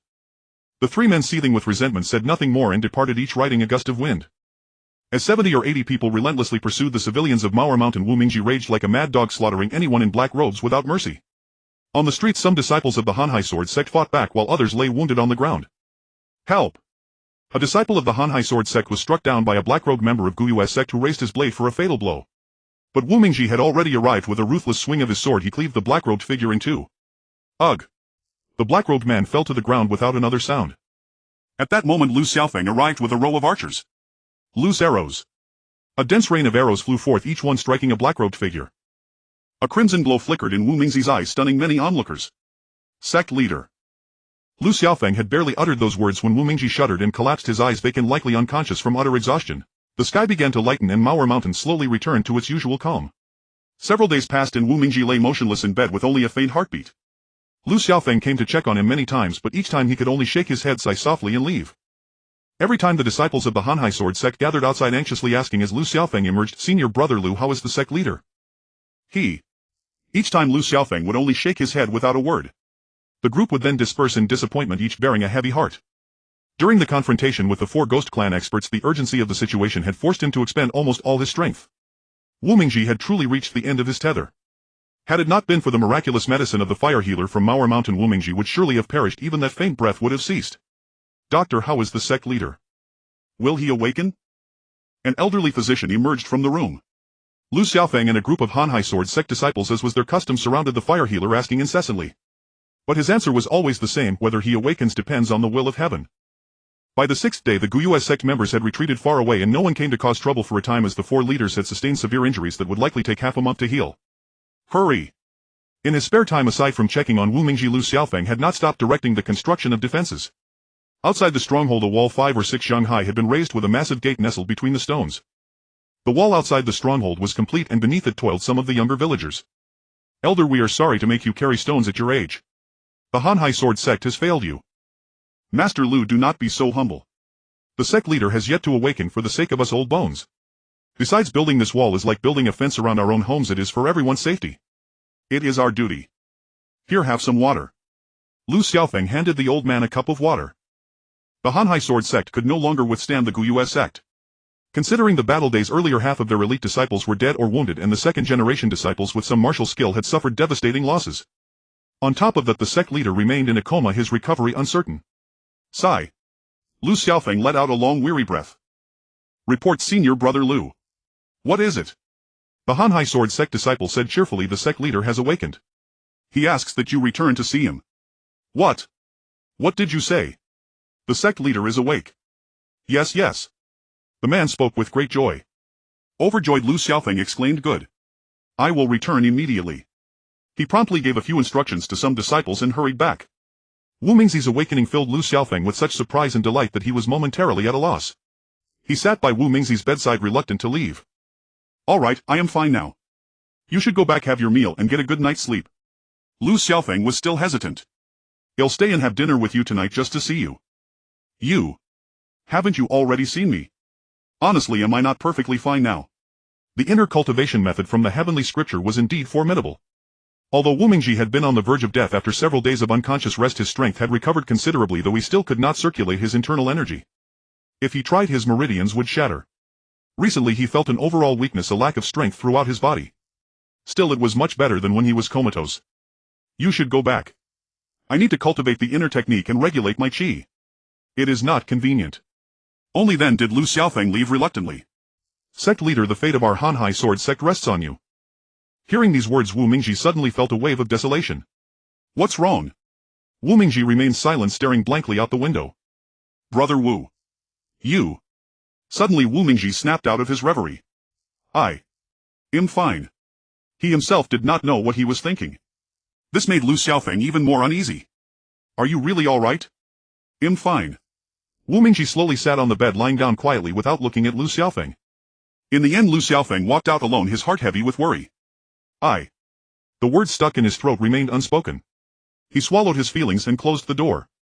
The Hanhai Sword Sect was not a very large sect, but its members rose early every day for morning training, especially after the recent upheaval which had intensified their focus on martial practice. Every morning Lu Xiaofeng diligently urged the disciples to train. The members of the Hanhai Sword Sect were also hardworking, often coming to the training ground on their own initiative even before the rooster crowed. They truly rose at cockcrow and trained in unity. Not bad. When Wu Mingji walked out, the sky was already bright. He slowly crossed a few corridors, applauding the group. It was a dozen or so Hanhai Sword Sect disciples who had woken up early on their own. Greetings, sect leader. No need for formalities. Who usually teaches you martial arts? A shorter disciple said. Senior brother Lu Xiaofeng usually teaches us. He should be here soon. What? You've already practiced several times and he's still not here. No. It's just that we came too early. The disciple said shyly, feeling a bit embarrassed. I see. Well then, let me teach you today. It would be wonderful to receive guidance from the sect leader. But the sect leader has only just recovered. Perhaps it's not advisable. For a moment everyone stood frozen, not daring to speak. It's fine, I am almost fully recovered. I haven't moved in over 10 days, I've been going stir crazy. Watch the sword. Wu Mingji took a disciple's sword and began to flourish it. He executed the Hanhai sword technique with such mastery and brilliance that the onlookers were utterly spellbound, showering him with continuous praise. The sect leader's swordsmanship is truly excellent. At that moment Lu Xiaofeng quietly approached, watching Wu Mingji with great delight. Hee hee, you flatter me, junior brother. Flatter you. If you didn't have this skill, the master wouldn't have entrusted you with this burden. Today you must perform a piece for us to see. He. Wu Mingji then demonstrated a sword technique from the martial arts canon. This technique was exquisite, consisting of only a little over 20 moves, yet its power was immense. Wu Mingzi's sword moved as if it were one with him, like a butterfly dancing gracefully on the ground. At times he would leap into the air with his sword, at other times he would charge forward, his blade sweeping along. Dust clouds rose from the ground, drawing exclamations of amazement from the crowd. Excellent swordsmanship, senior brother. Suddenly Wu Mingzi's sword halted midair, frozen. He remained silent. A disciple asked, "Sect leader, did I say something wrong?" After a moment Wu Mingji said calmly, "It's not your fault. I just suddenly understood a truth." "Oh. What truth?" Lu Xiaofeng looked at Wu Mingji with great curiosity. In martial arts, no matter how ingenious your fist and foot techniques are, they are useless without a certain level of inner strength. For instance, if an opponent with greater inner power uses their energy to stick to your weapon, you become as helpless as a scholar without the strength to fight back. So should we not strengthen our inner cultivation? A plump Hanhai Sword Sect disciple seemed to grasp Wu Mingzi's meaning. Yes, but this matter cannot be rushed. It must be done slowly. Not long ago I nearly lost my life by forcibly cultivating my inner energy. Hearing this, everyone was greatly puzzled. Sect leader, did you suffer a chi deviation? Wu Mingji seemed intent on concealing the truth and did not answer.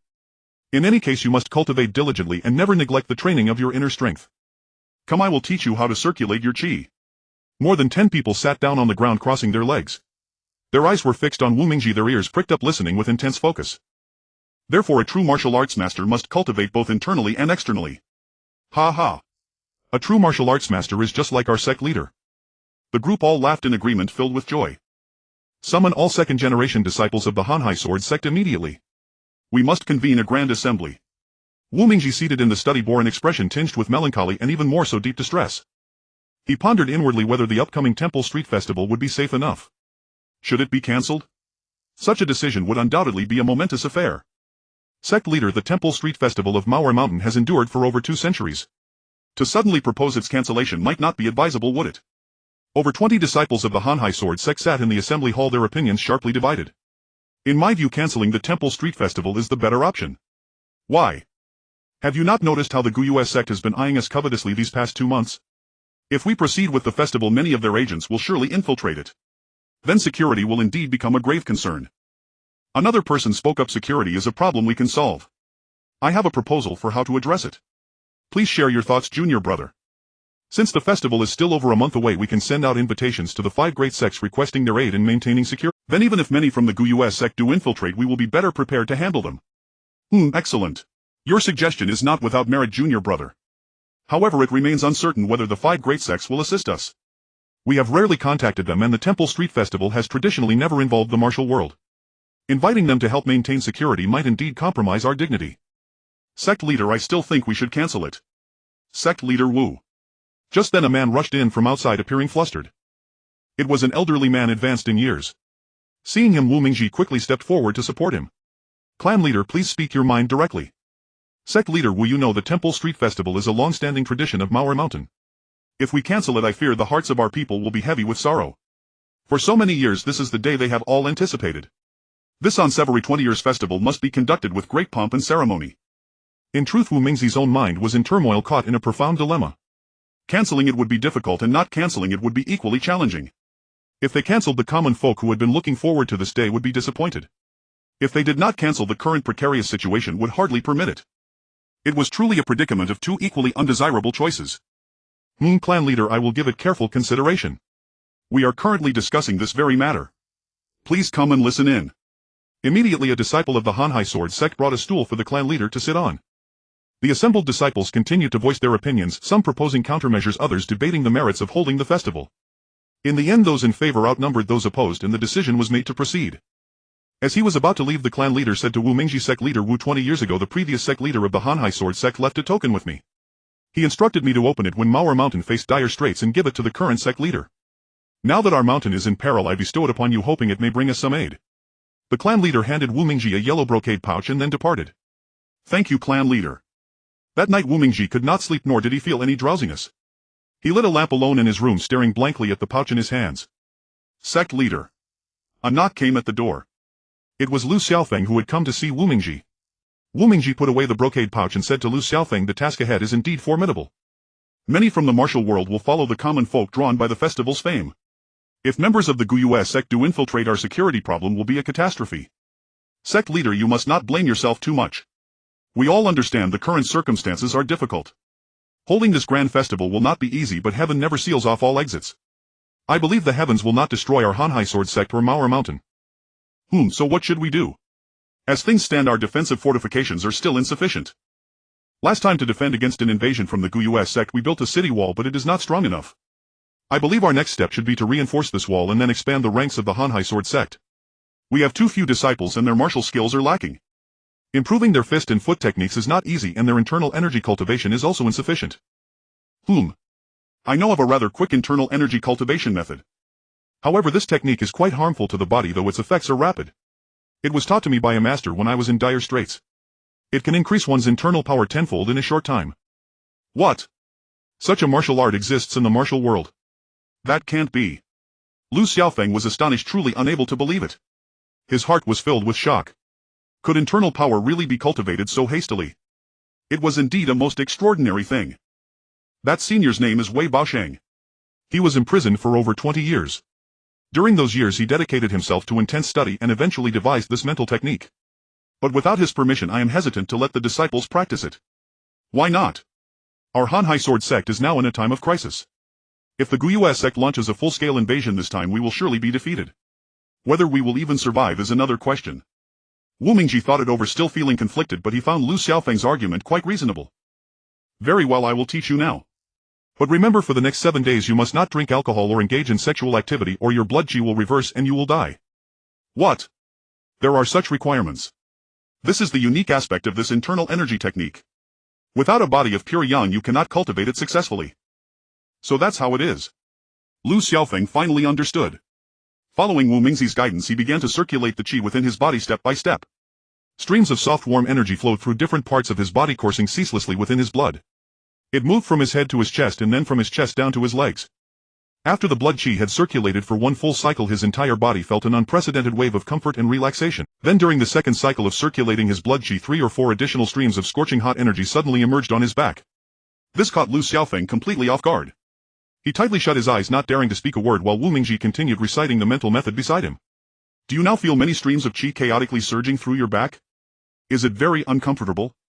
Lu Xiaofeng nodded slightly, finding himself unable to speak. Although he desperately wanted to, he could not utter a single word. The sensation was simply too agonizing.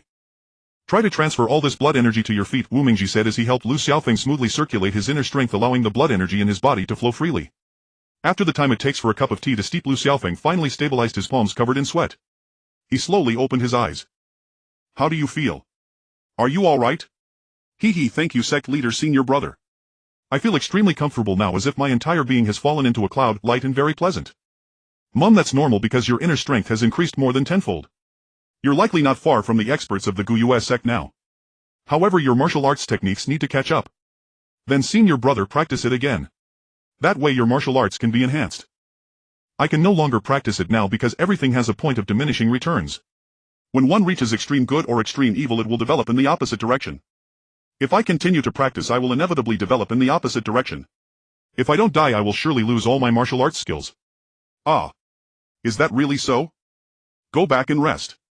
Remember what I said. Mum, thank you for the guidance, sect leader, senior brother. With that, Xiaofeng went out. Staring at the flickering oil lamp, Wu Mingji was laden with worries. He slowly tried to settle down and fall asleep. Just then he rushed into the room and pulled out an embroidered pouch. It was yellow and bulging, seemingly containing a few sheets of paper. Wu Mingji dared not open it, for he feared the outcome, afraid that the result would be one he was unwilling to accept. Put. Wu Mingji decisively extinguished the lamp and lay down on the bed, tossing and turning for a long time, yet still unable to sleep. The night outside the window was utterly silent, without a single sound, so quiet it felt alien. Suddenly Wu Mingji glanced at the embroidered pouch on the table. This single glance truly startled him. How can it emit a blue light? How is this possible? He immediately jumped up, grabbed a piece of clothing to put on and lit the oil lamp. But under the light he saw nothing, only 2 withered yellow oil paper sheets. So he extinguished the lamp again. Suddenly lines of cyan-colored characters appeared on the withered yellow paper, looking quite eerie. The blood-dripping cave of the Hanhai Sword Sect. Wu Mingji continued reading, finding it more and more miraculous. He could hardly believe it. His whole being was stunned, standing motionless in front of the table as if struck dumb, just like when he had lost his memory before. Plop. Wu Mingji sat alone on the stool, momentarily speechless. No one knew what he was thinking. Suddenly he pressed the embroidered pouch tightly against his chest, said nothing, climbed onto the bed and went to sleep. Who? Who?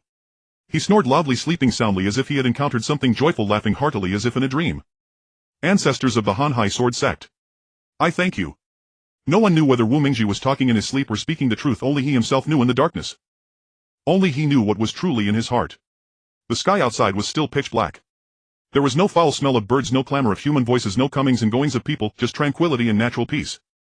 Reporting to sect leader senior brother, a very strange event has occurred recently on Temple Street. The people of Maor Mountain have encountered a bizarre incident and the cause is unknown. What strange event? Wu Mingji was greatly surprised. He immediately hurried to Temple Street with 4 or 5 others. Temple Street was a vast complex of temple buildings. The entire street was lined with temple halls. Above the main entrance were written 3 large characters: Nongmen Temple. Nongmen Temple was built over 1300 years ago when the ancestors of Maor Mountain first arrived. The architecture here was ancient and rustic, full of historical flavor. Sect leader senior brother, look right here. A disciple of the Hanhai Sword Sect pointed to the main beam of the hall. This beam was enormous, estimated to be as thick as a man's arms could encircle. On it drops of a red liquid were oozing and falling. There was also a very strong smell, truly nauseating. Wu Mingji felt his stomach churn. The liquid kept dripping onto the ground. Someone came and took away the basin that had been placed on the ground, replacing it with an empty one. But strangely, when they caught the second basin, no more liquid dripped down. Wu Mingji was very puzzled, staring intently under the beam. The disciples of the Hanhai Sword Sect also followed his gaze, looking all around but still found nothing. Give me a handkerchief. A female disciple of the Hanhai Sword Sect handed him her handkerchief, looking a bit embarrassed, because the handkerchief was embroidered with a very beautiful butterfly. This. Wu Mingji felt a bit reluctant to take it, as using such a beautiful handkerchief to cover his nose seemed somewhat. It's all right, I have another one. This one is for you, sect leader senior brother, the girl said, shyly stammering. Wu Mingji didn't say much to her. In a flash he used his lightness skill and leaped up onto the beam. What? Wu Mingji was astonished. On the 3-foot-wide beam lay a pair of very blurry objects. They looked like hedgehogs but had no spines. Their bodies were bare, appearing like lumps of stinking mud. There were about 3 or 4 of them. Wu Mingji was very curious and leaned forward, intending to jump up for a better look. As soon as he moved, a black mass charged at him. Wu Mingji almost lost his footing on the beam and fell. Fortunately he used the 1000 gene drop technique in time to steady himself, or falling from a height of 3 or 4 zhang would not have been pleasant. Quick as lightning, Wu Mingji drew his merciless sword. SSSS. The black mass rolled in the air and fell. Bang. The people below the beam were curious. A fat 4-legged creature fell from the beam while 3 more monsters lay on it. Wu Mingji kicked out, immediately sending these 3 hedgehog-like things tumbling down. Caw! Caw! A series of strange cries arose and all the monsters lay dead on the ground. So the red liquid was their urine, which explained the sour smell. All of you come out quickly. Don't frighten the common people. A dozen or so disciples of the Hanhai Sword Sect entered from outside, carrying several hemp sacks. They took the monsters away and cremated them in a secluded place. For they feared that if these monsters were not completely destroyed, they might revive and cause greater trouble. That morning Wu Mingji rose very early. The sky was just beginning to lighten. Carrying the merciless sword on his back, he quietly left Maor Mountain. Beyond the mountain lay a dense forest. Behind the forest appeared a large stone cave. Above the cave were carved many strange heads. They resembled neither Buddhas nor deities but rather bizarre animals. At the highest point was carved a monster about the size of a domestic pig, completely hairless, looking just like a hedgehog. It was exactly what Wu Mingji had seen on the beam. Wu Mingji was terrified. Staring at the cave, he was momentarily speechless. So these were the animals carved on the cave, very peculiar. No one had ever seen them before. In the past people came out of curiosity, but they just laughed it off, never understanding what it meant. But now that these monsters had appeared, Wu Mingji was greatly alarmed. The contents of the yellow embroidered pouch given to him by the clan chief described these very things, mentioning methods to tame these monsters. Seeing this, Wu Mingji's heart blossomed with joy. If he could indeed tame these creatures, especially such ferocious beasts, they could be used to defend against the people of the Guyue sect. Suddenly Wu Mingji felt invigorated. But just as he was about to leave, a figure appeared on top of the cave. The person was dressed entirely in black. His face was covered with a black cloth. He said nothing, just stared silently at Wu Mingji, making him very uncomfortable. Wu Mingji addressed him, "May I ask who you are, senior? Why do you appear here at this time?" The man still didn't speak, just stared fixedly at Wu Mingji without moving a muscle. Wu Mingji grew a little angry. "Why are you staring at me like that? What do you want?" The man merely tilted his head slightly, showing no intention of acknowledging Wu Mingji. "You." Wu Mingji stepped forward, intending to get to the bottom of it. But before he could even move his foot, the man in black had already leaped up. In an instant even his shadow had vanished. His movement technique was incredibly rare in this world. Clan Chief, have you ever seen any strange animals over the years? In the living room the clan chief looked uncertain. Well, I saw something once when I was young. But something like what was on the beam today, I've never heard of it, let alone seen it. Then why did it appear on our Mauer mountain? This. The clan chief stroked his beard, unable to answer for a moment, looking rather foolish. However, the ancestors of our Mauer mountain once left a legend about an ancient divine creature. What ancient divine is what they say in the Zhenghu true? I wouldn't know. The world is indeed full of wonders and I truly don't know. But I do know about the matter of the Coral Palace, it must be true. Every generation of our clan chiefs has said so. Alright, I'll head back first. Please take care of the Temple Street Festival, clan chief. It's nothing. It's all for the good of the people of Mauer mountain. I'm just doing a small thing not worth mentioning. So Wu Mingji bid farewell to the clan chief and returned alone. Patriarch, may I ask who will be attending the temple fair this year from the previous one? Wu Mingji met with the patriarch in the council chamber. It's hard to say. Usually it's common folk who come to pay homage, but sometimes figures from the martial world appear just to join in the excitement. However, the Guyue sect has emerged in the martial world this time. They might not be here simply for the fun. I fear they may seize the opportunity to cause trouble. It's not just about ruining our plans, what worries me is they might harm our people. That's my concern too. But rest assured I've already considered this. You don't need to worry about security. What I want to discuss with you today is whether the preparations for the temple fair are complete. It's only a little over 10 days away. Sect leader Wu, set your mind at ease. I've already arranged all those trivial matters. In truth, Wu Mingji was still uneasy. He had long thought of cancelling the event, but how could a tradition spanning over 200 years be simply abolished? Wouldn't that defile the ancestors' legacy? Yet the pressing issue was how to solve the security problem. How should they handle unexpected incidents? That was indeed a problem. Though Wu Mingji said nothing discouraging before the patriarch, he knew deep down the slim odds of success. The risk was immense. Sect leader, something terrible has happened. What is it? Wu Mingji was startled and agitated. No sooner had the patriarch left than Lu Xiaofeng rushed in, breathless and frantic. Without waiting for Wu Mingji to ask, he began speaking incessantly. I just discovered a ferocious monster outside the city gate. I have no idea where it came from. What? Wu Mingji was so astonished his eyes nearly popped out. Take me there at once. He followed Lu Xiaofeng to the city gate and stared down at the beast from atop the wall. The creature neither cat nor dog roared incessantly below, terrifying the crowd. Those outside dared not enter the city and those inside dared not leave. What kind of animal is this? For a moment Wu Mingji couldn't identify it. He quietly took out the silk pouch the patriarch had given him, opened it and searched through it. After the time it takes to drink a cup of tea, he finally found the creature's name. The characters in the pouch were as tiny as needle pricks, so small they were nearly impossible to read with the naked eye. Wu Mingji suddenly charged down from the city wall, the merciless sword in hand, chanting incomprehensible incantations that left everyone Sect leader, be careful. Wu Mingji was about to leap from the wall, which had been built tall and thick to defend against the Guyue sect. It was likely no less than 3 zhan high. Jumping from such a height would at least result in severe injury. The disciples of Heartless Sword sect were terrified when they saw him jump. Sect leader. A group of people cried out. Yet Wu Mingji showed no sign of fear, his eyes fixed unblinkingly on the monster below. The monster, hearing his voice, seemed confused and suddenly became docile. Ooh. An eerie howl startled Wu Mingji. Fearing the incantation had failed, Wu Mingji froze, hiding aside, but he hadn't yet landed. Those on the wall grew even more anxious, worried for Wu Mingji's fate. They felt that had he not jumped he wouldn't be taking such a risk, and the outcome remained uncertain. Come to me now. Wu Mingji chanted another spell and the monster charged over, stopping right at his feet. Wu Mingji's heart finally eased and those on the wall relaxed, the heavy stone lifted from their chests. But Wu Mingji was still terrified. Even atop the monster he dared not let his guard down. His palms were cold with sweat, his back drenched. For a moment he couldn't utter a word. Run. Run fast.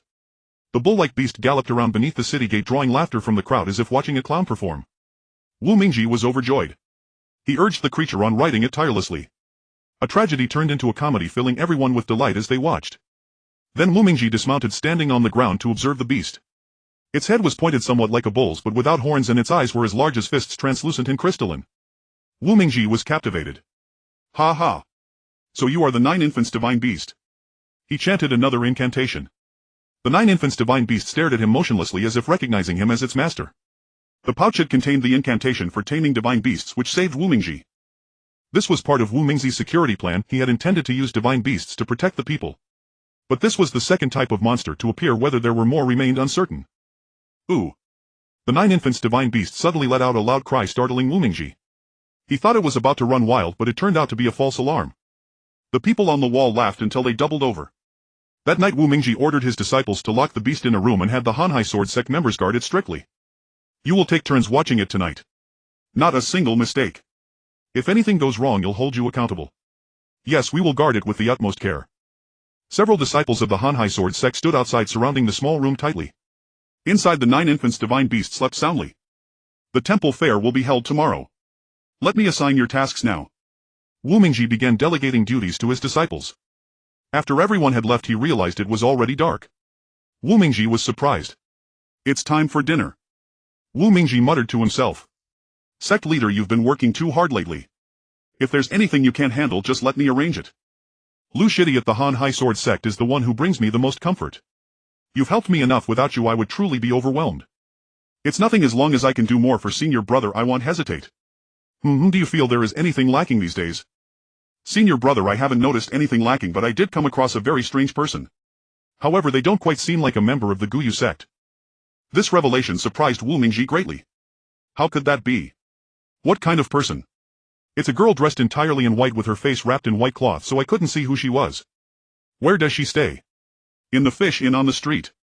The fish inn is the lowest grade in here and generally passing students wouldn't stay there. What kind of person could it be? Wu Mingji was quite puzzled. What should we do then? Lu Xiaofeng seemed at a loss. Alright, let's eat first, then quietly go take a look. The two of them finished dinner and then slipped out, changing into nightclothes and quietly making their way out. When they arrived at the fish inn, the doors were tightly shut. Since few people came to eat or stay, the innkeeper closed the doors early. In a room on the second floor, Wu Mingji saw a girl dressed in white combing her hair, her eyes fixed on the mirror in front of her. So it's her. How does senior brother know her? I know her, she is from the Witch Clan. Senior brother, you say she is from the Witch Clan? Does that mean the legends of the Witch Clan and the Ghost Clan are true? Lu Xiaofeng looked visibly shocked. Yet Wu Mingji didn't appear to be joking at all. Only then did they realize that Wu Mingji was speaking the truth. Should we go in? Lu Xiaofeng tried to seek his opinion, wanting to visit, and Wu Mingji understood his meaning. But there was no way to jump down from the rubble. The Guyu sect members are indeed from the Ghost Clan. What? Suddenly he became alert, very agitated. He nearly fell off the rubble. Who is it? Who's on the rubble? The innkeeper came out to check, only to see the two in black already had walked far away. Xiaobing was also quite surprised and began to chatter with the innkeeper, making him feel embarrassed. The next day many common folk arrived carrying large and small bags of incense. The Cat Mountain was bustling all at once and people beyond the city gate were constantly exclaiming, after many years the changes here are truly now they have even built walls much more beautiful than before. A group of people rushed in from outside the city gate, seeing the arrows inside and becoming curious. One old man remarked, it really is 30 years east of the river and 30 years west of the river, the changes here are indeed vast. Inside people were constantly coming and going, mostly common folk, among them many young women and numerous buyers of medicine were loudly advertising their wares on the streets. There were also many children playing while some elders taught them how to solve lantern riddles. Some elderly people held incense in their hands, offering it on the street, hoping to gain some fortune before the temple fair began. What are you all doing? A man with a long sword on his back asked an elder at a stall. You must be an outsider, right? You don't know. This is our traditional art called the pottery ring. A crowd gathered around a pile of jars, leaving the old man dumbfounded. Come, 5 coins for 1 ring. Each ring can be used once. As long as you ring it around anything you can take it away. Is that really so? The young man became quite curious. Really? If I throw the ring over there, no matter what I catch, can I take it? The old man replied, I speak no falsehood. I've roamed the rivers and lakes for over 20 years and I will not deceive you youngsters. Then fine, give me 5 rings. This is silver. While speaking, the young man handed over a tael of silver. Look. He gently extended his hand and the ring flew out effortlessly. It landed perfectly on a jar. Old man, does this count as valid? Valid, he replied with it. Onlookers filled with curiosity gathered around to watch. Good, let's see the second ring. As soon as he finished speaking, he took out a ring and tossed it forward. Ding ding. The ring spun in the air before swiftly descending, perfectly landing over a Guanyin statue, covering it from head to toe. The spectators were astonished. How is he so skilled? How amazing. People by the roadside kept chattering incessantly, and for a moment the old man remained silent, his expression darkening as his attitude soured. Old man, both of these items should be given to me, right? Yes, I'll give them to you. The old man was increasingly irritable and his attitude worsened. The onlookers began to feel pity for him, saying, it seems the old man is about to suffer a loss, so his attitude has soured. I see that old man is going to suffer a huge loss today. The onlookers pointed and murmured incessantly. Some people felt indignant for the old man while others sighed in silence, but regardless the young man still had 3 rings in hand. Let's see again. The young man's 3rd ring freely landed on Aroundjar's neck, making the old man's heart ache. He said to the young man, "Alright, you take this and hurry away, I'll return your money." As he spoke he went inside to grab the vase and handed it to the young man, wanting to retrieve the remaining rings, but the young man felt uncomfortable. Is this how you do business? Didn't you say you would keep your word at the beginning? Really? Why are you trying to take back your word? The old man was momentarily speechless and the surrounding common folk began to voice their dissatisfaction. I won't do business with you then. You won't do business with me. But you already took my money. Then I'll return it to you now. I don't want your money, I want the rings back. I want all of them. At this moment it was midday and the crowd grew larger and larger, gradually forming layers around them with people continuously coming and going. The two of them became increasingly loud and agitated. The old man remained silent, having already suffered a loss, yet the young man insisted on completing the ring toss. What do you want? The old man's veins bulged on his forehead, evidently very angry, almost furious. I want to complete these last 2 rings. If you let me complete them, wouldn't I suffer a huge loss? Do you know how much these vases are worth? Each one is worth over 100 taels of silver. How could your few coins allow you to win more? It turns out that people in the martial world enjoy trickery, and this old man was no exception, deliberately using valuable vases as bait to attract greedy souls to toss rings. However, due to their rarity, very few managed to win them. Throughout the day not a single person had won a vase, yet this young man who appeared from nowhere had managed to win 3 in a row. How could the old man not feel heartache?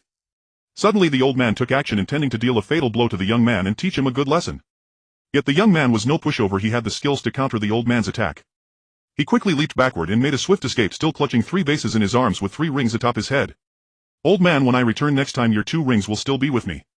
Don't you dare default. As he spoke he had already disappeared from sight. Ha ha ha. Many people on the street erupted in laughter, causing the onlookers to laugh until their bellies hurt. Some laughed at the old man. Others praised the cleverness of the young man, but ultimately both vanished in a flash. After tidying up, the old man returned to the inn. Upon arriving at the inn he unexpectedly encountered someone. This person had thick eyebrows and large eyes, looking quite extraordinary, yet there was a deep shadow cast upon him. How's it going over there? The speaker was none other than Tuoba Huanyi, leaving people perplexed. How could a con artist from the martial world be connected to someone from the Guyu sect? Poof. Today's business was a loss. I'm not interested in your wares, I merely want to know if you've seen any figures from the martial world. Today I was done in by some young martial artist. I wasted 3 of my top-grade ceramics. Ha ha ha. You still haven't changed your ways, I see this as a lesson you deserved. What do you mean? The old man's expression suddenly changed. Are you asking yourself how many people you've deceived? Is it really a loss to be deceived once? Isn't this karma? Fine, if this is karma for me, then what about yours? You've killed countless people, do you think I don't know? Yi Wuqiu looked at Tuoba Huanyi with disdain while Tuoba Huanyi stood silently with his hands behind his back. I don't want to argue with you today. I just want to tell you one thing, tonight we will wash Cat Mountain in blood, so you should leave. It turns out that over the years the Guyu sect had been constantly recruiting martial artists, but due to Yi Wuqiu's formidable martial arts and stubborn nature he had never submitted to the Guyu sect. He frequently clashed with the Guyu sect, but due to his high martial prowess they were unable to do anything about him for the time being. You go your way, I'll go mine, everything is unrelated to you. We walk different paths and do not conspire together. The old man packed his belongings and went into his room, slamming the door shut with a bang. Tuoba Huanyi was left out in the cold, feeling quite displeased. He shot a fierce glare and then swiftly left. It is now the time for the temple fair on Cat Mountain, and the most crucial part of the festivities should be this evening. Everywhere is adorned with lanterns and decorations, creating a truly delightful atmosphere. In the martial world, performers are everywhere. Some are acting as clowns showcasing comedy, while others are continuously reenacting scenes of emperors and concubines singing joyous tunes that bring smiles to many faces, making it clear that this is a rare occasion to behold. Suddenly 2 divine eagles flew from the darkness, one person darting into the room of Heartless Sword Sects leader while the other vanished without a trace. At that moment the first person shouted loudly to capture the assassin. However, Yinger did not attack and Wu Mingji was alarmed, quickly rushing out with the Heartless Sword in hand, scanning the darkness vigilantly. Which friend dares to show themselves? In the darkness silence prevailed and Wu Mingji was about to be met with a cold reception. A disciple from Heartless Sword Sect then cried out, their voice filled with despair. Ah! Wu Mingji felt that someone had stealthily launched hidden weapons, momentarily unable to discern the direction his surprise mounting. How can this be? Who is so skilled? Which faction do you belong to? Wu Mingji felt a wave of unease, not daring to underestimate the situation. Are you from the Guyu sect? At that moment 7 or 8 disciples from Heartless Sword Sect raised torches illuminating the courtyard, and they discovered a person sitting motionless on the eaves watching Wu Mingji and his companions. Ha ha! I am indeed from Guyu sect, and today I have come to claim your head. Last time our men were defeated and the leader sent me to give you a lesson. So it is indeed someone from Guyu sect. The person behind Wu Mingji was readying a bow and arrow to shoot at the man waiting for Wu Mingzi's command. However, Wu Mingji thought since the opponent is well prepared they must have made thorough plans, so even if you shoot it may not hit. The previous 4 who attacked me were defeated and now only one has come. This person must be extraordinary. Everyone stepped back. Wu Mingji, considering the situation, glanced back at his disciples and instantly everyone moved aside. Well. The person on the rubble leaped down from the rooftop, landing right beside Wu Mingji. Haha, indeed heroes act differently from ordinary people. I admire your type. Today I wish to spar with you, but if I accidentally hurt you do not hold it against me, for I am also fulfilling a request. Wu Mingji chuckled cunningly, observing how the other's light-hearted words did not seem to provoke him much. Watch out. The opponent was a middle-aged man, neither too old nor too young, tall and somewhat unpleasant-looking, with many scars on his face making him appear rather grotesque. A sword that can cut through anything. Truly a fine weapon, but it's a pity to see such talent in the hands of a fool akin to using a flower to decorate cow dung. One individual among the crowd, enraged that someone dared to insult their leader, could no longer contain themselves and began to curse loudly. One person let go of their sword and with a whoosh a sharp blade flew past, narrowly missing the target, almost hitting Wu Mingji instead. As a result, the disciples of Han Hai Sword Sect no longer dared to act recklessly and Wu Mingji felt a sense of emptiness within. Now I've run into trouble. I feel uncertain. Today let us have a good fight. Let me introduce myself, I am Yang Wenfei. As soon as he finished speaking, Yang Wenfei suddenly exerted force and charged towards Wu Mingji, preparing for a heathen clash. Why do all the orphans I encounter seem so strange? Not daring to underestimate him, Wu Mingji aimed the Heartless Sword towards the direction Yang Wenfei charged from. Yang Wenfei realized his intention and immediately halted. He swiftly turned left to evade the attack, while Wu Mingji, taking advantage of the moment, rushed forward. The two of them maneuvered around each other, with Yang Wenfei flanking Wu Mingji, forcing him to the right. The blade whizzed around Yang Wenfei but could not land a blow, almost causing Wu Mingji to sustain an injury. There were even a few moments that made Wu Mingzi's hand tremble. For a moment he dared not strike recklessly. What to do? Before he could think of a conclusion, Yang Wenfei kicked at him. Thud. Wu Mingji was knocked to the ground. Yang Wenfei in his moment of triumph burst into a hearty laugh, standing still with glee. You. What now? Wu Mingji was furious, nearly driven to madness. The thief's words truly ignited his anger. In an instant he bolted away, running faster and faster. Yang Wenfei began to temper his earlier enthusiasm, not daring to be careless for a moment. At this moment Wu Mingji seemed to be in a frenzy, running around Yang Wenfei while the Heartless Sword swung back and forth between them, thrusting out and retracting repeatedly. Yang Wenfei raised his right hand and a piece of black cloth shot out.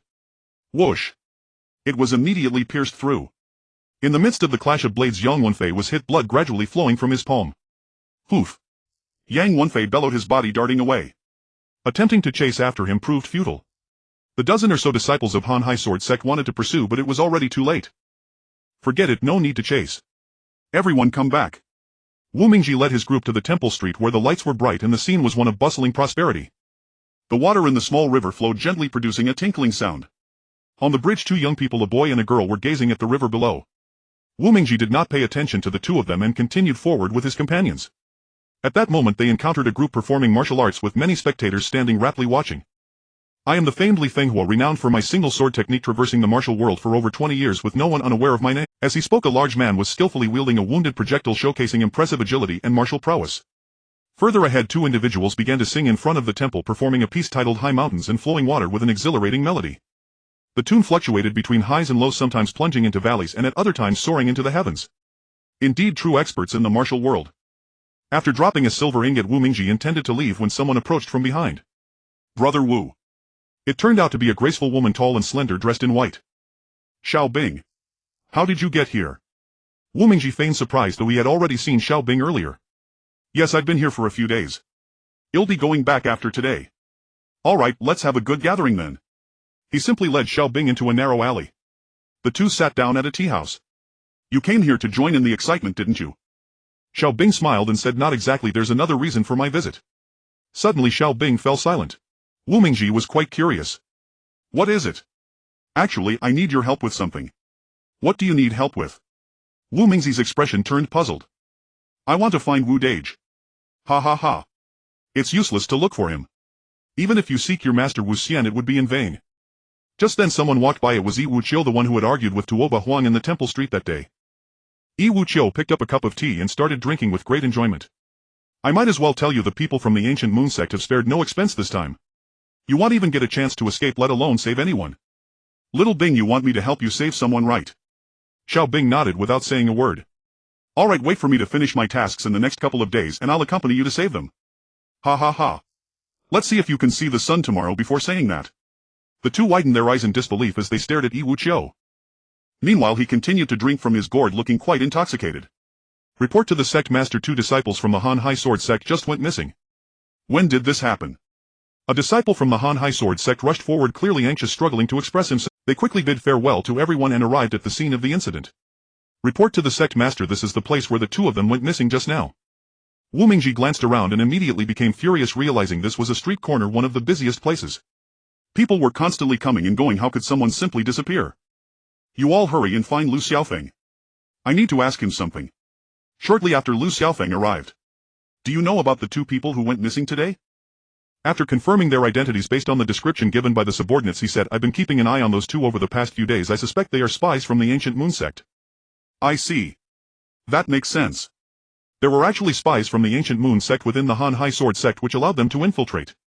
So many things had happened. Suddenly another figure flashed past the rubble, laughing derisively, quite arrogantly. He was holding a woman in white, looking rather tall and slender. It was Xiao Bing. And the man was Wu Qiu. Elder, why did you abduct Miss Xiao Bing? Wu Mingji rushed after them while the disciples of the Han Hai Sword Sect also tried to follow but were quickly left behind by the 2. Please Yijin, let go of Miss Xiao Bing. We have no quarrel with each other. What do you mean no quarrel? I am from the ancient moon sect. Both Xiao Bing and Wu Mingji were startled, glaring at Wu Qiu with widened eyes. Xiao Bing truly wanted to bite Wu Qiu, but her hands were bound. Moreover, the white tower on her shoulder rendered her completely powerless. She panicked. Wu Dage, you don't have to worry about me, he won't harm me. You should leave quickly. The people from the ancient moon sect are about to arrive and they will wash Cat Mountain in blood. Upon hearing the ancient moon sect, Wu Mingji felt his mind go blank, his heart in turmoil. You all. Ha ha ha. The old man ahead ran even faster. Wu Mingji suddenly exerted all his internal power. He closed the gap with a few strides. Let go of Miss Xiao Bing. Wu Qiu suddenly turned around. Kid, how come you're running so fast? I told you to let go of Miss Xiao Bing. The 2 ran side by side, the rubble crunching under their feet. Wu Mingji kept his gaze fixed on Wu Qiu without blinking. The sound of the wind roared in their ears. The 2 ran faster and faster. Wu Qiu attempted to shake off Wu Mingji with his formidable internal power, but it was no use. The more he ran, the harder it was to escape. I'll ask you one more time, are you releasing her or not? Wu Mingji was furious and slapped toward Wu Qiu's back. Due to Wu Qiu's lack of speed, he was hit hard by Wu Mingji. Oh. Your martial arts are quite good. Wu Qiu's back surged with pain, but he showed no visible. It seems I'll have to use my ultimate move before you'll let her go. Before he finished speaking, Wu Mingji pushed forward with even more effort. I apologize, Miss Xiao Bing. As he spoke, he had already surpassed Wu Qiu. Today let me show you my true strength. He kicked downward, hitting Wu Qiu right in the lower body. Then he caught Miss Xiao Bing in his arms. I'm sorry. Kid. Wu Qiu glared at the 2 angrily. You treacherous little man. As he spoke, he kicked him. Wu Qiu tumbled several times over the rubble, landing on the ground. He was about to call for help, but there was no one left. Wu Mingji had already taken Miss Xiao Bing far away. Senior sister. In a shaded grove on Cat Mountain, although it was dark, the shadows were still visible under the bright moonlight. Under a grove, a group of girls in white were dealing with several men in black. Wu Dage, please put me down. Suddenly Xiao Bing's face turned red with embarrassment. Ahoo. Wu Mingji also felt awkward and said nothing. They hurriedly set Xiao Bing down. Suddenly 2 more people appeared, causing the black-clad men to panic. As the odds turned against them, the remaining black-clad men turned and fled. No need to chase them, they are just little thieves from the ancient moon sect and not worth our effort. Senior sister. Xiao Bing rushed over.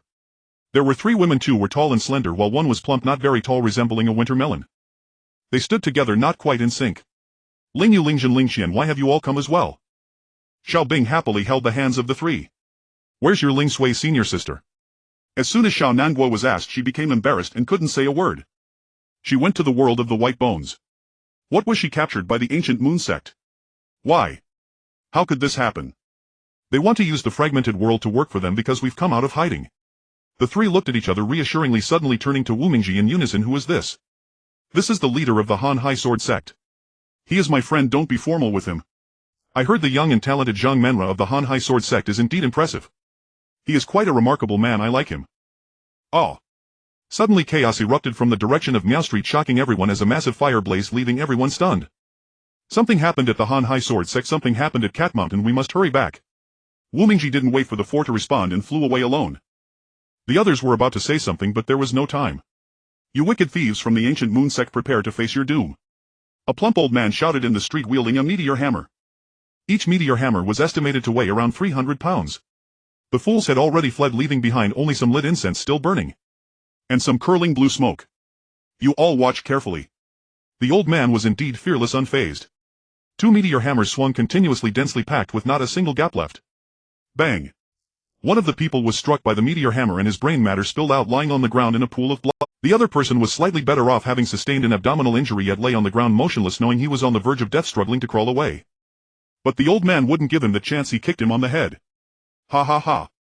Muyi, are you really going to oppose us from the ancient moon sect? Several more people in black appeared, one of whom was unmistakably Tuoba Huangyi. Tuoba Huangyi sneered, you fools will eventually surrender. Just like Yi Wuqiu, who initially resisted fiercely against us from the ancient moon sect but ultimately succumbed. What, you want to know, right? It's because we know where your family is hiding. You wouldn't want to see your children perish, would you? This made the old man truly frightened. Tuoba Huangyi continued to quibble, trying to persuade Elder Muyi, who fell silent. Wu Mingji suddenly arrived, shocking everyone present. How could this be?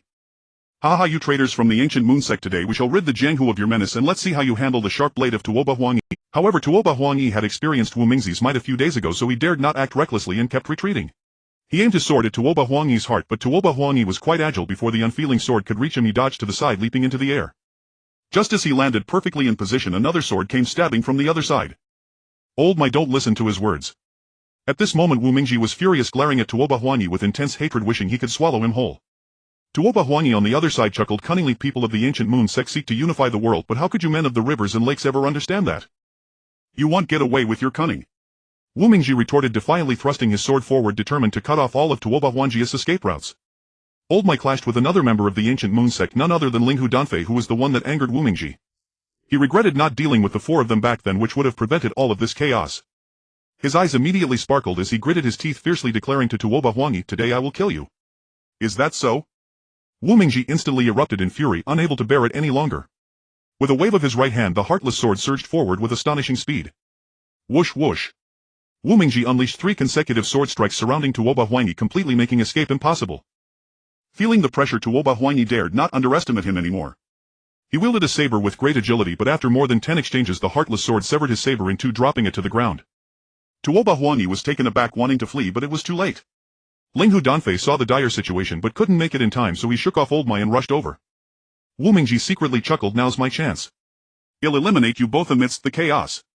He feigned an attack towards Tuoba Huangyi, whose life hung by a thread in that fleeting moment. Don't. Ling Danfei rushed over with his sword while Tuoba Huangyi had already closed his eyes in despair, resigned to it. Don't. Ling Danfei was determined to make one last desperate attempt to obstruct Wu Mingji. Hiss hiss. A sharp sword flew through the air with a piercing sound. Excellent. Wu Mingji swiftly evaded the sudden strike, causing everyone present to freeze in shock. Ling Danfei stood motionless as if pinned down by some force, while the Heartless Sword had already pierced through his chest. Poof. Next a white blade entered and a red blade exited as he swiftly dashed forward, delivering a fierce strike to Tuoba Huangyi. It shot straight through his back. Ah. Such speed made the onlookers from the Hanhai sect applaud, feeling exhilarated. Killing 2 men in the blink of an eye. Old Mai laughed heartily, indeed heroes emerge from youth. The street descended into chaos, with many disciples of the ancient moon sect committing arson and robbery. Many were outraged, especially the reclusive ones from the rivers and lakes who had intended to watch the excitement but instead found themselves amidst such turmoil. At that moment chaos reigned with rampant violence. Mother! A child cried incessantly in the street while a middle-aged woman crawled slowly toward them. Her clothes were tattered and disheveled, clearly having been assaulted. With tears and snot streaming down her face, she tried to crawl closer. Child! Child! Mother, mother! The child continued to wail on the ground. Die! Suddenly a figure in black appeared behind her, striking down with a blade, decapitating the mother, blood spraying everywhere. Mother! The child wailed uncontrollably. You want your mother, right? I'll send you to her. As he spoke, the man in black prepared to harm the little girl. Scum of the ancient moon sect! A cold arrow suddenly shot in from behind, piercing through his skull. Clang clang.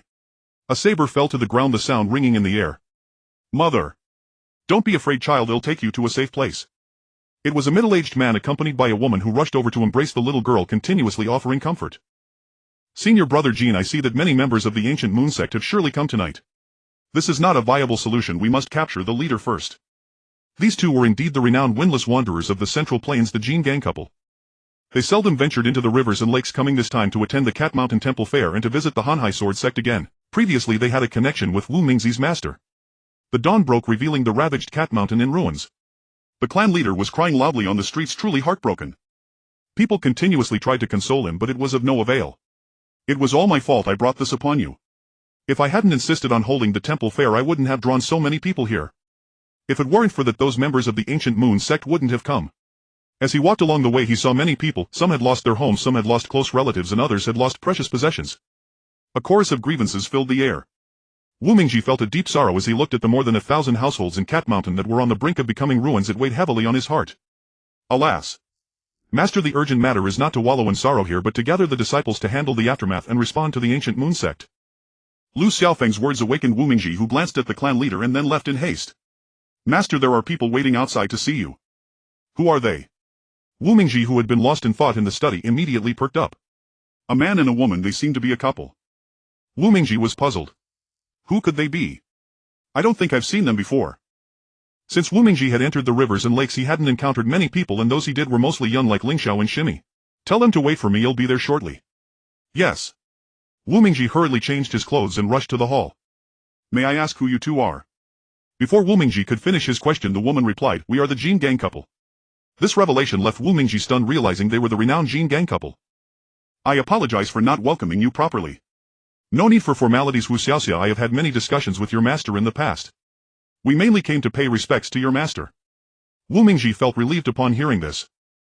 This is not a difficult matter. You have come from afar, which is commendable. However, our Hanhai Sword Sect faced a brutal attack last night and is currently overwhelmed. I'm afraid we cannot spare time to accompany you. That's fine, we can manage on our own. Wu Mingji then instructed a junior disciple to lead them. Master, senior brother, there are 4 people who want to see you and they are waiting outside. What? It is truly a busy time for the world. Did they say where they are from? No, they are all dressed in white. Oh, so it's them. Quickly let them in. It was indeed senior sister Ling Yo, senior sister Ling Jin, senior sister Ling Xin, and also Xiao Bing, a group of 4. What brings you 4 here? Wu Mingji was straightforward, cutting to the chase. We are from the Witch Clan and we want to discuss some matters to jointly deal with the Ghost Clan. Sigh. Wu Mingji was indeed feeling frustrated, thinking our Hanhai Sword Sect is still struggling to deal with a person from the Ancient Moon Sect. How can we find time to deal with the Ghost Clan? Moreover, the people of the Ghost Clan are far more formidable than those from the Ancient Moon Sect. Isn't this just adding fuel to the fire? I still need to discuss this matter a bit further, but we are currently facing an unprecedented disaster and I truly have no time to entertain you. Ling Yu was about to argue but was stopped by their senior sister Ling Jin. Since your sect is so busy, let's put this matter aside for now. We know it is not a good time to trouble your sect today and we sincerely apologize. We will take our leave. Alright, no problem. As long as you all visit in the future, I will certainly treat you as guests. Moreover, Miss Xiao Bing has helped me before and is considered my benefactor. After I finish my tasks, if you are willing to come over for a drink, I will definitely welcome you. Thus the group left with some light-hearted banter. In the living room, only Wu Mingji remained. Master, why did you leave so quickly? The disciple truly feels powerless. A person approached from behind. It was Lu Xiaofeng. Master, senior brother, don't be too sad. Our Hanhai Sword Sect still relies on you. Sigh. Wu Mingji let out a long sigh. He said to Lu Xiaofeng, in the past the master told us that the disciples underin should not be numerous as long as each one is an elite. That is enough. But now we have actually been pushed to a point where we cannot even speak out. Senior brother, don't blame yourself. In the Jianghu, besides our Hanhai Sword Sect, many others have also suffered at the hands of the Ancient Moon Sect, such as the Tianshan Sword Sect, Yushan Sword Sect, Yishan Sword Sect, and even the Huanshan Sword Sect in the Central Plains was also bloodily purged. Sigh. Wu Mingji was dejected, his eyes dimmed, and he lost all motivation. Junior brother, I leave the matters of our Hanhai Sword Sect to you. What? Lu Xiaofeng was shocked, standing there speechless. Master, senior brother, you must pull yourself together. If you give up, then our Cat Mountain will also be finished. I will rest for a few days. Before he finished speaking, he ran into his room and did not come out for over 10 days. Master, senior brother. Lu Xiaofeng would shout outside every day, but the disciples said that the master senior brother did not want to see anyone. Over 10 days had passed and matters of Cat Mountain had settled somewhat, but Wu Mingji did not want to see anyone, having not met any members of the Hanhai Sword Sect. Aside from the 2 people who brought meals occasionally approaching the house, no one else came near Wu Mingji, and even those 2 who brought food had never truly seen Wu Mingji. The sky had brightened significantly and the people of Hanhai Sword Sect rose early as usual to practice swordplay and hone their martial skills. Since that sudden change that night, it had already been a month and all the affairs of the Hanhai Sword Sect were being handled by Lu Xiaofeng. He was quite talented, managing the food affairs in an orderly manner, earning the respect of everyone in the sect. Many disciples praised his fairness. Recently the Hanhai Sword Sect had also gained many new disciples, with numbers rising from over 50 to more than 700, making it quite an impressive large sect. It's just a pity that the overall abilities of these new disciples were not very strong. Their levels were low, akin to minor characters in the mountains. Master Senior Brother. At this moment a person slowly walked out of the training ground with disheveled hair, scanning the crowd. Aside from that face of Wu Mingji, it was hard for anyone to believe he was the same Wu Mingji who appeared like a scholar. But he indeed came out of the master's house. His steps were steady, each one deeply sinking into the mud, leaving a footmark with every step. Suddenly all 700 people gathered around. Many others stood watching Wu Mingji in silence. Many were discussing, is he really our master? Is it really him? Some were saying yes, while others disagreed. From afar, Wu Kaixi had expanded quite a bit since last month, and at the end of the two realms a viewing platform was built, allowing a clear view of everyone below in the training ground. Clap clap. The wooden boards of the viewing platform creaked non-stop and the people below looked astonished. Lu Xiaofeng hurriedly went up. Master Senior Brother.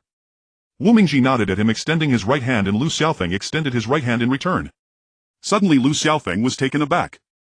A surge of energy flowed from Wu Mingji's hand like an electric shock, leaving Lu Xiaofeng dumbfounded. Your power hasn't improved. It seems you've been too busy handling affairs. Wu Mingji seemed to have transformed both in demeanor and speech. Lu Xiaofeng was momentarily at a loss for words. The more than 700 disciples looked at Wu Mingji in a daze filled with curiosity. Today I have perfected my divine skills and I will make our Han Hai Sword Sect dominate the Jianghu. His hair was disheveled, long strands flowing over his shoulders, gently swaying in the wind. Suddenly Wu Mingji unleashed the fist technique of the white tide. Everyone below was mesmerized. Unbeknownst to them, the calm was truly terrifying. With every step he took they felt a fierce wind sweeping through. The few closest to the viewing platform were nearly blown away by that fierce wind. This is the fist technique I refined during the month of seclusion, along with a set of palm techniques, sword techniques, knife techniques, and a set of lightness skill techniques. In the days to come I will gradually teach all of you. Wow, wow, wow. The 700 plus people were all excited upon hearing this. They all jumped and danced. After dinner Wu Mingji called Lu Xiaofeng to his side. Master Senior Brother, do you have any orders? I wish to formally hand over the position of master to you. What? Master Senior Brother. You? I find myself lacking compared to you in handling sect affairs. You would make a very good master. Therefore it is only fitting that you take this position. Lu Xiaofeng was greatly surprised, unwilling to accept as he watched Wu Mingji plead continually. However, Wu Mingji had truly lost his previous tenderness. This is a decision that must be made. You cannot refuse. This is not the time for sentimentality. Lu Xiaofeng, feeling disheartened, dared not say anything further, allowing Wu Mingji to make the arrangements. A month later Wu Mingji handed the position of master to Lu Xiaofeng. With nothing to worry about, Wu Mingji often drank alone in the Han Hai Sword Sect, and when he had time he would go to the training ground to teach the disciples. However, in their eyes Wu Mingji was still the master, so they all called him that. Wu Mingji had told them many times, but they never changed their way of addressing him, and since there was no use in saying more he stopped insisting. Lu Xiaofeng had never considered himself in the position of master. Time passed like this a year. The people of Jianghu had not come to Cat Mountain in a long time. The people of Cat Mountain had not gone out for a long time either. To drink and sing requires timeliness. Next year today has today. Wu Mingji, wearing disheveled clothes, held a gourd filled with wine, hazily walking towards the mountain path. Slowly he left Cat Mountain. Help! Help! Suddenly a cry for help echoed from the mountain. Wu Mingji flared up. Who dared to commit crimes near my Cat Mountain? His ears perked up, eyes glinting with light. He suddenly extended his legs, rushing towards the direction of the cries.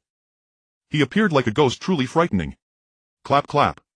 Wu Mingji kicked twice and a man suddenly fell to the ground spitting blood.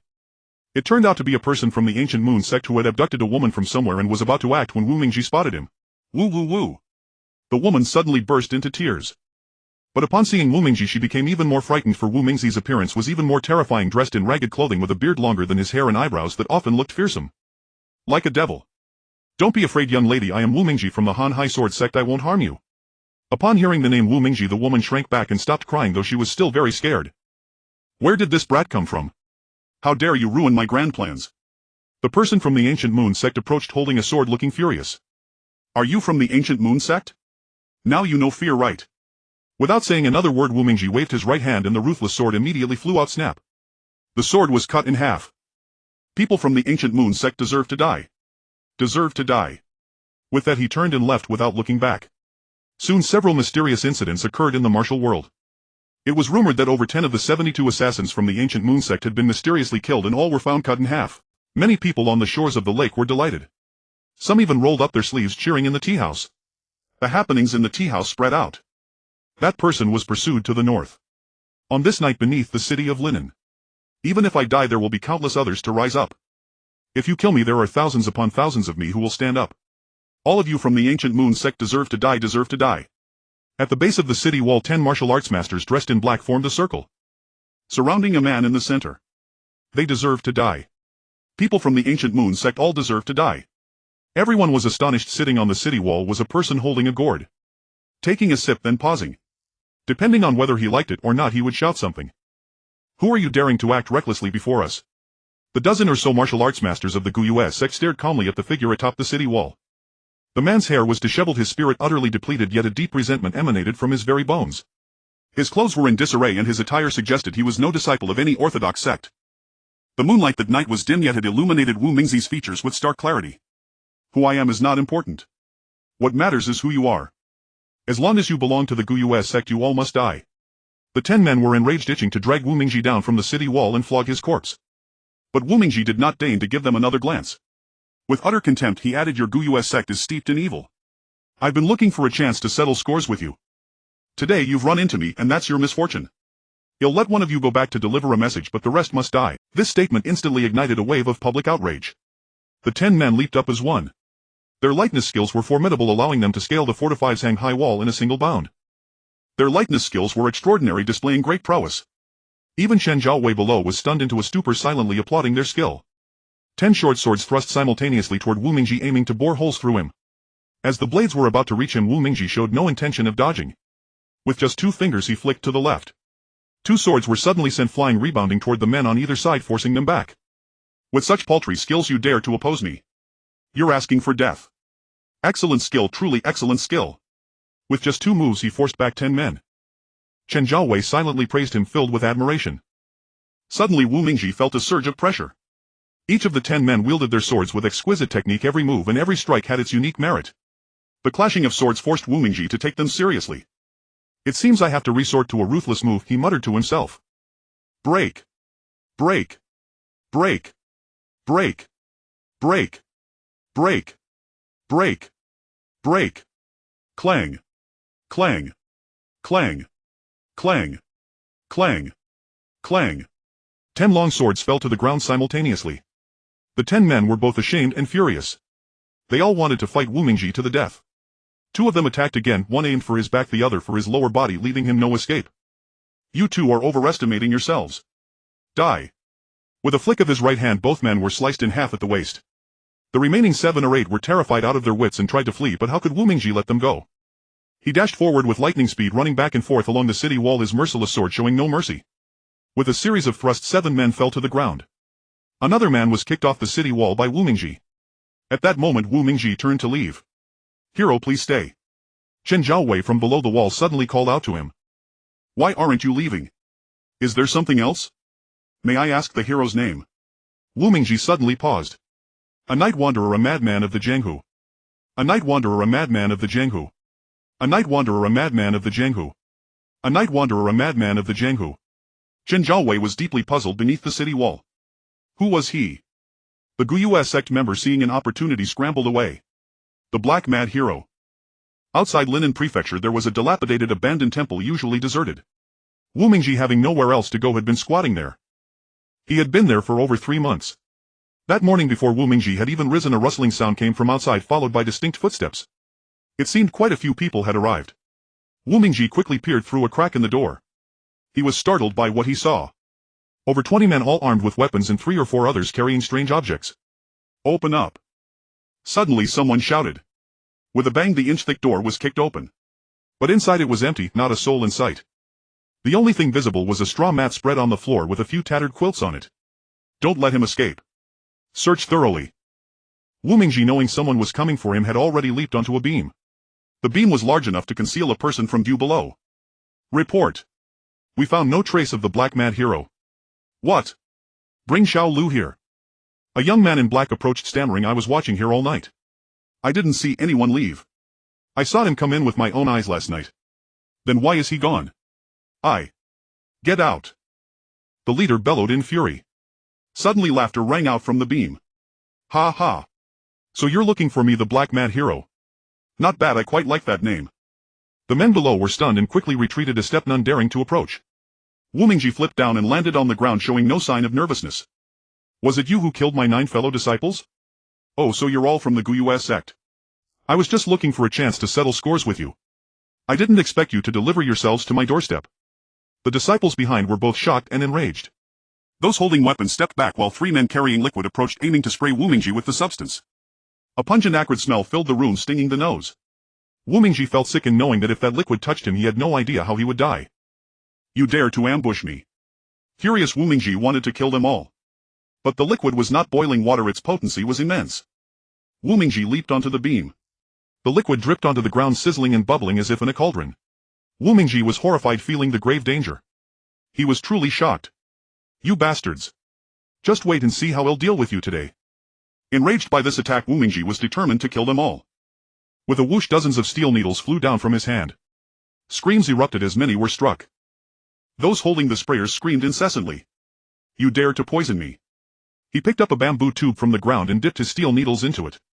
Suddenly several men behind him charged with long swords. Wu Mingji quickly dodged to the right, leaping away. The steel needles in his hand shot out instantly, piercing several people. The individuals struck by the needles were terrified, glancing around furtively, trying to grab the antidote. However, the man didn't regard them at all and had no intention of giving them the antidote. The few people panicked, their limbs going weak, and suddenly their faces turned black as they collapsed to the ground. You are indeed not good people, not even saving your fellow disciples. These few people deserve to die. Ah! Don't blame my merciless sword for killing without blinking. The dozen or so people behind rushed forward again. Wu Mingji did not want to entangle with them, so he decided not to waste words and unleashed his merciless sword technique with every strike. He infused his inner strength into his hand. The few people were immediately cut in half. So it was you. The members of the ancient moon sect were infuriated, realizing that all the deaths among them were caused by Wu Mingji. So what if it was me? He spoke while constantly moving among the crowd, weaving in and out, and how could the more than 10 people stop Wu Mingji? The sword's aura would emerge and then retract, for Wu Mingji was already no longer in that position. At this moment 7 people surrounded him, determined to fight Wu Mingji to the death, while 2 disciples of the ancient moon sect held bamboo tubes intending to spray poison. Do you all want to perish with me? Wu Mingji was perplexed. But the poison spray had already come over. He quickly pulled the man in front of him closer, and all the poison landed on the man's body. The few people besieging Wu Mingji were immediately suffocated by the poison. Search! Wu Mingji's sword veered off, and in a flurry of movement he quickly dispatched the remaining few. It was indeed quick and precise, and each strike cleaved them in half. At Qingfeng Pavilion, a group of heroes was discussing this strange incident. Do you know? Recently some very strange things have been happening in the martial world. What kind of things? 2 men with bushy eyebrows and big eyes intently inquired of the speaker while eating. You may not know this, but do you know the Black Mad Hero? What?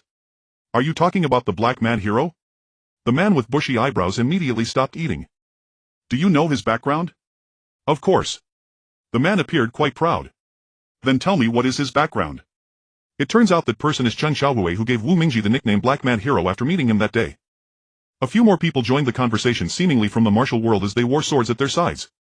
I've heard that the Black Mad Hero only kills members of the ancient moon sect. Moreover, last night more than 20 members of the ancient moon sect met their demise in an abandoned temple not far from Linen Prefecture. Indeed, do you know what kind of person the Black Mad Hero is? Isn't that obvious? A man slammed his bowl onto the table. Brother, don't be anxious, let me explain slowly. It turns out that people in the martial world prefer straightforward approaches rather than indirect dealings. The Black Mad Hero is a legendary figure who over the course of 3 years has turned the tide, revealing the truth to the world and acquiring the merciless sword, while also being the leader of the Heartless Sword sect among the 5 major sword sects. What? Is he young hero Wu? A person suddenly stood up, but he was missing an arm and was being fed by a woman sitting next to him. Indeed, he is Wu Mingji. The people in the room were astonished, questioning how someone who was the esteemed leader of the Heartless Sword sect could have fallen to such a state. Dressed in disarray, his hair unkempt. Brother, you need to clarify, how did the Black Mad Hero become Wu Mingji? Chen Xiaohui explained. The ancient moon sect has repeatedly tried to subdue the Heartless Sword sect, causing difficulties for its members and even abducting people from Cat Mountain, reportedly killing many. Until a year ago, when the incident occurred. Wu Mingji fell into despair, retreating into his room for over 3 months. But upon emerging, he had completely transformed into another person. Suddenly Chen Xiaohui fell silent. Hurry up and speak. A fierce-looking man from afar glared at Chen Xiaohui. Brother, please wait a moment while I drink some water. Chen Xiaohui took a drink and said with deep emotion, you may not know this, but during these 3 months Wu Mingji did not truly fall, but rather mastered several unparalleled martial arts. Have you noticed how the members of the Heartless Sword sect have been active recently? Many of their skills were taught personally by Wu Mingji. Thinking of how the Heartless Sword sect was growing stronger, the crowd was convinced. The Heartless Sword sect had changed tremendously since Wu Mingji's departure. Lu Xiaofeng did not claim to be the leader, but became the acting leader, fully managing the affairs of the Heartless Sword sect. He made the Heartless Sword sect thrive. The members of the ancient moon sect no longer dared to provoke the Heartless Sword sect, not to mention entering Cat Mountain. Report to sect leader Lu. Some people outside wish to see Master Wu. Who are they? Lu Xiaofeng was quite surprised. They claimed to be from the 5 major sword sects. Lu Xiaofeng did not dare to delay, promptly instructing his disciples to lead them to the guest hall. I apologize for the lack of proper reception. The guest hall was already filled with people we wished to see Master Wu. The first to stand was Guan Yunqing, one of the 2 outstanding talents of the Yishan sword sect. The 2 outstanding talents of the Yishan sword sect had met Wu Mingji before, so they realized that the person before them was not Wu Mingji. I'm very sorry, but our leader has gone out to wander the martial world and does not wish for our disciples to seek him, so we are uncertain of his whereabouts. Hearing this, the people who had come to show off were quite surprised. Is it possible that the esteemed leader of the Han sword sect doesn't know where he has gone? It was indeed a joke. The speaker was Master Du Ling, the leader of the Tianshan sword sect. This is the truth. We also cannot ascertain Master Wu's whereabouts. Won't you send someone to search everywhere? This time it was Kai Dongfo from the Yushan sword sect who spoke. However, our leader left behind a letter clearly stating that he must not leave the sect for 2 years and must focus on training diligently. Otherwise they would face disciplinary actions. So although the Han sword sect has many members now, very few venture out. A group of people made Lu Xiaofeng furious, and he said harshly, "Then what do you know? Recently there have been rumors in the martial world about a person called the Black Mad Hero who possesses great martial skills and only opposes the ancient moon sect, killing numerous people. The rumor is that he is our sect leader." In fact, the people here had heard of the happenings in the martial world, which is why they had come to seek an alliance with the Han sword sect to combat the ancient moon sect. But now they had come and could not find the leader. May I ask what brings you here this time? If our leader returns one day, I will relay your message. The group looked quite displeased. Imagine 4 sword sect leaders coming to find him, yet they could not find him, and worse, he knew nothing about it. How could this not trouble them? They were quite confused. Since your sect leader is not here, we shall have to search for him ourselves. I apologize for the disturbance. Lu Xiaofeng also felt embarrassed and said nothing, watching the group leave without even offering them a meal. Because if this group stayed, who knew what would happen? Lu Xiaofeng had been managing the internal affairs of the Han sword sect for many years and understood these matters. The gentle winds by the river blew softly. A small boat drifted leisurely, creating ripples in the autumn waters as several fishermen stepped onto the boat. A few children followed along, playfully frolicking by the water as a group of fishers prepared to head into the lake. He. A raggedly dressed man looked at the people by the riverbank and laughed heartily. A faint smile gradually appeared on his face. The little fishing boat is curvy and the people are romantic. Every family is happy. United together. An old man led a group of children onto the fishing boat and slowly sailed away from the shore. Wu Mingji was absorbed in watching, smiling as he looked at them. He took his sword off his body and squatted down beside a large tree, sitting there gazing at the vast lake, feeling very good. At this moment a few people came down from the shore and boarded the boat, all women dressed in white. They looked quite beautiful and were very eye-catching. Wu Mingji also looked over and suddenly felt a sense of familiarity. He stared intently, unable to look away. "Sisters, please wait a moment." At some point a girl spotted Wu Mingji and looked over with great curiosity. Suddenly she stopped and hurriedly ran ashore. "Where are you going, little sister?" The 3 on the boat looked quite surprised. The girl kept gazing at Wu Mingji as she approached. But she stood right behind Wu Mingji, recognizing him but not daring to confirm it. Wu Mingji remained still, gazing at the lake, completely unaware of the beautiful girl beside him. His body slumped as he held the merciless sword facing the sea. "Wu, big brother, is that you? Is it really you, Wu, big brother?" Wu Mingji slowly turned around and saw that it was indeed Xiao Bing. "You?" But Wu Mingji could not recognize her at first. "Give me your hand." Wu Mingji cautiously extended his hand. Feeling quite puzzled, "Who exactly are you?" He could not recall for a moment. Suddenly a warm sensation filled Wu Mingji's heart, warm, gentle and sweet. Therefore a true martial arts master must cultivate both internally and externally. Ha ha. A true martial arts master is just like our sect leader. For she had witnessed Wu Mingji's 3 months of seclusion in Cat Mountain, knowing the reason behind his sudden change in character. Only Xiao Bing knew in this world. Even Wu Mingji himself was unaware. Miss Xiao Bing entered Wu Mingji's inner world, stepping into the painful heart that no one had ever known, a space concealed from all. Wu Mingji closed his eyes, not even glancing at Xiao Bing, lost in his own slumber, resembling a child who had just fallen asleep. Suddenly Xiao Bing felt a stirring in her heart, tears streaming silently down her face. She said to Wu Mingji, "Brother Wu, your heart is too tightly bound, it's time for you to awaken." Suddenly Wu Mingji seemed to be stirred by something, as if he had received a severe blow. His eyes widened as he glared fiercely at Miss Xiao Bing. This left Xiao Bing utterly baffled and frustrated. "Brother Wu." Wu Mingji shot her another fierce glare before abruptly turning away and striding off. "Brother Wu. Brother Wu. Brother Wu." No matter how Xiao Bing called out, Wu Mingji did not turn back and continued to walk away leisurely. "Sister, who is that person? What is going on?" Xiao Bing stood comfortably under an ancient willow tree, staring blankly at Wu Mingji's retreating figure. He is Wu Mingji, the leader of the Han Zhen sect. Recently he is known in the martial world as the Black Mad Hero. What? Suddenly the other 3 people were filled with dread. The infamous black mad hero was him. How could he possibly be so powerful looking like a beggar? The bustling Linen Prefecture was filled with the comings and goings of people, the streets alive with prosperity. Buyers traveled from afar and many returned home laden with goods. On both sides of the street numerous stalls were set up with many elderly women from farming families selling fresh vegetables. At this moment Wu Mingji was hunched in a corner watching the crowd. A beggar walked by holding a steamed bun in his hand. Looking quite hungry, Wu Mingji had yet to eat breakfast and his stomach was growling incessantly. What are you looking at? If you want to eat, go steal or rob for it. Why are you staring at me? Wu Mingji's expression turned sour at his remark. Yet he felt embarrassed to confront him, so he turned his head away and continued to watch the bustling crowd. Hey, that beggar's sword is quite nice. Suddenly 2 individuals appeared armed and clearly eyeing the merciless sword in Wu Mingzi's possession. What do you want? The small beggar spoke first, seeing Wu Mingzi's plight and feeling pity for him, unable to stand by as the 2 men bullied him. Oh, you're quite the loyal one. Who are you to him? Do you believe I want deal with you both as well? One of the men dressed in black looked quite fierce. He pointed his sword at the beggar, sneering, today I'm going to teach you this ungrateful beggar a lesson. Suddenly he raised his right foot and kicked the beggar, who immediately became furious. What do you think you're doing? Let me tell you, we beggars are not easy to bully. It turned out there were about 4,000 to 5,000 beggars in Linen Prefecture, and they usually looked out for one another. Generally no one dared to provoke those who sat among them. But why are these 2 men in black so arrogant? What is your beggar gang worth? Just mentioning our Guyu sect's name could scare you to death. Upon hearing that they were from the Guyu sect, the beggar was instantly enraged and glared at the 2 men ready to fight back. You want to take revenge for your stinking beggar buddies, don't you? You. The 2 men approached the beggar, and the man in black on the left kicked him, causing the beggar to crawl backward on the ground.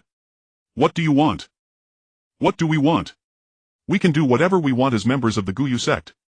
Suddenly one of the black-clad men raised his sword high, intent on stabbing the beggar. However, an unexpected scene unfolded. Both black-clad men suddenly screamed in unison. They froze in place, unable to move. The beggar's eyes widened, glancing left and right, unable to comprehend what was happening. Those from the Guyu sect deserve to die. Suddenly a figure stepped out between the 2 men. It was Wu Mingji. With a swift draw of his sword, Wu Mingji sheathed and turned away, disappearing into the bustling market without looking back. Do you think I have no money for you? Wu Mingji stood in the most luxurious tavern in Linen Prefecture, coldly addressing the tavern keeper. You look like a beggar. I doubt you have any money. We look down on people like you who have no future. The young waiter suddenly stepped forward and spoke harshly. Wu Mingji became furious in an instant. He pulled out a silver ingot and suddenly threw it at the young waiter's hand just as the waiter's hand was reaching out. At that moment the young waiter's hand turned bright red. The silver ingot flew right through his palm, and suddenly the young waiter screamed, "Ah!" clutching his left hand with his right and unable to speak. What do you want? Who told you to look down on others? Wu Mingzi's action shocked everyone, his inner strength truly instilled fear. Make sure to keep a better eye on things from now on. The waiter at the counter stood at the door, stunned into silence. What do you also look down on others?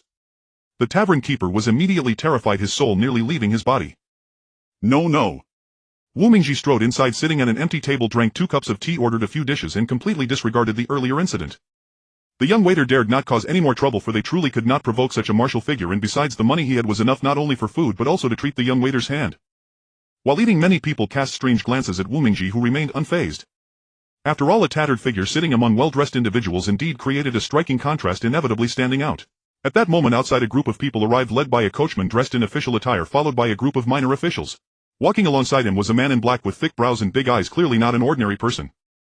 Immediately everyone on both sides, upon seeing these individuals, unconsciously lowered their heads. It turns out that this coach is named Chen Lai, the most powerful person in Linen Prefecture.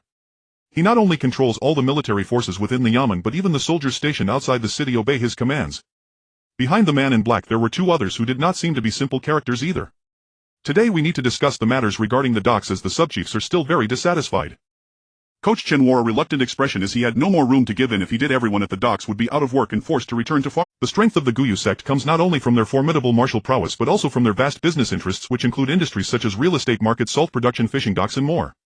They involve themselves in any profitable industry. This is the true guarantee of the Guyu sect's power. The group sat down, and after the dishes were served they began to eat shortly thereafter. Just as they were in high spirits, someone rushed in. A figure leaped up and landed on the table. The people below were furious. Immediately the soldiers drew their weapons, but no one dared to act without Coach Chen's orders. Who are you? How dare you cause a ruckus here? A disheveled man stood on the table, glaring down at everyone. At that moment the shopkeeper panicked and rushed over, wanting to mediate, but it was already too late. Chen Lai, do you even know what you have done? 2 months ago on this day you colluded with the people of the Guyu sect and murdered 5 of my martial arts compatriots on the outskirts of Linen Prefecture. A month ago on the 15th near the city gate you sent 20 beggars to please the Guyu sect. Today you indeed came to negotiate business with the Guyu sect intending to transfer the docks to them. Have you considered where the workers of Linen Prefecture will go to earn a living once the docks are handed over? Such words left all the tables in the vicinity stunned. A man in black took the initiative, sending a steel dart clang. The ruthless sword in Wu Mingxi's hand deflected the steel dart. The soldiers were furiously enraged and several of them surrounded Wu Mingxi wanting to hack him to death, but they never expected that Wu Mingxi was no ordinary master. Wu Mingxi hardly moved, merely kicking out with his feet. The dishes and cups on the table flew everywhere, blood splattering everywhere. Suddenly more than 20 soldiers fell to the ground, unable to get back up. As a result, the patrons in the tavern all retreated, scrambling to clear their tables and huddle close to the walls, not daring to move as they were curious to witness the commotion. Where did this beggar come from? Coach Chen kicked out furiously as he leaped onto the table. This table was enormous, really large, at least twice the size of an ordinary table. Coach Chen aimed to seal off Wu Mingxi's escape route with a strike, but he never expected that 4 or 5 men had no intention of leaving and they collided head-on with his kick. Wu Mingxi smiled bitterly, realizing that Coach Chen was not someone to be trifled with. Ah. He shouted suddenly as he fell backwards onto the table, and then Wu Mingxi kicked him down. Hero, spare me. Wu Mingxi stood like a beggar covered in filth, staring blankly at Coach Chen. He clearly had no intention of letting him off. As Wu Mingxi was about to advance, the 2 men in black pursued him from behind, the wind of their passage loud in his ears, and suddenly Wu Mingxi dodged. Ding ding. 5 or 6 hidden weapons were all embedded in the wooden wall, and the 2 men in black lunged at him with long swords, but it was too late. Clang clang. The long swords were sliced through, and suddenly the 2 men found themselves speechless. Drip, drip. Blood continuously dripped onto the ground as Wu Mingxi sheathed his ruthless sword and departed without a word. Not a single person dared to obstruct him, nor did anyone dare to utter a word. The long night wore on and the street lay in silence, devoid of pedestrians, but there was indeed one exception. That was Wu Mingxi walking along a street reminiscent of Jiangnan, with small bridges and flowing water and clean stone alleys. All the doors along the street were closed, and occasionally one could hear the crowing of roosters and barking of dogs. One could even hear the cries of infants. A group of people in yellow clothing walked through the streets, constantly glancing around as if searching for someone, their speed quite remarkable as they darted about. Wu Mingxi held a wine jug in his hand, the wine inside exuding a pleasant aroma that intoxicated him. He slowly sat down on a bridge, dangling his feet as if he were playing in the water during childhood. It felt so natural. So familiar. Look! A person in earth-colored clothing spotted Wu Mingxi. The other person was equally surprised, also dressed in earth-colored clothing. Do you think he looks like him? On the wall stood a person in disheveled clothes with long hair that flowed and a beard that could rival his hair. Go! The 2 of them leaped forward simultaneously. Excuse me, are you the leader of the Han Hai Sword Sect, young hero Wu? It turned out to be the 2 outstanding figures of Yishan Guan Yunqing and Shen Haiqing. Wu Mingxi turned around in a daze and stared at the 2. But as he reached this point he fell silent, looking at them with lifeless eyes lacking energy. Are you the leader of the Han Hai Sword Sect? Guan Yunqing asked once more. This time Wu Mingxi still did not answer. Suddenly he stood up and took another sip of water. A madman wandering the night. As he spoke he turned without looking back and walked towards the street, leaving the 2 from Yishan puzzled. Could he really be the leader of the Han Hai Sword Sect? How could he look like this? He resembles a beggar more. In an instant the 2 were uncertain. Senior brother, look at that sword on his back. Following Guan Yunqing's gesture, Wu Mingxi turned to gaze at the ruthless sword, his attention fixed upon it. Though it appeared quite shabby, it had a remarkably sturdy look. The 2 had indeed seen the ruthless sword before, so they were certain it was the one. But why did Wu Mingxi refuse to acknowledge that he was the leader of the Han Hai Sword Sect? In the Zuweiqing building people came and went, all being figures from the martial world. A sign hung at the entrance reading, Jianghu gathering uninvited guests keep out. It was indeed quite an affair. Now that I see everyone has arrived and has eaten well, let us begin our meeting. At this moment many people set down their bowls and chopsticks, quietly listening to an elderly man speaking. He looked quite old, likely over 70, yet he appeared robust, clearly a martial arts prodigy who had cultivated impressive skills. Today all 5 major sword sects are here except for the Han Hai Sword Sect, which cannot conveniently come out. I am the Elder Hong of the Tianshan sect. Upon hearing this the people below realized it was the renowned elder of the Tianshan sect, and they immediately revered him, listening to him with utmost seriousness. Elder Hong was indeed persuasive, no one in the audience dared to ignore him. Recently an evil cult known as the Guyu sect has emerged in the martial world, and I believe everyone has heard of it. Upon hearing the name Guyu sect everyone began to clench their fists. Some even gritted their teeth, wishing to chop the followers of the Guyu sect into meat paste. The reason I have gathered everyone here is to clarify a few matters. Elder, please speak your mind, we will listen to you without question. Elder Hong continued, the main reason for gathering everyone today is to discuss the rise of the Han Hai Sword Sect. You have all heard about it, right? At this moment over 100 people below began to chatter, unable to stop talking due to the excitement. Ever since the Han Hai Sword Sect was invaded by the followers of the Orphan Yue, they have suddenly grown stronger, now boasting over 1,000 members, each brave and capable with exceptional martial arts skills. This was indeed true. Since Wu Mingxi's departure, the members of the Han Hai Sword Sect had become fiercely vengeful, turning their sorrow into strength, strictly adhering to the sect's rules, never setting foot beyond Cat Mountain. Now their strength is truly unfathomable. This is a major joy for the foolish people of the martial world. What we need to discuss is the leader of the Han Hai Sword Sect, Wu Mingxi. Upon mentioning Wu Mingxi, the crowd erupted in cheers. Wu Mingxi is a highly skilled martial artist. Someone in the crowd shouted. Indeed, the leader of the Han Hai Sword Sect, Wu Mingxi, is a powerful warrior, and many followers of the Guyu sect have perished at his ruthless sword. So why not invite him out and annihilate the Guyu sect together with his fellow martial artists? A good question. However, since the incident at Cat Mountain, young hero Wu has retreated from the martial world, now living in seclusion in Linen Prefecture, unwilling to interact with those in the martial world. A few days ago, the two outstanding figures of Yishan had seen young hero Wu in Linen Prefecture. At this moment, two people stood up. Indeed, we have seen him. He bore the ruthless sword, that is certain, but he refuses to acknowledge it and is unwilling to speak to us. Then how can we invite the nameless young hero out of seclusion? A group began to discuss, but for a long time no one had a solution, leaving them all dumbfounded. After a time of tea, still no resolution was found, and Elder Hong was listening to everyone's opinions. At this moment someone suddenly spoke up. He was not very tall but quite stout, holding a bundle of meteor hammers in both hands. We can first form a martial alliance and then recommend young hero Wu to be the leader, together marching east to confront the Guyu sect. Upon saying this, many expressed their agreement and laughter erupted. But who will be responsible for forming the martial alliance? Elder Hong's question left everyone speechless. Elder, we will follow your lead. At this moment someone made a remark. People from Sha Mei expressed their support, and the Yishan Sword Sect, Yushan Sword Sect, and Huangshan Sword Sect all voiced their approval. Thus a grand campaign against the Guyu sect was about to unfold, and the action to confront the Guyu sect began to take shape. Alright, let us spill blood to form our alliance. On a large plate several pomelo leaves floated, and Elder Hong first took a sharp knife from the table and cut his finger. Immediately bright red blood dripped down, and soon others followed suit. Stop chasing.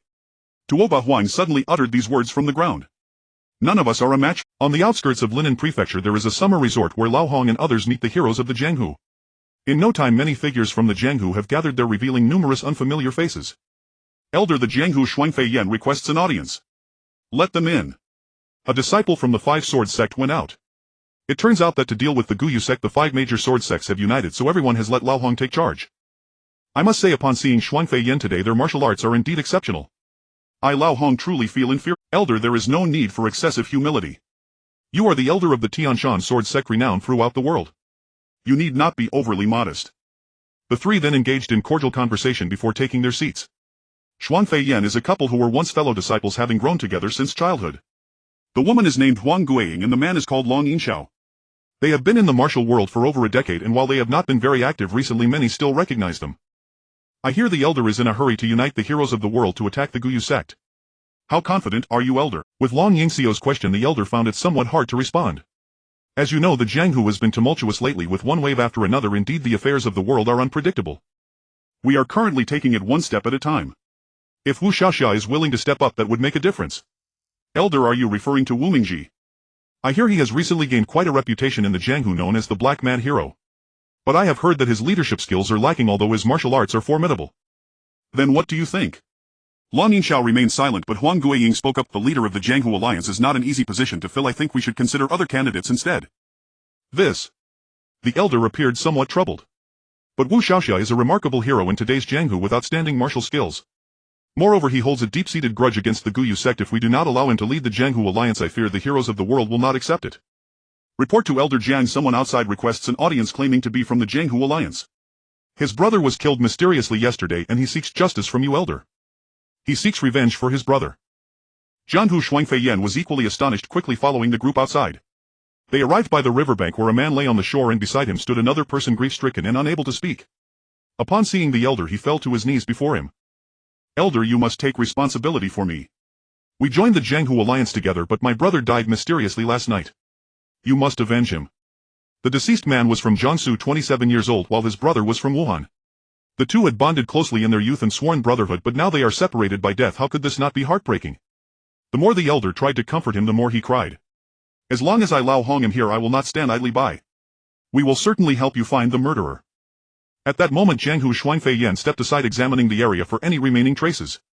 Suddenly Huang Guiying gasped and screamed. Look! A crowd quickly gathered around a corpse lying by the riverbank. There remained a considerable amount of white liquid on the ground.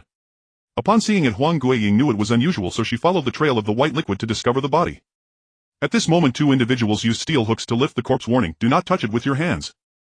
The elder said solemnly, "This is a person from the Guyu sect. Their blood is toxic, which is why it has turned white. If touched, one would succumb to poisoning and death." Upon closer inspection, it became evident that many dead fish were already floating belly up along the riverbank. "Guyu sect, we are sworn enemies." Wu Guanyu was about to go mad kicking the corpse in frustration, yet it still did not quell the rage in his heart.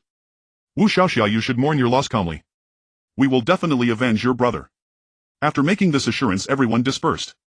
As night gradually fell, the streets of Linen Prefecture grew quieter, with only a few scattered individuals creating a desolate atmosphere. A homeless man staggered through the streets dressed in tattered clothes, his long hair flowing and his broken shoes riddled with holes. He had something resembling a tail hanging from his back, looking quite peculiar. A few hurried individuals rushed past him, evidently heading home for dinner, while Wu Mingji suddenly found himself in tears. Tears streamed down his face as he watched two figures ahead of him, a mother holding her child's hand, walking slowly together, exuding warmth. This sight deeply moved Wu Mingji. Suddenly memories of his childhood with his mother shopping came flooding back, and he was overwhelmed with sorrow. Swish swish. Suddenly 6 individuals dashed around a corner, with 3 in front running frantically while the 3 behind pursued them relentlessly. "We cannot let those 3 escape." The pursuers were dressed in black, causing Wu Mingji to feel uneasy. "It's you again. It seems today will be a day of bloodshed." Wu Mingji quietly followed, managing not to alert them. Perhaps they were too focused on their chase to notice, or perhaps Wu Mingzi's lightness and movement had truly reached a level of almost silent grace. The 6 of them ran joyfully, gradually leaving Linen Prefecture and arriving at a high mountain where they found themselves at the edge of a cliff with no one. The 3 in front had no intention of returning alive. "Today the elders sent us to spy on your Guyu sect's movements, and we have no intention of returning alive. Today we will fight to the death. If any of you have the ability, let's do it unknown. We must die gloriously." The 3 black-clad men were also quite straightforward. "Very well, today we will let you die a swift death. Unknown, no one can assist anyone." Upon hearing this, Wu Mingji found it inconvenient to reveal himself, so he quietly hid behind a large tree watching the 6 individuals. The 3 on the other side were named Xiao Gao, Xiao Pang and Ling Xiao. They were from the same sect and had an extremely good relationship. Then let's set this rule: whoever intervenes will jump off the cliff themselves. In the Jianghu, the most valued thing is friendship, and promises must be kept. If one cannot fulfill them, it is a breach of trust. This is what people in the Jianghu value the most, so whether they are from the underworld or the righteous path, they all adhere to their promises. "Come on." A figure dressed in black rushed forward, wielding a long broken sword that resembled a knife. Little Fatty charged ahead, wielding a pair of meteor hammers that spun rapidly in the air, producing a whistling sound. Clang! The meteor hammer collided with the short sword, sparking a shower of sparks. The man in black suddenly made a move to dash past Little Fatty's right side, but it was too late. Little Fatty had noticed. The meteor hammer struck without warning, and the black-clad man rolled on the ground, leaving a trail as white gas slowly rose into the air. He was poisoning the ground. Indeed, those sent by the orphan moon are no good. But no one could step forward to help. In that moment, Xiao Gao and Lin were filled with rage. However, the 2 black-clad men were laughing heartily. Wu Mingji could hardly contain his anger and wanted to rush out to beat them senseless. But in the Jianghu, reputation is paramount. It wouldn't be appropriate to act rashly. Thus he held back and decided to watch and see what would unfold. Take this. The meteor hammer surged with power, flying through the air like a stone, crashing down heavily onto the black-clad man's body. He spat out a mouthful of blood, collapsing to the ground. Just then the meteor hammer flew back again. The black-clad man was on the brink of death, but strangely the hammer suddenly dropped from the air. Wu Mingzi's eyes widened. Little Pan's body went limp and fell. "Little Fatty!" Xiao Gao and Lin rushed over in a panic. The 2 individuals over there showed no signs of concern, gently helping their companion up. "I can see the sky. There's no need for you 3 to jump down. Just don't make us fight again." Upon hearing this, Xiao Gao became furious, shouting at the black-clad man, "Today we will fight you to the end." As he spoke, the steel rings in his hands flew out continuously. The 2 men dodged, and all the steel rings struck the wounded man's body. "You beasts!" The 2 from the ancient moon sect were still pressing hard. "Don't make us take action." Seeing that Little Fatty could not survive, Xiao Gao and Lin decided to hold on to their new mindset and prepared for one last desperate fight. Whoosh whoosh. 2 long swords flew out as Little Gao and Lin attempted to make a final stand, but they still failed. "You should just give up." Wu Mingji wanted to lend a hand, but the person over there dashed forward, catching the ancient moon sect member off guard and madly running toward the edge of the cliff. Despite their formidable skills, the 2 black-clad men could not escape the assault of these 2 mad dogs. They fell to the ground with no way out. "Little Fatty, we will accompany you." At that moment the 2 grabbed hold of a corpse and all 6 jumped off the cliff. It was a long while before a dull echo was heard. Wu Mingji sighed deeply, lamenting, "The life of a Jianghu person is short. Why must there be such human misfortunes? What do they seek amidst the glint of blades and swords? It would be better to live in the countryside and grow old peacefully. Report Elder, we have spotted a group from the ancient moon sect near Ling Xiao led by the head of the linen branch Oshuren. Quickly gather the members of the Five Sword Sect and prepare to strike. We must eliminate them before they cross the river. A group of over 100 people set off majestically, each one appearing valiant as if victory was assured. Charge! A group of martial artists saw the black-clad men and rushed in as if they were going to battle without even exchanging. The members of the ancient moon sect were waiting for a signal from their side, but they were suddenly attacked by this horde, throwing their ranks into chaos. The boat was already in the middle of the river. Oshuren suddenly shouted loudly, "Heroes of the ancient moon sect, all men must eventually die, whether they die beneath Mount Tai or lighter than a feather. Let us fight to the end." Oshuren was not someone easy to bully. He was naturally hot-tempered and could not tolerate insults. In an instant the two groups began to beat each other. At this moment the middle part of the boat suddenly sank, taking on water as it quietly submerged. Oshuren felt a pang of pain in his heart. The 30 or so members of the ancient moon sect faced the siege of over 100 people and immediately felt the pressure soon being captured. "Do you have anything to say?" Old Hong glared at Oshuren angrily. "I have nothing to say. Though you have captured me, there are thousands of other sect leaders who will avenge me." This statement was not false, although the ancient moon sect was known for its lack of unity. That was precisely why the sect leader had established a rule: if one leader encountered trouble, nearby leaders must come to his aid, even if it meant sacrificing their lives to recover his body and seek vengeance. The members of the martial alliance felt a hint of victory and were already gloating. Many were celebrating in the tavern, completely unaware that 4 other sect leaders had already set out to seek revenge for Oshuren within just a few days. Meanwhile they were still lost in joyous laughter, which was truly laughable. The autumn wind was cool and the common folk of Linen came and went some farming in the suburbs while others fished in the river, each attending to their own affairs. On the streets one could often see a particular person. Dressed in tattered clothes, she resembled a beggar, and no one would intentionally look at her, each keeping their distance. Unlike ordinary beggars, she always held a bottle of wine in her hand, which was her lifeline. She spent her days lost in the intoxication of alcohol.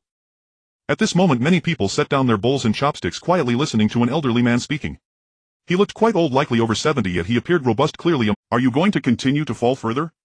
An old man difficult to approach walked past her, unknowingly placing a piece of paper in her hand. She turned to see who it was, but it was too late. The old man had already walked far away, his movements truly unparalleled. This left Wu Mingji quite astonished. "Meet at Heifang Mountain tonight." Heifang Mountain is the tallest mountain in Linen, located to the east of the city gate. The evening breeze gently blew and Wu Mingji quietly walked up the mountain, the path serene and devoid of people. The path up the mountain was winding and Wu Mingji, slightly drunk, swayed as he walked, yet remained agile and steady, showing no signs of stumbling. "Wu Xiao." A sudden call from the mountaintop halted him in his tracks, leaving him motionless. "I'm watching you from the top of the mountain. How long must I wait for you to come up?" Wu Mingji looked up toward the top of the mountain, curiosity stirring within him. It was hard to see anyone from the mountain even during the day. The fact that he claimed to see him was truly shocking. Yet the voice felt so near. It was as if it were whispering in his ear, but he couldn't see anyone. Wu Mingji slowly placed the wine gourd at his waist, extending his legs to leap into the treetops. Then with a powerful leap he soared toward the mountaintop like a leaf. "Good internal energy, your skills are impressive, but your execution is lacking. You're not utilizing it effectively. Thus much of your energy is wasted on your toes." Wu Mingji, even more curious, shouted toward the mountain, "Senior, how do you know this?" Listening to the wind and discerning the sound. Wu Mingji could hardly believe it. After about the time it takes to drink a cup of tea, he finally reached the mountaintop, which was home to a temple. There was no one outside the temple, only an old man sat on the roof staring intently at Wu Mingji. "Senior, what is it that you wish to discuss with me here?" Wu Mingji was quite curious but still spoke up. "Ha ha. Senior, what are you laughing at? You have buried your own potential, don't you realize? Your negligence has harmed many." Wu Mingji grew curious. "How has my negligence harmed others?" "It seems not." The old man leaped down from the roof, looking at Wu Mingji, and said, "You carry the unfeeling sword. Do you understand your responsibility?" Suddenly Wu Mingji remembered the words of his master, the infinite immortal: "You must obtain the unfeeling sword and unravel the secrets of the Siege Palace. And restore the truth to the Jianghu. Have you awakened?" Wu Mingji felt perplexed and suddenly collapsed, rolling on the ground like a wooden puppet. "Ah. You're seriously poisoned." The old man pushed Wu Mingji, channeling a surge of energy to help. Wu Mingji sat on the ground, his face red and purple, appearing in great pain. "How long have you been poisoned? Is that why you've fallen into decline for so long? But it seems your internal strength is deep, otherwise you would have died long ago." Wu Mingji continued to roll on the ground as a woman dressed in white emerged from behind the dilapidated temple, her face filled with concern for him. "Master." The old man nodded, saying little as he tirelessly worked to expel the poison from Wu Mingji. Suddenly black gas began to rise from Wu Mingji's face, and when that black gas met the steam in the air, it turned into white mist. It kept rising. "You." Xiao Bing was very worried about the two of them as Wu Peng's face also began to emit a streak of black gas. It was clear that a considerable amount of poison had transferred to Wu Peng's face. It didn't seem easy for him either. Xiao Bing was continually anxious. Quick, bring the vermilion seal. Suddenly Xiao Bing pressed a red object onto Wu Mingzi's forehead. Wu Peng immediately released his grip and sat cross-legged. At this moment the black gas, no longer under the pressure of internal energy, clearly wanted to retreat back into Wu Mingzi's body. However, thanks to the vermilion seal, the black gas was absorbed into the seal paper, which gradually turned from red to black. Before long the black gas disappeared and the vermilion seal fell to the ground. Master, what is happening to him now? Will there be any issues? Xiao Bing looked at Wu Peng with great concern. Only now did the great stone weighing on Xiao Bing's heart finally drop. Wu Peng stood with his hands behind his back, deep in thought, as he gazed at the moon in the sky. You should take him to rest. So Xiao Bing carried Wu Mingji to the side, covering him with clothing to keep him warm and prevent him from catching a chill. The next morning the little birds on the mountaintop began to chirp. Wu Mingji awoke amidst the chorus of their song, looking at Xiao Bing with confusion. At that moment Xiao Bing was sitting at the edge of the cliff watching the sunrise. The warm sunlight poured over her while Wu Mingji lay on the ground gazing at her from a slanted position. How beautiful. A sudden thought surfaced in Wu Mingzi's mind. Xiao Bing was facing away from him, and under the sunlight she truly appeared stunning, enveloped in a halo of light. Xiao Bing's figure appeared frail. She had given her outer garment to Wu Mingji. Suddenly he sensed a floral fragrance and realized he was covered with a woman's clothing. Feeling shy, he exclaimed, "Thank you, Xiao Bing." He walked over to her, asking, "You're awake?" Wu Mingji nodded but was unsure of what to do. He walked to her side and draped his outer coat over her shoulders. You must be cold this early in the morning, right? Hurry and put it on. Xiao Bing smiled happily, saying, "No, not at all." The two exchanged a smile. Now I need to take you to change into a new outfit, Xiao Bing said, causing Wu Mingji to feel alarmed instantly. Why are my clothes so shabby? He. Do you really not remember anything at all? Suddenly countless memories flooded Wu Mingzi's mind, as tumultuous as the roaring sea. Sigh. Wu Mingji let out a long sigh, looking helplessly to the sky. It's fine as long as I'm better now. Wu Mingji returned to Linen Mansion and found an inn to stay. Wow. Xiao Bing exclaimed joyfully, looking at Wu Mingji and bursting into laughter.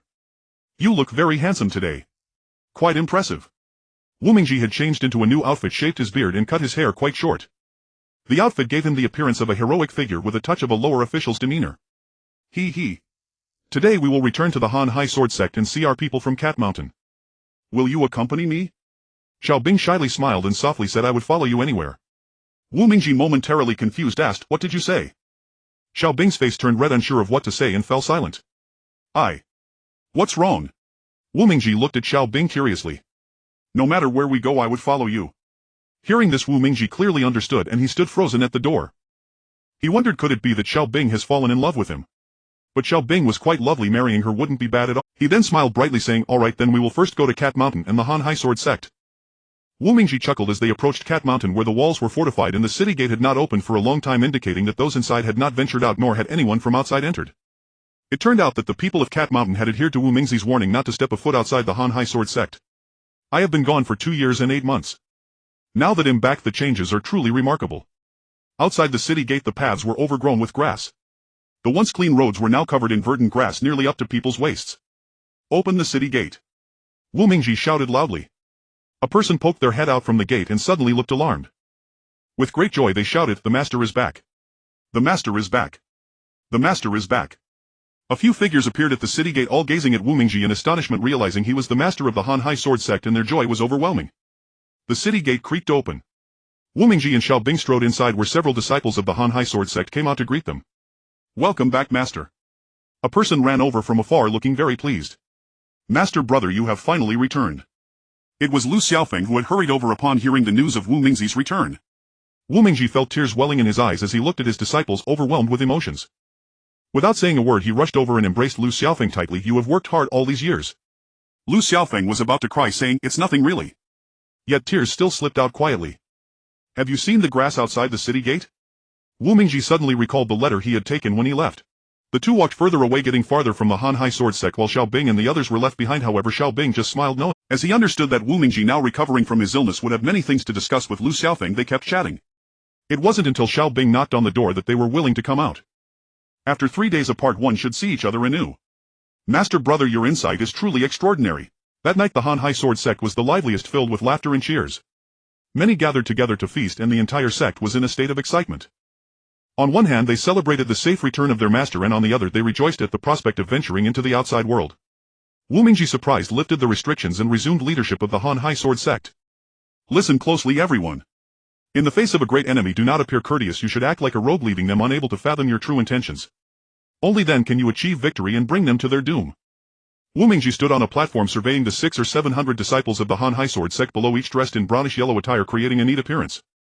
The disciples began practicing the sword techniques of the Han Hai Sword Sect together, and the sight was truly magnificent, resembling thousands of people practicing Tai Chi in unison.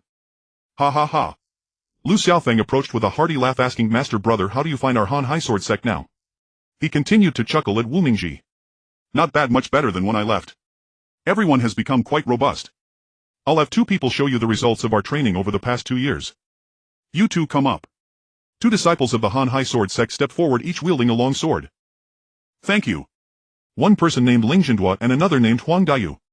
Ling Zhenduo's swordsmanship was quite marvelous, each strike fierce, blocking his opponent's retreat. As for Huang Daiyu, each of his moves was equally fierce, relying purely on instinct rather than sight, proving his swordsmanship to be exceptionally seasoned. Wu Mingji was very pleased, growing more spirited with each passing moment. Gradually the 2 began to take it seriously, engaging in a fierce contest that left the 600 or 700 spectators below dumbfounded, scarcely daring to breathe. Lu Xiaofeng merely smiled slightly as he watched Wu Mingji. It seems your martial arts have improved significantly over the years. The disciples you've trained are all quite formidable. All thanks to the martial arts manual given by senior brother.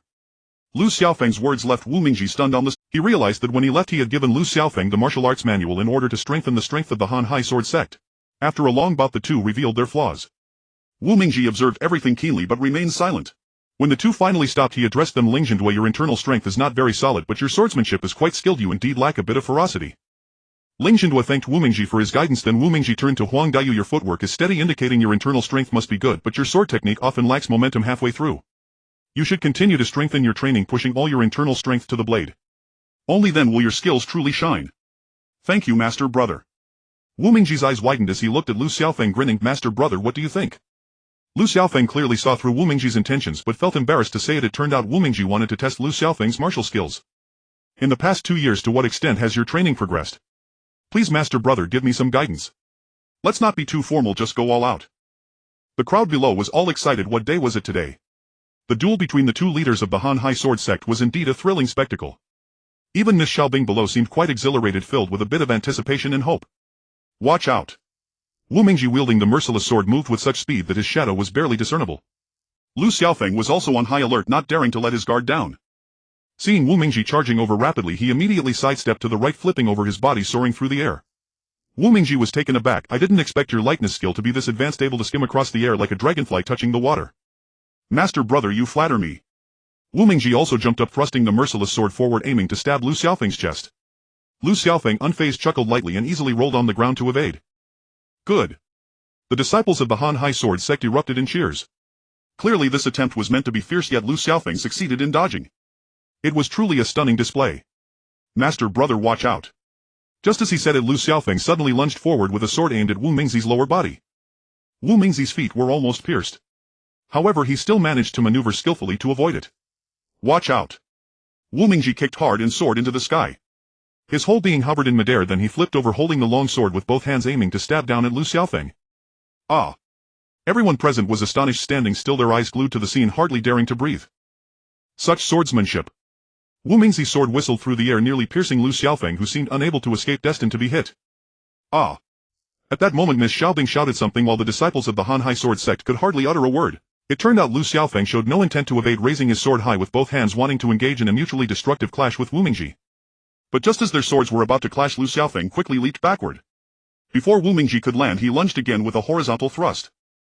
The speed was astonishing, and the rapid change of tactics was something never seen before. The crowd of over 700 was eerily silent, with only the sounds of clashing blades echoing. Suddenly Wu Mingji charged forward with his sword, his steps quickening. He was about to brush past Lu Xiaofeng. Lu Xiaofeng was momentarily stunned, not realizing that Master Brother's lightness skill had reached such an extraordinary level. He was frightened. Clang! Lu Xiaofeng's long sword had already shattered into 2 pieces. Wu Mingji turned back to Lu Xiaofeng and said, "Your martial arts have indeed progressed tremendously, advancing by leaps and bounds. Master Brother, you flatter me. Competing with you truly feels like a child trying to display skills before a master. It's embarrassing."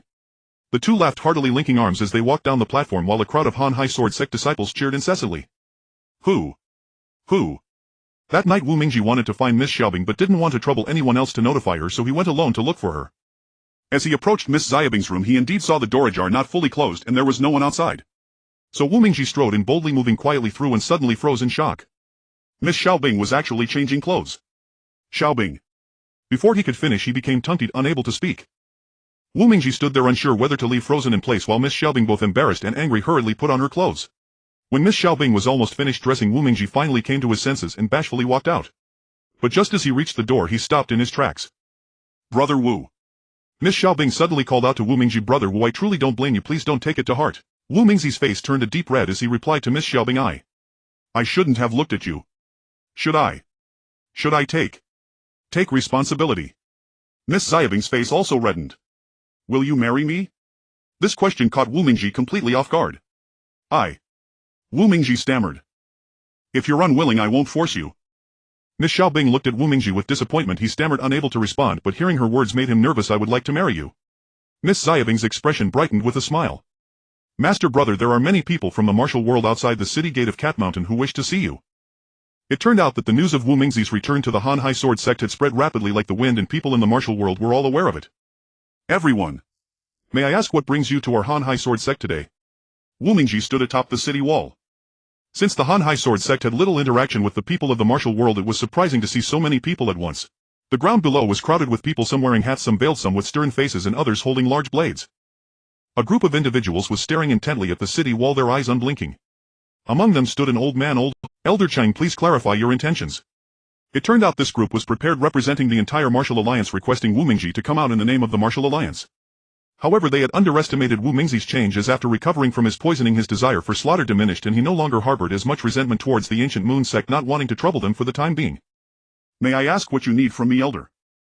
Elder stepped forward, addressing Wu Mingji on the city wall. Recently the martial world has been in turmoil. The ancient Moon Sect has been committing numerous crimes against our martial brethren, and the 5 major sword sects have been thoroughly plundered, with many martial artists suffering under the ancient Moon Sect's blades.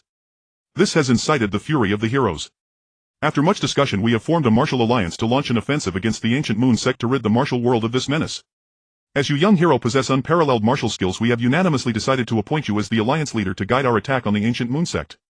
Wu Mingji furrowed his brow upon hearing this, feeling quite annoyed. If we proceed, there will undoubtedly be a surge of bloodshed in the martial world. We don't even know what will happen. We don't even know how many lives will be lost. Just thinking about the potential loss of life chills my heart. But if I refuse, how can I give an account to nearly 1,000 people gathered below? Wu Mingji was momentarily speechless, standing with his hands clasped behind his back, gazing at the crowd below, unsure of what to say. Beside him, Miss Xiaobing sensed Wu Mingji's thoughts and suggested, "Brother Wu, why not invite their elder to discuss matters in detail at the Hanhai Sword Sect first and then send them back to wait?" Good. Wu Mingji thought this was an excellent idea. Such a decision was indeed timely. Wu Mingji attending the martial alliance as the leader is no small matter. How about this? Let the elders stay behind to discuss with me while the others return and wait. Our Hanhai Sword Sect is not large, and Cat Mountain cannot accommodate so many of you for lodging right now. The people below felt that Wu Mingji's words made sense, and they began to murmur among themselves. Old Hong stepped forward. Indeed, this is a major issue for the martial world. We must deliberate carefully. Old Hong bowed to Wu Mingji, then turned to the martial heroes. I will provide everyone with a response as soon as possible. For now, I request that you return and await further news in the name of the Martial Alliance. As soon as the news came, the crowd started to disperse, moving towards the outskirts of the mountain, but they did not leave too far. They set up camp on the flat ground not far from Cat Mountain, each finding their own place to stay and preparing meals. The members of the Hanhai Sword Sect invited the elder into Cat Mountain, but did not meet him immediately, as Wu Mingji was busy discussing strategies on how to deal with the Martial Arts Alliance. In fact, he did not wish to be the leader of the Martial Arts Alliance because for the past 2 years the affairs of the Hanhai Sword Sect had been handled by Lu Xiaofeng, and he had only made decisions on significant matters. Wu Gu, are you asleep? Miss Xiaobing was knocking on the door outside. Wu Mingji had not opened the door for a long time. Wu Gu, are you all right? Wu Mingji still did not respond. Miss Xiaobing suddenly grew worried. Wu Gu. She pushed the door open forcefully, and it creaked open. It turned out that the door had not been shut, just ajar. Miss Xiaobing hurried inside only to find it empty. Miss Xiaobing quickly ran out, searching almost everywhere Wu Mingji often went, but still found no trace of him. Suddenly a sound of a flute echoed from the direction of the back mountain. Miss Xiaobing wondered, is someone at Cat Mountain? Did they capture Wu Gu? But who could possibly capture Wu Gu? If that were the case, then Miss Xiaobing was filled with trepidation and hurried up the back. A figure was sitting on a large tree, an ancient tree that had stood for 100 years. Is that you, Wu Gu? It turned out to be Wu Mingji. How did you come here? Wu Mingji had come here to blow the flute because he was in a bad mood. Why are you playing the flute on the back mountain? I've gotten used to it. I've been here for over 10 years, and whenever I'm unhappy I come to the back mountain to play the flute. You scared me. As she spoke, Miss Xiaobing's face turned red. What's wrong? Wu Mingji also felt embarrassed. Who told you not to let me know where you went, making me search everywhere for you without finding you? Ah ha ha. How could a big person like me get lost? Miss Xiaobing pouted. I don't know who ran away for more than 2 years without leaving a trace. Ha ha ha. Wu Mingji suddenly burst into laughter. Wu Mingji lightly jumped down and then lifted Miss Xiaobing up onto the tree branch. So high. Miss Xiaobing felt both amused and delighted. Are you scared? Miss Xiaobing's face immediately turned red. I'm not scared with you here, Wu Gu. Wu Mingji tightened his arm around her shoulder. My master once told me about the matters of the Sea Corner Palace. For some reason Miss Xiaobing suddenly blurted. Wu Mingji was taken aback. What did you say? I knew you would be surprised. The Sea Corner Palace is merely a prison that holds the undead of the Ghost Tribe.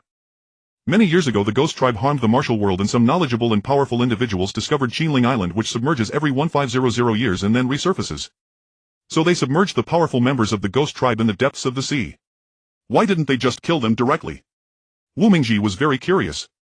How can you be so foolish? As she spoke, Miss Xiaobing twisted Wu Mingji's ear, quite annoyed.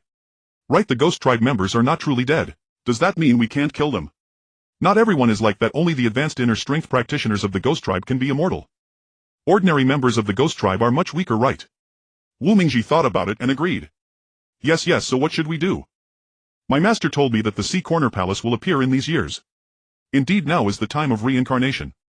The Ghost Tribe does not die, and similarly our Witch Tribe also has immortals. Could it be that it's the Wu Xian and Wu Gu? Indeed.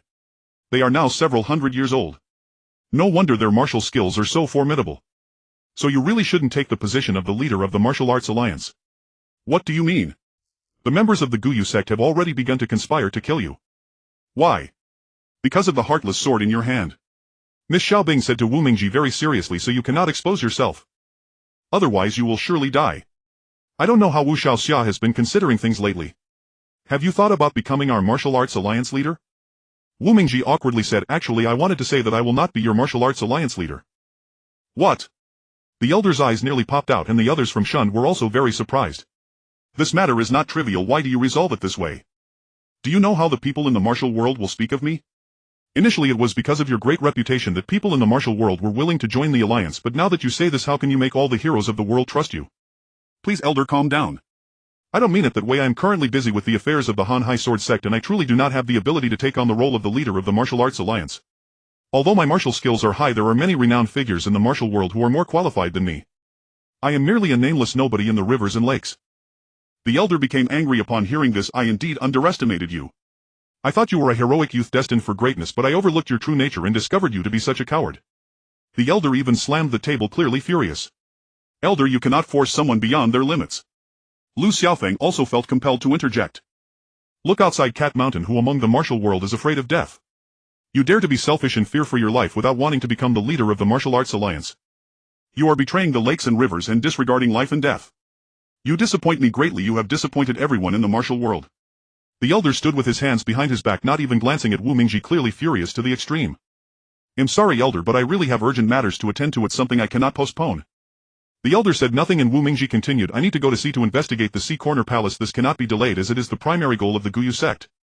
I must find the Sea Corner Palace before them and prevent potential disasters, or else the events of 1500 years ago will repeat themselves. You know about the Heartless Sword in my possession, right? As he spoke, he took out a sword. This sword was entirely snow white, and the hilt was rather peculiar. It seemed to be engraved with some strange animals. You mean the Sea Corner Palace? Exactly. Wu Mingji said solemnly. Upon hearing this, the elder immediately understood.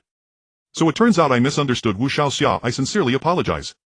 It's alright then, please manage the affairs of the Martial Arts Alliance. If anything arises regarding the Hanhai Sword Sect, we will certainly assist. Outside the city gate of Cat Mountain, thousands of heroes and warriors gathered. They had set up tents and had been staying there for 3 or 4 days. Upon seeing the elder return, they excitedly flocked around him. The elder remained silent, quietly walking over by himself. It turned out that the place where those people were staying was a high ground, a vast flat area that could accommodate over 1,000 people surrounded by tall trees. Heroes of the martial world, listen to me. The elder leaped up to the treetop, standing a full 3 zhang high. Standing in midair on the treetop. A gentle breeze blew, causing the elder's robes to rustle, her figure swaying and drifting in the wind. Wu Mingji cannot temporarily serve as our martial alliance leader due to important matters at hand. I hope everyone can understand. As soon as these words were spoken, the crowd below was taken aback, and for a moment they began to murmur and shout, with some expressing anger, saying, "What is Wu Mingji worth? We appointed him as the leader of the martial alliance out of respect for him, yet he dares to act so arrogantly. I think Wu Mingji must have some urgent matters, otherwise the elder would not agree to him not being the leader of the martial alliance. I believe Wu Mingji is simply cowardly, which is why he refused to take on the role of martial leader." In an instant the heroes below began to chatter incessantly, leaving the elder in a difficult position. In a moment of awkwardness, a person suddenly shouted. He jumped up to the treetop. It was a young man named Jiang Gonghai who shouted, "A group cannot be without a leader for even a day. I say we should quickly find someone to lead our martial alliance, otherwise our alliance will fail this time."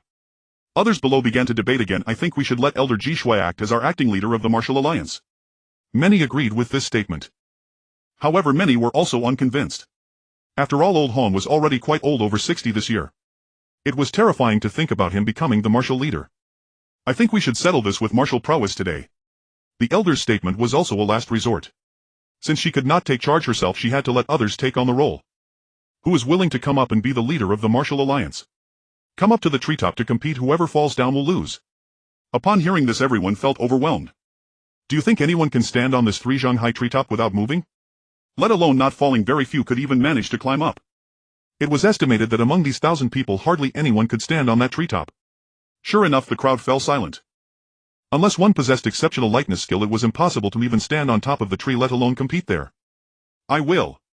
The person was Nie Chingfeng, who had come to Cat Mountain along with the others from the martial world. Following him, many famous figures from the martial world stood up, including Shuashan Shihu Chioi Hung Shida Mogwashan to Zhong Ludao Quangmo He Tianbai and Heishan Laoyao Kodaniu. It turned out that nearly all the older generation martial arts masters had arrived, though it was unclear how many had come. Perhaps some were unwilling to reveal themselves. "My father has arrived." A young girl shouted, "You shouldn't speak so loudly, otherwise if they find out we are here it won't go well for us." The speaker was Ling Xiao, who quickly covered the silly girl's mouth. As night fell, the heroes of the martial world sat around the campfire feeling quite dull. Suddenly outside the mountain, people shouted in alarm. A group of black-clad figures, having caught them off guard, suddenly launched an attack with 400 to 500 people charging in. With knives in hand, they struck mercilessly without giving them a chance to escape. Upon seeing them, the crowd fled without entangling with the martial world figures, and they surged forward like a tide. At that moment, one person jumped up and shouted, "We cannot let them escape. As long as they enter, we must not let them leave." The speaker was Shuashan Shihu Chioi Hung, who saw the situation clearly from atop the treetop after his elder brother had jumped up to help. The people below began to fight in groups, suddenly falling into chaos, while those in black had no intention of holding back. They were all skilled in lightness skill. As a result, many from the martial alliance were injured in an unprepared state. The people from the Guyu sect deserved to die. The one who shouted this rushed forward. Following him were many people in grayish-yellow clothes who were indeed from the Han Hai Sword Sect. It turned out that Lu Xiaofeng led hundreds of disciples from the Han Hai Sword Sect, charging in like a swarm.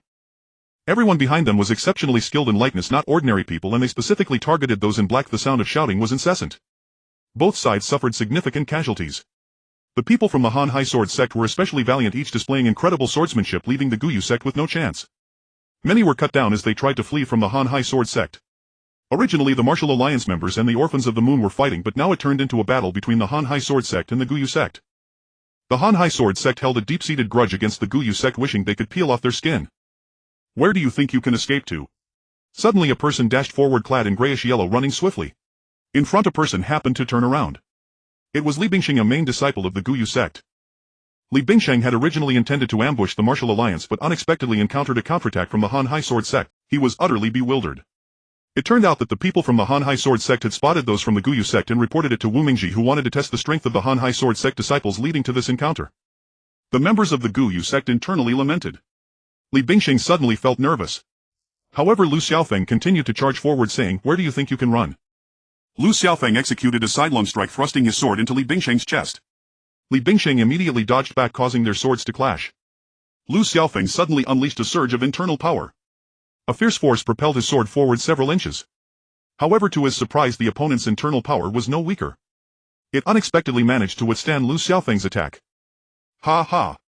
It turns out I underestimated you. You indeed have some ability." Li Bingsheng swiftly flipped his right hand, and a long sword suddenly bent, propelling him forward as he lost grip of the sword. Lu Xiaofeng was shocked and couldn't evade in time. He was immediately pierced in the shoulder by a sword, the blade deeply embedded.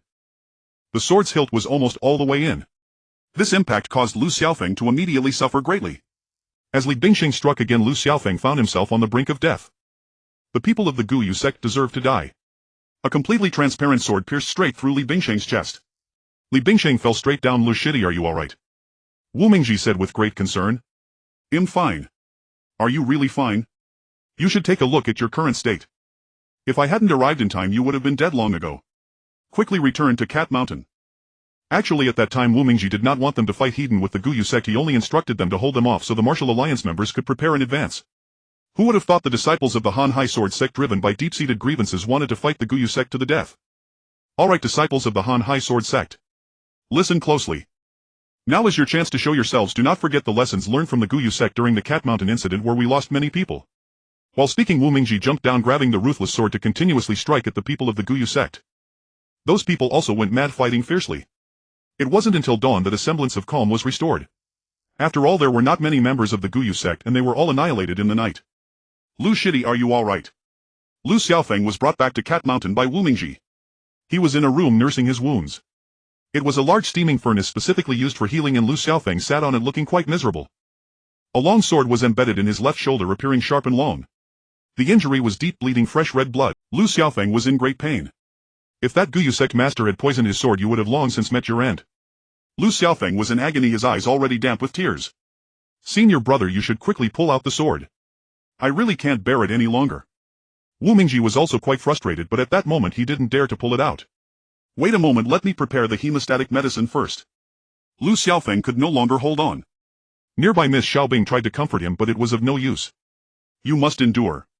This is the worst part. Wu Mingji exerted all his strength, suddenly yanking the long sword out. Blood immediately spurted out. It splattered onto Miss Xiaobing, covering Wu Mingji's face as well. Quickly apply the wound medicine. The fool Lu Xiaofeng's mouth continued to bleed profusely. The bleeding could not be stopped. Ah! Lu Xiaofeng screamed like a pig being slaughtered. The two of them continuously pressed on his acupoints. After a long time the bleeding finally halted but Lu Xiaofeng could not withstand it and fainted. Wu Mingji sighed heavily and left. At that moment several disciples carried Lu Xiaofeng back to the room. Is Wu Dage alright? Sigh. Miss Xiaobing shook her head upon seeing this. After the Han Hai Sword sect annihilated that batch of Guyu sect members, those from the Guyu sect seemed to have restrained themselves and no longer obstructed the martial alliance. All disciples of Han Hai Sword sect listened carefully.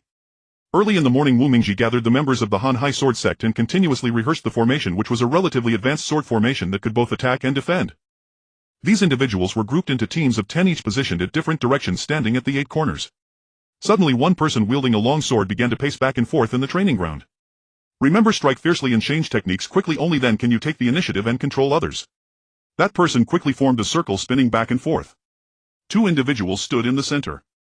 One in front directing the movements of the entire sword formation while the other coordinated the movements of the one in front. The 2 became the eyes of this sword formation. As Wu Mingji waved a yellow flag, 2 individuals rushed to adjust the formation. One person in front and one behind, they moved in a typical front and back manner towards the individuals in the sword formation. The 4 immediately drew their swords to block the opponent's path. However, the person behind couldn't catch up. The 2 suddenly moved as if they were one, slashing their swords horizontally through the air. The person in front thrust the sword forward. The entire adjustment formed an ellipse. The 2 on that side were met with a closed door, forced to retreat repeatedly. One of them lost their balance and fell to the ground. Wu Mingji saw this and immediately rushed over. The other person was still defending but was already exhausted. Watch the sword. Wu Mingji stepped forward, appearing quite valiant. Suddenly he saw that person forming a straight line. Wu Mingji was right at the front of the line. The leading individual Zhang Jian charged forward attempting to assassinate Wu Mingji but was blocked by Wu Mingji's sword. Thus the 10 individuals at the back engaged in a rotating battle to stab Wu Mingji. One person moved like the wind, rushing back and forth. Break! Wu Mingji suddenly kicked the leading individual. That person fell backwards with their head tilted. The one behind couldn't stop and also fell down. The 10 individuals continued to roll on the ground. Wu Mingji appeared quite disappointed. You all need to train more, you can't be like this. Remember, the key to this sword technique is to avoid being encumbered by the formation. Therefore you must strive to overcome this flaw. The simplest yet most effective method is to use offense as defense.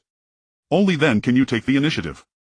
Now the Sea Corner Palace is almost about to emerge from the water. I think we should go down into the sea. Let's see if we can find the Sea Corner Palace before the Guyu sect does. Miss Xiaobing said worriedly to Wu Mingji. Wu Mingji also felt troubled, not knowing what to do. He could see the days passing like this. The time for the Sea Corner Palace to have issues was getting shorter. In fact, it had been over 10 years since he obtained the Heartless Sword, and a few more years would pass.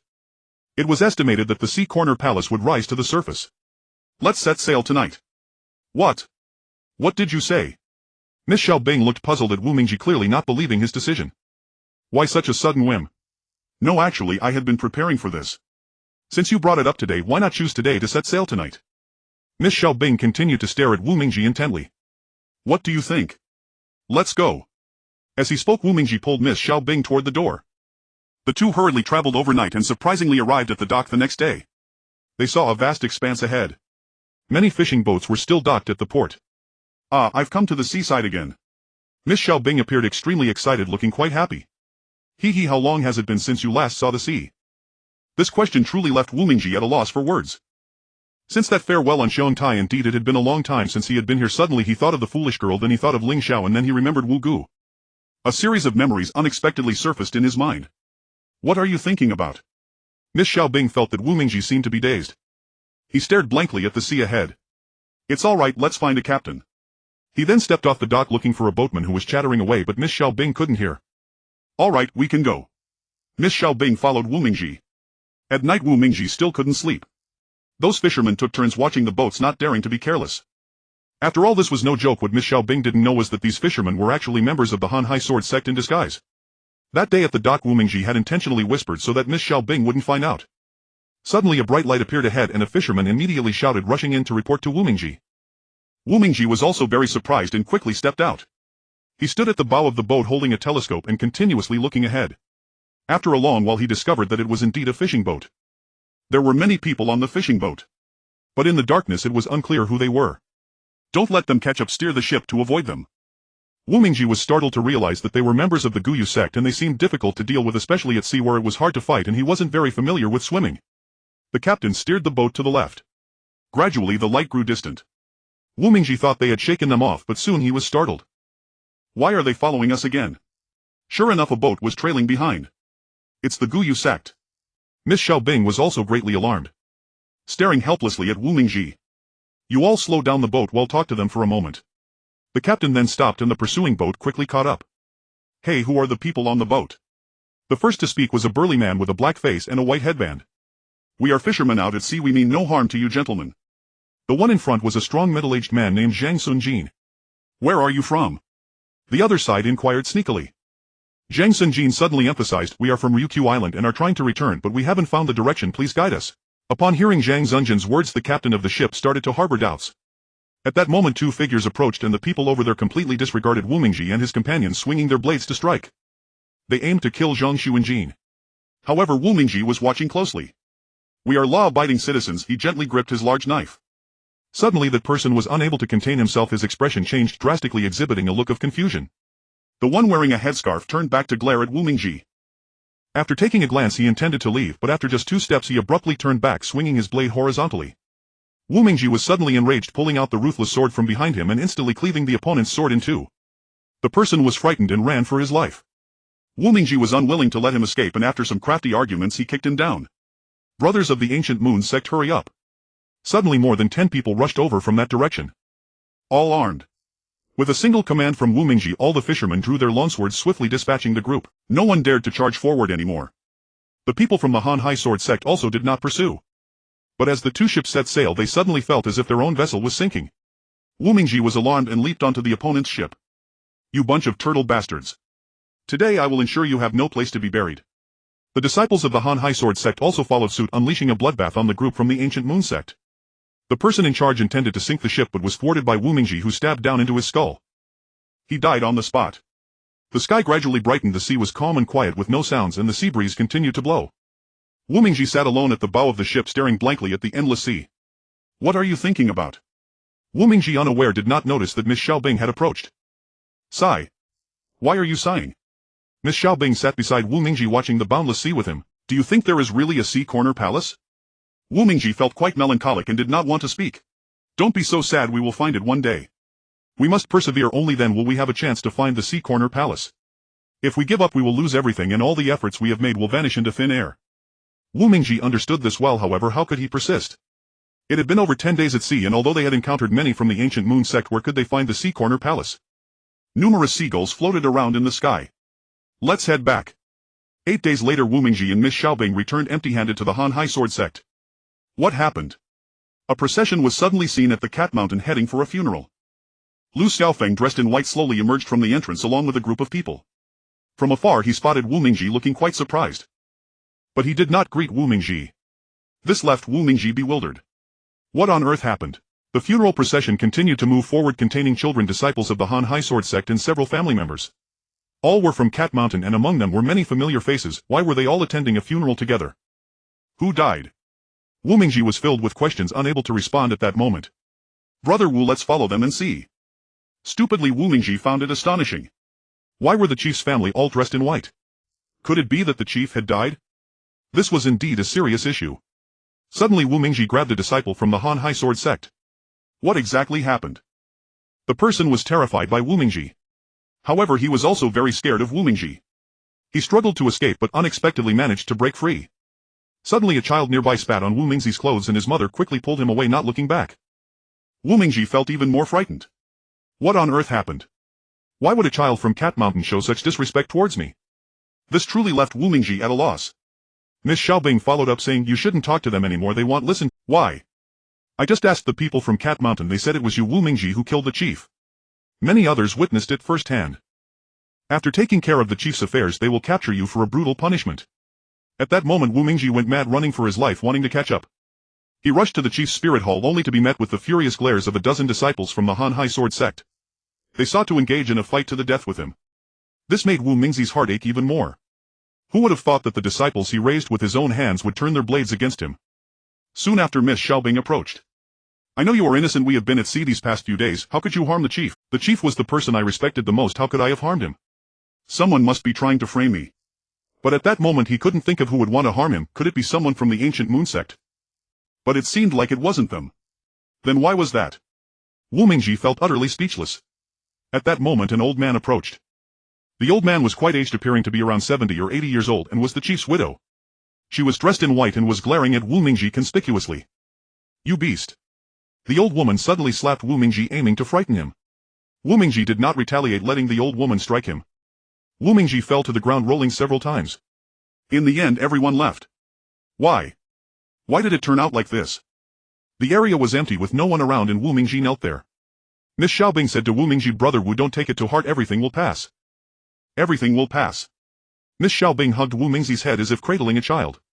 At the ancestral grave of Cat Mountain a pit had already been dug. About 3 feet deep and 2 feet wide. Chief! The group began to weep, continuously crying out to the heavens, especially the family members of the chief who were crying their hearts out. Chief, you died a tragic death. We will avenge you. The people of the Han Hai Sword Sect were filled with fury, and even Lu Xiaofeng, who had a good relationship with Wu Mingji, stood with the chief's family. Even if we all die we will not stand by idly. Wu Mingji, who did not know when he had appeared, shouted at everyone, the chief's death has nothing to do with me. However, no one from the Han Hai Sword Sect believed him, and even those who did would still harbor doubts. You beast! An old woman struck Wu Mingji with a stick. Wu Mingji endured the excruciating pain but could no longer contain his emotions. What did I do wrong? Brother Wu, let's go back.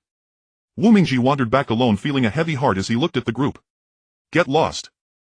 The chief's daughter suddenly grabbed a clod of dirt from the ground and hurled it at Wu Mingji, who was quite taken aback. He felt a deep disinterest. You turtle bastard, you are unworthy to be the leader of the Han Hai Sword Sect. Suddenly a group of disciples from the Han Hai Sword Sect looked at Wu Mingji with helpless expressions. You! Wu Mingji's heart shattered. He looked at Lu Xiaofeng and said, Xiaofeng. Lu Xiaofeng pretended not to see him, which left Wu Mingji even more confused. Senior brother, why did you kill the chief? I didn't. I really didn't. Lu Xiaofeng did not look back as he left, not caring about Wu Mingji at all. Just go and don't come back to Cat Mountain. In the dark night only Wu Mingji was left squatting beneath the trees. Ha ha ha. Suddenly 3 figures in black appeared. Each wielding an ugly whip, they surprised Wu Mingji. Are you from the Ghost Clan? You. At that moment the 3 of them lunged forward together, aiming to kill Wu Mingji without leaving him an escape route. Wu Mingji, caught off guard, was at a loss for what to do, suddenly feeling helpless. Are you from the Orphan Moon Sect? Suddenly Wu Mingji's words were interrupted by his own strength as his body moved swiftly, darting between the 2 men. He weaved back and forth, but 3 whips surrounded him tightly. You. Before Wu Mingji could finish speaking, 1 whip blocked his retreat. Ah. Clearly Wu Mingji was already injured, having been struck by a whip. What do you want? The 2 whips flew towards him again. Wu Mingji had reached a point where he could no longer dodge, and the ruthless sword was beyond escape. Clang. The ruthless sword clashed with a longsword, but no matter how Wu Mingji tried he could not sever the opponent's whip. Suddenly he was startled. In an instant I couldn't break free. The two whips followed suit, suddenly wrapping around Wu Mingxi's legs. He was lifted off the ground completely unaware. It seemed hopeless. Another person agile and swift kept moving, and with a quick flick of a rope he captured Wu Mingxi tightly. Ga. The three of them fled swiftly. Wu Mingxi had no idea what had just happened, and he lost consciousness. When he woke up he realized he had been lying here for a long time. Moreover, everything around him was dark and he could see nothing. It was pitch black. Miss Xiaobing. He called out continuously, but no one responded. No one paid him any mind. Brother Wu. It seemed like someone was calling out to him in a low voice, but he could not see where they were. Is that you, Miss Xiaobing? Is it really you, Xiaobing? Where am I? Wu Mingxi found himself imprisoned in a dark cage, unable to see anything, as if his hand could not discern 5 fingers. This left Wu Mingxi feeling suffocated in his mind. Suddenly a spark of starlight appeared before him, yet it was not the little ice girl he had imagined. The light grew brighter, illuminating the world around him almost as if it were lifting him up. You. Lu Xiaofeng. Indeed it is I. Wu Mingxi was taken aback to discover that this seemingly gentle person would betray him. Why did you betray me? Why did you betray the people of the martial world? Aren't you afraid of being mocked by them? Mocked? How strange. I am not afraid. What benefits did the members of the Guiyue sect offer you? Ha ha ha. In the realm of martial arts they can elevate my skills tenfold in an instant. Ha ha ha. Now you are no longer my match. Wu Mingxi laughed coldly, his demeanor remarkably calm. He thought to himself, how could someone who has forgotten his own sect for the sake of martial cultivation be worthy of being called a hero? Behind Lu Xiaofeng another person appeared, silent and still. What do you intend to do with me? The figure in black behind spoke. Tell us everything you know about the Heartless Palace. What if I refuse to speak? At this moment several others stood behind the torch motionless. Will you speak or not? I have nothing to say. I will not betray the heroes of the martial world. You might as well give up on that. The figures behind him immediately advanced. The black-clad man exchanged glances, and the two quickly dragged Wu Mingxi out. Lu Xiaofeng, feeling a twinge of reluctance, followed them out alone. Disciples of the Heartless Sword Sect. Listen up. Wu Mingxi, the leader of our sect, has betrayed us, and I hereby declare that he is no longer the leader of the Heartless Sword Sect. The people in the training ground were bewildered, some expressing confusion, others helplessness. Excuse me, senior brother Lu, how did the leader betray the Heartless Sword Sect? How can you judge him a traitor when the matter is still unclear? The crowd of 600 or 700 murmured, some agreeing, some doubting. However, those who usually had a good relationship with Lu Xiaofeng began to shout, depose Wu Mingxi as the leader. It turned out Lu Xiaofeng's power had already become undeniable. Over the years Lu Xiaofeng had taken full control of the Heartless Sword Sect, secretly winning over many disciples, which now proved useful during his betrayal. But how can you contend with Wu Mingxi, who possesses such formidable skills? Suddenly a second-generation disciple of the Heartless Sword Sect voiced his discontent. Alright, if anyone is unconvinced, step forward. If you can defeat me, I will resign as the leader. Lu Xiaofeng spoke with confidence. His imposing manner was entirely different from his usual self, causing many to start doubting him. A disciple who had joined the sect alongside him approached. Chen Wangda stepped forward, saying, I wish to test the strength of my senior brother. Chen Wangda was Wu Mingxi's elder disciple, the earliest to join, and apart from Wu Mingxi no one could surpass him in skill. Very well, I hope you will not take offense. Chen Wangda scoffed, stop your nonsense. Do you think I don't know? You killed the clan leader and framed it on Wu Mingxi, and now you want to seize the leadership of the Heartless Sword Sect. What is your true intention? The crowd began to stir. Did Lu Xiaofeng kill the clan leader? So it was Lu Xiaofeng who committed the murder. The disciples of the Heartless Sword Sect cried out in shock. How could this be? It's impossible. How much more nonsense do you have? Lu Xiaofeng glared at Chen Wangda, bloodshot veins visible in his eyes. Chen Wangda was furious and lunged forward with his sword, aiming to stab Lu Xiaofeng in the chest. However, before he could strike, he was kicked away. What kind of power was this? How could a single kick send Chen Wangda flying? It was known that Chen Wangda was formidable, having diligently trained in martial arts guided by Wu Mingxi's teachings. Li, the director, was quite capable. How could he be knocked to the ground before even getting close to Lu Xiaofeng's feet? Bang! Chen Wangda was kicked to the ground by Lu Xiaofeng.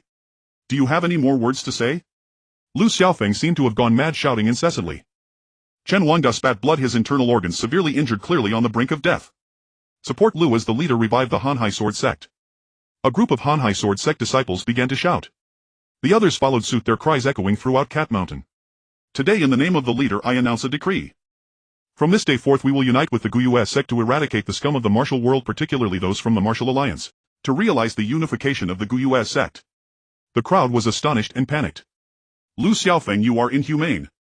You scoundrel. 3 people rushed forward, all of whom were Lu Xiaofeng's senior brothers.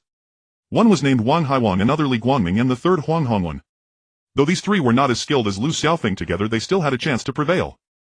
Today I shall cleanse the sect of traitors in honor of the ancestors of the Hanhai Sword Sect. Hundreds of people rose together, and those who initially supported Lu Xiaofeng defected. Lu Xiaofeng was a traitor who betrayed his master and ancestors, and the disciples did not wish to be associated with him. At this moment even more people turned against Lu Xiaofeng. Wang Haiwang stepped forward with his sword angrily, saying to Lu Xiaofeng, "Even if I die at your hands today, I will not regret it. I will not allow you to lead our Hanhai Sword Sect into ruin." Suddenly all the second-generation disciples of the Hanhai Sword Sect stood up, forming a sword formation. Lu Xiaofeng was taken aback. Wu Mingji had long anticipated that if a powerful martial artist ever attacked Cat Mountain, he would create this supreme sword formation, ensuring that no matter how skilled one was, there was no escape. Lu Xiaofeng was stunned and immediately tried to flee. The disciples of the Hanhai Sword Sect could not allow this traitor to escape, for he had killed the clan leader and now sought to destroy their sect, turning the martial world against them.